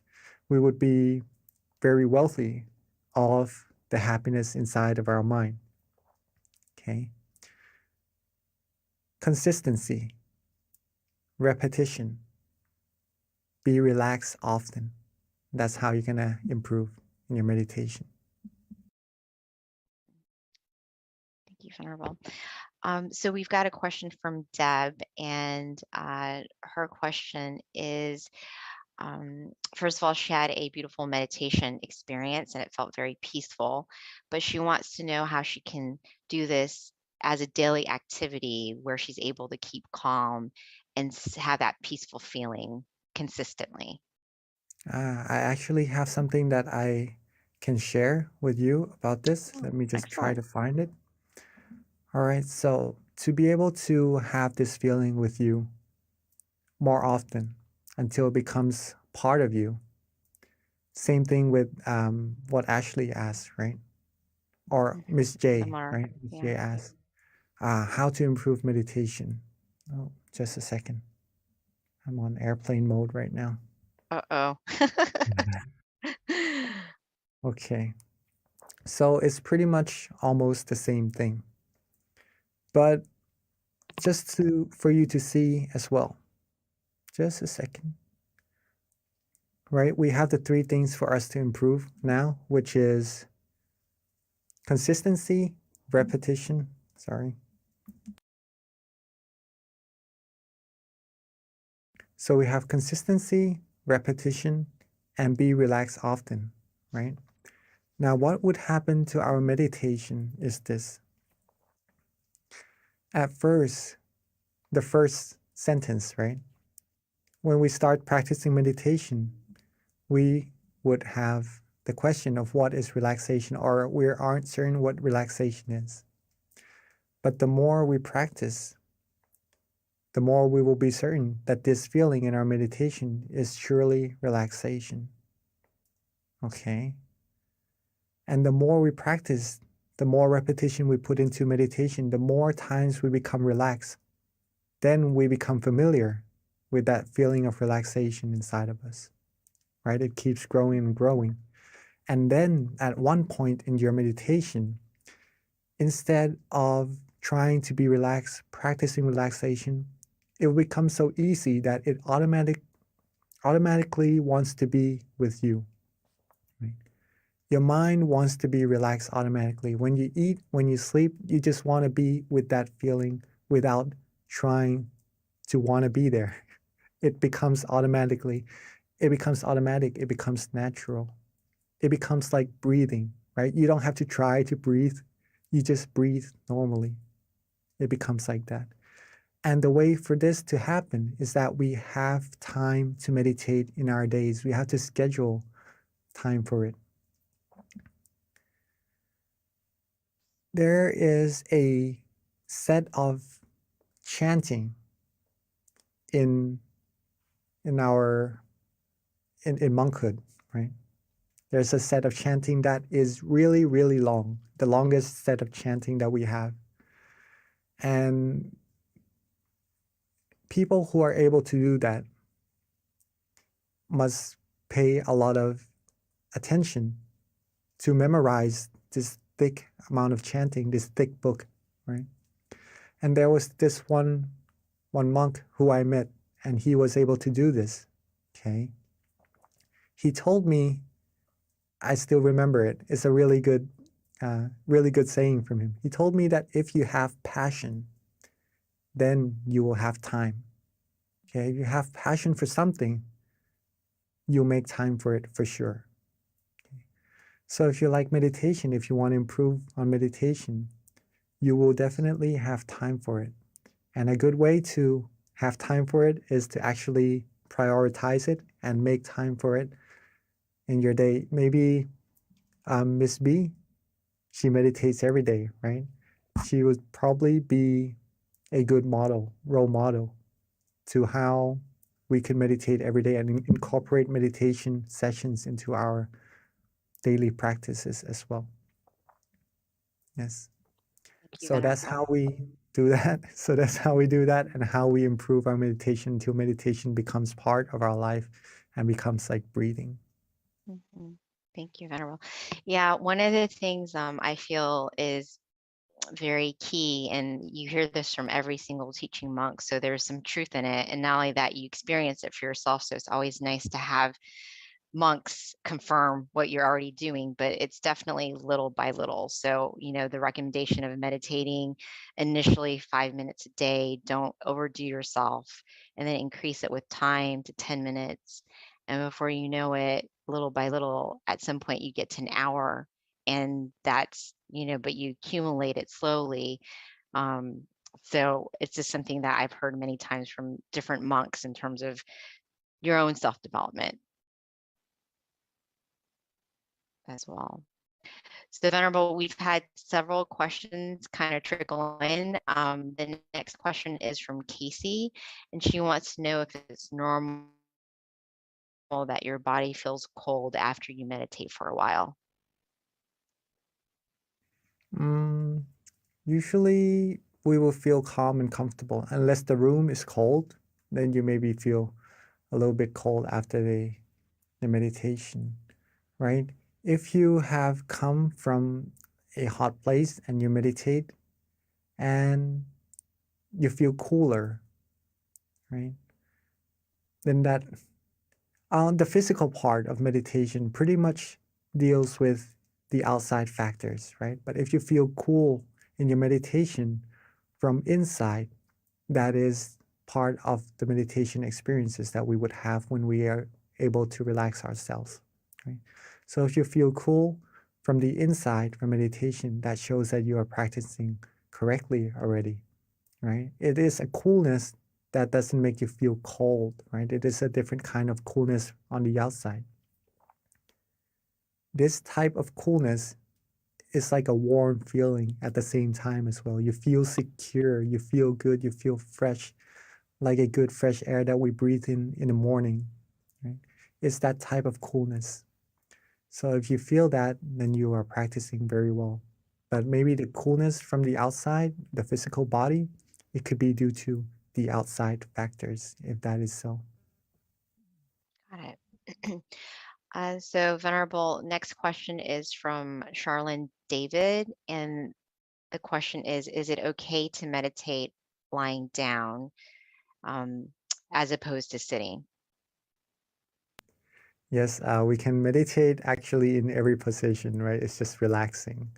But when we lie down, we usually tend to be more relaxed, right? And then we usually fall asleep after. So we do need some awareness in our meditation with our relaxation as well. That's why we sit, right? Because sitting is a good way to relax and also have awareness at the same time. If we lay down and we could be aware and relax, then you are meditating. But if you're starting to lose some relaxation, then when you're starting to lose some awareness, then all we have left is just relaxation. And then that's almost like meditating, but we're not actually meditating at that moment. Just to share that with you.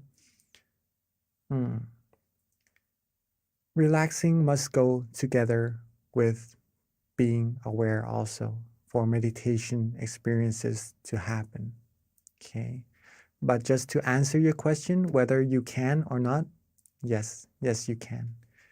You can meditate before going to bed so you can have better sleep. Okay. But if you want good sessions, good awareness, good relaxation, good meditation experiences in your sessions, then sitting down, being quiet, closing our eyes, isolating ourselves from all the distractions would be of a recommendation. Okay. Hopefully that answers your question. Thank you, Venerable. Another question that came, and this kind of ties into something you were saying with the question you just answered, but it's from Annie, and her question is, what exactly is relaxing when it comes to meditation? So for her, she says that she keeps thinking that while she's meditating, she's supposed to focus. So if she's focusing, then how do you relax too on top of that? It seems like is her confusion. Focusing is good, but you need to have relaxation as well, or else it will be focus and no relaxation at all. If we have no relaxation, it is hard for the mind to become still. And the reason why we want to be relaxed in our meditation is that we want our mind to become still. When the mind becomes still, that's when our mind will travel inside and reach deeper and deeper happiness inside of us. Okay? If we focus and there is no relaxation, we would start to have some tension in our meditation. And that tension doesn't let us meditate for a very long time. Sometimes it would give some people some aches around the eyes or maybe some headaches even, and it halts those from progressing further in their meditation, pretty much that. So balancing between focus or awareness or attention, okay, same thing pretty much, with relaxation is what we need to do in our meditation. This is also known as the middle way, the middle way. Not too focused, not too tense, right? And not to be too relaxed, not to be too loose. Not too tense, not too loose. That's the middle path. That's the path that leads you to true happiness. Thank you, Venerable. So last question is from Kitty. And I guess her question is along the lines of the same thing with regards to being more familiar with relaxation until your body becomes like the body of relaxation. Yes, I think I understand this. Okay, so let me try to explain. Be familiar with relaxation until your body becomes the body of relaxation. Maybe in your words, you may mean the body of Dhamma or something like that. If that is so, that is the path. Yes, until your body becomes the body of relaxation. The more we can be relaxed and focused, right, have awareness, in balance, the more our mind will become still. When we are more used to that, the less our mind will want to travel from this point of relaxation. It just wants to be there, right? It's familiar with that point. And it travels further, further, further until reaching a certain meditation experience. Let's put it that way. Okay. And then when we are used to being at that point, then we would be used to being with that body of relaxation. Let's just put it that way first, right? And then we become the body of relaxation. So, yes, I would have to say yes. Okay, thank you, Venerable. So it is a little past 10:30. So at this time, there are no other further questions. So let us all pay respect to our teaching monk by just putting our hands together as he gives us a blessing. And don't forget our next month full moon meditation, Tuesday, June 14th. Thank you. Namaste Kalon Pete.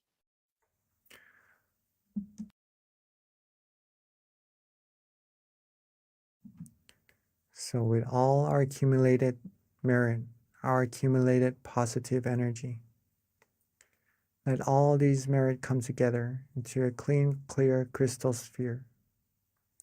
And let this merit bestow to us, bless us with the utmost of happiness, the utmost of health, wealth, success. And may we all be fulfilled with all our wholesome wishes. When we meditate, may we all be able to attain true happiness quickly and easily, and reach the utmost of happiness as quickly and as easily as possible.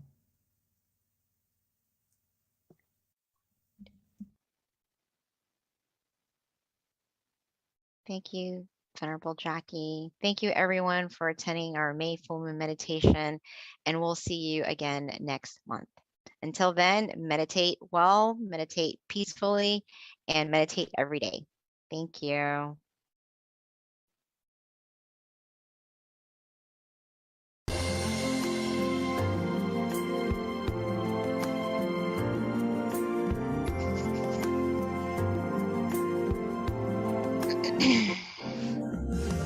Let's come together to open the new whatever to eliminate all conflicts and differences. It's time for everyone to join hand in hand.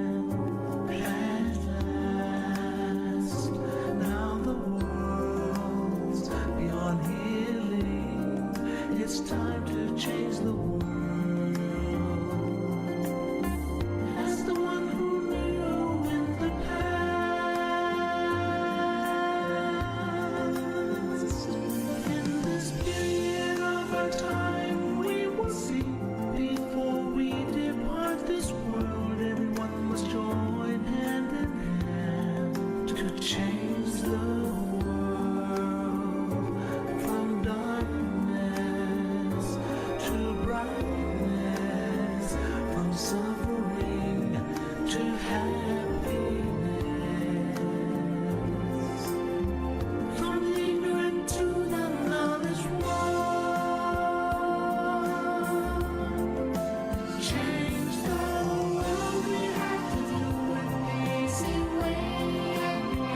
Be happy and cheerful with childlike innocence. Everyone must join hand in hand. Gently close your eyes, relax, relax. Still your mind at the center of the body and move within. At the same position of the one who moved from the past.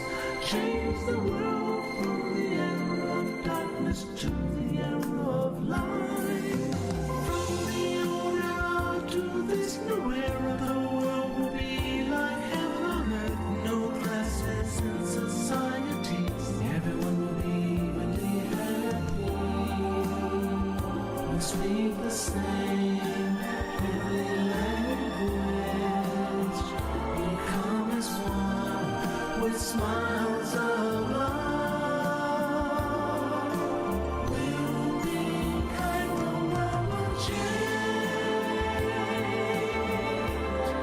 The world will change. Let's come together to change the world. Let's come together to change the world. Let's come together to change the world. Let's change the world. We have to do it the easy way and relax. Be joyful with childlike innocence. Everyone must join hand in hand. Gently close your eyes and relax. Still your mind at the center of the body and look within. As the word will lead from the panels of social salon. Let's come together to change the world. Cambiemos el mundo juntos. Let's come together to change the world. Let's come together to change the world.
Hello, everyone, and welcome to our June full moon meditation.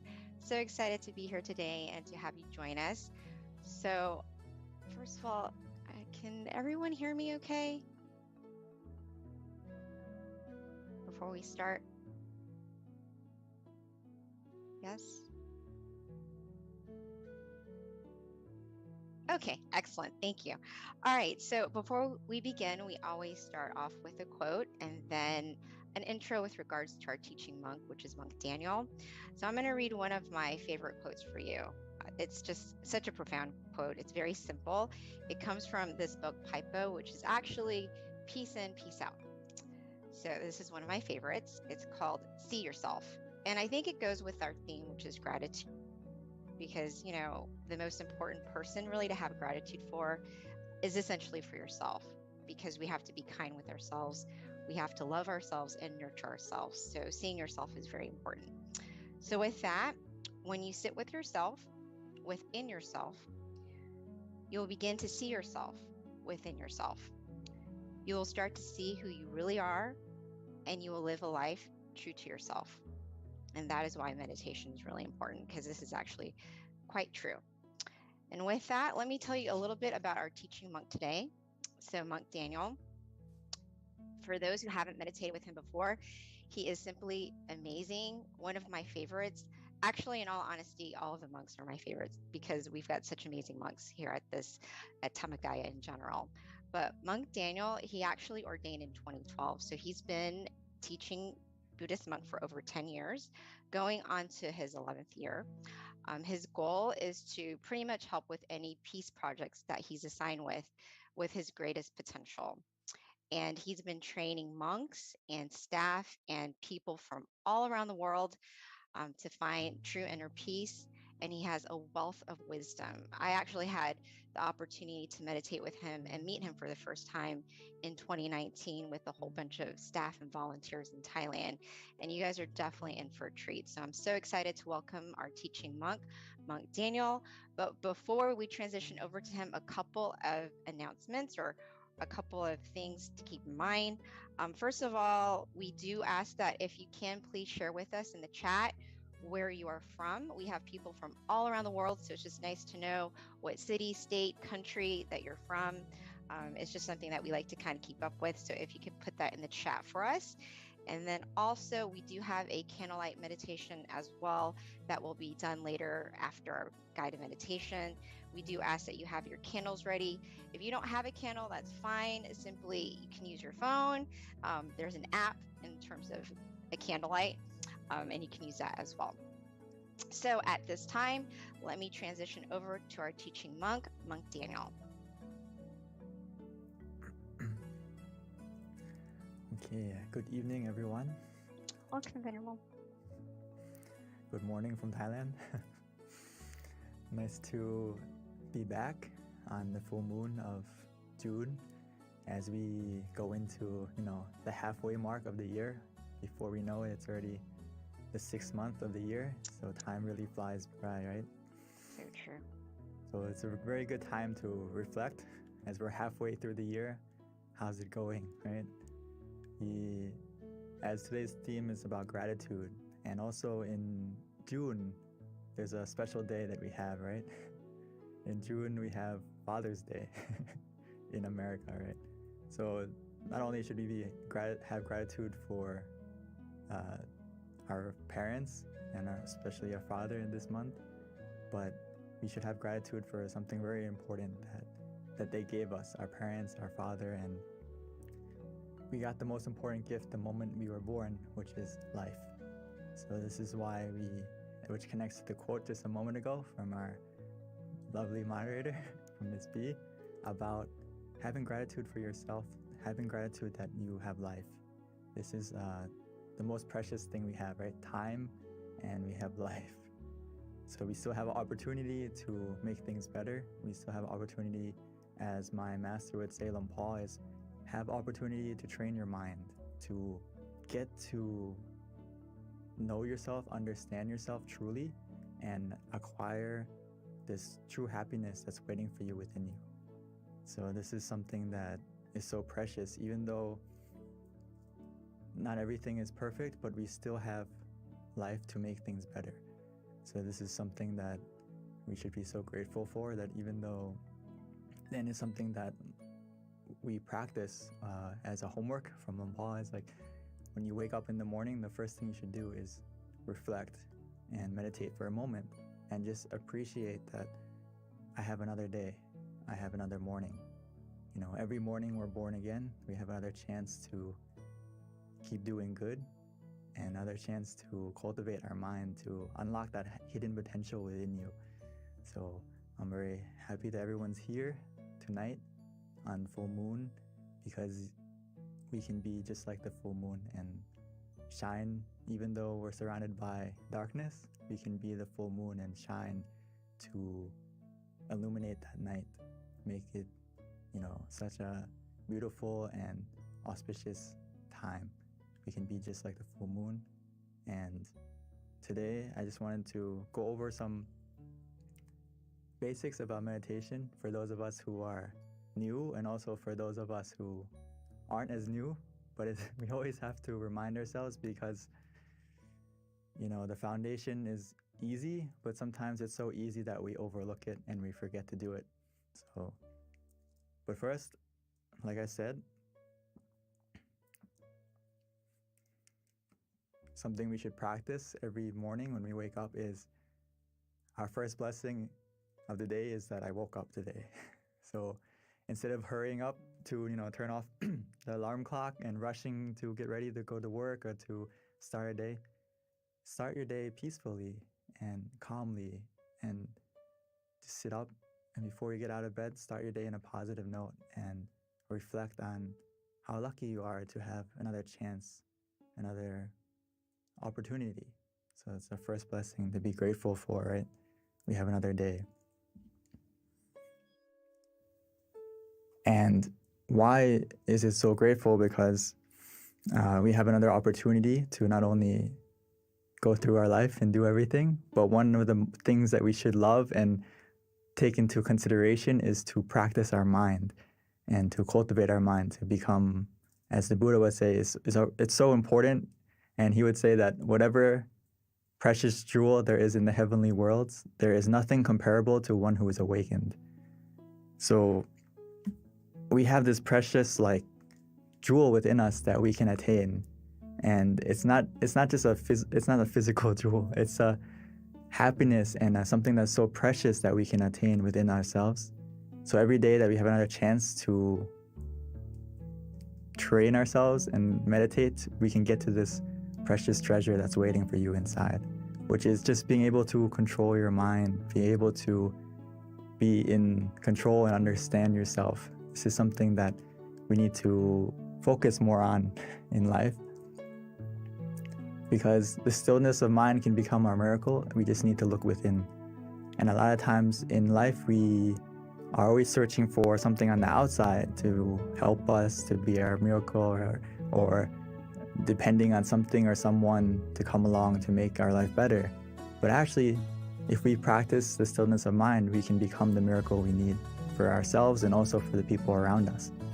We just need to look in the right place. So for all of us here, all like almost 300, 400 of us, you are looking in the right place. You are starting in the right place to meditate and to still your mind so you can find that unlimited potential that's waiting for you inside. So just like today, it's the full moon, right? The full moon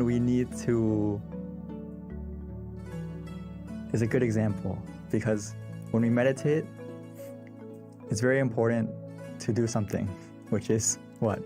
To adjust your body and adjust your mind. That is this foundation that we have to always do, and sometimes we kind of rush through it. So I can't emphasize enough that we need to always adjust our body, adjust our mind to be relaxed and comfortable, suitable to meditate further. So just like the full moon tonight, if you want to see it clearly, we can't focus on the moon and move it to get it clearer to us, right? We can't get the moon close to us so we can grab it and try to get close to it to see it clearly. We need to use the right tool, and we need to adjust the telescope correctly so we can see the moon clearly. If we want to, look at the details and see it more clearly than we can see with our eyes. So the same thing is true in meditation, is we don't adjust the picture or we don't adjust the experience that we see. We adjust our body and our mind so that the picture we see or the experience that happens will become clearer not just visually, but also the feeling will become clearer. Does that make sense? So don't try to skip the steps. If you want to see the full moon, we need to use the right tool. Use the telescope to see it clearly and adjust the telescope to see it clearly. So every time we meditate, it's the same. We need to adjust our body and adjust our mind, not skip that step. Otherwise, the experience or what we see or what we feel is not going to get clear. The feeling and also the image isn't going to be clear. So we always have to adjust at the right place. Adjust your mind, adjust your body. So Luang Por would always say this, and I can't, if you understand this quote, you basically master meditation because this is the heart of it. Is Luang Por says that meditation practice is about finding the point where one feels just right, where one feels comfortable, where one feels content. This is something I use all the time in meditation, and that we have to remind ourselves is that where is that point for you? It doesn't necessarily have to be just a point, but also what is the method that works for you that helps you to feel comfortable and that you feel content with. So that's the key. When you adjust your body, you adjust your mind, and then what method are you going to use? What technique are you going to use that helps you to stay comfortable as well as being content with that feeling?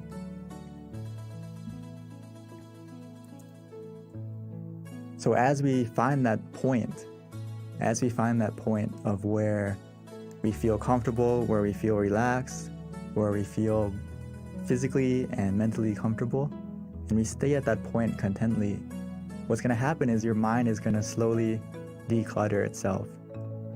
It's going to slowly delete all the clutter in your mind. And it's going to take some time, but as long as we stay there contently, calmly, patiently, and just enjoying the feeling of relaxation, every second that passes by, it's deleting the bad files. It's deleting the negative emotions in our mind, bit by bit. So just stay at that point calmly and contently, and your mind is actually healing itself every second that you stay at that point.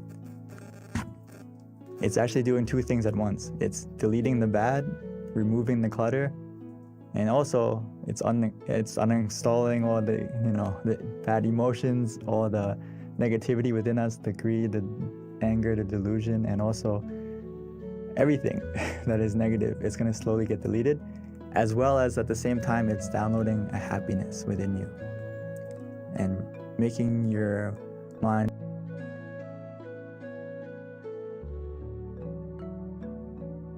filled with happiness and peacefulness, or at the bare minimum, you're going to feel neutral.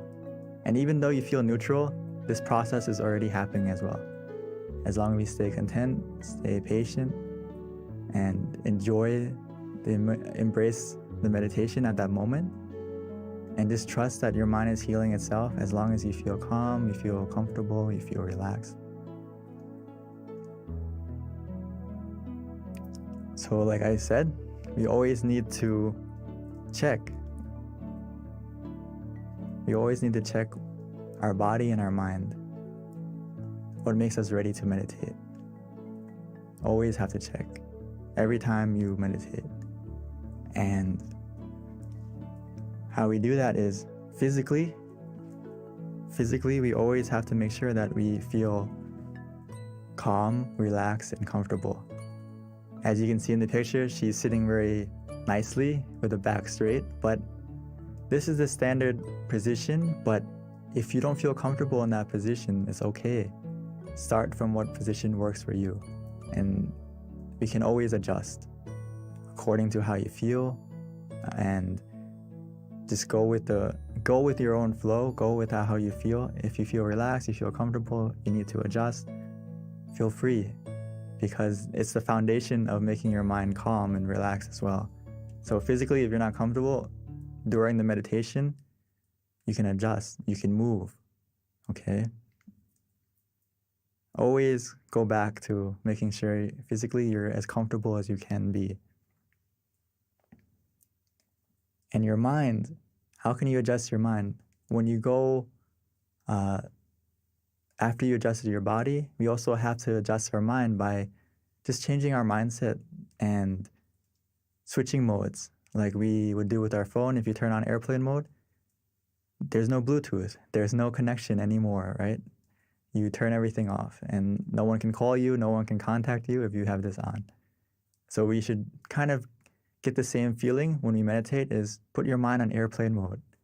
It's not time to think, it's not time to plan, it's not time to do anything but connect with yourself. Disconnect from everything so you can connect with yourself, recharge your mind. And it's just about starting from that mindset. And then of course we need something else to help us to stay in that mindset, is why we use the visualization and the mantra to adjust the mind bit by bit. And I always love to use this example about adjusting the body because it's really important. It's really important that you don't rush to start your meditation. You know, when I say let's start to meditate, it doesn't mean you need to start as a sprint to get to the peacefulness.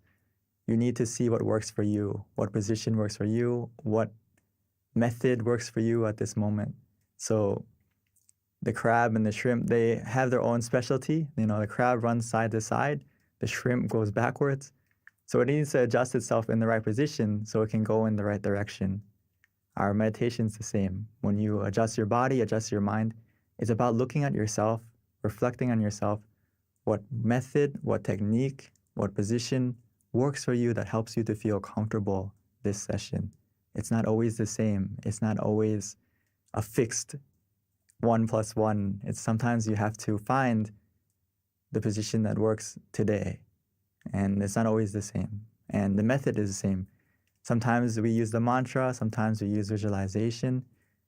Sometimes we just relax and do nothing. It depends on you. It depends on how you're feeling now. That's the key thing. So just a small checklist to check when you're meditating is, and when you start, is what's easy. If it's easy, it's going to be the next bullet point. It's going to be calm and relaxing.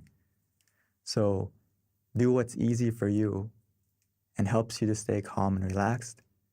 And if you do these two things, it's obviously going to make you feel like the time passes quickly because it's easy, it's relaxing. And what happens? You feel happy, you feel content. So just like anything in life, if you have fun with it, if you're enjoying it, time is going to pass quickly. And you're going to feel eager to continue to meditate. You're not going to be like, oh, when is it going to stop? When are we going to get to the end? You're going to be feeling these 4 things. So this is the only thing we need to observe is, do you feel easy? Does it feel calm and relaxing? And then just allow the time to pass. But at any moment, if you feel that it doesn't feel easy, it doesn't feel relaxing, it's just like driving. It's like you're about to go off the road. You're off the middle way. If you fall off track, we just simply restart. If you feel that balance is off, you don't feel comfortable, you don't feel relaxed, physically or mentally, always be ready to restart.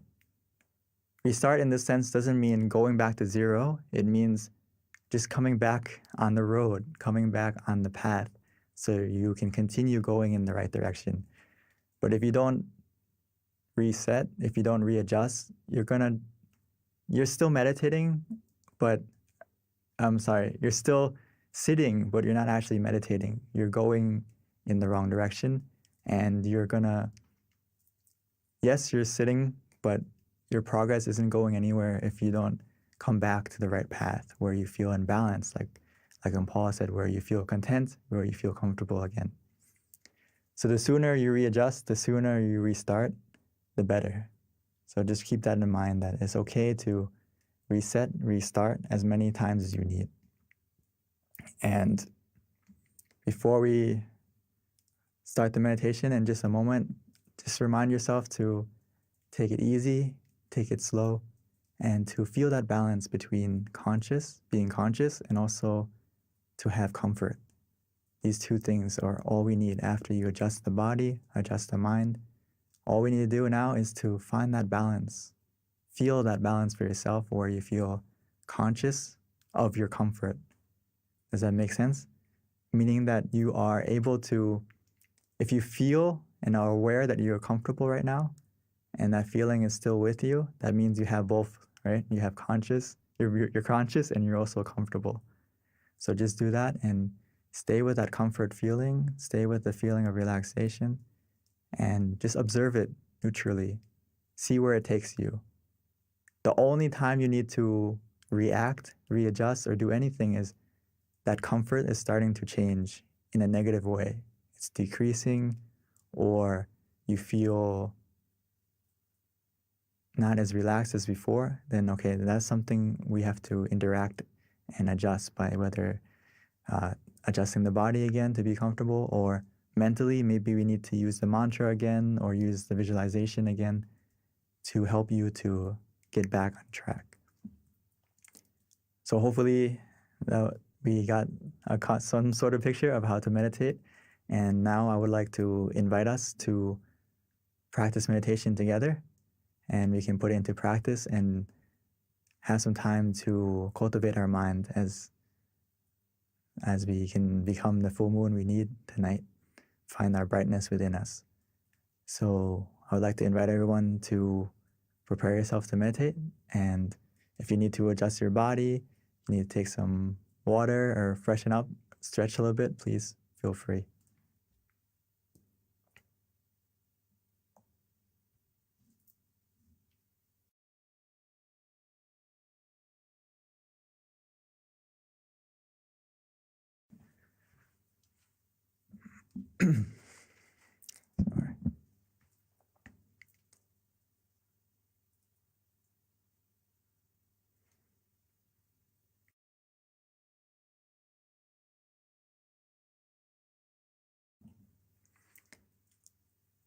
So let's take some time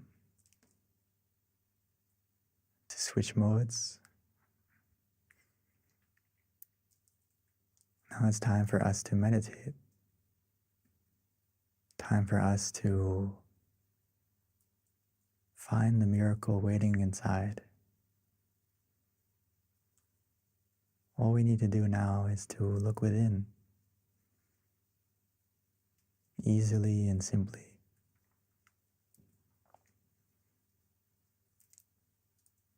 So let's take our time, take it easy. No need to rush. As we softly and gently, naturally close our eyes, the same way we would when we go to sleep.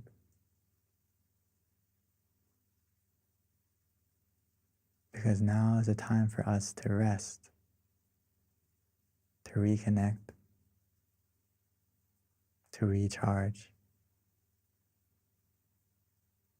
to rest our body, and to truly rest our mind.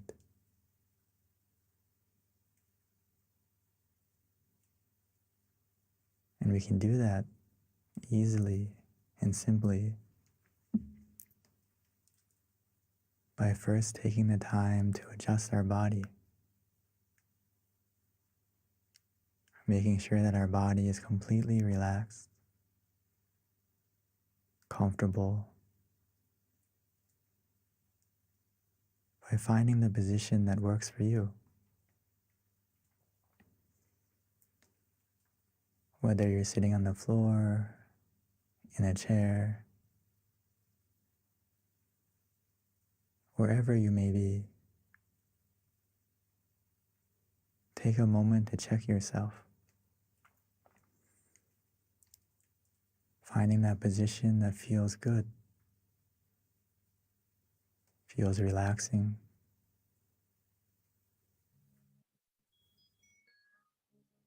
As you continue to relax and release every single part of your body,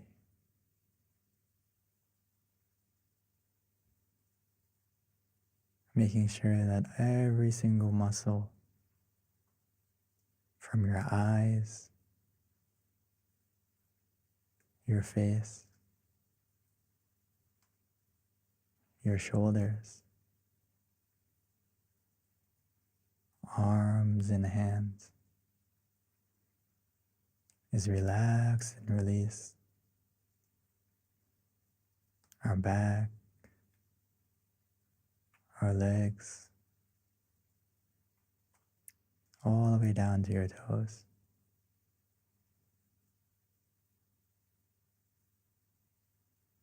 Relaxing and releasing.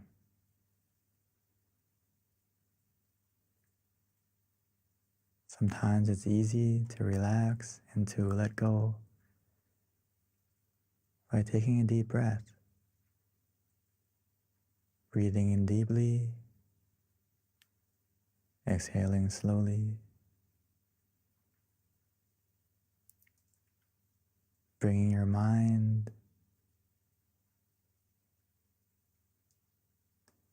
to the attention of your breath,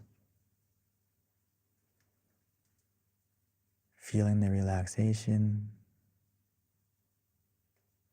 the coolness as it enters your body, filling up your lungs and spreading to every corner, every part of your body.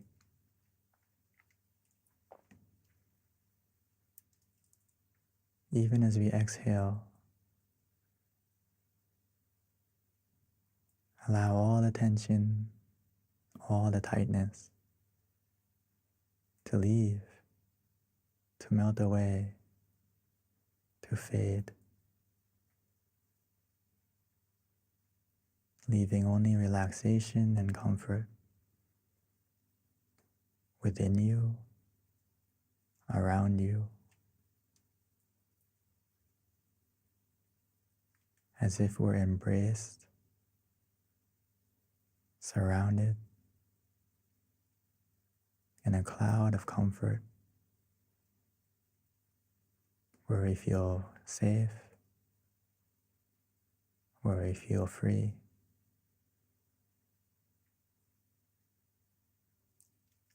And just continue to relax, to release.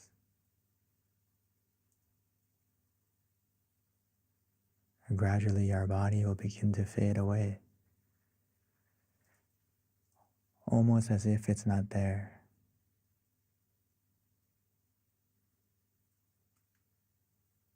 This is the power of simply relaxing, where we feel comfortable physically and mentally.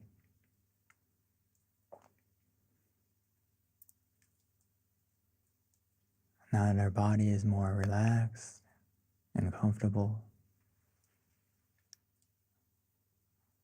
we just need to continue with this feeling,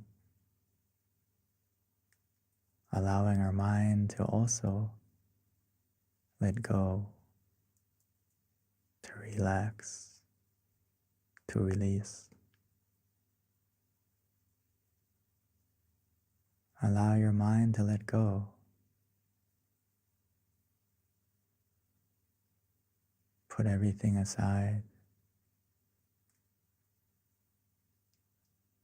whether it's from the past, because it's the only time that we can truly control. It's not time to do anything. It's just time for us to relax, to release.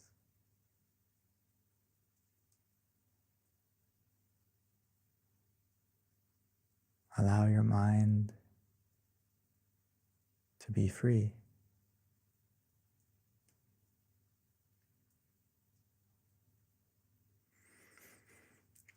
To help your mind to be free and to slowly let go, to stay in the present, we can use any method that feels easy, that we are familiar with, that helps us to stay comfortable as well as conscious. But the key is to use the method that helps you to be relaxed,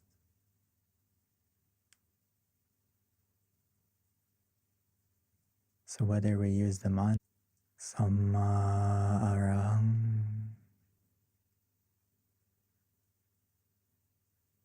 Samma Arahang, Samma meaning purity, Arahang meaning freedom. So every time we repeat that mantra,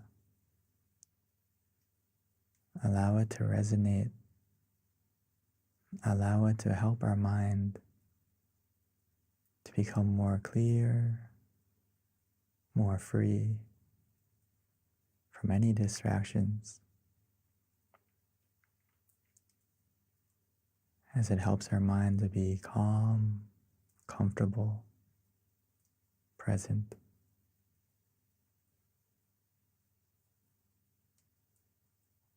Or some of us may enjoy to visualize, especially tonight. We can imagine the full moon, however small, however big. We can imagine the moon shining, even though it's not clear, as long as it helps you to be calm and comfortable. It's not about the clarity of the image that we imagine. It's about the feeling. You can imagine it anywhere, any way, as long as it feels easy, feels relaxing.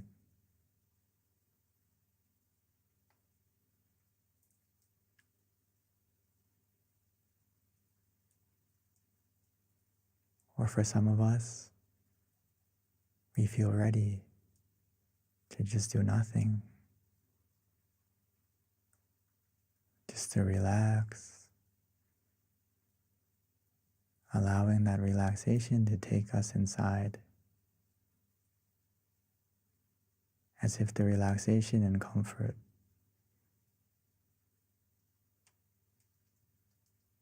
is carrying us like a wave, like a current, pulling us softly and gently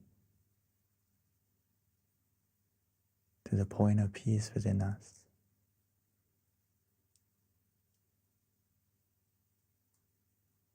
Within us, we all have a point of peace, a place of peace that our mind can go to, that our mind will go to automatically and naturally, as long as we maintain the feeling of relaxation of both body and mind. Our mind will go to the center of the body, the place of peace within us that we all have, that we can all connect to.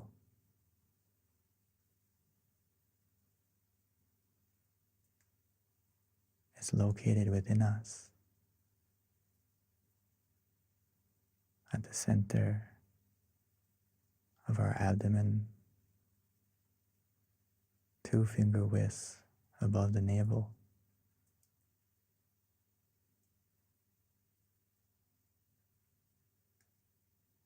But we can connect to that point just by following the relaxation we feel.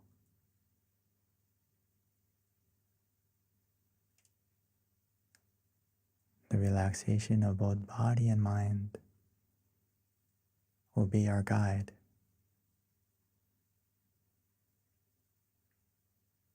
So just trust in your feeling, trust in yourself. Follow that feeling of relaxation.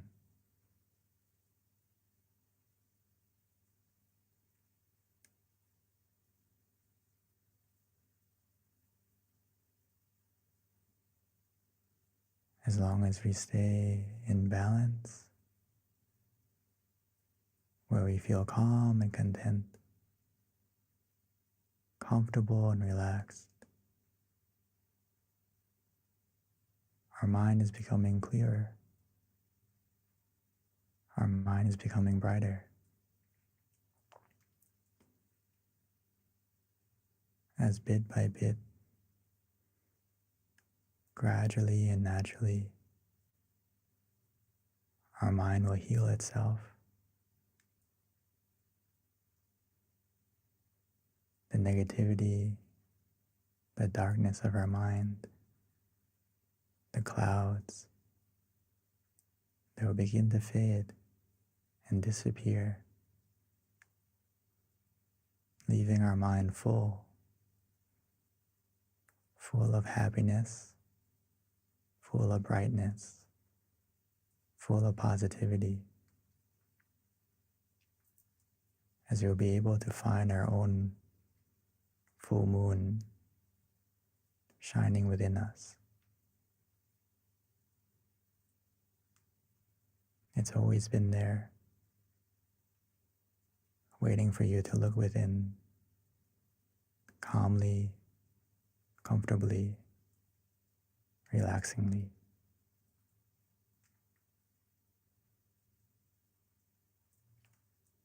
So let's enjoy this relaxation together, allowing it to grow, allowing the meditation to be the wind of clarity, pushing away the clouds so we can be able to see our full moon. Not only see it, but most importantly, feel it. The happiness within us, the contentment that can only come from a mind that is still.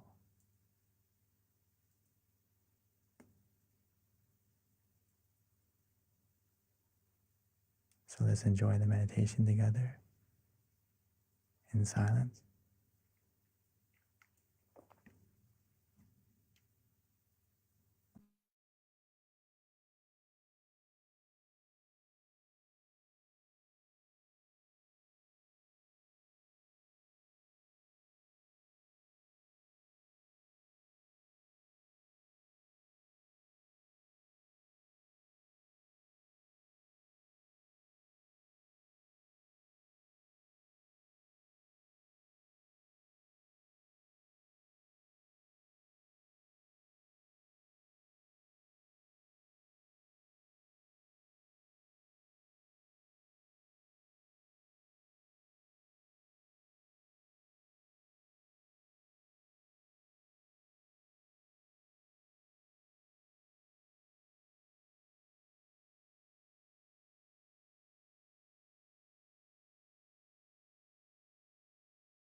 Now that we have taken the time to illuminate our mind, to brighten our mind with relaxation, with comfort. Now that our mind is bright, clear, let's take a moment to light our candle.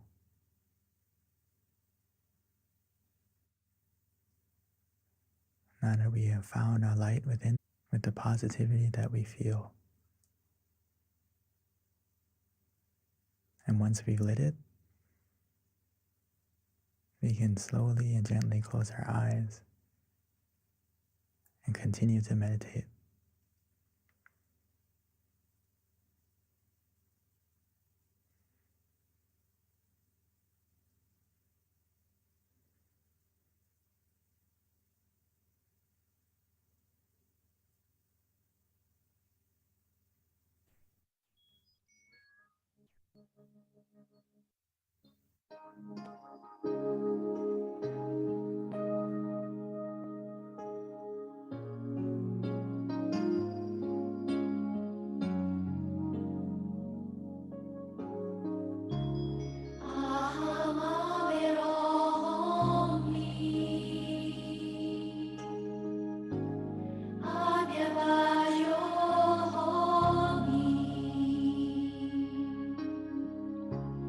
Arigato.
Now that our mind is more bright,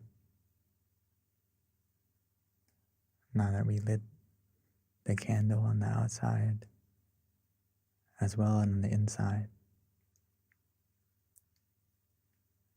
every moment that we feel calm, we feel relaxed, our mind becomes more pure, more positive. We have taken the time to fill our mind with the brightness of peace, of relaxation, of positivity. Every moment that our mind is still, it creates a brightness, a positivity within us.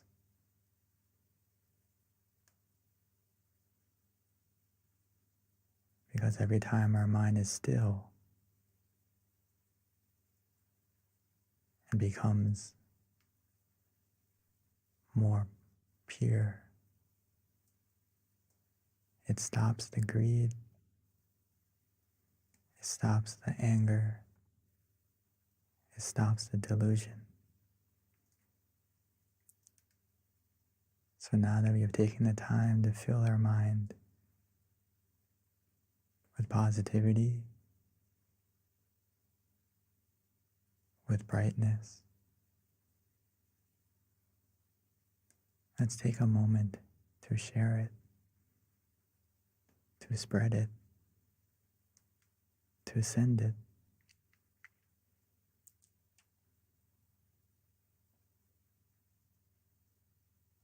We can imagine our mind is shining like the candle we lit.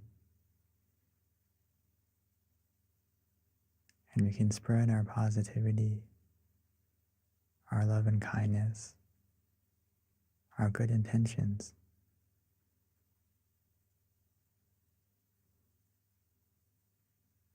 by first wishing to ourselves,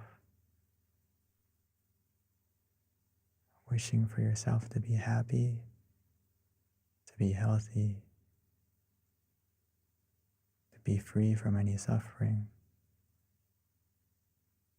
free from any dangers or any obstacles.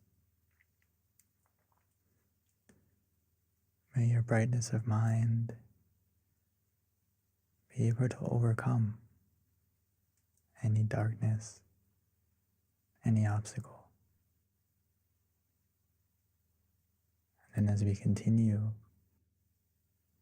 we can wish the same for our family, for our loved ones. No matter the distance, no matter where they may be, the power of our mind that is still, that is illuminated by relaxation and calm, we can send our positivity, we can send this energy to anyone, to everyone.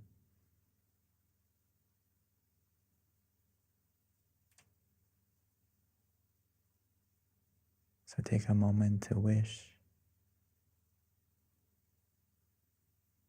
to spread your love and kindness. Like the full moon shines the brightness to everything, to everyone.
สัพเพพุทธาภลปตาปัจเจกนังชยังพลังอรหันตานาเตเชระคังพันธามิสัพพโสสัพพพุทธานุภาเวนะสัพพธัมมานุภาเวนะสัพพสังฆานุภาเวนะสทธาโสติภาวันตุเต by the power of the positivity generated within us from our meditation and from all the good things we have done that we can remember, that we can recall, or that we can't recall. May all that positivity